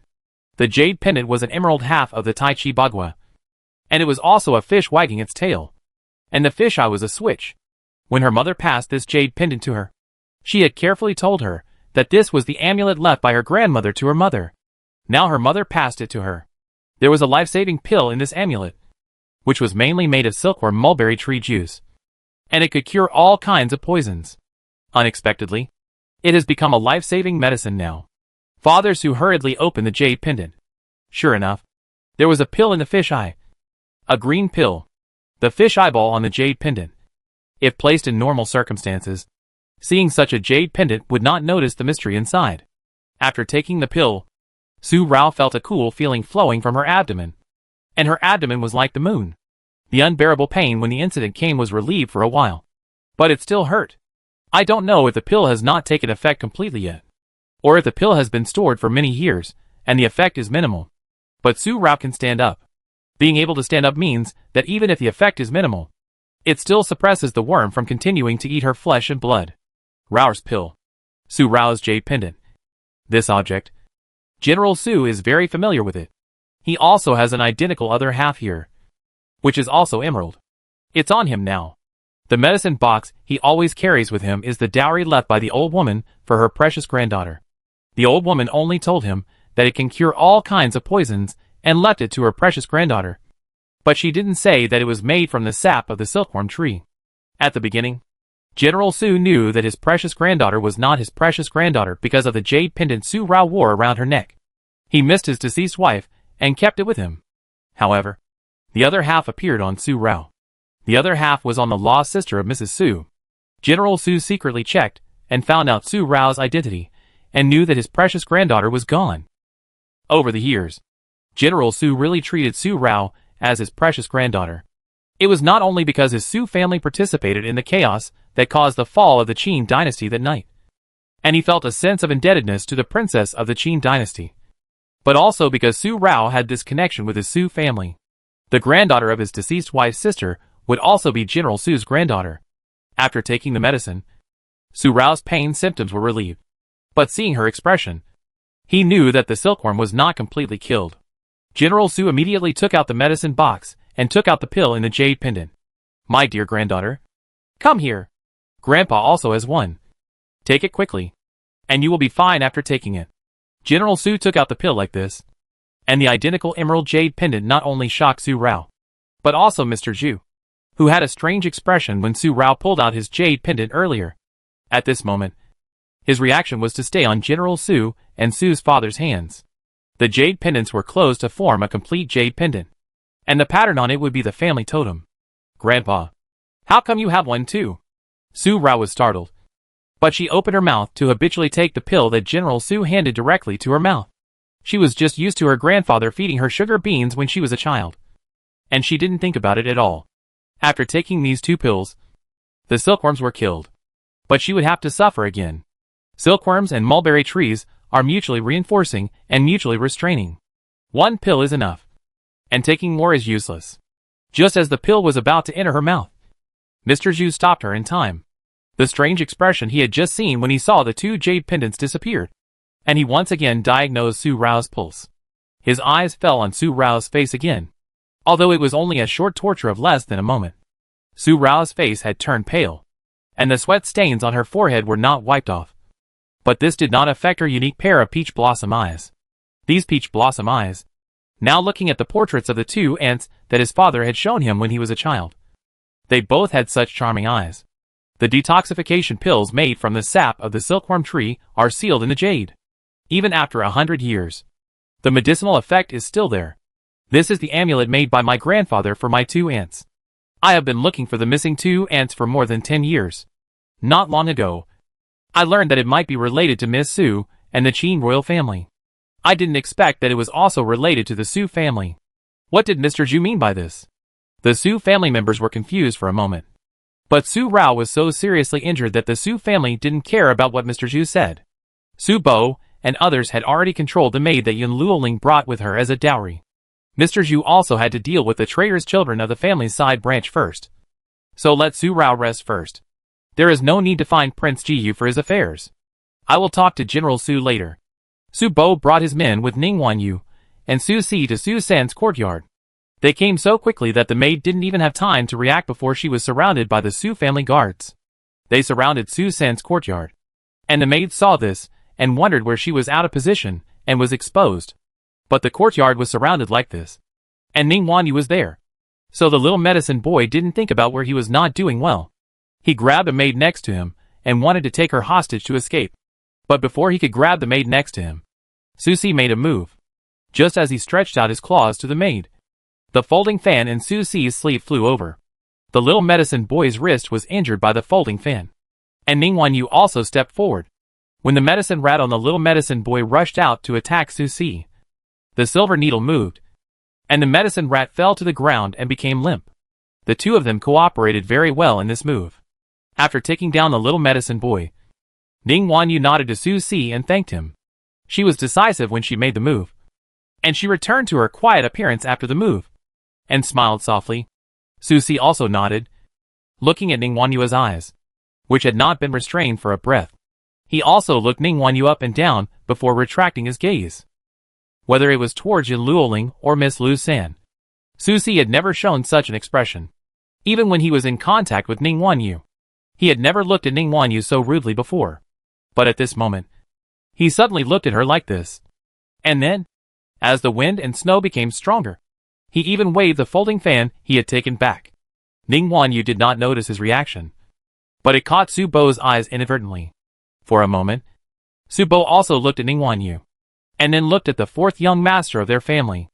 Although the 4th young master and the 3rd young master were born from the same mother, he was very picky. Prince, something happened to the young lady. A pot of wine made Yunji drunk and unconscious. Su Rao gave him a day to think, but he didn't have time to think. He was drunk until this moment. And then, he woke up. His head was heavy and dizzy. Just as he pressed his temple, Yun Feng came hurriedly and told Yunji what happened to Su Rao. Hearing that Su Rao knew that the tea was poisonous, she still drank it. Yunji's steps in front of the Su mansion stopped for a moment. But it was only a short moment. He walked in and went straight to Raoxiang courtyard. He was still wearing the same clothes on the day of Su De and Su San's wedding. Although he fell asleep after being drunk, there was a blue color in his eyes, and there was a little stubble on his chin. When he came to the Su family, he came in the wind and snow, and forgot to wipe off the snow on his body. Such a Jiuep prince was not only unkempt and in a mess, but also felt like a completely different person, which surprised Su Rao. She sat up directly from her exhausted state. Mr. Zhu asked Su Rao to rest. But how could Su Rao sleep? The silkworm was killed, and the sequelae was diarrhea. After running to the toilet several times, Su Rao felt exhausted and fell on the bed. Her stomach was still rumbling, and she couldn't sleep at all. Although Mr. Zhu prescribed a mild prescription, she had a near-death experience and was exhausted by diarrhea. Even if she took the decoction, it didn't help. Seeing Yunji's appearance at this moment, she felt strong in her limbs. She sat up and looked at Yunji. When she saw her, Yunji stopped and didn't approach. Su Rao frowned. And because Yunji came in such a mess, her mood suddenly calmed down. I gave you 1 day, but you didn't come. So you tossed yourself like this? Yunji looked like this, and there was still a hangover look on his face. With just one glance, Su Rao knew how he got himself into this state. He even dared to have a hangover now. His breath was extremely heavy. A drunk can relieve 1,000 worries, but being drunk will only make you more worried. What about Rao Rao? Yunji then approached, and only then did he remember the cold snow color on his body. He patted the layer of fallen snow on his body, and then he came to the bed. His eyes as clear as obsidian fell on Su Rao, who had been tossing him into this state after only 2 days of not seeing him. Seeing that she was angry with him first, Yunji's breath also calmed down. He was even more trembling in his heart. He was afraid. If Su Rao had not been lucky enough to have the antidote, Mr. Zhu could not save her. What would she do? And what would he do, knowing that the person coming was not right? Why did you drink that sip of tea? Rao Rao, are you very confident in your medical skills? Or do you think that with Mr. Zhu and Miss Ning around, it doesn't matter if you are poisoned? Or is it that Rao Rao wants Ah Xiao to experience the feeling of the person you love not waking up in the next moment, so that you can empathize with him and make a good choice to become Yunji? The eyes turned red at this moment, just like the time in the Yunyang County Inn, but different. That time, Han Machin looked at Su Rao like that, as if Su Rao was looking at those people who had bullied him before. But this look now made him feel very sad. Su Rao acted like this time, and put her own safety in such a crisis. How could she be so reckless? No, I didn't. Immediately shaking her head, Su Rao didn't say anything angry, and didn't think of scaring Yunji with her poisoning at this moment. She was very annoyed, and she also had the idea of being weak for once. But she just thought about it. She would not use her life as a sharp weapon to force him again. He was no longer Han Machin, who was difficult to control himself. She drank that sip of tea because she was confident in her medical skills, and because Mr. Zhu and Sister Ning were there. The most important thing was that she had a pill that could cure all kinds of poisons. She had wanted to use it on Emperor Wei, but it was useless to him. When Uncle Wang was poisoned, her heart was in a mess, and she didn't even think of having this pill, so she kept it until now. She was not worried that the poisoning would endanger her life. The little medicine boy took the risk and poisoned her directly. If she didn't drink it, how could he let down his guard? Did he have any tricks waiting for them? Yunji, who had been unable to calm down, just listened to Su Rao's explanation. A tear filled up from his eyes and fell down. He also embraced Su Rao in his arms, and let his whole trembling body be easily felt by Su Rao. Feeling Yunji's fear, the calm breath also disappeared at this moment, and it disappeared without a trace. He gently embraced Su Rao, and dared not use force, because she was too weak now. He shouldn't drink that wine, and he shouldn't get drunk like that. He shouldn't be angry. Rao Rao never regarded him as two people, and never regarded him as a crazy patient. Rao Rao never ignored his wishes and let Mr. Zhu treat him. She had already noticed that he was not right. This time Mr. Zhu returned and found the art of Zhu Yu that could cure him. But she told him so firmly that she would never let him experience the past that was repeated once, twice, or even countless times. Those unbearable pasts. He is him. He has always been just himself. Whether Han Machin, Ashio, Rong Xiao, or Yunji, they are all just names. And they have always been just himself. But he doesn't want to be like Yunji. He is afraid in his heart. In fact, he is more afraid that his unbearable things will pollute this dazzling him. Silkworms hatch with flesh and blood.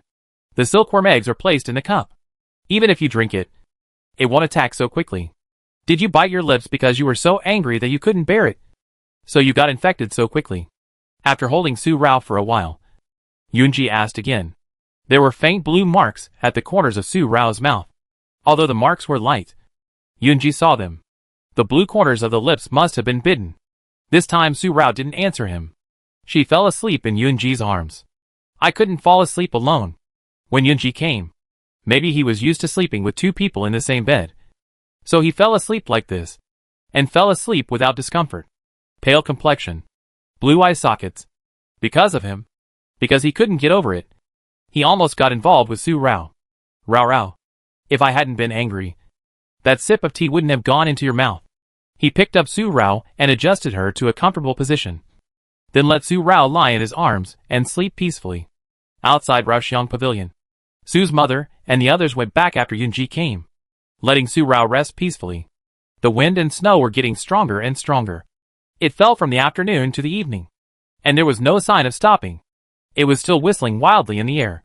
Mr. Zhu went to deal with the traitorous son of the family. And General Su also took action himself. He used all the torture instruments that he hadn't touched for many years on the little medicine boy this time. After a round of interrogation, the little medicine boy was completely a waste raised by old Ding. He couldn't bear any crime. He confessed everything after a short time. He asked what he should ask and what he shouldn't know. General Su's anger was even more difficult to calm down. He threw down the iron whip and rushed straight to the Zhao family. The big beard of the treasure was blowing wildly in the wind and snow, which showed how angry General Su was. He knew something from the little medicine boy, and he went to the Zhao family in such a rage. Father Su and Uncle Su San followed him, but they did not persuade General Su. Su De, Su Si and Su Wu followed closely and took the little medicine boy to the Zhao family, so that Duke Xiao could listen carefully to what he said. Only Su San did not go. Uncle Su Er asked him to accompany Yin Luoling back to the courtyard first. This matter had nothing to do with Yin Luoling. She was also scared. So she comforted him. Since she was a member of the Su family, she had done nothing wrong. And no one in the Su family would blame her for it. Prince, I am sorry to bother you for a moment. In Raoxiang courtyard, the courtyard was already covered with a thick layer of snow. Another set of footprints left traces in the snow. Mr. Zhu came. After dealing with the traitorous son of the family, he learned some things related to the Zhao family, and he was not in a position to intervene in this matter. Mr. Zhu, please come in. Yunji responded and sent Isu, who had returned after her brother left. She hurriedly hid the tears in her eyes and invited Mr. Zhu to the inner room to check Su Rao's pulse again. After checking the pulse again, the damage caused by the silkworm was like a surging tide. When the tide appeared, the power was immeasurable. But after the tide receded, it would be calm. Moreover, Su Rao's foundation was strong and the antidote was taken in time. So the damage caused was not that great. According to the mild prescription he prescribed, if she took good care of herself for a few more days and had a good rest, she would be fine. After the examination, Mr. Zhu carefully told Isu what to pay attention to in the past few days, especially that she must pay attention to Su Rao's medication. The reason why she had diarrhea and fainted was related to the antidote that Su Rao had taken before. Medicines are 3-point poisons, and the two pills are mixed. It's just that Su Rao's constitution is too strong that she fainted due to diarrhea. If it were an ordinary person, it would be premature ejaculation. After the instructions, Isu remembered them one by one, and then retreated to prepare dinner for Su Rao. She had to take another bowl in the evening, and boil one set 3 times a day. Isu left, but Mr. Zhu did not get up and leave. He pulled Yunji's wrist to check Yunji's pulse. The prince is like this again. But because of Miss Su's accident, the prince is out of control again. Although Yunji had changed from the shabby clothes he had just arrived, his eyes were blue and his pulse was too abnormal. Mr. Zhu only took his pulse for a moment, and his eyebrows were difficult to relax. Yunji looked so weak, but that person took over his body again. It makes Mr. Zhu worried again. Yunji just had a hangover. And there is nothing wrong with him. A faint smile appeared at the corner of his mouth. But it was just like that. There was no trace of the calm and carefree feeling that Prince Ji had once had. Yunji was now down to earth. It was also obvious that Su Rao's accident really scared him, and every one of them. Slightly touching the short beard at the corner of his mouth, Mr. Zhu changed the subject. Now Su Rao was still asleep, and there was just some time for him to talk to the prince. Before coming, the second uncle of the Su family found him, and talked to him about the two aunts he mentioned. General Su came to the Zhao family, and it was difficult for him to have time for a while. Although Mr. Zhu didn't say more about what he said before. The second uncle of Su had guessed Mr. Zhu's intention. Mr. Zhu's surname was Ning, and his mother's surname was also Ning. The two aunts Mr. Zhu mentioned were most likely his mother and her lost sisters. He could talk to Mr. Zhu about them now, when he knew that Raour was not Raour. His father had already told the three brothers about the matter between his mother and his aunt. His father knew from the beginning that his mother was a poor young lady from a wealthy family. When his mother died, she did not mention her identity to his father. In fact, it was false. If his mother was a member of the Ning family, the Ning family did not intermarry with outsiders. So his mother's concerns could be understood. Why did his mother and her sister get separated? His father did not know his mother's true identity.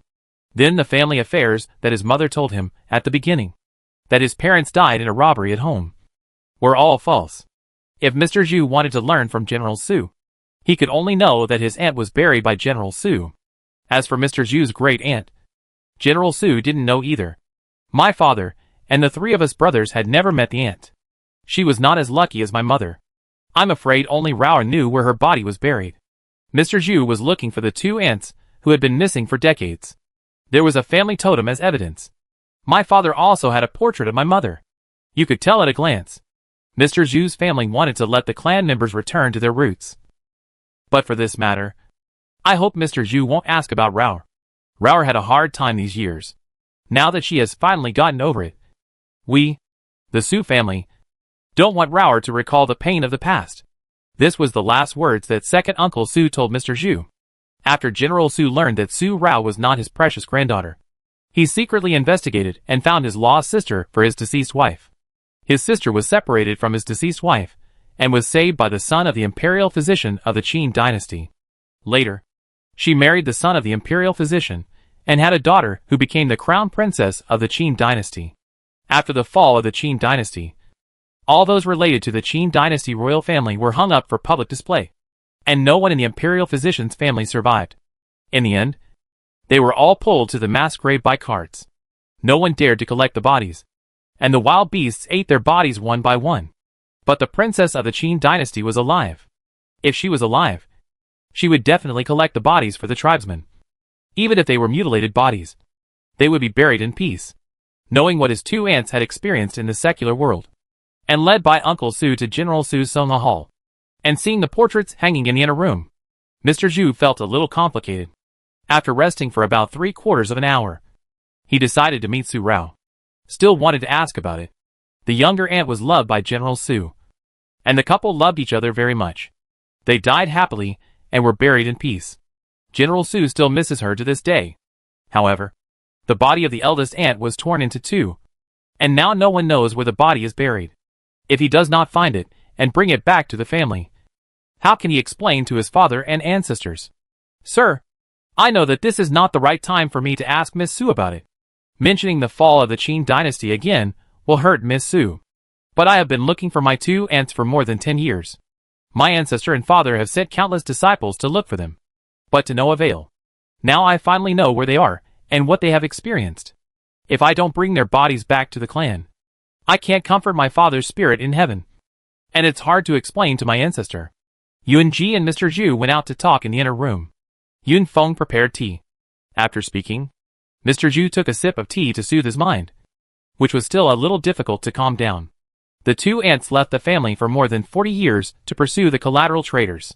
In these decades, no trace of them has been found. In fact, the family has already made preparations for their death. Now he knew that his two aunts were indeed dead. But they left bloodline in the world.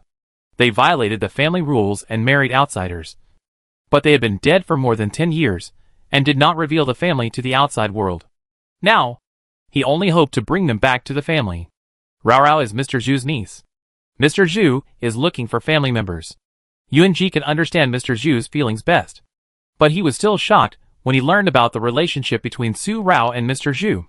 Hearing when Mr. Zhu found out, and found out directly when Su Rao was in trouble. Yunji understood that Mr. Zhu wanted to ask him to do something by telling him this. Second uncle is reluctant to let Rao Rao suffer. But Rao Rao is determined. Mr. Zhu asked Yunji to tell Rao Rao. It would be better to wait for Rao Rao to wake up, and then Mr. Zhu will ask about it himself. Rao Rao is not that fragile. She is very strong. Yunji does not need to agree to Mr. Zhu. He can ask about it himself. Or the cousin and niece can recognize each other. Second uncle Su loves Su Rao, and is reluctant to let Su Rao suffer again. But Yunji knows Su Rao. If Su Rao knows that she has such a relationship with Mr. Zhu, and is also a blood relative of the Su family, she will only be overjoyed. Such a surprise can completely melt the pain that has long passed and been put down. The first time I met Su Rao was at Yunji's Qingfengju. Mr. Zhu knew Su Rao like everyone else. After Yunji's illness broke out, Su Rao marked the human acupuncture points for Yunji. Su Rao remembered the acupuncture points of Master Huishan accurately and marked them out, which surprised Mr. Zhu. But he was only amazed at Su Rao's extraordinariness. He was also as shallow as everyone else. Mr. Zhu's encounters with Su Rao were all related to Yunji, and they had never met each other privately. During the several encounters, Mr. Zhu never connected Su Rao with his missing aunts until Mr. Zhu saw the hand-painted human acupuncture point map that Su Rao left for Xiani Qishao to give to Emperor Wei. Mr. Zhu left 2 medicine boys to take care of Emperor Wei's body. After Emperor Wei passed away, they also said goodbye to Prince Yi to find Mr. Zhu. And when they left, they asked Prince Yi for the hand-painted human acupuncture point map of Su Rao to take away. As doctors, the acupuncture point map left by Su Rao was more useful to them. Although it was a gift from Su Rao, Xian Qishao still let the medicine boys take it away. The 2 medicine boys went to find Mr. Zhu. When Mr. Zhu saw this thing, what surprised him was not the hand-drawn acupuncture point map of the human body by Su Rao, but the acupuncture point techniques marked by Su Rao on this acupuncture point map. The depth of the needle, the precise number of inches of needle insertion, and the use of internal force to stimulate the silver needle to heat up and stimulate the acupuncture point after the needle is inserted. This special acupuncture technique is the inheritance of acupuncture techniques of their Ning family. After the 2 aunts disappeared in pursuit of the traitor, no one could learn this inheritance. Mr. Zhu got the news of his 2 aunts after learning from the medicine boys that this acupuncture method was marked by Su Rao. However, due to the situation in Danyang at that time, he found a traitor from the family's side branch, and the family pharmacopoeia was of primary importance. It was a good opportunity for him to find Su Rao and ask about the whereabouts of the person who taught Su Rao this unique acupuncture method. So he put it aside for the time being and asked again after he solved the problem of the traitor from the family's side branch and got back the family's stolen pharmacopoeia. After the situation in Danyang calmed down, Langjing and Zhuxian had incidents one after another. Yunling, Wanyang and Muyan's injuries could not be delayed any longer. The search for the 2 aunts had been going on for dozens of years, so it was not urgent at this moment. He would first return to the family and talk to the ancestors of the clan. After he got the complete pharmacopoeia and came to Yun County, he would find a suitable time to ask Su Rao in detail. Originally, this plan was made, but after the little medicine boy escaped and went to Yun County, Su Rao mentioned that Yunji had some changes in his heart. The Su family was having a wedding, so it was difficult for Mr. Zhu to ask Su Rao at this time. He had to wait for the Su family's wedding. He would first talk to Yunji about this matter and let Yunji find a suitable time.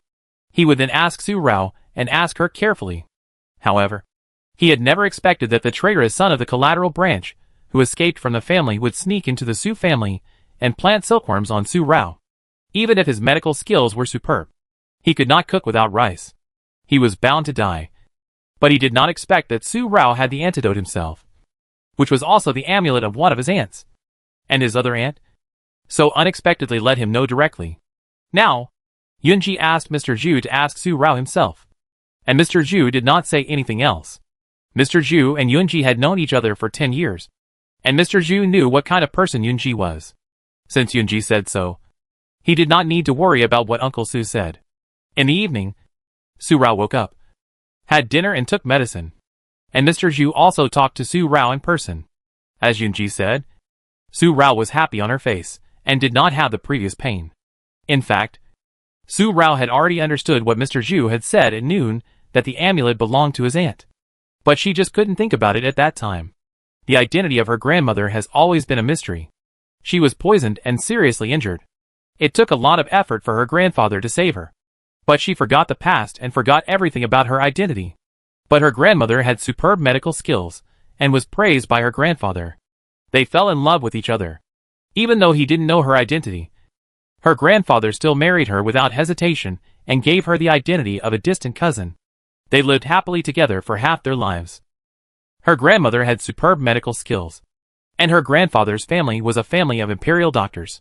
Her grandfather also inherited his father's true teachings. Born in such a family, her mother's medical skills were also great. In particular, her grandmother taught her acupuncture. The acupuncture method was so special that one needle could save half a life. Her grandmother taught her this acupuncture method privately. And after her mother was married to my father, she gave her the amulet. After she was born, her mother taught her medical skills and acupuncture. When she gave her her grandmother's amulet, she also said the same thing that her grandmother told her mother. There is nothing wrong with a woman learning medicine. She can be a girl in the boudoir of an official family. She must not let outsiders know about it, so as not to make her reputation as a daughter and be laughed at by outsiders. Girls from official families have to be out in the public as belle doctors. Not to mention that she is a princess of the royal family. She remembered every word of her mother's words, and remembered them clearly, especially when her mother said that there was a life-saving medicine in the amulet. She also asked her mother about the effect of the mulberry tree, which can dispel wind and heat, clear the liver and improve eyesight, moisten the lungs and stop coughs, and cool blood and stop bleeding. She knew all these. But could it also achieve the effect of removing all poisons? Because she asked this specifically, she still remembered it clearly even after more than 10 years. There is nothing wrong with a woman learning medicine. But for a boudoir girl, others will only see her as a bad reputation. So although my grandmother taught my mother medical skills, she could not tell others. My mother also asked me to do the same. But now I think that my grandmother may not have forgotten.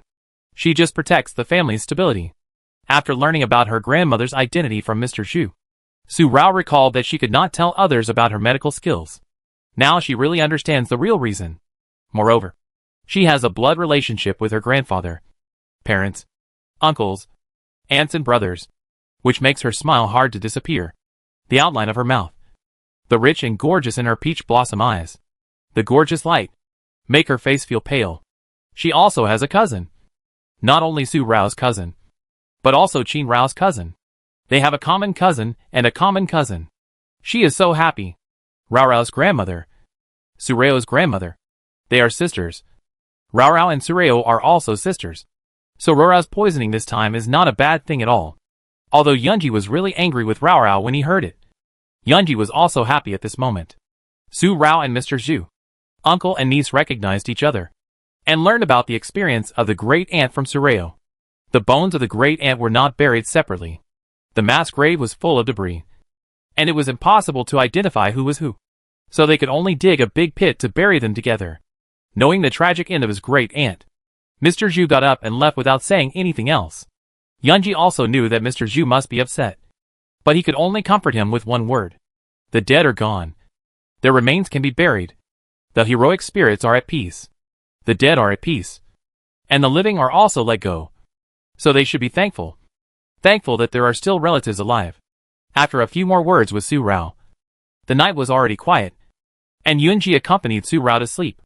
No matter how many things Xiao had to do, no matter how happy or sad he was, it was not as important as Su Rao's health, including the matter of the little medicine boy. General Su interrogated the little medicine boy's poisoning and how it was related to the Zhao family. And he had brought his children and grandchildren to the Zhao family and had not returned yet. Yunji did not ask about it that night. It was not until the next morning that Yunfeng reported to him. The goose feathers fluttered for half a day and the whole night of snow. On the morning of the next day, when the winter sun rose, the snow stopped and the golden light sprinkled colorfully. In Raoxiang courtyard, no servants came to clean the thick layer of snow in the courtyard. Perhaps the mild medicine prescribed by Mr. Zhu was still strong. making Su Rao extremely sleepy.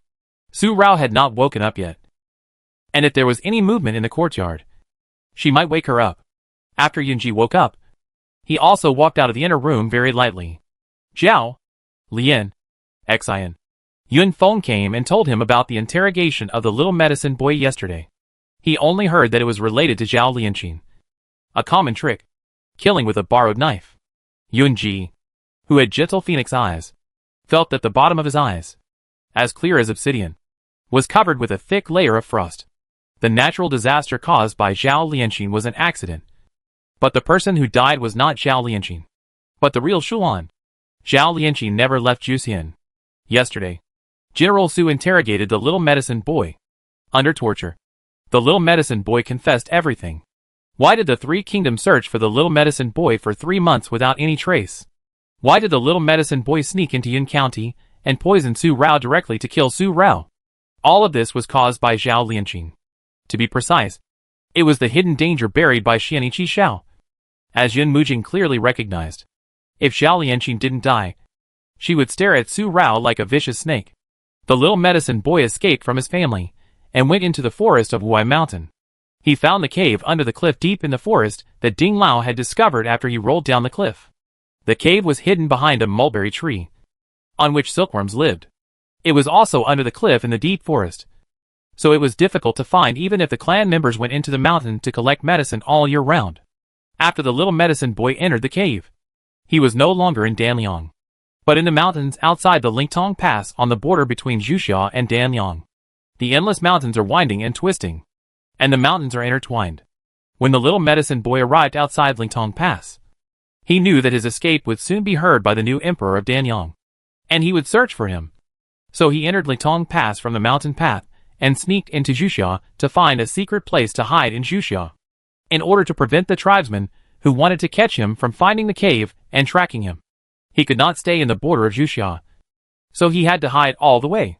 He would not stay in the same place for too long, and he dared not show up, let alone stay in an inn, so he could only find a small path in the mountain forest. After walking for a long time, one day, when he didn't know where he was, he ran into Zhao Lianqin and his servant, who were looking for Prince Yi in the forest. Although the carriage they were riding in looked very ordinary, Zhao Lianqin's clothes showed that she was from a wealthy family. When the curtains were blown up by the wind, the little medicine boy saw with his sharp eyes that he had been with old Ding for many years. How did old Ding hide for decades without being found? The little medicine boy followed Zhao Lianqin to the tombs of the Siamese emperors, and found out that he had unknowingly walked to the capital of Siam. He also knew Zhao Lianqin's identity and the situation she was in at that time. If he helped Zhao Lianqin in such a difficult situation, with Zhao Lianqin hiding him, he would have no worries about not having a great opportunity to show his ambitions, and no worries about not being able to achieve the fame and wealth of his master. With such thoughts in mind, the little medicine boy found Zhao Lianqin. The enemy of my enemy can always be a friend.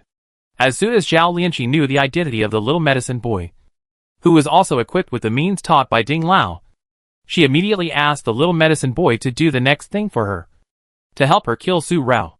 As long as the little medicine boy could help her kill Su Rao, she would definitely give the little medicine boy fame and wealth.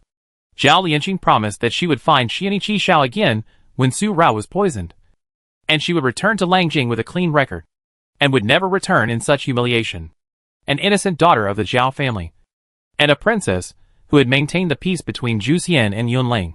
With such two identities, and her aunt who protected her was already the mother of Yunlang, she could give the little medicine boy more than nothing.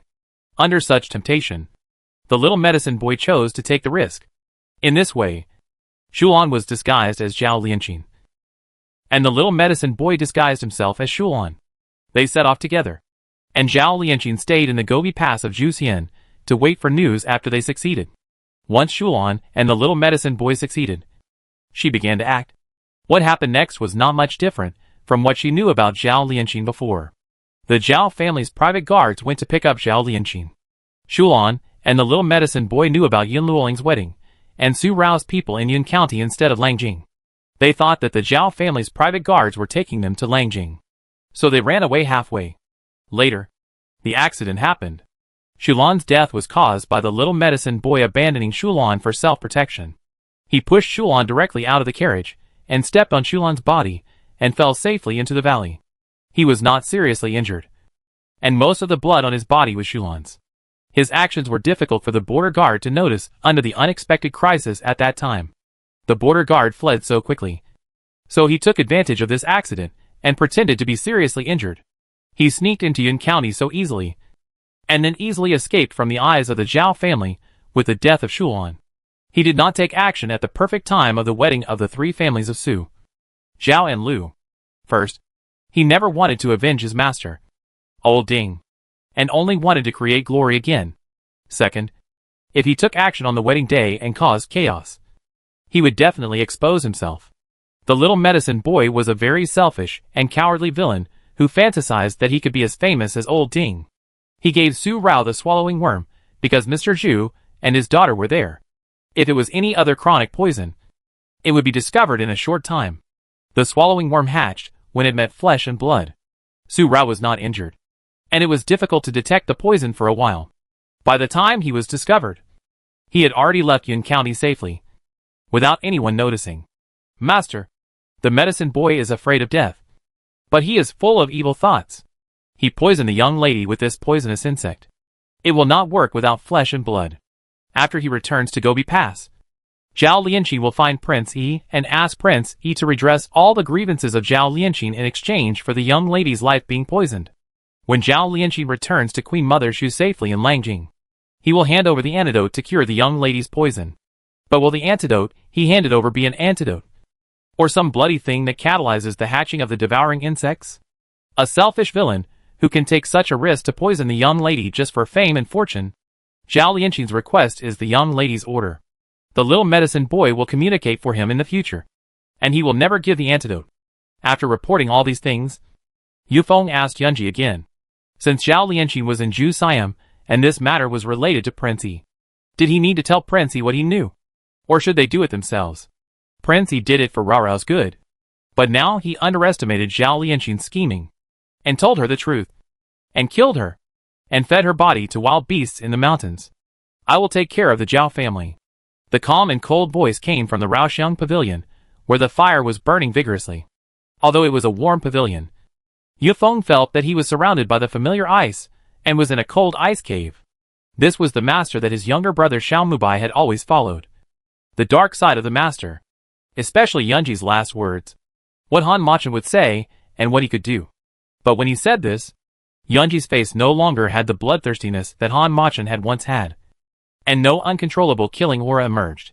Compared with Han Machan, who always showed his killing, Yunji, who was now so restrained in his killing intent, was the deep Rong Xiao who appeared only a few months later.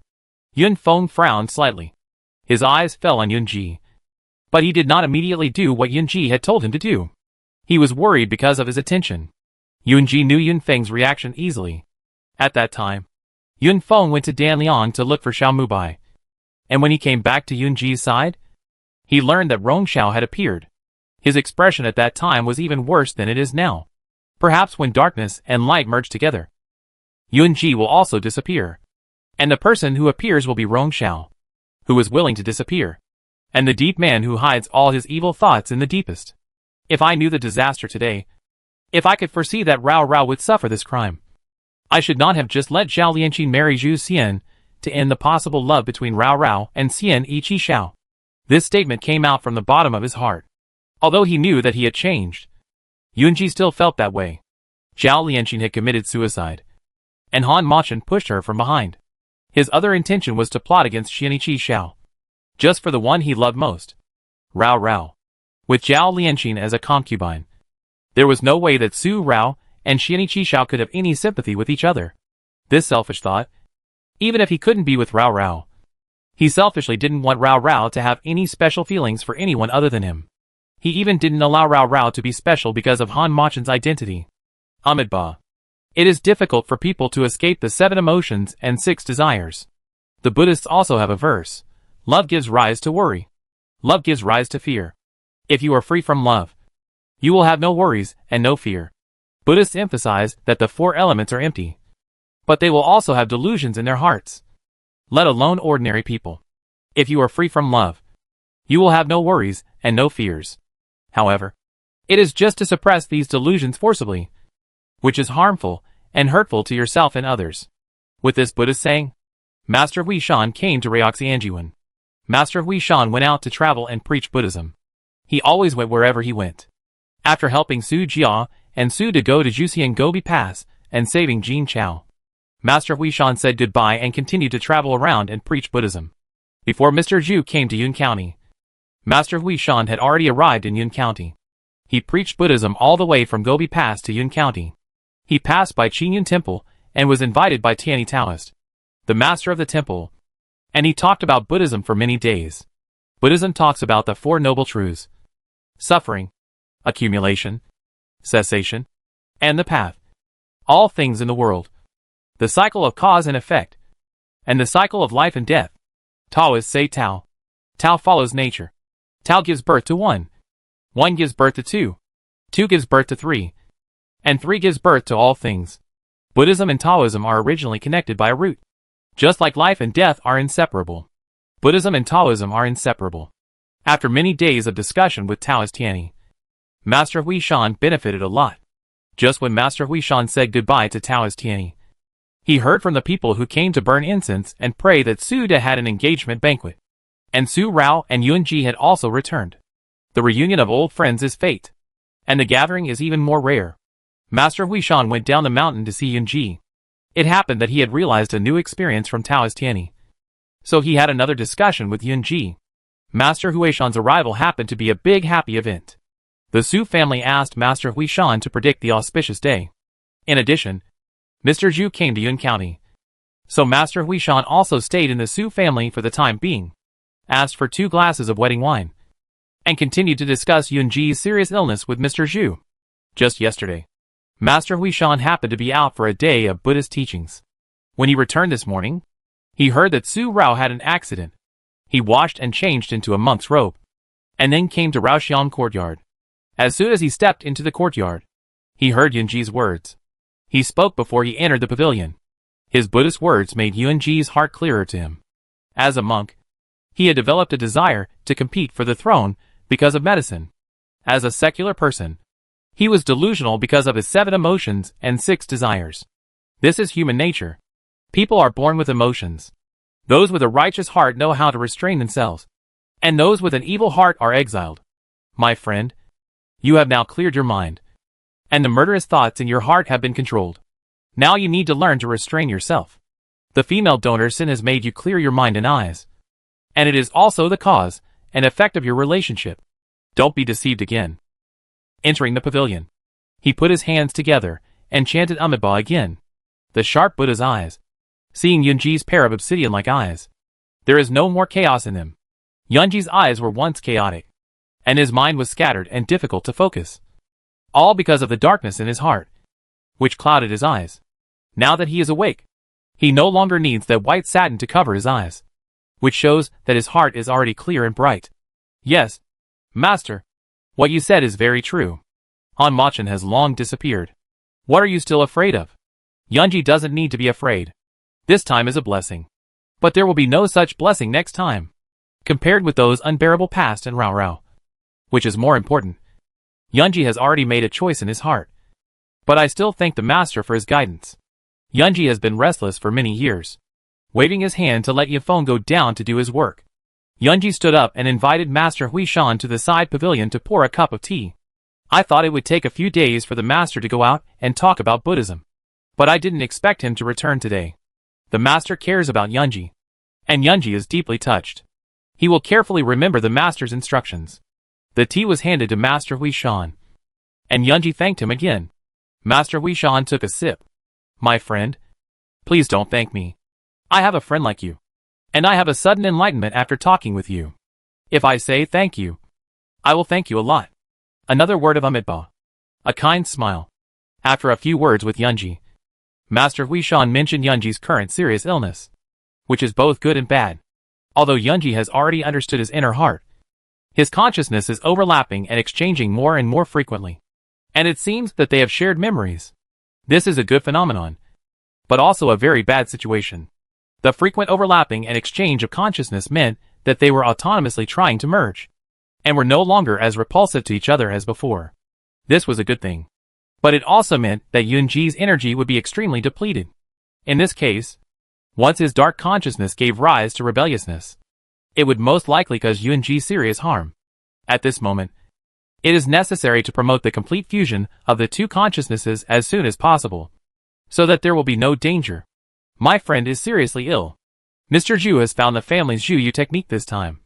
But this medical technique cannot be studied thoroughly in 1 or 2 days. I once said that my friend would live to be 30 years old. But now it is difficult to predict.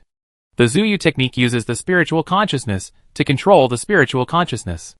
The technique is very sophisticated. Mr. Zhu's family had an elder who practiced the Zhu technique.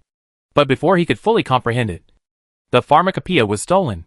The elder passed away one after another, and no younger generation could learn this Zhu technique.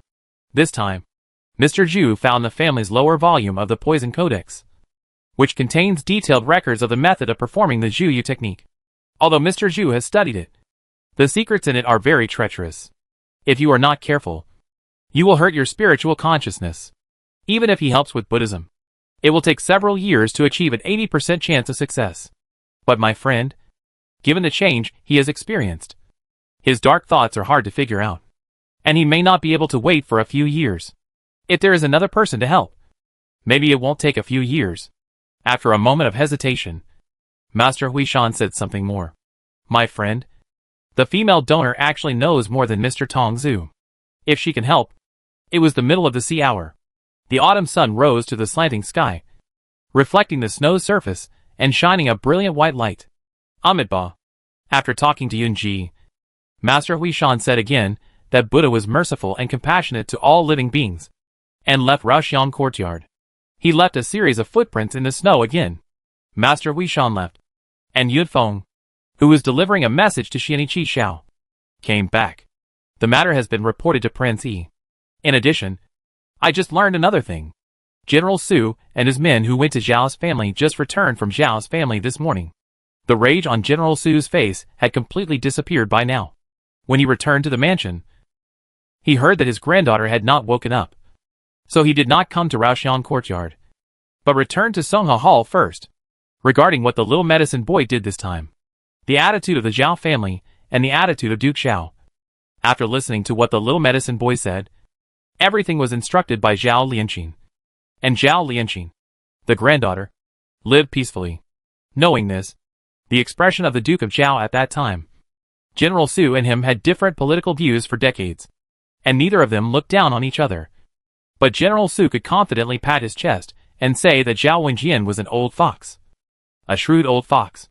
But at that time, General Su could not see clearly what the Duke of Zhao was thinking and feeling at that time. But the anger in his heart was mostly interrupted when he saw the Duke of Zhao's expression. Not being able to see clearly does not mean that General Su will not think through it himself. With his understanding of the Duke of Zhao, an old fox, or an old fox who regards the glory of the family as a lifelong pursuit. His calculations in his heart have always been aimed at this. No matter what time or what, it will not shake his heart.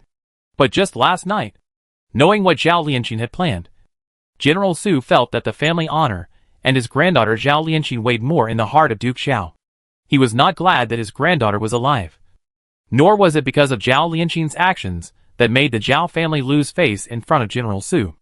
Instead, he was heartbroken that the granddaughter he, Zhao Wenjian, had taught had fallen to such a level.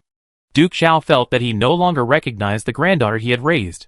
Was she still the granddaughter he had high hopes for? No. He, Zhao Wenjian, raised a mediocre and incompetent son. But he also held the position of Shangshu. He raised a daughter who sent her own son away to consolidate her favor. But she used this to consolidate her position as a concubine and became the most favored concubine in the harem. Now she is the mother of Yunlang. Even if she was a willful granddaughter, she is now a wife and the grandson-in-law of the Su family. How come the granddaughter he cultivated with all his efforts has changed beyond recognition? Man proposes, God disposes, and you will only be a loser, having ambitions higher than the sky, but no means to achieve success. You are no longer worthy of being the daughter of his Zhao family. The expression was hard to see clearly for a short time, and Duke Xiao suddenly smiled and shook his head. And then he patted General Su on the shoulder and said, If you cause trouble, you can't cover it up, and you should bear the consequences yourself. After saying that, Duke Xiao opened the door of the study and left. A daughter who is married off is like water spilled out. Zhao Lianqing's life or death has nothing to do with his Zhao family. The Zhao family cannot afford it. The Zhao family girl has already died. Duke Xiao left just like that. Just like the night, he knew that Zhao Lianqing died accidentally due to a natural disaster. But this time, when Duke Xiao left the study and went to the bedroom, the housekeeper Zhao felt that he was still in pain. At this moment, in the eyes of General Su, Duke Xiao had truly given up Zhao Lianqing. Even if Zhao Lianqing really killed Su Rao, as long as she could not let the Su family know that she was the one behind it. Even if they knew, as long as she could leave no evidence, Duke Xiao would not think that she was no longer a girl of the Zhao family and truly give up on her. Have someone keep an eye on the Zhao family. If there is any movement, send the heads of those who secretly move to Duke Xiao. If it is Duke Xiao himself who moves, send him a message that he can only choose between his granddaughter and his grandson. Duke Xiao clearly did not interfere with the results of General Su's overnight visit to the Zhao family with his children and grandchildren. But Yunji still gave Yun Feng such an order.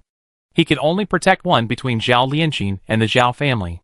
Yunji understands Duke Xiao's pursuit of family glory. And he also knows that Duke Xiao should understand the means of his grandson. Did Duke Xiao consider the relationship between his grandson and Su Rao when he gave up on Zhao Lianqing this time? Regardless of whether Duke Xiao considered it or not, Yunji only had one request. He wanted Zhao Lianqing's life. When talking with Master Hui Shan, Yunji got up and went into the inner room. When he entered the inner room, he poured another cup of tea into the cup he had just finished drinking and brought it in. Calculating the time, it was almost time for Rao Rao to wake up. As soon as she stepped into the inner room, the sleepy Su Rao woke up. When she first woke up, her vision was a little blurry, and Yunji's figure was clear in an instant. Seeing her wake up, he immediately stepped over, and the moon-colored sleeves drew arcs in the air. But the teacup in his hand was very stable, and no tea rippled out of the cup. Yunji, I just heard several waves of people coming to the courtyard in a daze, and it seemed that Master Hui Shan was also there. Sitting up with the help of Yunji, Su Rao took a sip of the tea brought by Yunji to moisten her throat. Although she was confused, she should have heard it correctly. What does Master Hui Shan's coming mean? Although he came to visit Su Rao, he was more afraid of the unspoken matter between the two of them. She raised her hand and smoothed away the subtle changes in Yunji's eyebrows that she had never felt. The deep thoughts that were hidden inside, even if he restrained himself, were different from the one who used to be indifferent and detached from the world. She wanted to slowly soothe his heart and heal him with a gentle method. But it was also because of her that he was upset. I accommodated you and treated you carefully. I wanted to tell you on our wedding night, because I didn't want you to be like this. I could vent my willfulness in that way. I would only feel more distressed for you, who are so deep. I said that Rao Rao and Han Machin could warm each other up. But the ones who could really warm each other up were Qin Rao and Rong Xiao. They all had a dark heart. But they were wrapped in countless changing faces to make themselves look normal in the eyes of others. After smoothing away the subtle changes in Yunji's eyebrows, Su Rao touched Yunji's face again. Now they no longer need to wear masks, let alone be the thousand faces man. Since they are all clear in their hearts, they should not be angry. They are not angry anymore. She doesn't want the answer she gave him after thinking about it that day. She also takes back the angry words she said when she left. The eyebrows and eyes that had been smoothed under Su Rao's 2 words are open again, and the brows are brighter, driving away the black air that permeates here. Yunji has never been angry with Rao Rao. But I am shallow again. It's good that Rao Rao doesn't annoy Yunji. The corners of his mouth are covered with a smile again, which belongs only to Yunji's smile to Su Rao. Like the peach blossoms blooming in April. The peach blossoms are white and red, charming and colorful, and gorgeous throughout the flower season. He fed Su Rao another sip of water, picked up Su Rao to wash, and after breakfast, he had to take soup medicine. After taking a bowl of medicine, especially the new medicine that was boiled in the morning, the effect was the strongest. Not long after taking the medicine, Su Rao fell asleep again. When she woke up again, it was already late in the afternoon. The Su family came to Raoxiang courtyard to accompany Su Rao for lunch, and Yun Luoling was also there. Su Rao's face was pale compared to the moment she was poisoned yesterday. Now it can be seen that it is slightly rosy, although her body still feels a little weak. Her eyes are very clear, under Yun Luoling's self-blaming expression. She also laughed at Yun Luoling. Become her third cousin. So she tiptoed. After saying this, Yun Luoling laughed at her for being timid. But Yun Luoling understood that Su Rao didn't blame her. She looked at Su Rao, and the self-blame on her face turned into a smile. And she raised her chin slightly. This provocative look. The long-lost willful seventh princess. Su Rao also responded with a more arrogant expression. Her eyebrows raised. At the end of the afternoon in Raoxiang courtyard, everyone was in a happy mood. But the Zhao family's lunch had already been cleared. Duke Xiao, the helmsman of the Zhao family, always ate alone at a table. No one in the Zhao family's old house was qualified to sit at the same table with him. The elders and half-brothers who stayed here could only wait for the dishes to be served. They had to wait for Duke Xiao to eat before they could eat at their own table. I have been in Yun County for a long time. There are many internal affairs in Langjing. Now that the marriage with the Su family is over, I will not stay any longer. The incident that has occurred in my Zhao family this time concerns the reputation of the family. My half-brothers and half-brothers should have a bottom line in their hearts. They should restrain the younger generation in the family and follow the rules. If they make mistakes and bring shame to the family, don't blame me for being merciless. The family rules of the aristocratic families, and the distinction between legitimate and illegitimate children are the most important. Regarding all the things about Zhao Lianqing, General Su came to the door last night, so the illegitimate children naturally knew about it. They also knew about the death of Zhao Lianqing when Xu Lan returned before. Now that Duke Xiao mentioned this matter, he did not leave any room for his granddaughter, let alone these illegitimate children. If something happens in Yun County, don't blame him. The new emperor has just ascended the throne, and the internal strife in the court has just subsided. Next year, there will be a special examination. Let the younger generation of the family study hard for the examination. They are all for our Zhao family. We all prosper together and suffer together. If there are good seedlings in the family, I will not hesitate to help them pass the examination and enter the officialdom. The family will eventually need illegitimate children for its longevity. Since his legitimate lineage and illegitimate children are useless, he will adopt one of the legitimate children of the illegitimate lineage. Whether his illegitimate brothers and sisters can understand what Duke Xiao said. Duke Xiao is not in a hurry at this moment. He still has time to pave the way for his Zhao family in the future and ensure the glory of his Zhao family. After the explanation, the carriage was ready. The housekeeper had prepared the gifts. And in the afternoon, Duke Xiao went to the Su family again. General Su and his children and grandchildren had just left the Zhao family at dawn. And Duke Xiao came again in the afternoon to see Yunji. The thick snow in Raoxiang courtyard had been cleaned up after Su Rao woke up again at noon, including the pavilions and rubble in the courtyard, which were all swept clean with a long ladder. Duke Xiao came to find Yunji, and the other people in the Su family did not come out. Only Yunji invited Duke Xiao to the pavilion in Raoxiang courtyard to talk alone. Yunji expected that Duke Xiao would come to him in the afternoon. Su Hong, that old man, is a vulgar and rough man, but he has 800 tricks. Grandpa has fought with him for half his life, but he is not as helpless as he is now. In front of Yunji, Duke Xiao completely lost his deep thoughts and just scolded General Su. He had to endure the slap in his face last night. His granddaughter didn't die, and he poisoned Su Hong's precious granddaughter with such a vicious thing. If it were someone else, how could he tell him the first time, instead of secretly treating him the way he treated him? Su Hong came so angrily and pointed out that if he wanted to avenge his precious granddaughter, he should find his Zhao family or just Lian Xian. Forcing him to choose, he had no choice. If his Su family wanted to kill Lian Xian, no one in his entire Zhao family could protect him. If anyone wanted to protect her, the Su family would find trouble together. However, Lian Xian, grandfather, had high hopes for the glory of the entire family. But she disappointed grandfather terribly. Tell me what grandfather should choose. And what can he choose? If our Zhao family falls into ruin at grandfather's hands, how can grandfather live up to the century-old foundation left by our ancestors? How can he have the face to meet his ancestors in the underworld 100 years later? The breath was also difficult to calm down at this moment. In front of his own grandson, he showed his true nature. He could tell his grandson all the things in his heart that could not be told to others without worrying about anything. Howard didn't even want the throne, and he didn't need to covet his small Zhao family. The Duke is also relieved. People live in this life, and it is impossible for everything to go as they wish. Yunji doesn't know how many tricks Grandpa Su has, but Yunji can empathize with how Grandpa Su felt when he came to the Duke. Yunji listened, listening to the Duke of Zhao telling him all the thoughts of General Su without any scruples, and confiding his persistence for so many decades. He didn't really want to be cruel and heartless. He also wanted to be a good grandfather. But as a member of a noble family, he was not only carrying his children and grandchildren on his shoulders, but also the honor and disgrace of the entire family. The rise and fall of the ancestors. He had to give up his granddaughter for the prosperity of his family. He had no choice but to do so. Yun Jishio understood what Duke Xiao wanted to express. This time, Duke Xiao came and showed that he was helpless. Yunji also understood what he wanted. Duke. Yunji never went to the Zhao family with Grandpa Su. It was not because of his relationship with the Zhao family. Yunji wanted to stay with Rao Rao.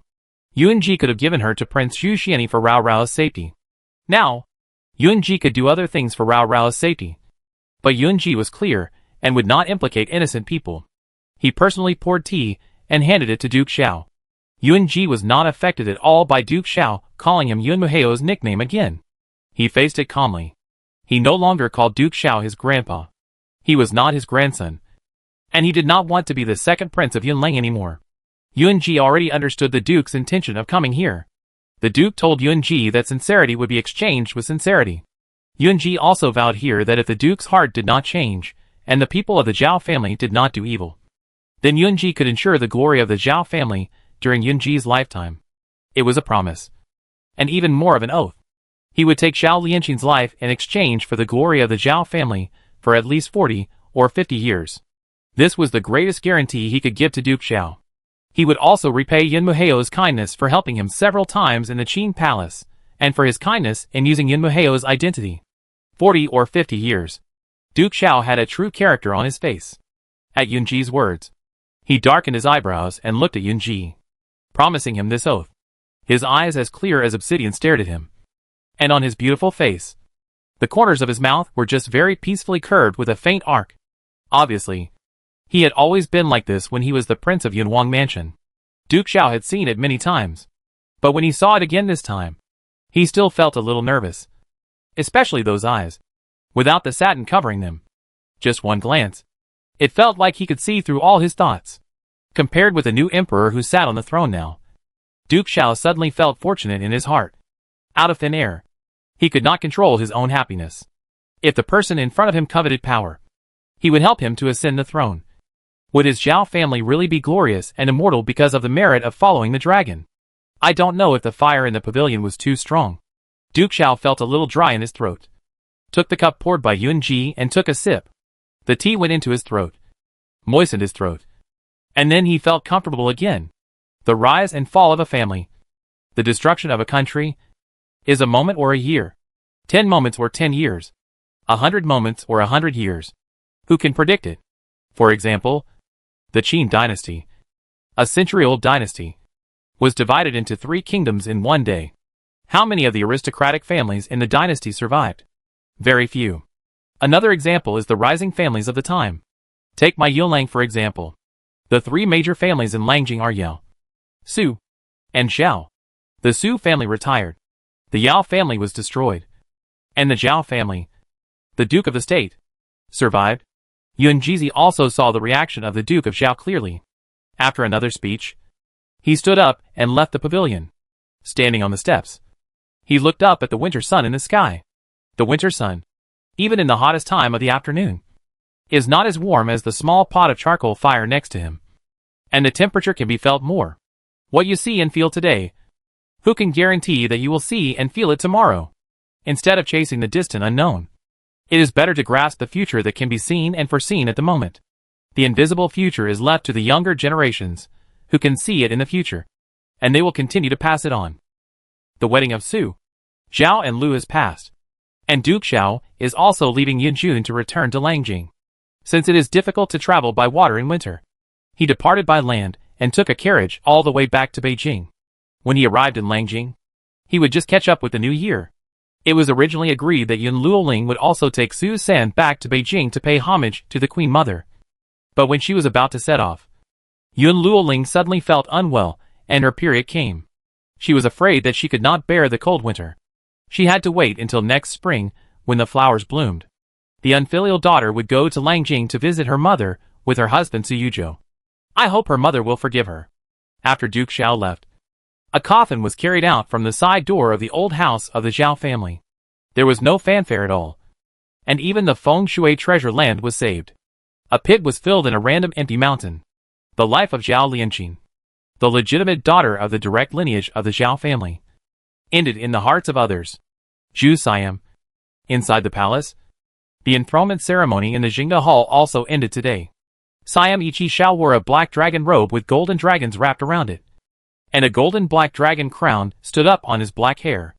Under the gaze of all the civil and military officials in the Siam court, he finally ascended the throne as the new emperor of Siam. On the second day of his first visit to the court, Moing said that he would report if there was something to report, and would leave if there was nothing to report, ending the morning court of that day. On the third day, General Yan Lai said that half of the generals in the army were implicated in the internal turmoil in Siam, and the Minister of Rights also said that there were many officials in the court who participated, resulting in more than half of the official positions in the court being vacant. It is necessary to open a special examination to recruit scholars to fill the court. In the morning court of this day, Siam Ichi Xiao agreed to this matter, and Moing still conveyed this order, ordering the Minister of Rights to manage it and the Minister of Personnel to assist.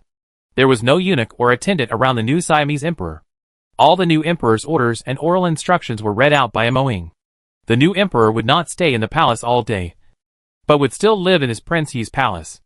After the morning court, all memorials were sent to Prince He's palace. The new emperor acted alone, and the court officials did not dare to advise him. In their country of Siam, the strong have always been respected, and military power is valued over culture. Military power is the right to speak. Only with military power can you have the ability to speak. Otherwise, you can only be in your position and seek your job. Your Highness. News from Yun County. In the plum and snow garden, the plum blossoms in the garden set off the winter scenery again. In this winter month, the cold plums are about to bloom, and there are snow white covering them, and the colors blend together. All kinds of shapes and forms compete for beauty. Xian Ichi Xiao sat in front of the window lattice where Su Rao had sat. The window lattice was wide open, and the cold wind whistled in, blowing across the cold face of Xian Ichi Xiao, who was sitting here reviewing the memorials, bringing bursts of coldness. But he didn't seem to be cold, but enjoyed it. As soon as the last memorial was reviewed, Moing strode in with a hurried pace, and directly handed the bamboo tube sent by Yun Feng to Xian Ichi Xiao from the window lattice. In a hurry, he habitually called his new emperor, who had ascended the throne, as the prince. The bamboo tube was sealed with a red seal, which was for urgent matters. Now that the situation has calmed down, the three kingdoms have also rested again. The only urgent matter is the little medicine boy. Immediately, Xianichi Xiao opened the bamboo tube and looked at the things inside. Just one glance at the three words Xiao Lianqin, which made Xianichi Xiao's eyebrows suddenly cold. Seeing that he had joined forces with the little medicine boy to do that, the little medicine boy left safely in his territory of the kingdom of Siam. He read 3 lines at a time, and after reading the letter, his cold face condensed, and his cold eyes looked directly at Moing. Moing couldn't understand what the urgent matter was, but from the look that Xianichi Xiao looked at him so suddenly, Moing knew that it must be his omission. Immediately, Moing knelt outside the hall, kneeling on one knee. Xianichi Xiao looked at it for a moment before showing the letter to Moing. While Moing was reading the incident in the letter, Xianichi Xiao got up and left Meishua garden. The cold wind at noon was cold and biting. It blew over his face, freezing his face. The cold feeling. But Xianichi Xiao felt the sudden killing in his heart. So cold. The warrior's special examination was held in the border military camp. I went to test them in person. At this moment, Yun Lang and Dan Yang also received the letter sent by Yun Ji. For Yun Mujing, just say that he is fine. There is no need for Yun Ji to say more about the details of the little medicine boy appearing and being caught.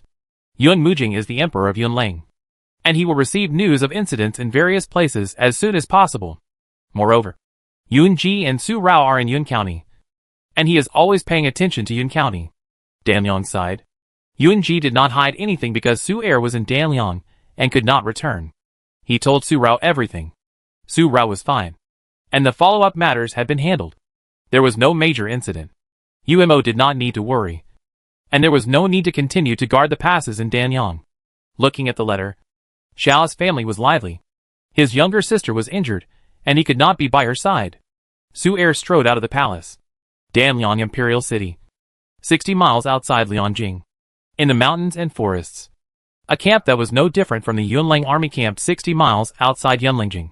Su Er asked Su Han to build an elite army of Danyang according to the training model of the Yunlang army. The Flame Army. Named Flame. It is intended to remember the raging fire in the Danyang Palace, burning all the dirt in Danyang, and protecting the prosperity of Danyang. Bang bang bang. In the military camp and on the training ground, the drums roared, and the drums were covered with ripples, expressing the will to fight. At this point, Su Er suddenly had the urge to personally test the elite troops created by Su Han and Wu Yang. In this bitterly cold winter day, Su Er was only wearing a thin outfit, holding a long sword in his hand, with a sharp edge and a chilling aura. Just like when he was in the Yunlang army camp. Hundreds of Lian soldiers surrounded him and swarmed in. But they couldn't even take him under his fierce killing moves. I don't know if they had not trained for a long time, or if they took into account that Su Er was the emperor and didn't dare to really take action, fearing that he would hurt the emperor's dragon body. You haven't eaten yet. Show your true skills. Let this emperor see where my Tanyang soldiers are weaker than the Yunlang army and the Yingji army. Whether the Lion army has used all its strength. Su Er contested with just one move. Soldiers should be brave and diligent. If they are so timid and hesitant, how can they be swift? With a loud shout, he used the elite of Yunlang and Zhu Xian to provoke them. The fiery army immediately gritted their teeth. Our Danyang fiery army is definitely not weak. And our Danyang people are not weaker than Yunlang and Zhu Xian. With such a sonorous and powerful force, the grip of the sword and the spear in their hands suddenly tightened, showing the results of their training in the past few months, and using the weapons in their hands to protect the stability of their Danyang and the peace of the country and the people. One spear after another approached Su Er, and in the cold wind, layers of fighting spirit and fighting spirit were raised. Your Majesty, I will also join you. Your Majesty, please be careful. Wu Yang, who was originally beating the drum on the high platform of the parade ground, saw that the Flame Army had used the real skills they had trained for the past few months. But it was still difficult for them to get close to Su Er. Wu Yang also went on stage, threw the drumstick to Su Han beside him, and continued to cheer. And the war drum should not stop. Give me the sword. Wu Yang jumped down from the high platform and took the long sword thrown by the Flame Army, who had not yet entered the field. He turned the sword in his hand and attacked Su Er. Bang, bang, bang. The drums roared again, thick and majestic. Clang, ding. As the weapons collided, Su Er swept across several spears in front of him with his sword, and the sword energy brought a burst of sharpness. After a pause, he blocked with his sword and caught Wu Yang's first sword. The sword missed. Wu Yang moved again, and another sword came. Seeing this, the Flame Army immediately cooperated and attacked Su Er from behind, and even from all directions again, determined to avenge the previous shame. General Wu, let me see your true strength. 1 man against 100 men, plus a general. Compared with the one-sided slaughter just now, Su Er changed his fighting style, from attacking without defense, and only speed cannot break, to attacking and defending at the same time.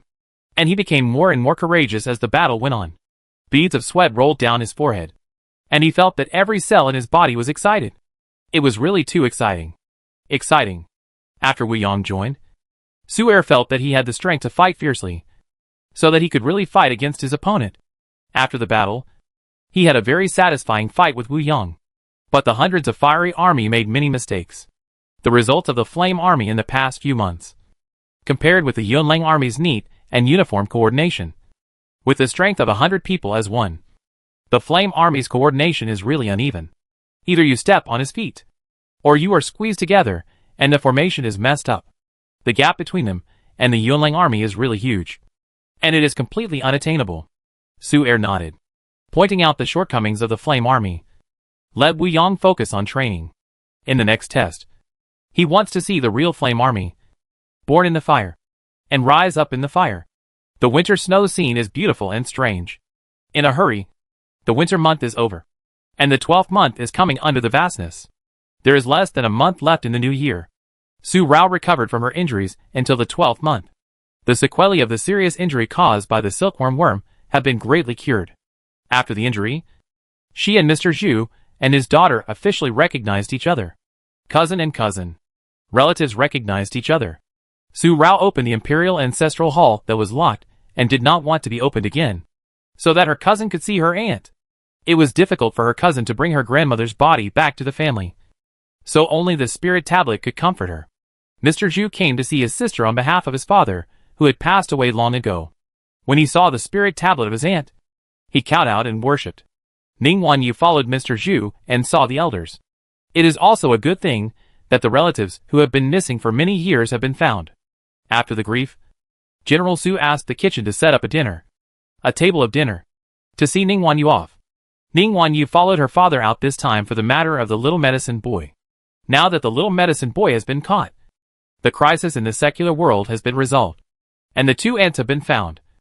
Ning Wanyu will go back to tell the old ancestor about this news and bring back the spirit tablets of the two aunts. This matter was raised by Mr. Zhu when he saw the spirit tablets of the two aunts, and General Su and Su Rao both agreed.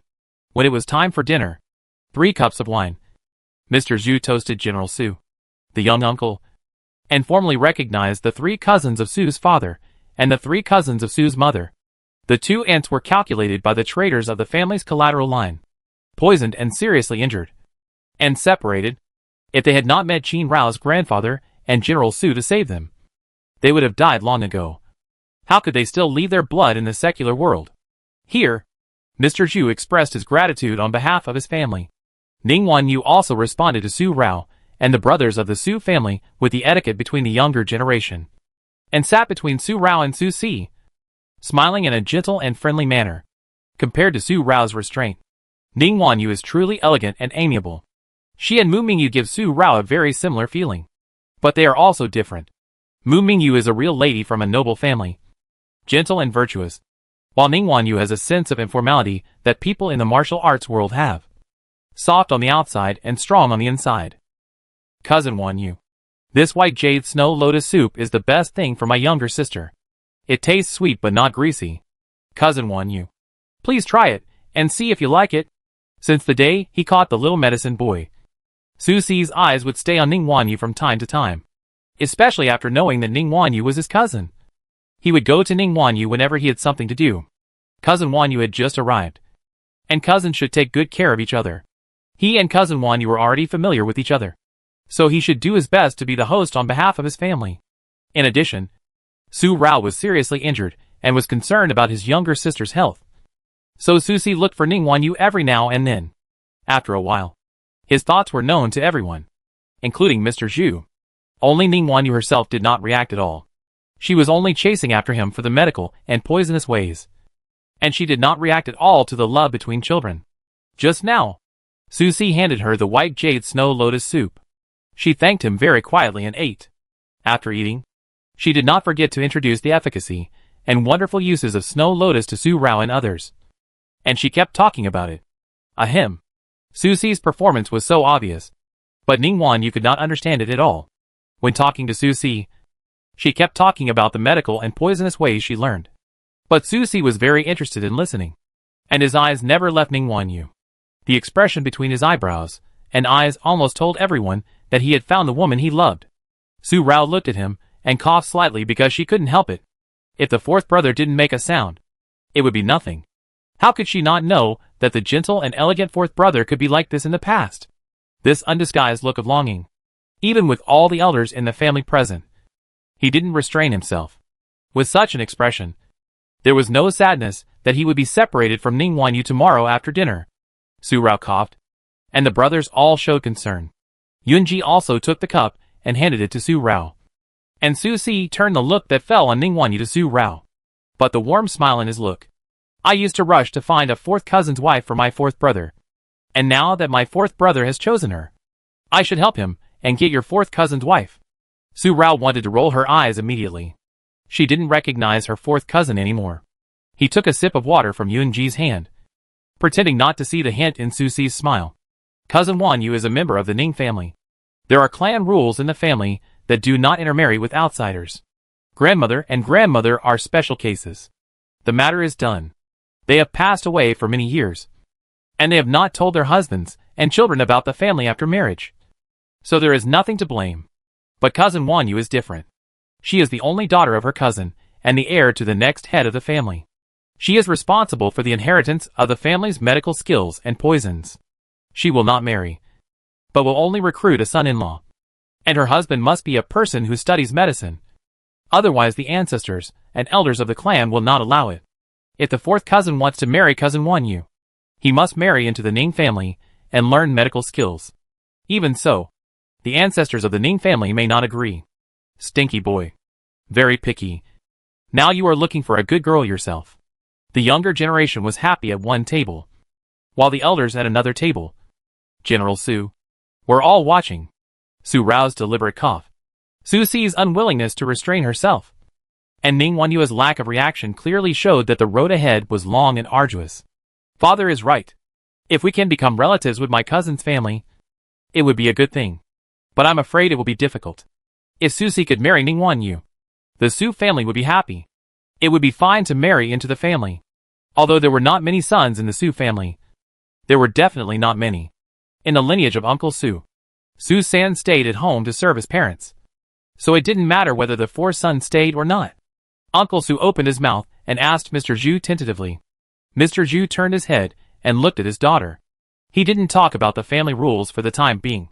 His daughter was devoted to medicine and poison, and she might not have the mind to do it now. His eyes fell on Su Si again. There were not a single son in the Su family who was not bad. He didn't object to having a son-in-law.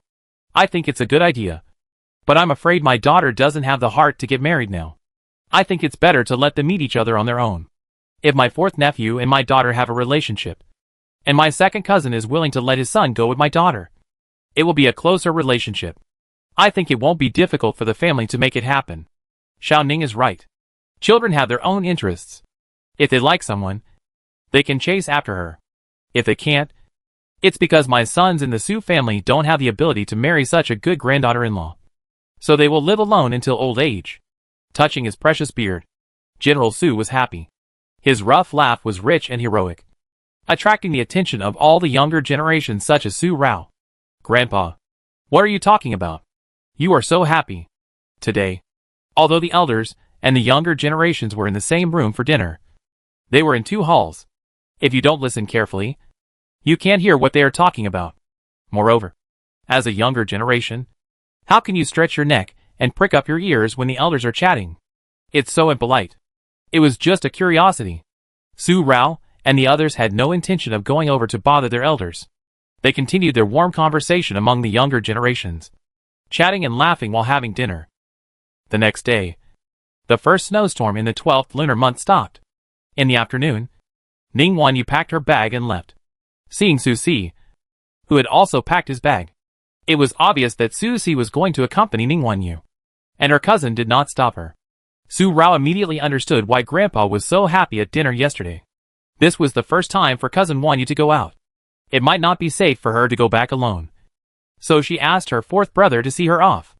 It seems that the fourth brother has already found Grandpa, second uncle and second aunt. Seeing second aunt Su holding Su Si's hand and gently admonishing her to take care of herself and your cousin Wanyu on the way, Su Rao quietly muttered this to Yunji, and secretly gestured to give her a thumbs up. Is the fourth brother's action too strong? Rao Rao's fourth cousin, Yunji, thinks it's very good. It was also a voice that only Su Rao heard. The sons of the Su family. Su Da is calm. Yu Imo is dull. Su San and Su Si are gentle. Su Wu and Su Rao are the youngest, so they are more noisy. But they are all like General Su in their bones, acting calmly and decisively, never dragging their feet. Yu Imo is the same. No matter how much he is tempted by a Jing, he will make his own choice and will not lose his decision because of emotions. Little sister, fourth brother is escorting cousin Wanyu back this time. I'm afraid I won't see you for a long time. You won't be able to spend the New Year's Eve with me this year. Little sister, remember not to play around anymore and take good care of yourself. As for mother, third brother is a man and has just married third sister-in-law, so I'll be more considerate and accompany mother on his behalf.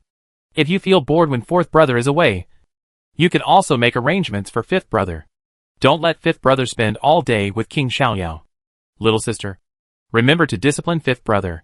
Fifth brother is not a child anymore. If he hangs out with King Xiaoyao all day, fourth brother thinks he will become the second brother. After saying goodbye to his grandfather, parents, uncles, aunts, and brothers, Su Sifang came to Su Rao and gave her a farewell hug. Little sister, when the fourth brother comes back, I will bring the fourth cousin's wife with you. Remember to prepare the gifts early. Finally, Su Sifang let go of Su Rao with this quiet word. A gentle smile. Okay, I will remember what the fourth brother said and will always pay attention to it. Su Rao also bent the corners of her mouth, and a crescent moon was outlined between her bright eyebrows. Su Rao was actually not worried about Su Si's instructions, and the things between Su Wu and Yun Miyue. Although Su Wu and Su Er are brothers, they are completely different people with different personalities. Yun Miyue and Yun Mujing are even more different people. Su Wu and Yun Miyue have a true brotherly relationship. Brothers have a bond of friendship, and playing together is not a big deal. When they meet their favorite people, they will naturally think about getting married and starting a family. If others deliberately interfere, it will hurt their brotherhood. I am also waiting for good news from my fourth brother. Looking at Ning Wanyu with bright eyes, she was even more happy. Ning Wanyu also said goodbye to Mr. Zhu and went back to the clan. Mr. Zhu was relieved that Su Si would accompany her. The Su family sent Su Si and Ning Wanyu away, but they did not send them outside the city gate, but just sent them out of the mansion. Sending each other off is considered parting, and they may not see each other again in the future. Su Si and Ning Wanyu left just to go back to the family, and it was not difficult to see each other again in the future. So there was no need to send them to the city gate. There was no need. The two got on the horse. The horse's hooves trampled, bringing the snow on the street to fly. One person and one horse, wearing a thick hat to block the cold wind. They ran away in a blink of an eye. I hope to see you next time. It's not the fourth brother's big wedding, but they come back to enjoy our wedding wine first. Looking from afar, until they can no longer see their figures. Su Rao did not retract her gaze, and there was a trace of reluctance in her words. And she was happy for her fourth brother, and Huan Yang, Mu Lian and others, and Yunling, all come back safely, and Ying and Xiaoxi. When they come back, they will also have a wedding, although the little medicine boy has been caught. Su Rao did not write a letter to Ying to return, so she let Ying go to the Ning family to reunite with Xiaoxi, and also check on the injuries of Huan Yang, Mu Lian, and Yunling for them. They are much better. After Mr. Zhu came, although he mentioned the injuries of the three of them, Huan Yang and Mu Lian's tendons in their hands and feet had been cut for a long time, and the possibility of recovery is very small. But the ancestor can make them walk as usual, but their martial arts will be completely useless, and it will be difficult for them to do heavy work. Although Su Rao treated Yunling's injury in time, the lumbar spine is an important support for the human body. If the lumbar spine is injured, even if it is healed, it will leave sequelae for life, and the lumbar spine will hurt when it rains in the future. It will be fine. It will be fine. After they come back, they may have to bring the child to me and Rao Rao, holding hands with Su Rao. Yunji said this, and he never felt that he was wrong. The matter of their wedding was only mentioned, and the 3 books and 6 ceremonies had not been prepared yet. The wife had not been married yet, but now he had already talked about the child. Rao, Yu, General Su and his entourage all heard Yunji's words, and their eyes fell on Su Rao's lower abdomen. This reaction obviously showed that they all thought Yunji's words were wrong, especially Su Wu. His eyes fell directly on Su Rao's lower abdomen, and he was eager to try inside. There will be a little nephew soon. Little sister, the 5th brother will take him to fight crickets. Su Wu said this and was about to come to Su Rao, but was grabbed by the ear by Su Sen's wife. What nonsense is that? Rao hasn't even had a wedding yet. Su Wu immediately cried out in pain. Yunji also realized that what he had just said was indeed ambiguous. For a moment, he also looked at Su Rao, wanting to say something else, but he didn't know what he was going to say. 5th brother, there is no little nephew now, but there will be one sooner or later. But this premise, it was obviously to see off the cousin and the 4th brother. But somehow, the topic was brought up to the invisible child. There is no wedding, so how can there be a child? Su Rao once pursued Prince Jiue, and even made bold statements. I want Prince Chiyue to welcome me into the family with 3 letters, 6 ceremonies, and a sedan chair with 8 bearers. Otherwise, I won't marry. Yunji said that. And Su Rao was not hypocritical. However, he refused when she proposed to her. Now she gave him the initiative. And he decided. She raised her head with a smile on her face. And her peach blossom eyes looked at Yunji's obsidian phoenix eyes. Each other's figures can be reflected in each other's eyes. Clear and transparent. Yunji also smiled at the corners of his mouth. He understood what Su Rao meant. Okay.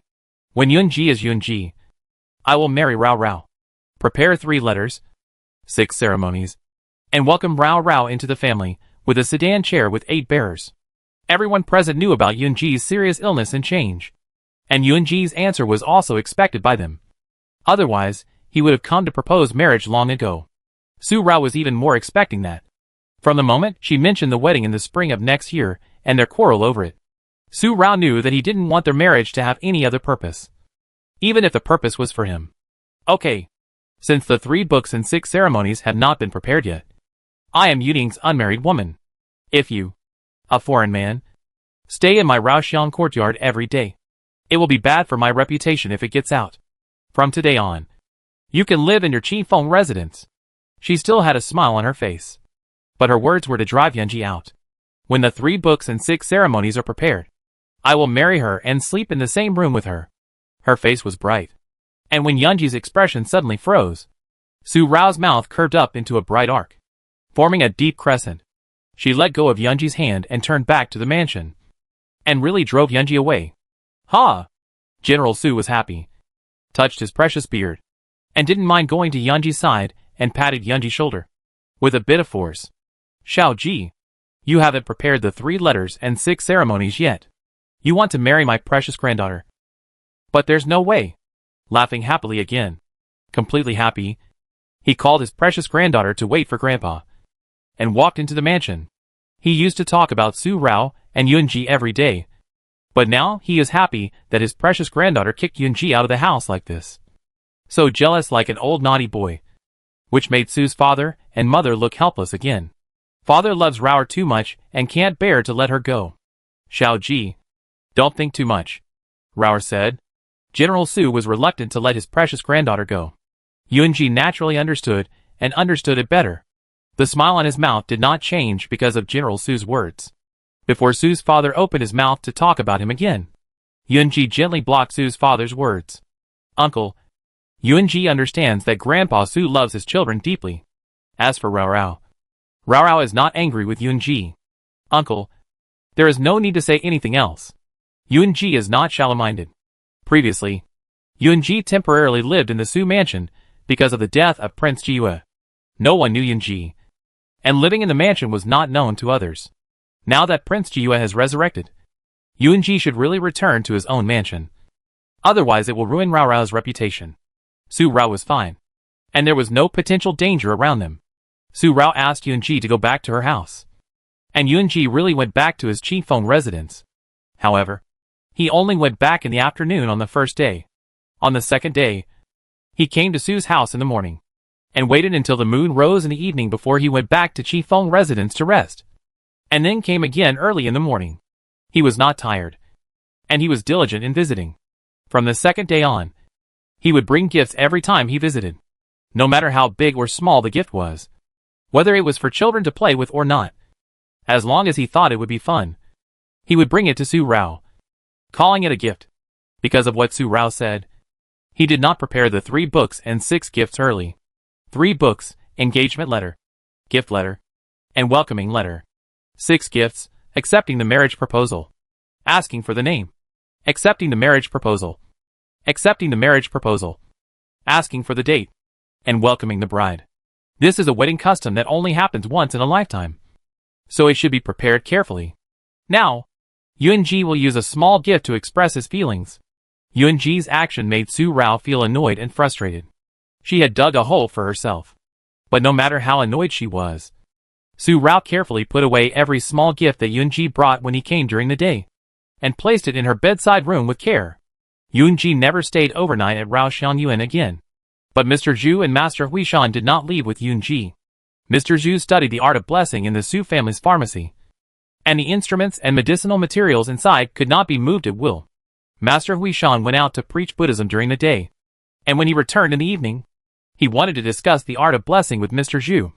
Neither of them left the Su family, and since Yuanji came to the door every day, they didn't need to do anything extra. Moreover, Mr. Zhu and the Su family were blood relatives now, and living in the Su family didn't feel disturbed. Peaceful moments always passed by in a flash. The next day, Yuanji went to Ryoxianjuan to find Su Rao. The two of them went to the market today. It is less than a month away from the new year this year. After Yuanji really went back to his Qingfengju, he heard from his grandfather today that his grandmother would come to Yun County soon. Since the wedding of the Su family, the old Prince Yun came to Yun County, and his grandson was resurrected. He has not returned to Langjing, and sent a letter to the old Princess Yun to come to Yun County. This year, they also celebrated the new year in Yun County. When the old Princess Yun came back this time, she would also bring Yun Ju with her. Yun Ju is the son of Yun Merwei and Mu Mingyu. The word Ju was given by the new emperor himself for his nephew. It implies the beautiful righteousness of precious treasures, and the meaning of breaking off separation. The rise and fall will come, and the full moon will wane. However, it also symbolizes decisiveness and gentlemanly spirit. Although this child is separated from his parents by life and death, he is also cherished by his relatives. They hope that he will grow up smoothly and not be affected by the death of his parents. He is a gentleman. A gentleman is open and honest. Yunjia, such a small baby that is not even as big as an arm. Sister Yu's child. Su Rao's memory of him stops at the time when they visited him once before leaving Langjing. The swaddled baby has not yet had a clear consciousness, does not know the death of his parents, does not know the shock he has experienced, and is held in the arms of the wet nurse, only babbling with his soft lips. He sleeps after eating and cries when he is hungry, knowing that Sister Yu's child is coming. Su Rao is very happy, and goes to the street with Yun Ji to buy some daily necessities and cute little things for the little nephew. Go shopping in the morning, go to Qingfengju in the afternoon, and clean up a small room. The small bed in the room is made of fine cotton silk, which will not hurt the skin at all. The skin of babies is the most delicate. She also specially made a bed and rattle and other small toys. After all this preparation, it was dark. Su Rao wanted to stay at Yunji's Qifeng residence, but Yunji sent her back because her reputation was indestructible. Once again, Su Rao felt that the pit she dug for herself only pitted herself in the end. Yunji, you have changed. You have become energetic, happy, angry, sad, and happy. Although sometimes it is a bit irritating. It only irritates me. But I am still happy. I just want you to get better. I believe I can do it. I can soothe you. When entering the pavilion, Su Rao suddenly turned around, pressed her soft hand on Yunji's chest, and said such a word, without waiting for Yunji to say anything or how to react. She turned and went into the pavilion and closed the door. Heh! Yunji suddenly laughed. This is why Rao Rao is unwilling to heal Yunji herself. Master Huishan said that Rao Rao knew how to heal Yunji earlier than Mr. Zhu, but the method was too cruel. So Rao Rao was unwilling. The jade finger also touched her heart for a breath. Ah Xiao inside. When Rao Rao was injured by the cannibal worm because of his anger, and Master Huishan knew that Rao Rao had a way to kill him long ago, and before Mr. Zhu found the Zhu.U technique to heal him, Rao Rao already had a way. But she was unwilling to let him suffer, and resolutely refused to use the hypnosis technique. He no longer resisted or feared this him under the sun. They no longer had disputes. The confrontation when their consciousness overlapped. But now they no longer saw each other. If they no longer saw each other, they could not merge on their own. And they still had to use the Zhu.U technique to help. Rao Rao. When the news from Zhu Xian comes, and there is no more danger around Rao Rao, Yunji will go into the dark half of his heart that is full of holes. Go through those unbearable paths to see the Queen Mother. Soothe the shackles of hatred that the Queen Mother has placed on that half of his heart. And be Yunji completely. Mumbling words that only he can hear. When Yunji wakes up. If we can catch up with the spring of next year, in March, we will get married in the season selected by Rao Rao. If we can't catch up, then the moment when we meet Rao Rao in the back mountain of Wanglu Temple in winter will also be a time that you and I will remember deeply. It's not bad to get married in winter. Rao Rao will remember our days in the winter for the rest of her life. He had already thought about their wedding. In fact, they had many beautiful seasons together in the 4 seasons of the year. And there were also 10 days in the mountain village. No matter when he woke up, there would be good days. Yunji left Raoxiang Pavilion, went out of Raoxiang courtyard, and walked away from the Su family. He did not get on the carriage, but walked back with Yun Feng and his servant. The cold wind blew on his skin and penetrated into his bones. But it could not cool his enthusiastic heart at the moment. In order to marry Rao Rao as soon as possible, he was actually impatient to get better. Master, the news from Zhu Xian. Walking outside Jiu Qing Feng, Yunji's enthusiasm did not disappear at all. When Xiao Mubai saw him, he immediately strode over and told him about Zhu Xian's news. Yunji's bright eyes and eyebrows were restrained. From the time Yun Feng sent the letter to the time Xian Ichi Xiao received the letter and replied, he personally rushed to Gobi Pass. This time he personally dealt with Zhao Lianqing, and there would be no omissions. After receiving such a reply from Xian Ichi Xiao, Yunji just waited for Xian Ichi Xiao's next letter. Now it was the 12th month, and although the winter wind and snow blocked the road, considering the endurance and speed of the Siamese horses, Xian Ichi Xiao should have arrived at the Gobi Pass and found a way to deal with Zhao Lianqing. At Gobi Pass, between the sand and rocks, the snow fell in the wind and snow, covering the yellow sand. It was a different snow scene from Yunlang. In a unique winter, the snow on the Gobi Desert was a world of ice and fire. It was an incomparable natural landscape that was rarely seen. The drifting snow and wind whitened the yellow sand on the Gobi Desert and the entire Gobi Pass, forged by this ice and snow.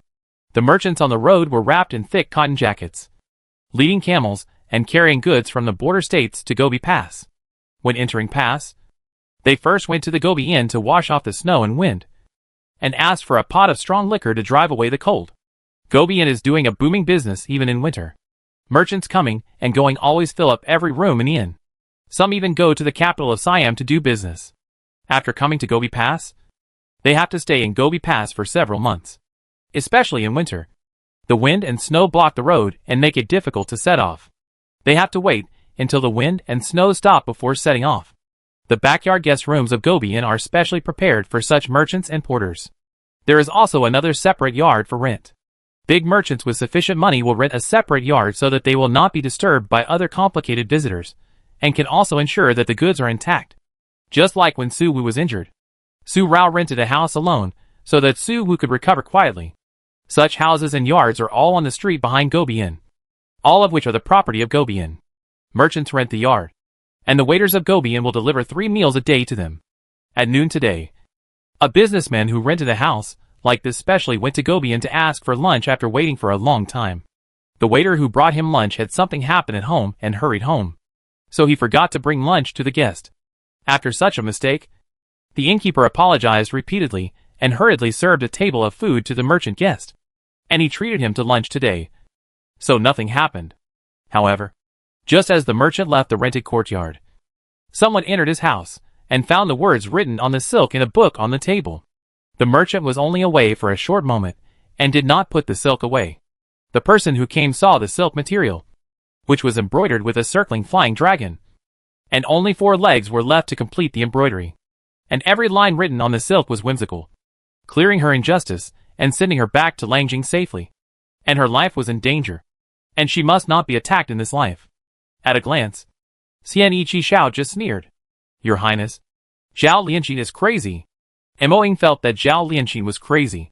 She had such a wild idea that she wanted to exchange the life of the princess for these.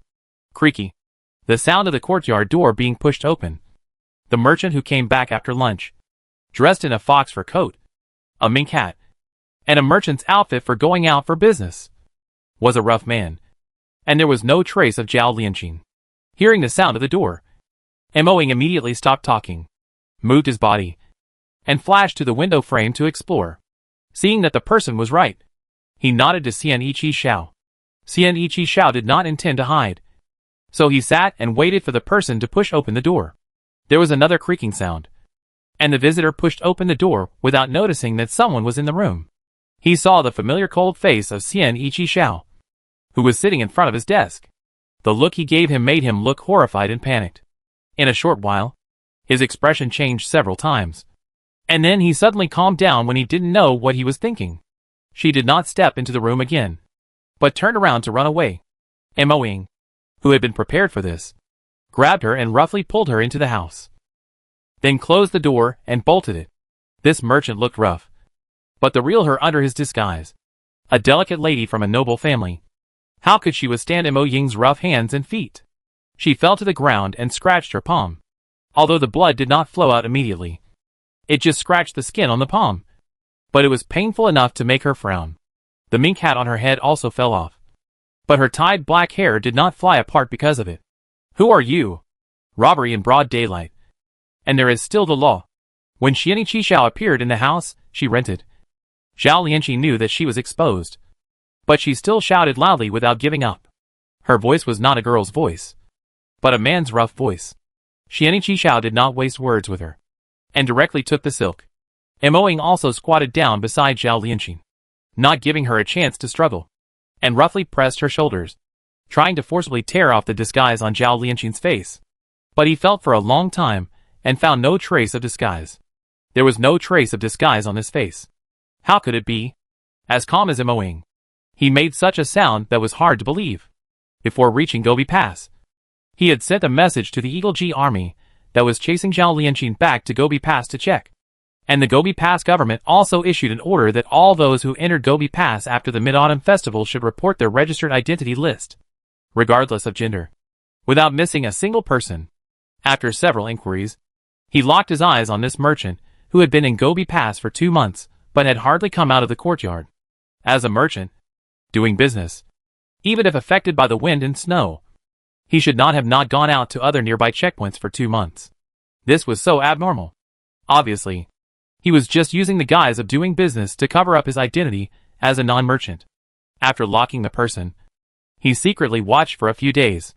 As a grown man, he did nothing during the day and stayed indoors. But when others fell asleep, he sat in front of the table and embroidered silk with the lights on in the middle of the night.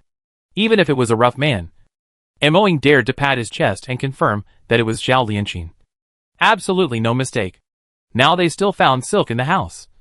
But why was there no sign of disguise? If it was the bone-pushing disguise technique, it would be impossible in just 3 months. And Zhao Lianqin would never make herself look so rough. Who are you? What do you want to do? Help. Robbery. Mo Ying was shocked and unbelievable for a while. And Xian Qishao who came over also frowned. Zhao Lianqin also shouted again. And even shouted for help. And struggled to get up from the ground. Slash his face for me. Xian Qishao frowned for only a moment. And the sound was so cold that Zhao Lianqi could not resist. Mo Ying took out a dagger and stabbed her face directly. There was no blood, but the fake skin was lifted, pressing Zhao Lianqi's shoulder tightly. Mo Ying directly followed the cut made by the knife and tore off the rough face. The fake skin was connected to the hair and extended to the neck. No wonder there was no trace of disguise. It turned out that it was covered by clothes. You want me to meet these conditions for you? After tearing off the disguise, Zhao Lianqi's face fell into Xian Qishao's eyes. She could no longer pretend. Xian Qishao directly put the silk in front of Zhao Lianqi. Zhao Lianqi looked at the red in the beautiful orchid eyes, which spread around her eyelids. It was hatred. And she hated to eat Su Rao. How did you know that Su Rao was fine? It's impossible. Absolutely impossible. How could she be fine? Siam Qishao could find this place, and found that she didn't leave. It was impossible that she was exposed by herself. No one was secretly watching her before she left Zhu Xian. Otherwise, Shu Lan and the little medicine boy wouldn't have been able to leave Zhu Xian so easily. Without thinking too much, Zhao Lianqi knew that it must be Shu Lan and the little medicine boy who failed to expose her. Even if you die 100 times, a Rao will live safely. Without saying anything else, Siam Qishao only looked at Mo Ying. The scimitar in Mo Ying's hand was about to cross Zhao Lianqin's neck and kill her so neatly. Ha! Ha ha ha! Zhao Lianqin laughed so hard. The woman who was once the shore of Ji Tinglan now went crazy, with a face full of irony, and even showed a pitiful look. She pitted Siam Qishao. Xian Qishao, you are just like me. Zhao Lianqi, you are also in love, but cannot get it. You did everything for that bitch, but she never even looked at you. It's pitiful. It's really pitiful. The scimitar in Mo Ying's hand stopped for a moment. And at this moment of stagnation, suddenly, a cloud of powder flew to Xian Yiqixiao's face. So unexpected. Prince, be careful. Mo Ying shouted in panic. Xian Yiqixiao also reacted quickly, waving the silk in his hand. Most of the powder was dispersed, but there were still some drops floating and fell directly into his eyes. Xian Yiqixiao felt a stinging pain in his eyes, and his vision blurred immediately. I, Zhao Lian Xian, am a daughter of the Zhao family, born a noble. There was no more room for venting the rest of the words. Mo Ying killed Zhao Lian Xian with a knife, and supported Xian Yiqixiao. Huh? Hua. The cold wind was fierce. Even with the hat and the fence blocking the view, one could still feel the coldness of the wind blowing across the face, mixed with a stinging sensation, which penetrated the skin and froze the cheeks. It was really a cold 12th lunar month. Even though it was so cold, the horses that had been galloping out of Yun County at night were not slowing down, but getting faster. As soon as he received the letter from Zhu Xian, Yun Ji went to Ruoxianjuan to tell Su Rao what he knew without delay. Xian Yiqixiao was injured in the eye by Zhao Lianqin. The amount of poisonous herbs used in Zhao Lianqin's protective poison powder was difficult to estimate. The military doctors accompanying Xian Yiqixiao in the Eagle Ji army could not solve the problem, and could only suppress the spread of 1 or 2 poisons. Now, Mo Ying has escorted Xian Yiqixiao all the way to Yun County, asking for help from Mr. Zhu. Upon learning of this, Su Rao and Yun Ji set off overnight. Take Mr. Zhu with you. The poison powder in Zhao Lianqin's hand must have been given by the little medicine boy. The traders of the side branch of Old Ding's lineage are vicious, and have a lower volume of poison book. The poison they developed is definitely not an ordinary poison, although the poison in Xian Yiqixiao has been temporarily suppressed. Su Rao and Yun Ji are worried about whether he can hold on until he arrives in Yun County. So, without much thought, he directly asked Mr. Zhu to go with him. Su Rao and his team set out from Yun County, and Xian Yiqixiao and his team set out from Gobi Pass. As long as Su Rao and his team are fast enough, they can meet halfway at the fastest speed. Drive. The whip in his hand waved, and the horse's hooves brought up the snow on the official road that had not melted. The snow mixed with the frozen soil splashed and scattered, and the mountains and forests on both sides of the official road retreated rapidly, retreating indistinctly to the naked eye. Only a gust of wind whistled past, and they had already run 10 miles away. Tens of miles, hundreds of miles, without stopping. Race against time. Fight against time. One night and one day without stopping. Until midnight the next day, they had arrived at the second prefecture city on the way from Yun County to Jusin, and then stopped to rest. People need to rest to replenish their physical strength, and horses also need to be replaced. Otherwise, if they run at an accelerated speed of 600 miles, at most 3 days, the fast horse will be exhausted to death. Rest from midnight to the next morning, and continue to set off after breakfast. Yun Ji, if you can't hold on, don't force yourself to hold on. Continue to hurry on. Su Rao first reminded him so before leaving. At midnight last night, Yun Ji's face was slightly pale. Su Rao and Mr. Zhu gave acupuncture together, and rested for half a night. In the morning, he felt that his face had recovered. With his body, traveling is exhausting. If he was not worried that Yun Ji would stay behind, and if something happened, Master Wei Shan would be unable to handle it alone. Su Rao did not want Yun Ji to accompany her to fight like this. She owed Xian Yiqixiao a favor, and this time Xian Yiqixiao might be injured by Zhao Lianqin, and it was also because of her. No matter what, Xian Yiqixiao must not get into trouble, Su Rao reminded. Yun Ji nodded. He knew his own body, and he would speak up when he couldn't hold on.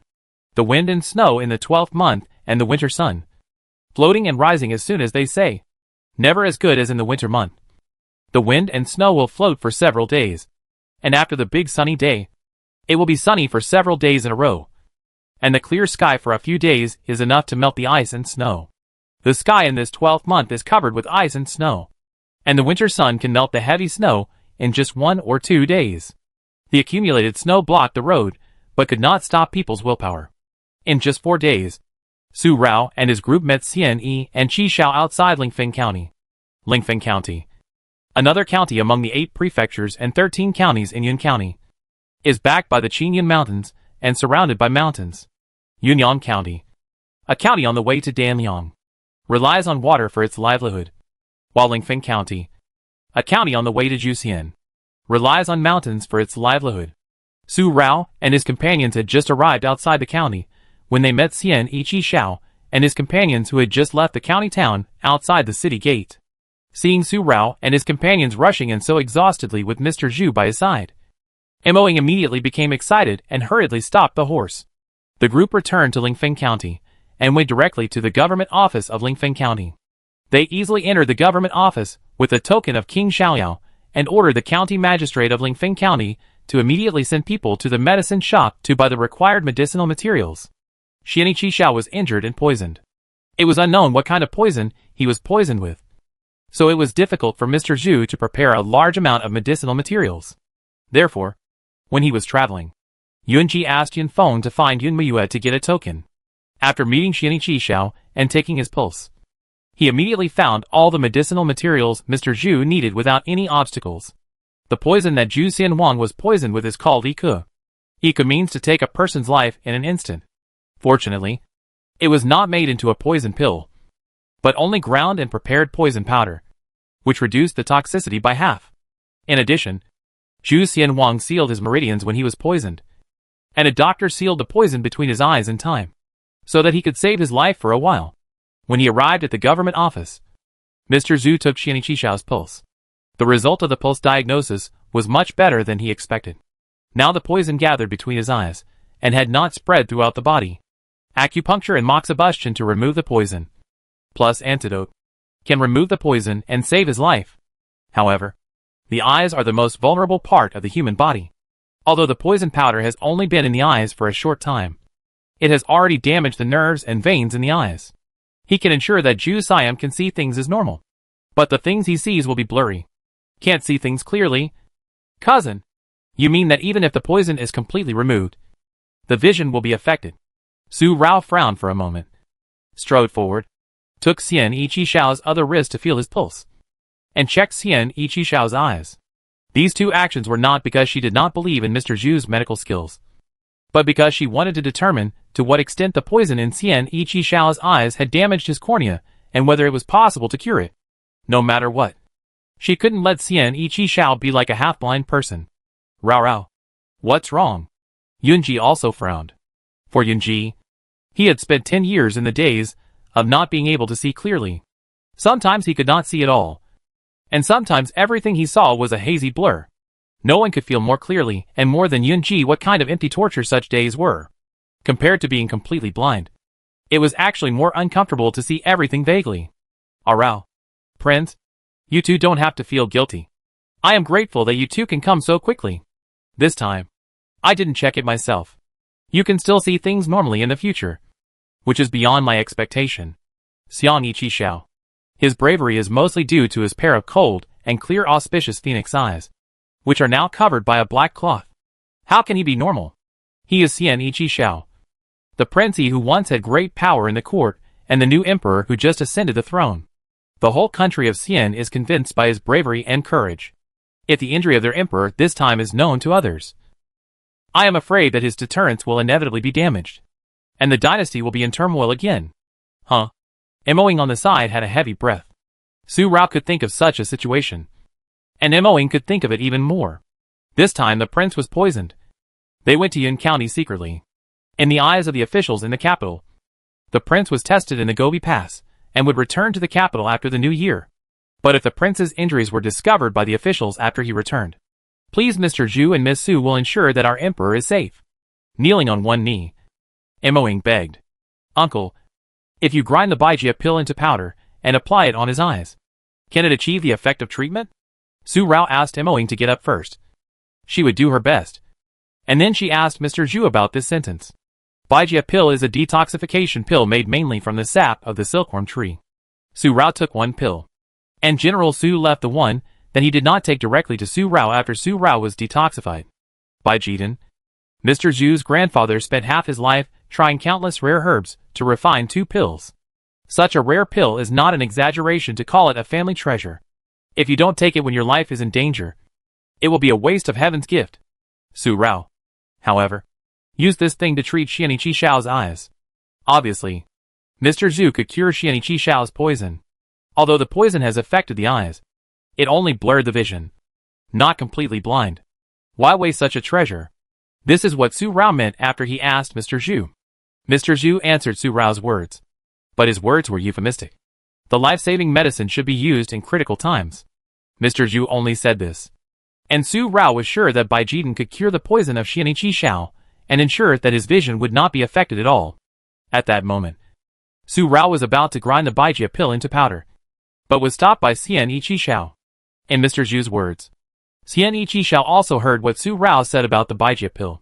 It was just that his eyes were injured, and it was a pity to waste it on him. Xian Qixiao.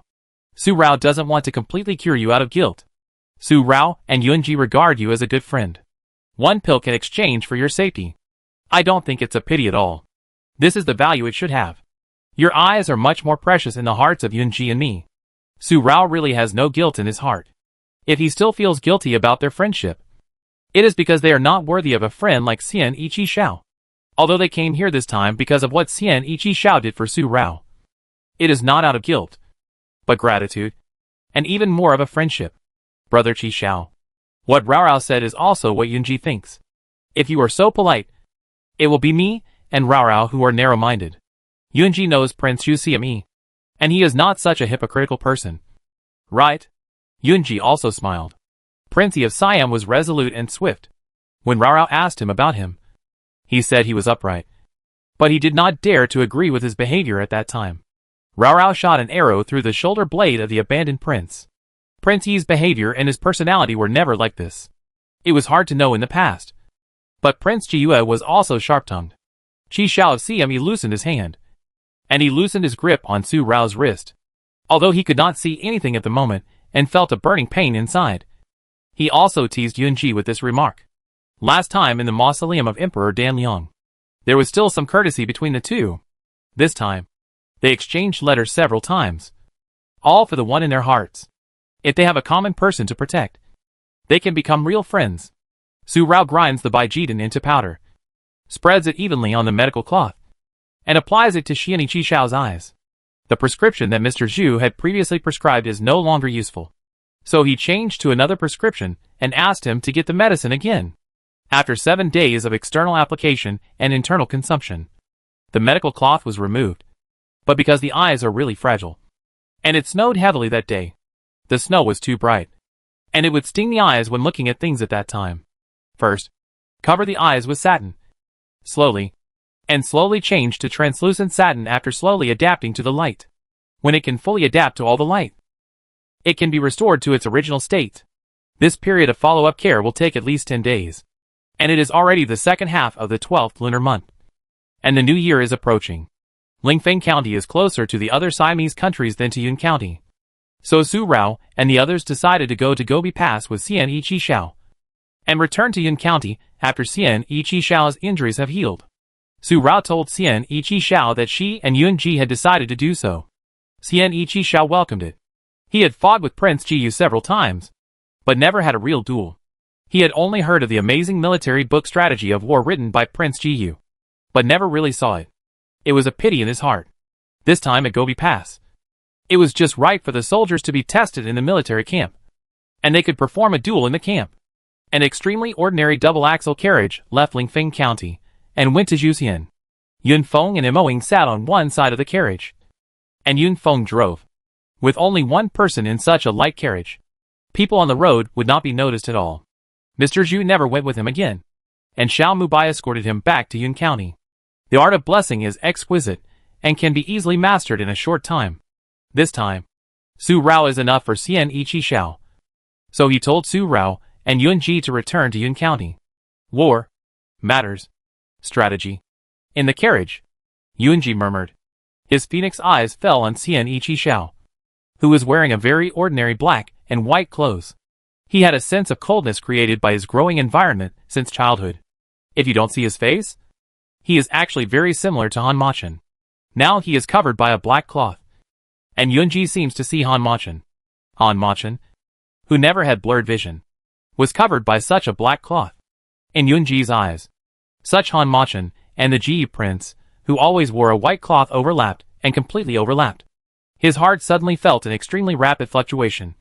But it only lasted for that moment. He himself could feel it.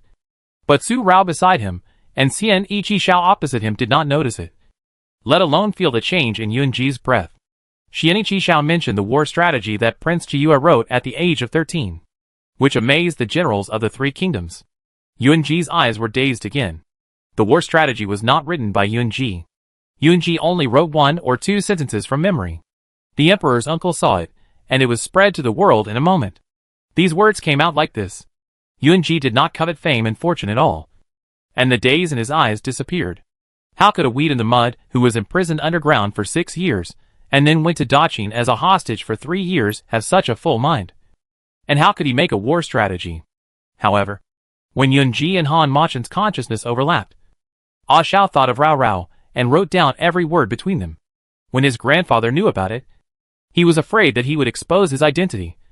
So he took it to burn. Only one sheet was not burned, and was seen by the emperor's uncle. Turning his head, he looked at Su Rao beside him, with a faint arc at the corner of his mouth. And Su Rao's figure was reflected in his eyes. The person who is truly knowledgeable is his Rao Rao. The war strategy was actually told to Yunji by Rao Rao. Brother Qi Xiao and Rao Rao have been together for many months. And Rao Rao's military talent should have been seen by Brother Qi Xiao. If Brother Qi Xiao still wants to see it, he can perform with Rao Rao on the sand table. Yunji didn't need to say anything about Su Rao's ability. When Zhu Xian and Yun Lang fought repeatedly, Xian Yiqi had already seen it. Whether it was pointing out the world with a wave of her hand on the sand table, or strategizing after the battle, she had already been stunning. Ha! For a moment, Xian Yiqi laughed. And there was no dark thoughts in his laughter. And his heart was open. It seems that my understanding of a Rao is not half as good as Brother Ji Yu's. Xian Yiqi's love for Su Rao, even in front of the real master, there is no need to deliberately hide it. It seems that not only a Xiao doesn't understand. I don't understand either. Why can't I remember when I made the war strategy and told a Xiao to know? Yunji said that the war strategy was told to her, which not only shocked Xian Yiqi, but also shocked Su Rao herself. She didn't know that she had that ability. She tried hard to recall in her mind, but there was indeed no memory picture related to it flashing. Empty city. Counter-espionage. Chain. Yunji didn't need to say more. With just this reminder, Su Rao knew. She knew. And her expression was dumbfounded for a moment. And she laughed dumbly. So that's it. It was originally the most ordinary words between her and a Xiao. But it created such a famous GU prince for the executioner to use. Speaking of which, the days of rushing on the road were not boring at all. Xian Yiqi suddenly felt that the friendship between him and Su Rao was much more sincere than when they were husband and wife. Chasing is not only about love. Friendship is more eternal and pure. With a sincere heart, you can exchange a sincere friendship. And you can also pay for each other. The wind and snow and the clear sky. One day and one night. Alternated. In a blink of an eye. It was only 3 days away from the new year. The black satin covering Xian Yiqi's eyes could finally be removed. And he could see the light again. Although he still felt a little uncomfortable. He felt more of the earnest care of the two good friends he had made. How do you feel? Are you still a little sick? Su Rao stretched out her hand in front of Xian Yiqi's eyes, and shook it slowly a few times. Can see clearly or blurry? Xian Yiqi shook his head. And he could see everything clearly. A pair of cold and clear phoenix eyes, with dazzling light inside. Even if the upper eyelid covers 1/3 of the pupil. Just a casual look will give people a shock. But there is no sharp charm in this pair of cold eyes when looking at others. The eyes are clear, and can see everything. Brother Qi Xiao doesn't have to bump into anything anymore. Rao Rao and I are relieved. Yunji, who was indifferent to the bright moon, was also happy that Xian Yiqi was fine. Along the way, Xian Yiqi, who couldn't see anything, was like Yunji, who was blinded without any signs at the beginning. If he was not careful, he would bump into anything wherever he walked. Even though Xian Yiqi was sharp-eyed and sharp-eared, he still found it difficult to adapt at the beginning, and couldn't avoid bumping into things several times, and his staggering steps almost stumbled. Such Xian Yiqi. Yunji saw it many times, and his heart would always fluctuate so quickly. This is when Ah Shao saw Han Emotion in the dark. He covered his eyes, and he was in the dark and dark. He was the same person as the dazzling one. They met again through the black and white veil. If you can, kill me earlier. Don't be Han Emotion. And don't be Rong Xiao, who has disappeared long ago. Leave Yunji behind. Just for Rao Rao. And leave Yunji behind. Be yourself in the sun. Relieved. Truly relieved. Through the translucent white veil, Yunji saw Han Emotion smiling. His mouth corners slightly raised. Gentle and relieved. Without any bloodthirsty killing. He stood in the darkness of the black and white chasm, staring at himself in the light, and seeing each other again. But there was a veil on his eyes, and there was a chasm blocking them. So they couldn't see each other clearly, and couldn't get close to each other. It still didn't work. Yunji. Xian Ichi Xiao is testing the soldiers today. We are invited to go with him. Do you want to go and have a look? After arriving at Gobi Pass, Xian Ichi Xiao's eyes were fine, clear and bright, and his daily life was not affected. The next day, he wanted to go to the Gobi Pass military camp. The new emperor has been in Gobi Pass for a long time, and he has not shown up to the military camp again, which will inevitably make people suspicious. Yunji and Su Rao also rested in the Gobi Pass mansion for one night. The house they stayed in was the same house that Su Rao had lived in twice. In the morning, Yun Feng came to report that Su Rao woke up first. But Yunji did not wake up. Su Rao was anxious for a while, and hurriedly called Yunji in his ear. Rao Rao. It's not that you don't wake up. It's just a big dream. And you are a little tired. So you didn't wake up for a while. Su Rao was about to take the silver needle after calling Yunji, but Yunji didn't wake up. Yunji opened his eyes, and held Su Rao's hand. The fatigue between his eyebrows made his eyes a little scattered. And after a moment, they focused on Su Rao. It was a big dream, and he felt relieved in his heart. But he couldn't merge with Rong Xiao as easily as he did at that time. Rong Xiao. He was the real him. So he could merge easily. But Han Machin and Yunji. They were opposites of each other. Black and white. So it was very difficult. Rao Rao. Mr. Zhu has only learned the basics of Zhu. Yu. It will take at least several years, or even years to master it thoroughly. This time, seeing brother Qi Xiao with an eye injury, Yunji's heart has been fluctuating several times during the days together. The number of overlaps is too frequent. Sitting up, Yunji told her frankly, never hiding his current changes from Su Rao. Master Hui Shan mentioned the age of 30. But he felt that he didn't have a few more years to wait for Mr. Zhu to master Zhu. Yu. Rao Rao. Yunji can face those unbearable things calmly. No matter how many times it repeats. Yunji can do it. After the new year, we will go back to Yun County. Rao Rao will help Mr. Zhu and Master Hui Shan to let Yunji face those past things. Okay?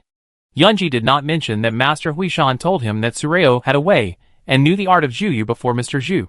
But Sureo heard it. Sureo heard it only after Yunji said this. Hypnosis is to dig out the deepest pain in your heart. Dig it open alive. And bleed.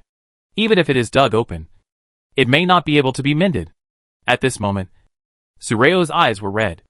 And the red around the eyelids of her already charming peach blossom eyes was tinted red. And the red mist covered her own vision. She knew hypnosis. But she was not absolutely sure. She was even more reluctant to tear open his already bleeding heart again, and use him for experiments. Tears formed in her eyes, and accumulated at the end of her eyes. She could fall in a blink. But when she was about to fall, she was wiped away by the slender jade fingers, saying, Don't be sad. Yunji wants to marry Rao Rao as soon as possible. This is Odd Yala's persistence. Persistence means that Yunji will no longer have any confrontation in his heart. No more fear. No resistance. And performing the Zhuyu technique will only benefit her. Xian Ichi Xiao invited Su Rao and Yunji to go to the Gobi Pass military camp together. But because of the rush, Yunji was tired. So Su Rao refused Xian Ichi Xiao.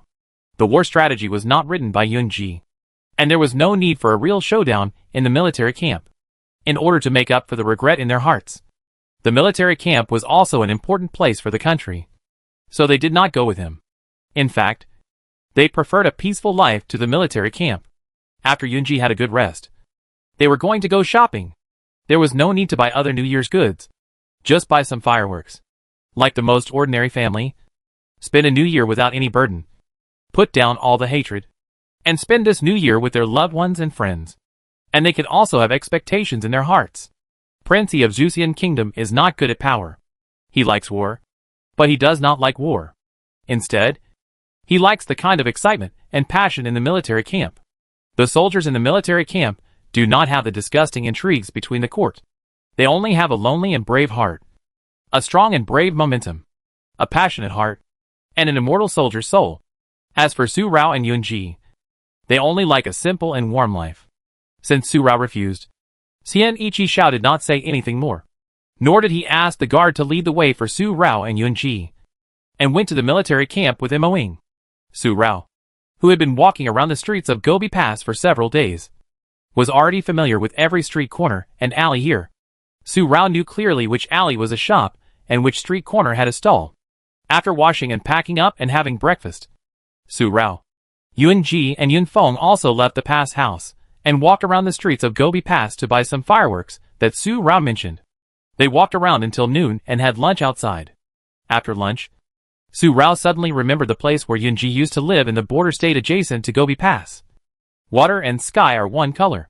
Although the environment there was not as elegant as Yunji's Qingfengju, it was also a paradise with a unique charm. It would be more comfortable if they went there to celebrate the new year this year. They came to Jusian this time because they were worried that Xianiqi Xiao would have sequelae after his eyesight healed. So they needed to stay for a while. However, the place they lived in was the Guanfu of Gobi Pass after all. And they were from Yunlangzong, with sensitive identities. Moreover, Su Rao was the princess of Prince Yi, and staying in the Guanfu would inevitably bring trouble to Xianiqi Xiao. Shuishaniises is only 1 hour away from Gobi Pass by fast horse. If it is Jusian Fierce Horse, it will not take an hour to arrive.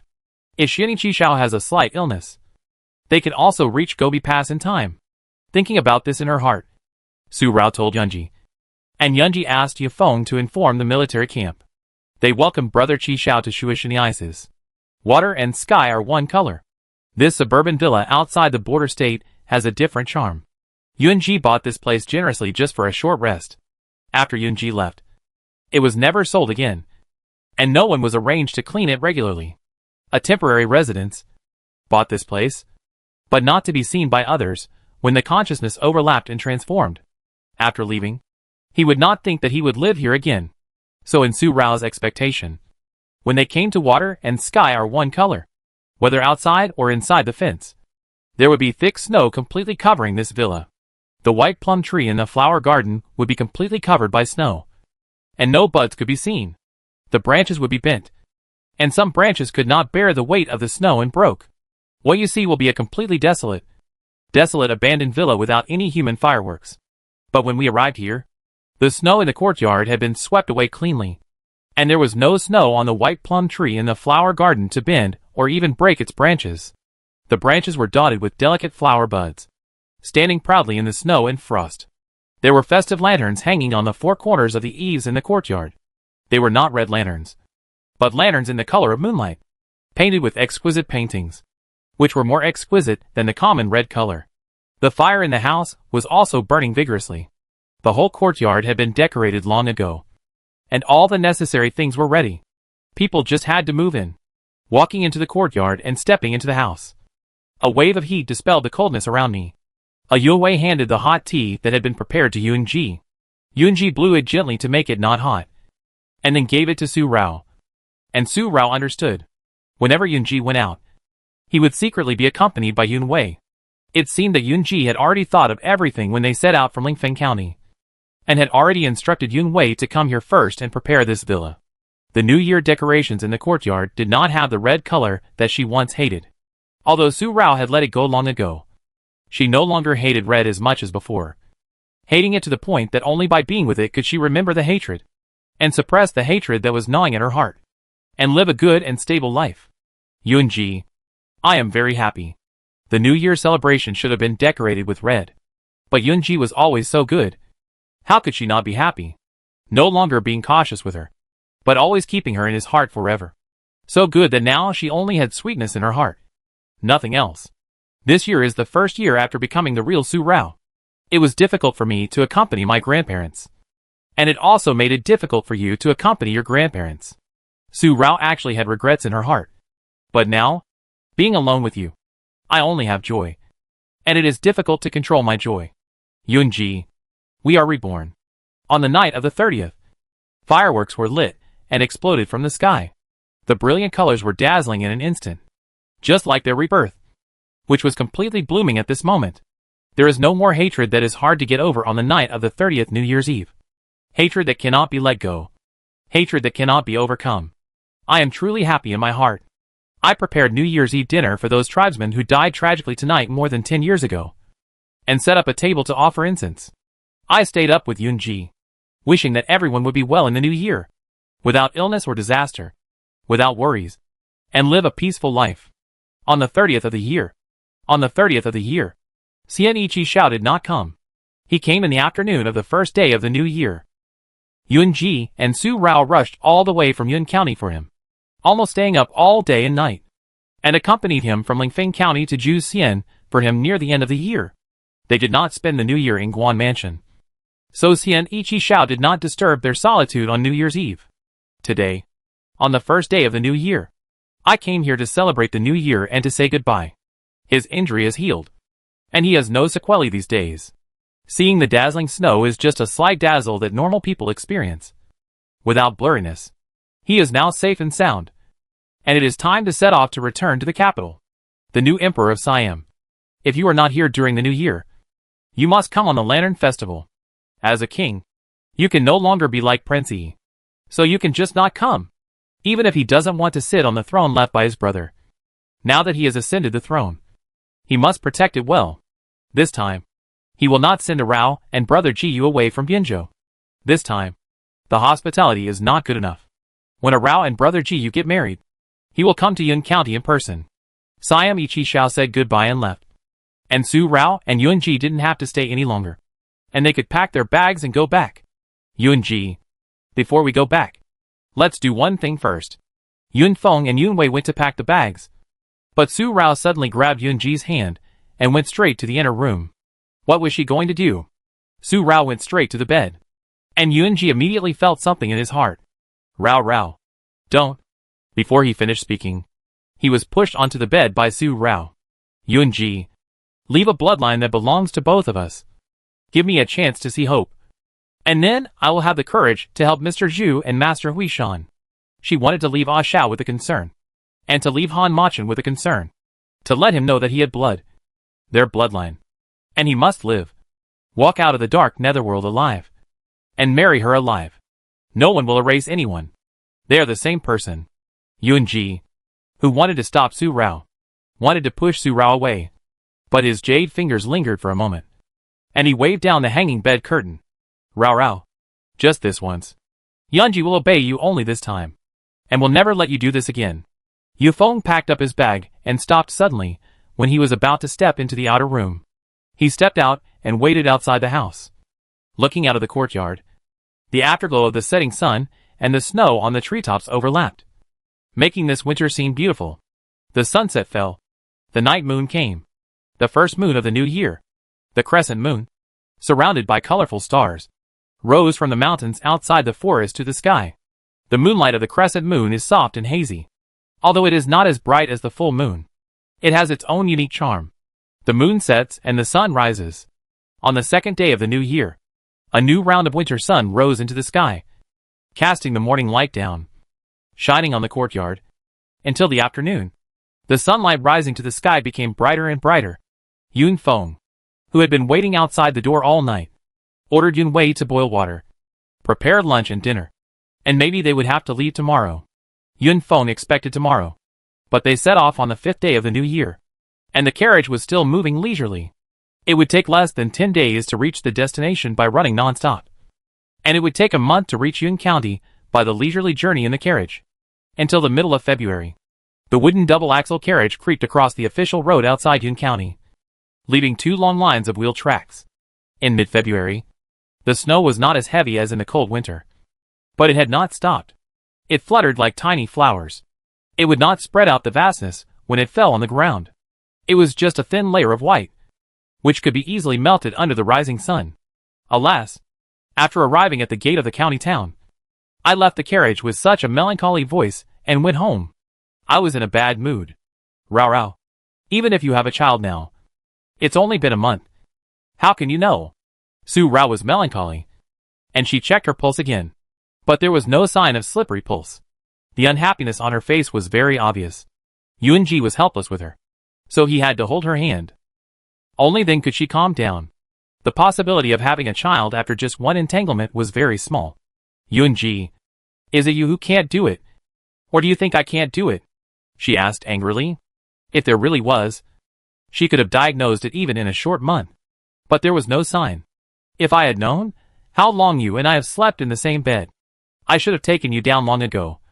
Why am I so melancholy? There was an indescribable feeling in my heart. What kind of feeling? It was urgent. Urgent. Just wanting to stay with Yuan-ji urgently. That's all. Rao. Su Rao was very depressed. So depressed that she was a little unreasonable.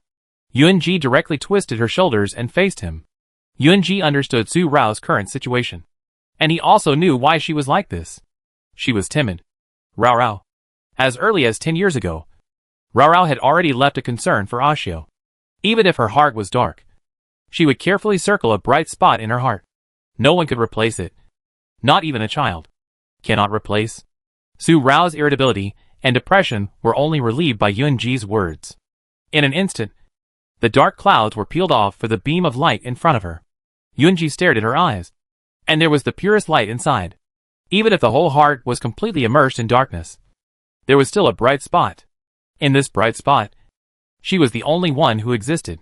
Yuan-ji and Rao had sex before their wedding. This was Yuan-ji's fault. Rao was Yuan-ji's most precious treasure. Without the 3 letters, 6 ceremonies and 8 sedan chairs, Yuan-ji could not have sex with Rao. But Yuan-ji still had sex that day. It was not because of Rao's words that he compromised. Yuan-ji wanted Rao to feel at ease, and to spend the rest of his life with Rao. Yuan-ji was afraid that his rest of his life would not be long enough to have Rao's love and affection. Sniff. Su Rao took a sniff, and put her arm around Yuan-ji's neck, and threw herself into Yuan-ji's arms. Yuan-ji, I'm just afraid that you will see those unbearable pasts. I'm afraid that your heart will be very painful again. I have suffered such pain for a whole 10 years. It is really painful. Sometimes, I want to dig out my heart. Only by digging it out can I stop the pain. She would never be so delicate in the past. All her delicateness was just a disguise to achieve her goals. But now she is really delicate. She is really spoiled by her family, and Yuan-ji, and is about to become a delicate little girl. I can't bear it. I just can't bear it. I know. Yuan-ji knows it all. Tenderly stroking Su Rao's back, Yuan-ji slowly hugged Su Rao tightly. Master Huishan said that love brings worry and fear. No matter how strong you are, you will be afraid and panic when facing the crisis of your beloved. Little sister, I am willing to come back. If you don't go home, my 5th brother will forget that he has a sister. The carriage has not yet reached the city gate. And such a shout came from afar. After receiving the news that Su Rao and Yuan-ji would arrive in Yun County today, Su Wu quickly rode his horse to the outside of the county city gate. The new year without his little sister was really boring. Even his mother was too lazy to pull his ears. The voice came before the person arrived. Su Rao, who was depressed, let go of Yuan-ji. Yuan-ji raised his hand to smooth out the gloom between Lu Dai's eyebrows and stroked her bright red eyes. If 5th brother saw Rao being so delicate and timid, he would think Yuan-ji had bullied her. Yuan-ji hasn't been treated yet. But Rao is already timid. It's hard for Yuan-ji to be at ease with Rao like this. After wiping off the marks on Su Rao's face, and seeing that there was nothing wrong, Yun Feng stopped the carriage. Su Rao pursed her lips, and looked at the deep pity in Yuan-ji's eyes. She smiled, and felt a little funny in her heart. She was already timid even though they hadn't even reached home, and hadn't started yet. I know. I won't be so pretentious. Su Rao has never been a pampered person. Little sister, 5th brother tells you. Ma Chung had just stopped the car. And before Yun Feng could greet him, Su Wu had already got into the car, and pushed open the door to get in. This action was done in one go. Little sister, if you don't come back, 5th brother will be bored to death. The eldest and 3rd brothers have beautiful wives. And Xiao Ba has the opposite sex, but is inhumane. He holds that baby, and won't let go. 5th brother is so pitiful. He cried like this right at the beginning, with a belly full of bitterness, like spitting out beans. And he told Su Rao all the new year they spent after Su Rao left. How pitiful he was.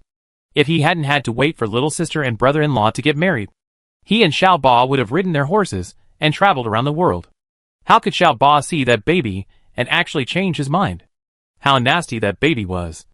When he caught Xiao Ba, he would babble and grin, blowing little bubbles, his black eyes rolling around, making Xiao Ba hold him tightly. But he would bare his teeth at him and burst into tears when he touched him, even though he was his cousin. Because of Xian Qixiao's accident, Su Rao and Yunji prepared everything for Yunju. But they didn't see Yunju. This time, Su Wu was full of complaints and was jealous with the baby. To be precise, he was jealous because the baby didn't like him, the cousin, but liked Yunmiyue, the prince uncle. Su Rao wanted to roll his eyes, which showed that Su Wu was really depressed. But he patted Su Wu on the shoulder. So comforting. Cousin and prince uncle, close or distant. It's no wonder that Yunju likes the prince uncle. When the eldest brother and the third brother have children, they will naturally be more intimate with the little uncle. Although it was so comforting, Su Rao immediately asked Yun Feng to drive the carriage to King Fengju to see Yunju first. The old prince and his wife came to Yun County just to spend the new year with their grandson Yunji. But they took her away. Although Su Rao knew that the old prince and the old princess would not be angry with her for this, they had to let the two elders see Yunji first when they came back. And they also went to see Yunju. From Su Wu's words, Yunju, this baby, must be exquisitely carved and jade-like. And Su Rao wanted to see a baby now, under Yunji's deep affection. And with Su Wu's appearance, Su Rao's depression and discomfort in her heart had disappeared, and her obsession with wanting a child had also subsided. But she wanted to see the baby who was fussing. The carriage entered the city and went straight to Jiyu Qingfeng, asking a Yun Wei to inform General Su. Otherwise General Su and Su's father and mother would still be waiting outside the mansion for their precious granddaughter and baby daughter to come home. Yeah. In the small room that Yunji and Su Rao specially prepared for Yunju, the delicately carved baby could already totter on his own. But he only took 1 or 2 steps before he fell down on the soft blanket.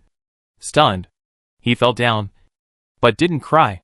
Instead, he waved his white and tender little hands vigorously, babbling in his own childish language that adults couldn't understand. It was a novel way of playing. He was so cute. He fell down, but he propped himself up with his little arms and climbed up with his butt sticking out. He climbed up and fell down again. Ah, he babbled again, and his mouth cracked. His round and dark eyes looked at the 8th prince, who waved at him. His eyes were as clear as glass, and he was very cute. The nurse and servants who were watching on the side stretched out their hands to protect him, fearing that Yunju would get hurt when he fell. Little Aju, hurry up and crawl. Come on. Come to Uncle Ba. Uncle Ba will take you to find your 5th cousin. Your 5th cousin has some amazing crickets to play with. Yunmiyue. He was squatting at the other end of the soft carpet, very happy. Yunju's naivety also amused him. Su Rao and Yunji came and saw this scene, and heard Yunmiyue's words. But why did his words sound so annoying? This cat and dog teasing look. He is not a person who has no humanity when he sees the opposite sex. But he is clearly looking for fun, treating Yunju, a baby, as a toy, and wants to play with Su Wu. Winter is gone and spring is here. Everything is revived. Young buds break through the soil and emerge with tender bodies. Animals living in their own caves also come out of their caves one by one. The forests of the 3 kingdoms are active. After the old year, the 3 kingdoms have been rebuilt, and the government is in good order. Following the imperial examinations of Ju Siam, Danliang and Yunlang also specially opened imperial examinations. Ambitious people can show their ambitions. Those who failed in previous years have this opportunity. Once they become Jinshi, they can show their ambitions again. The vibrant springtime changes with each passing day. After returning, Su Rao and Yunji also told the old prince Yun and his wife, General Su, and other Su family members about Yunji's decision to cure himself the next day. Yunji's heart has changed too much, and it is difficult to delay any longer. Mr. Zhu studied the art of Juyu. He started studying it after getting the 2nd volume of the Poison Codex. In fact, it has been half a year, although it is still difficult to fully understand the secrets. He has mastered the basic essentials. Su Rao also read the 2nd volume of the Poison Codex, which records how to perform the Juyu art. In fact, it is to use talismans through words to achieve the effect of expelling diseases, calming the mind and summoning the soul. The most mysterious part of the Juyu art is the painting of talismans. More than 170 of them. This is the most difficult part of this art to learn. If you make a mistake in drawing, it will have no effect at all, but will backfire on you. And the casting of talismans also has corresponding spells. The spells are obscure and difficult to understand, and it is not easy to learn them. Talismans and spells are actually dispensable to me. Su Rao had never looked at the second volume of the Poison Codex before. The Ning's pharmacopoeia belongs to the Ning family, and it cannot be learned by outsiders.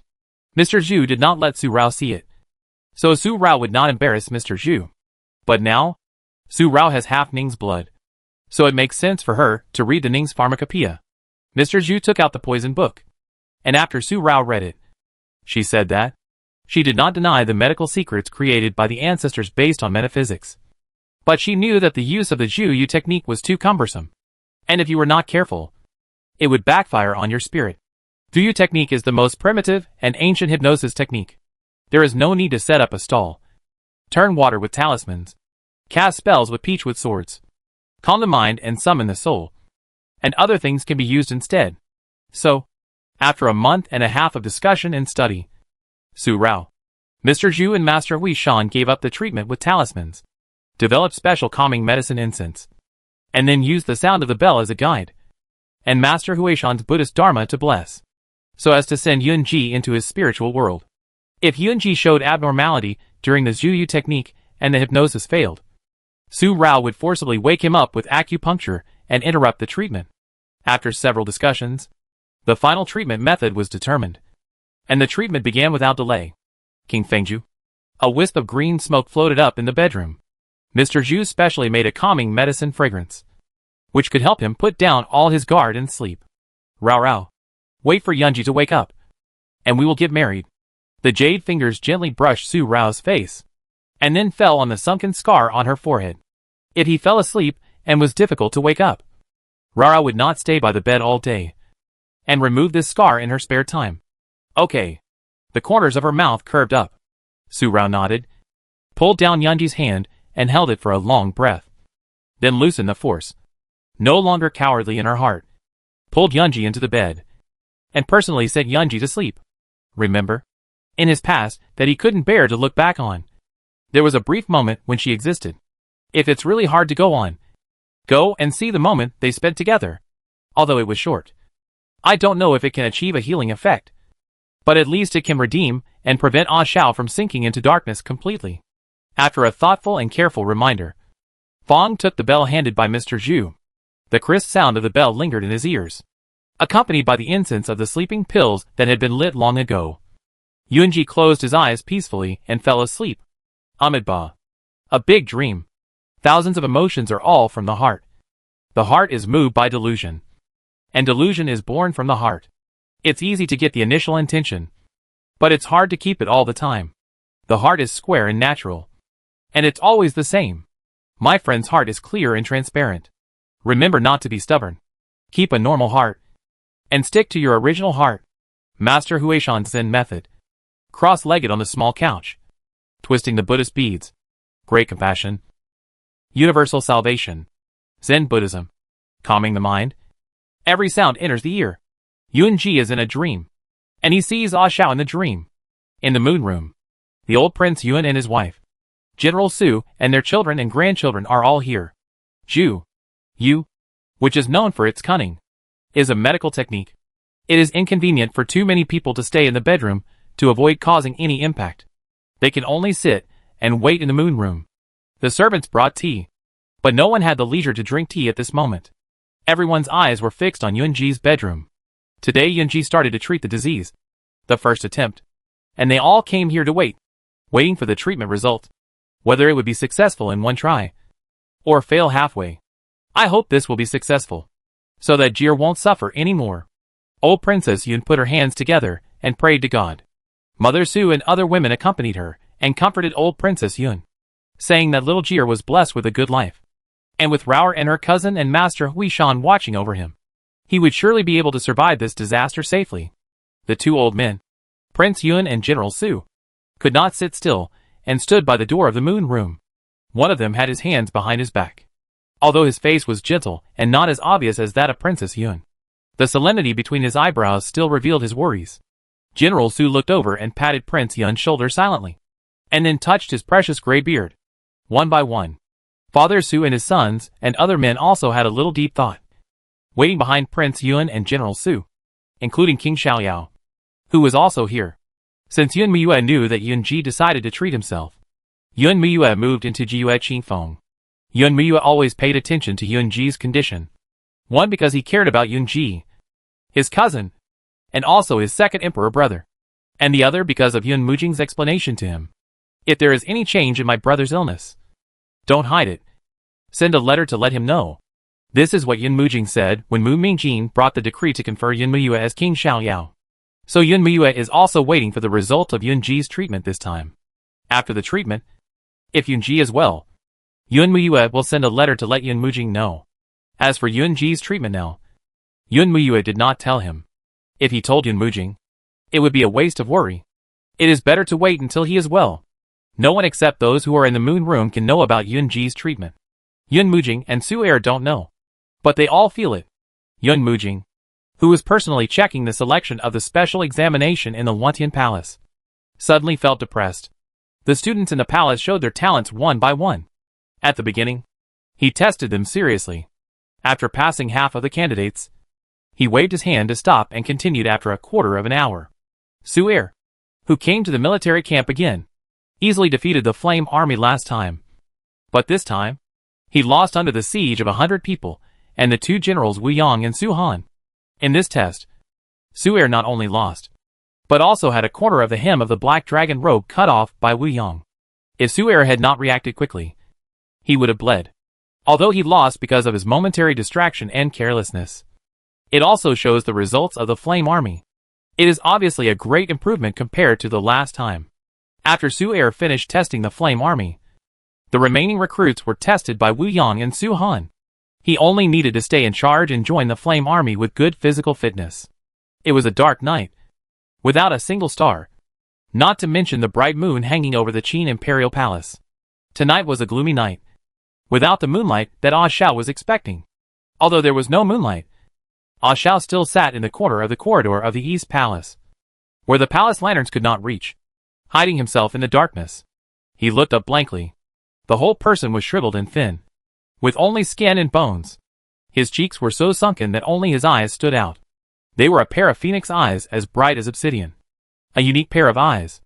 Even if he looked dull, it was difficult to cover the light in his eyes. The light went straight into people's hearts, arousing a strong desire to protect them. Ah Xiao, you won't be able to see the moon tonight. I'll take you to another place where you can see the light. That place, whether it's day or night, you can see the light. It's brighter than the moon. Qin Rao came over and saw the little wolf dog in this state again. She sighed and walked over to pull him up. The ground is cold. Didn't I tell you to stand before I came? Don't sit down. Why didn't you listen? You are already skinny, and your wounds haven't healed yet. You torture yourself like this. What if I don't go to the hostage palace in time and die? Yun Maheo, that kid, is just a hostage like you. Even though he is much better off than you, and no one dares to bully him, he is still a hostage. He can't take good care of you or protect you from being bullied by other hostages. You have to understand that no one can protect your life except yourself. Qin Rao put a little eunuch's palace dress directly on Ashia's clothes, and put the eunuch hat on her head on Ashio, with the help of the small lantern in her hand. She carefully looked around and made sure that she was dressed properly. Then she took Ashio's hand. The white and tender little hand held a rough and shriveled little dirty hand. Without any disgust, the phoenix eyes stared blankly at the dark night sky, and the scattered light in the eyes gathered here in an instant, focusing on Qin Rao, and the corners of her mouth outlined her beauty. Rao, Rao, you are here. The injury has not healed yet, causing Ah Zhao's voice to be hoarse, tender and hoarse, which makes people feel pity. Rao, Rao, you are here. The words spoken in unison from afar, compared with the tender and hoarse. This murmur is deep and long. The corridor of the East Palace. There are palace lanterns in the corridor to illuminate the entire corridor. Yunji stood in this light and saw Qin Rao pull Ah Xiao up and pull Ah Xiao to the place she said was brighter than the moon. Her favorite library. The library in the Qin Imperial Palace has palace lanterns burning day and night. Other places will turn off the lights after nightfall, but the library is the only one that is not extinguished. The guards take turns guarding the books in the library day and night. The books, calligraphy and paintings, military books and military strategies that can be collected in the library of the Imperial Palace are rare in the world. Ah Xiao. I'll tell you again. For the last time. You must remember that no one loves you, let alone protects you. Even I can't protect you. And it's impossible for me to protect you for a long time. You have to know how to protect yourself. The world now is a cannibalistic world. If you are a prince of a vassal state like you, you will be eaten up by bad people sooner or later if you don't protect yourself. Along the way, Qin Rao calmly reminded him again. She did not treat Ah Xiao as an innocent child. Everything Ah Xiao had experienced would not make him an innocent child who only enjoyed happiness and pleasure. Only by telling Ah Xiao clearly that the world is cruel now, and that he must learn how to protect himself can he be protected the most. Qin Rao told Ah Xiao that he had to learn to be self-reliant. But Ah Xiao just stared at Qin Rao with bright eyes, and let Qin Rao pull him away. It was unknown whether he had listened to what Qin Rao said, how much he had listened to, and how many words he had written down. When they reached the corridor, outside the library, Qin Rao let go of Ah Xiao, and stuffed the small lantern in his hand into Ah Xiao's hand. Take it. The eunuch should act like a eunuch. Ah Xiao pretended to be the eunuch beside Qin Rao, and held the lantern for her. He followed Qin Rao into the library. The guards did not ask any more questions, and did not say a word about Qin Rao's visit to the library at night. Princess Rao Rao has always liked books.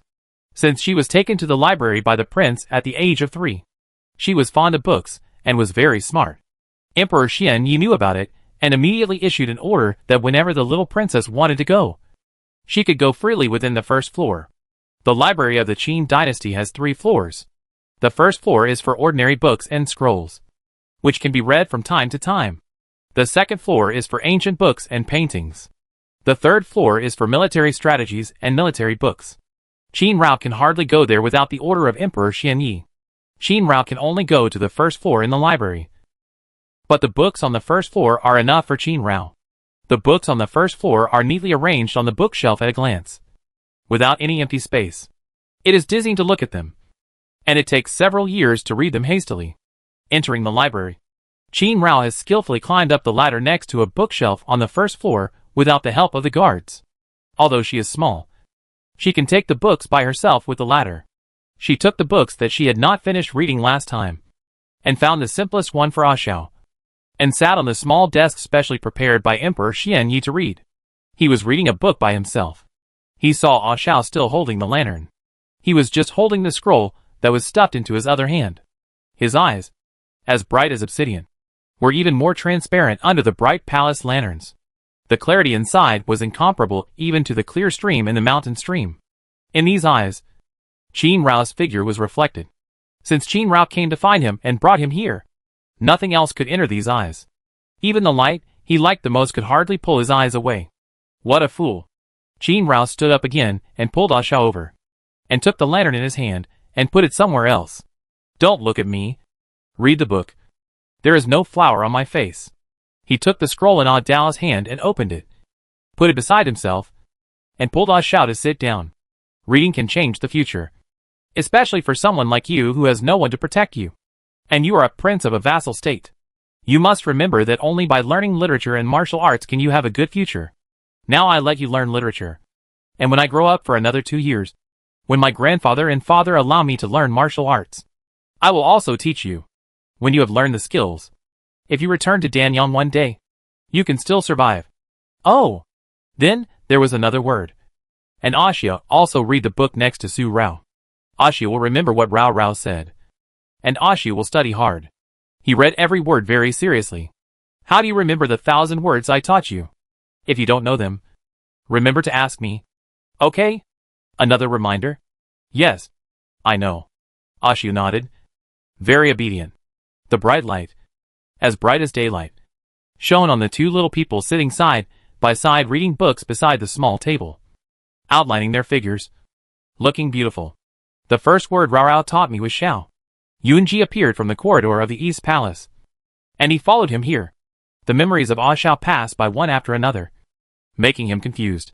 Are these memories Ah Xiao's, Han Machen's, or his memories released by darkness after knowing Rao Rao?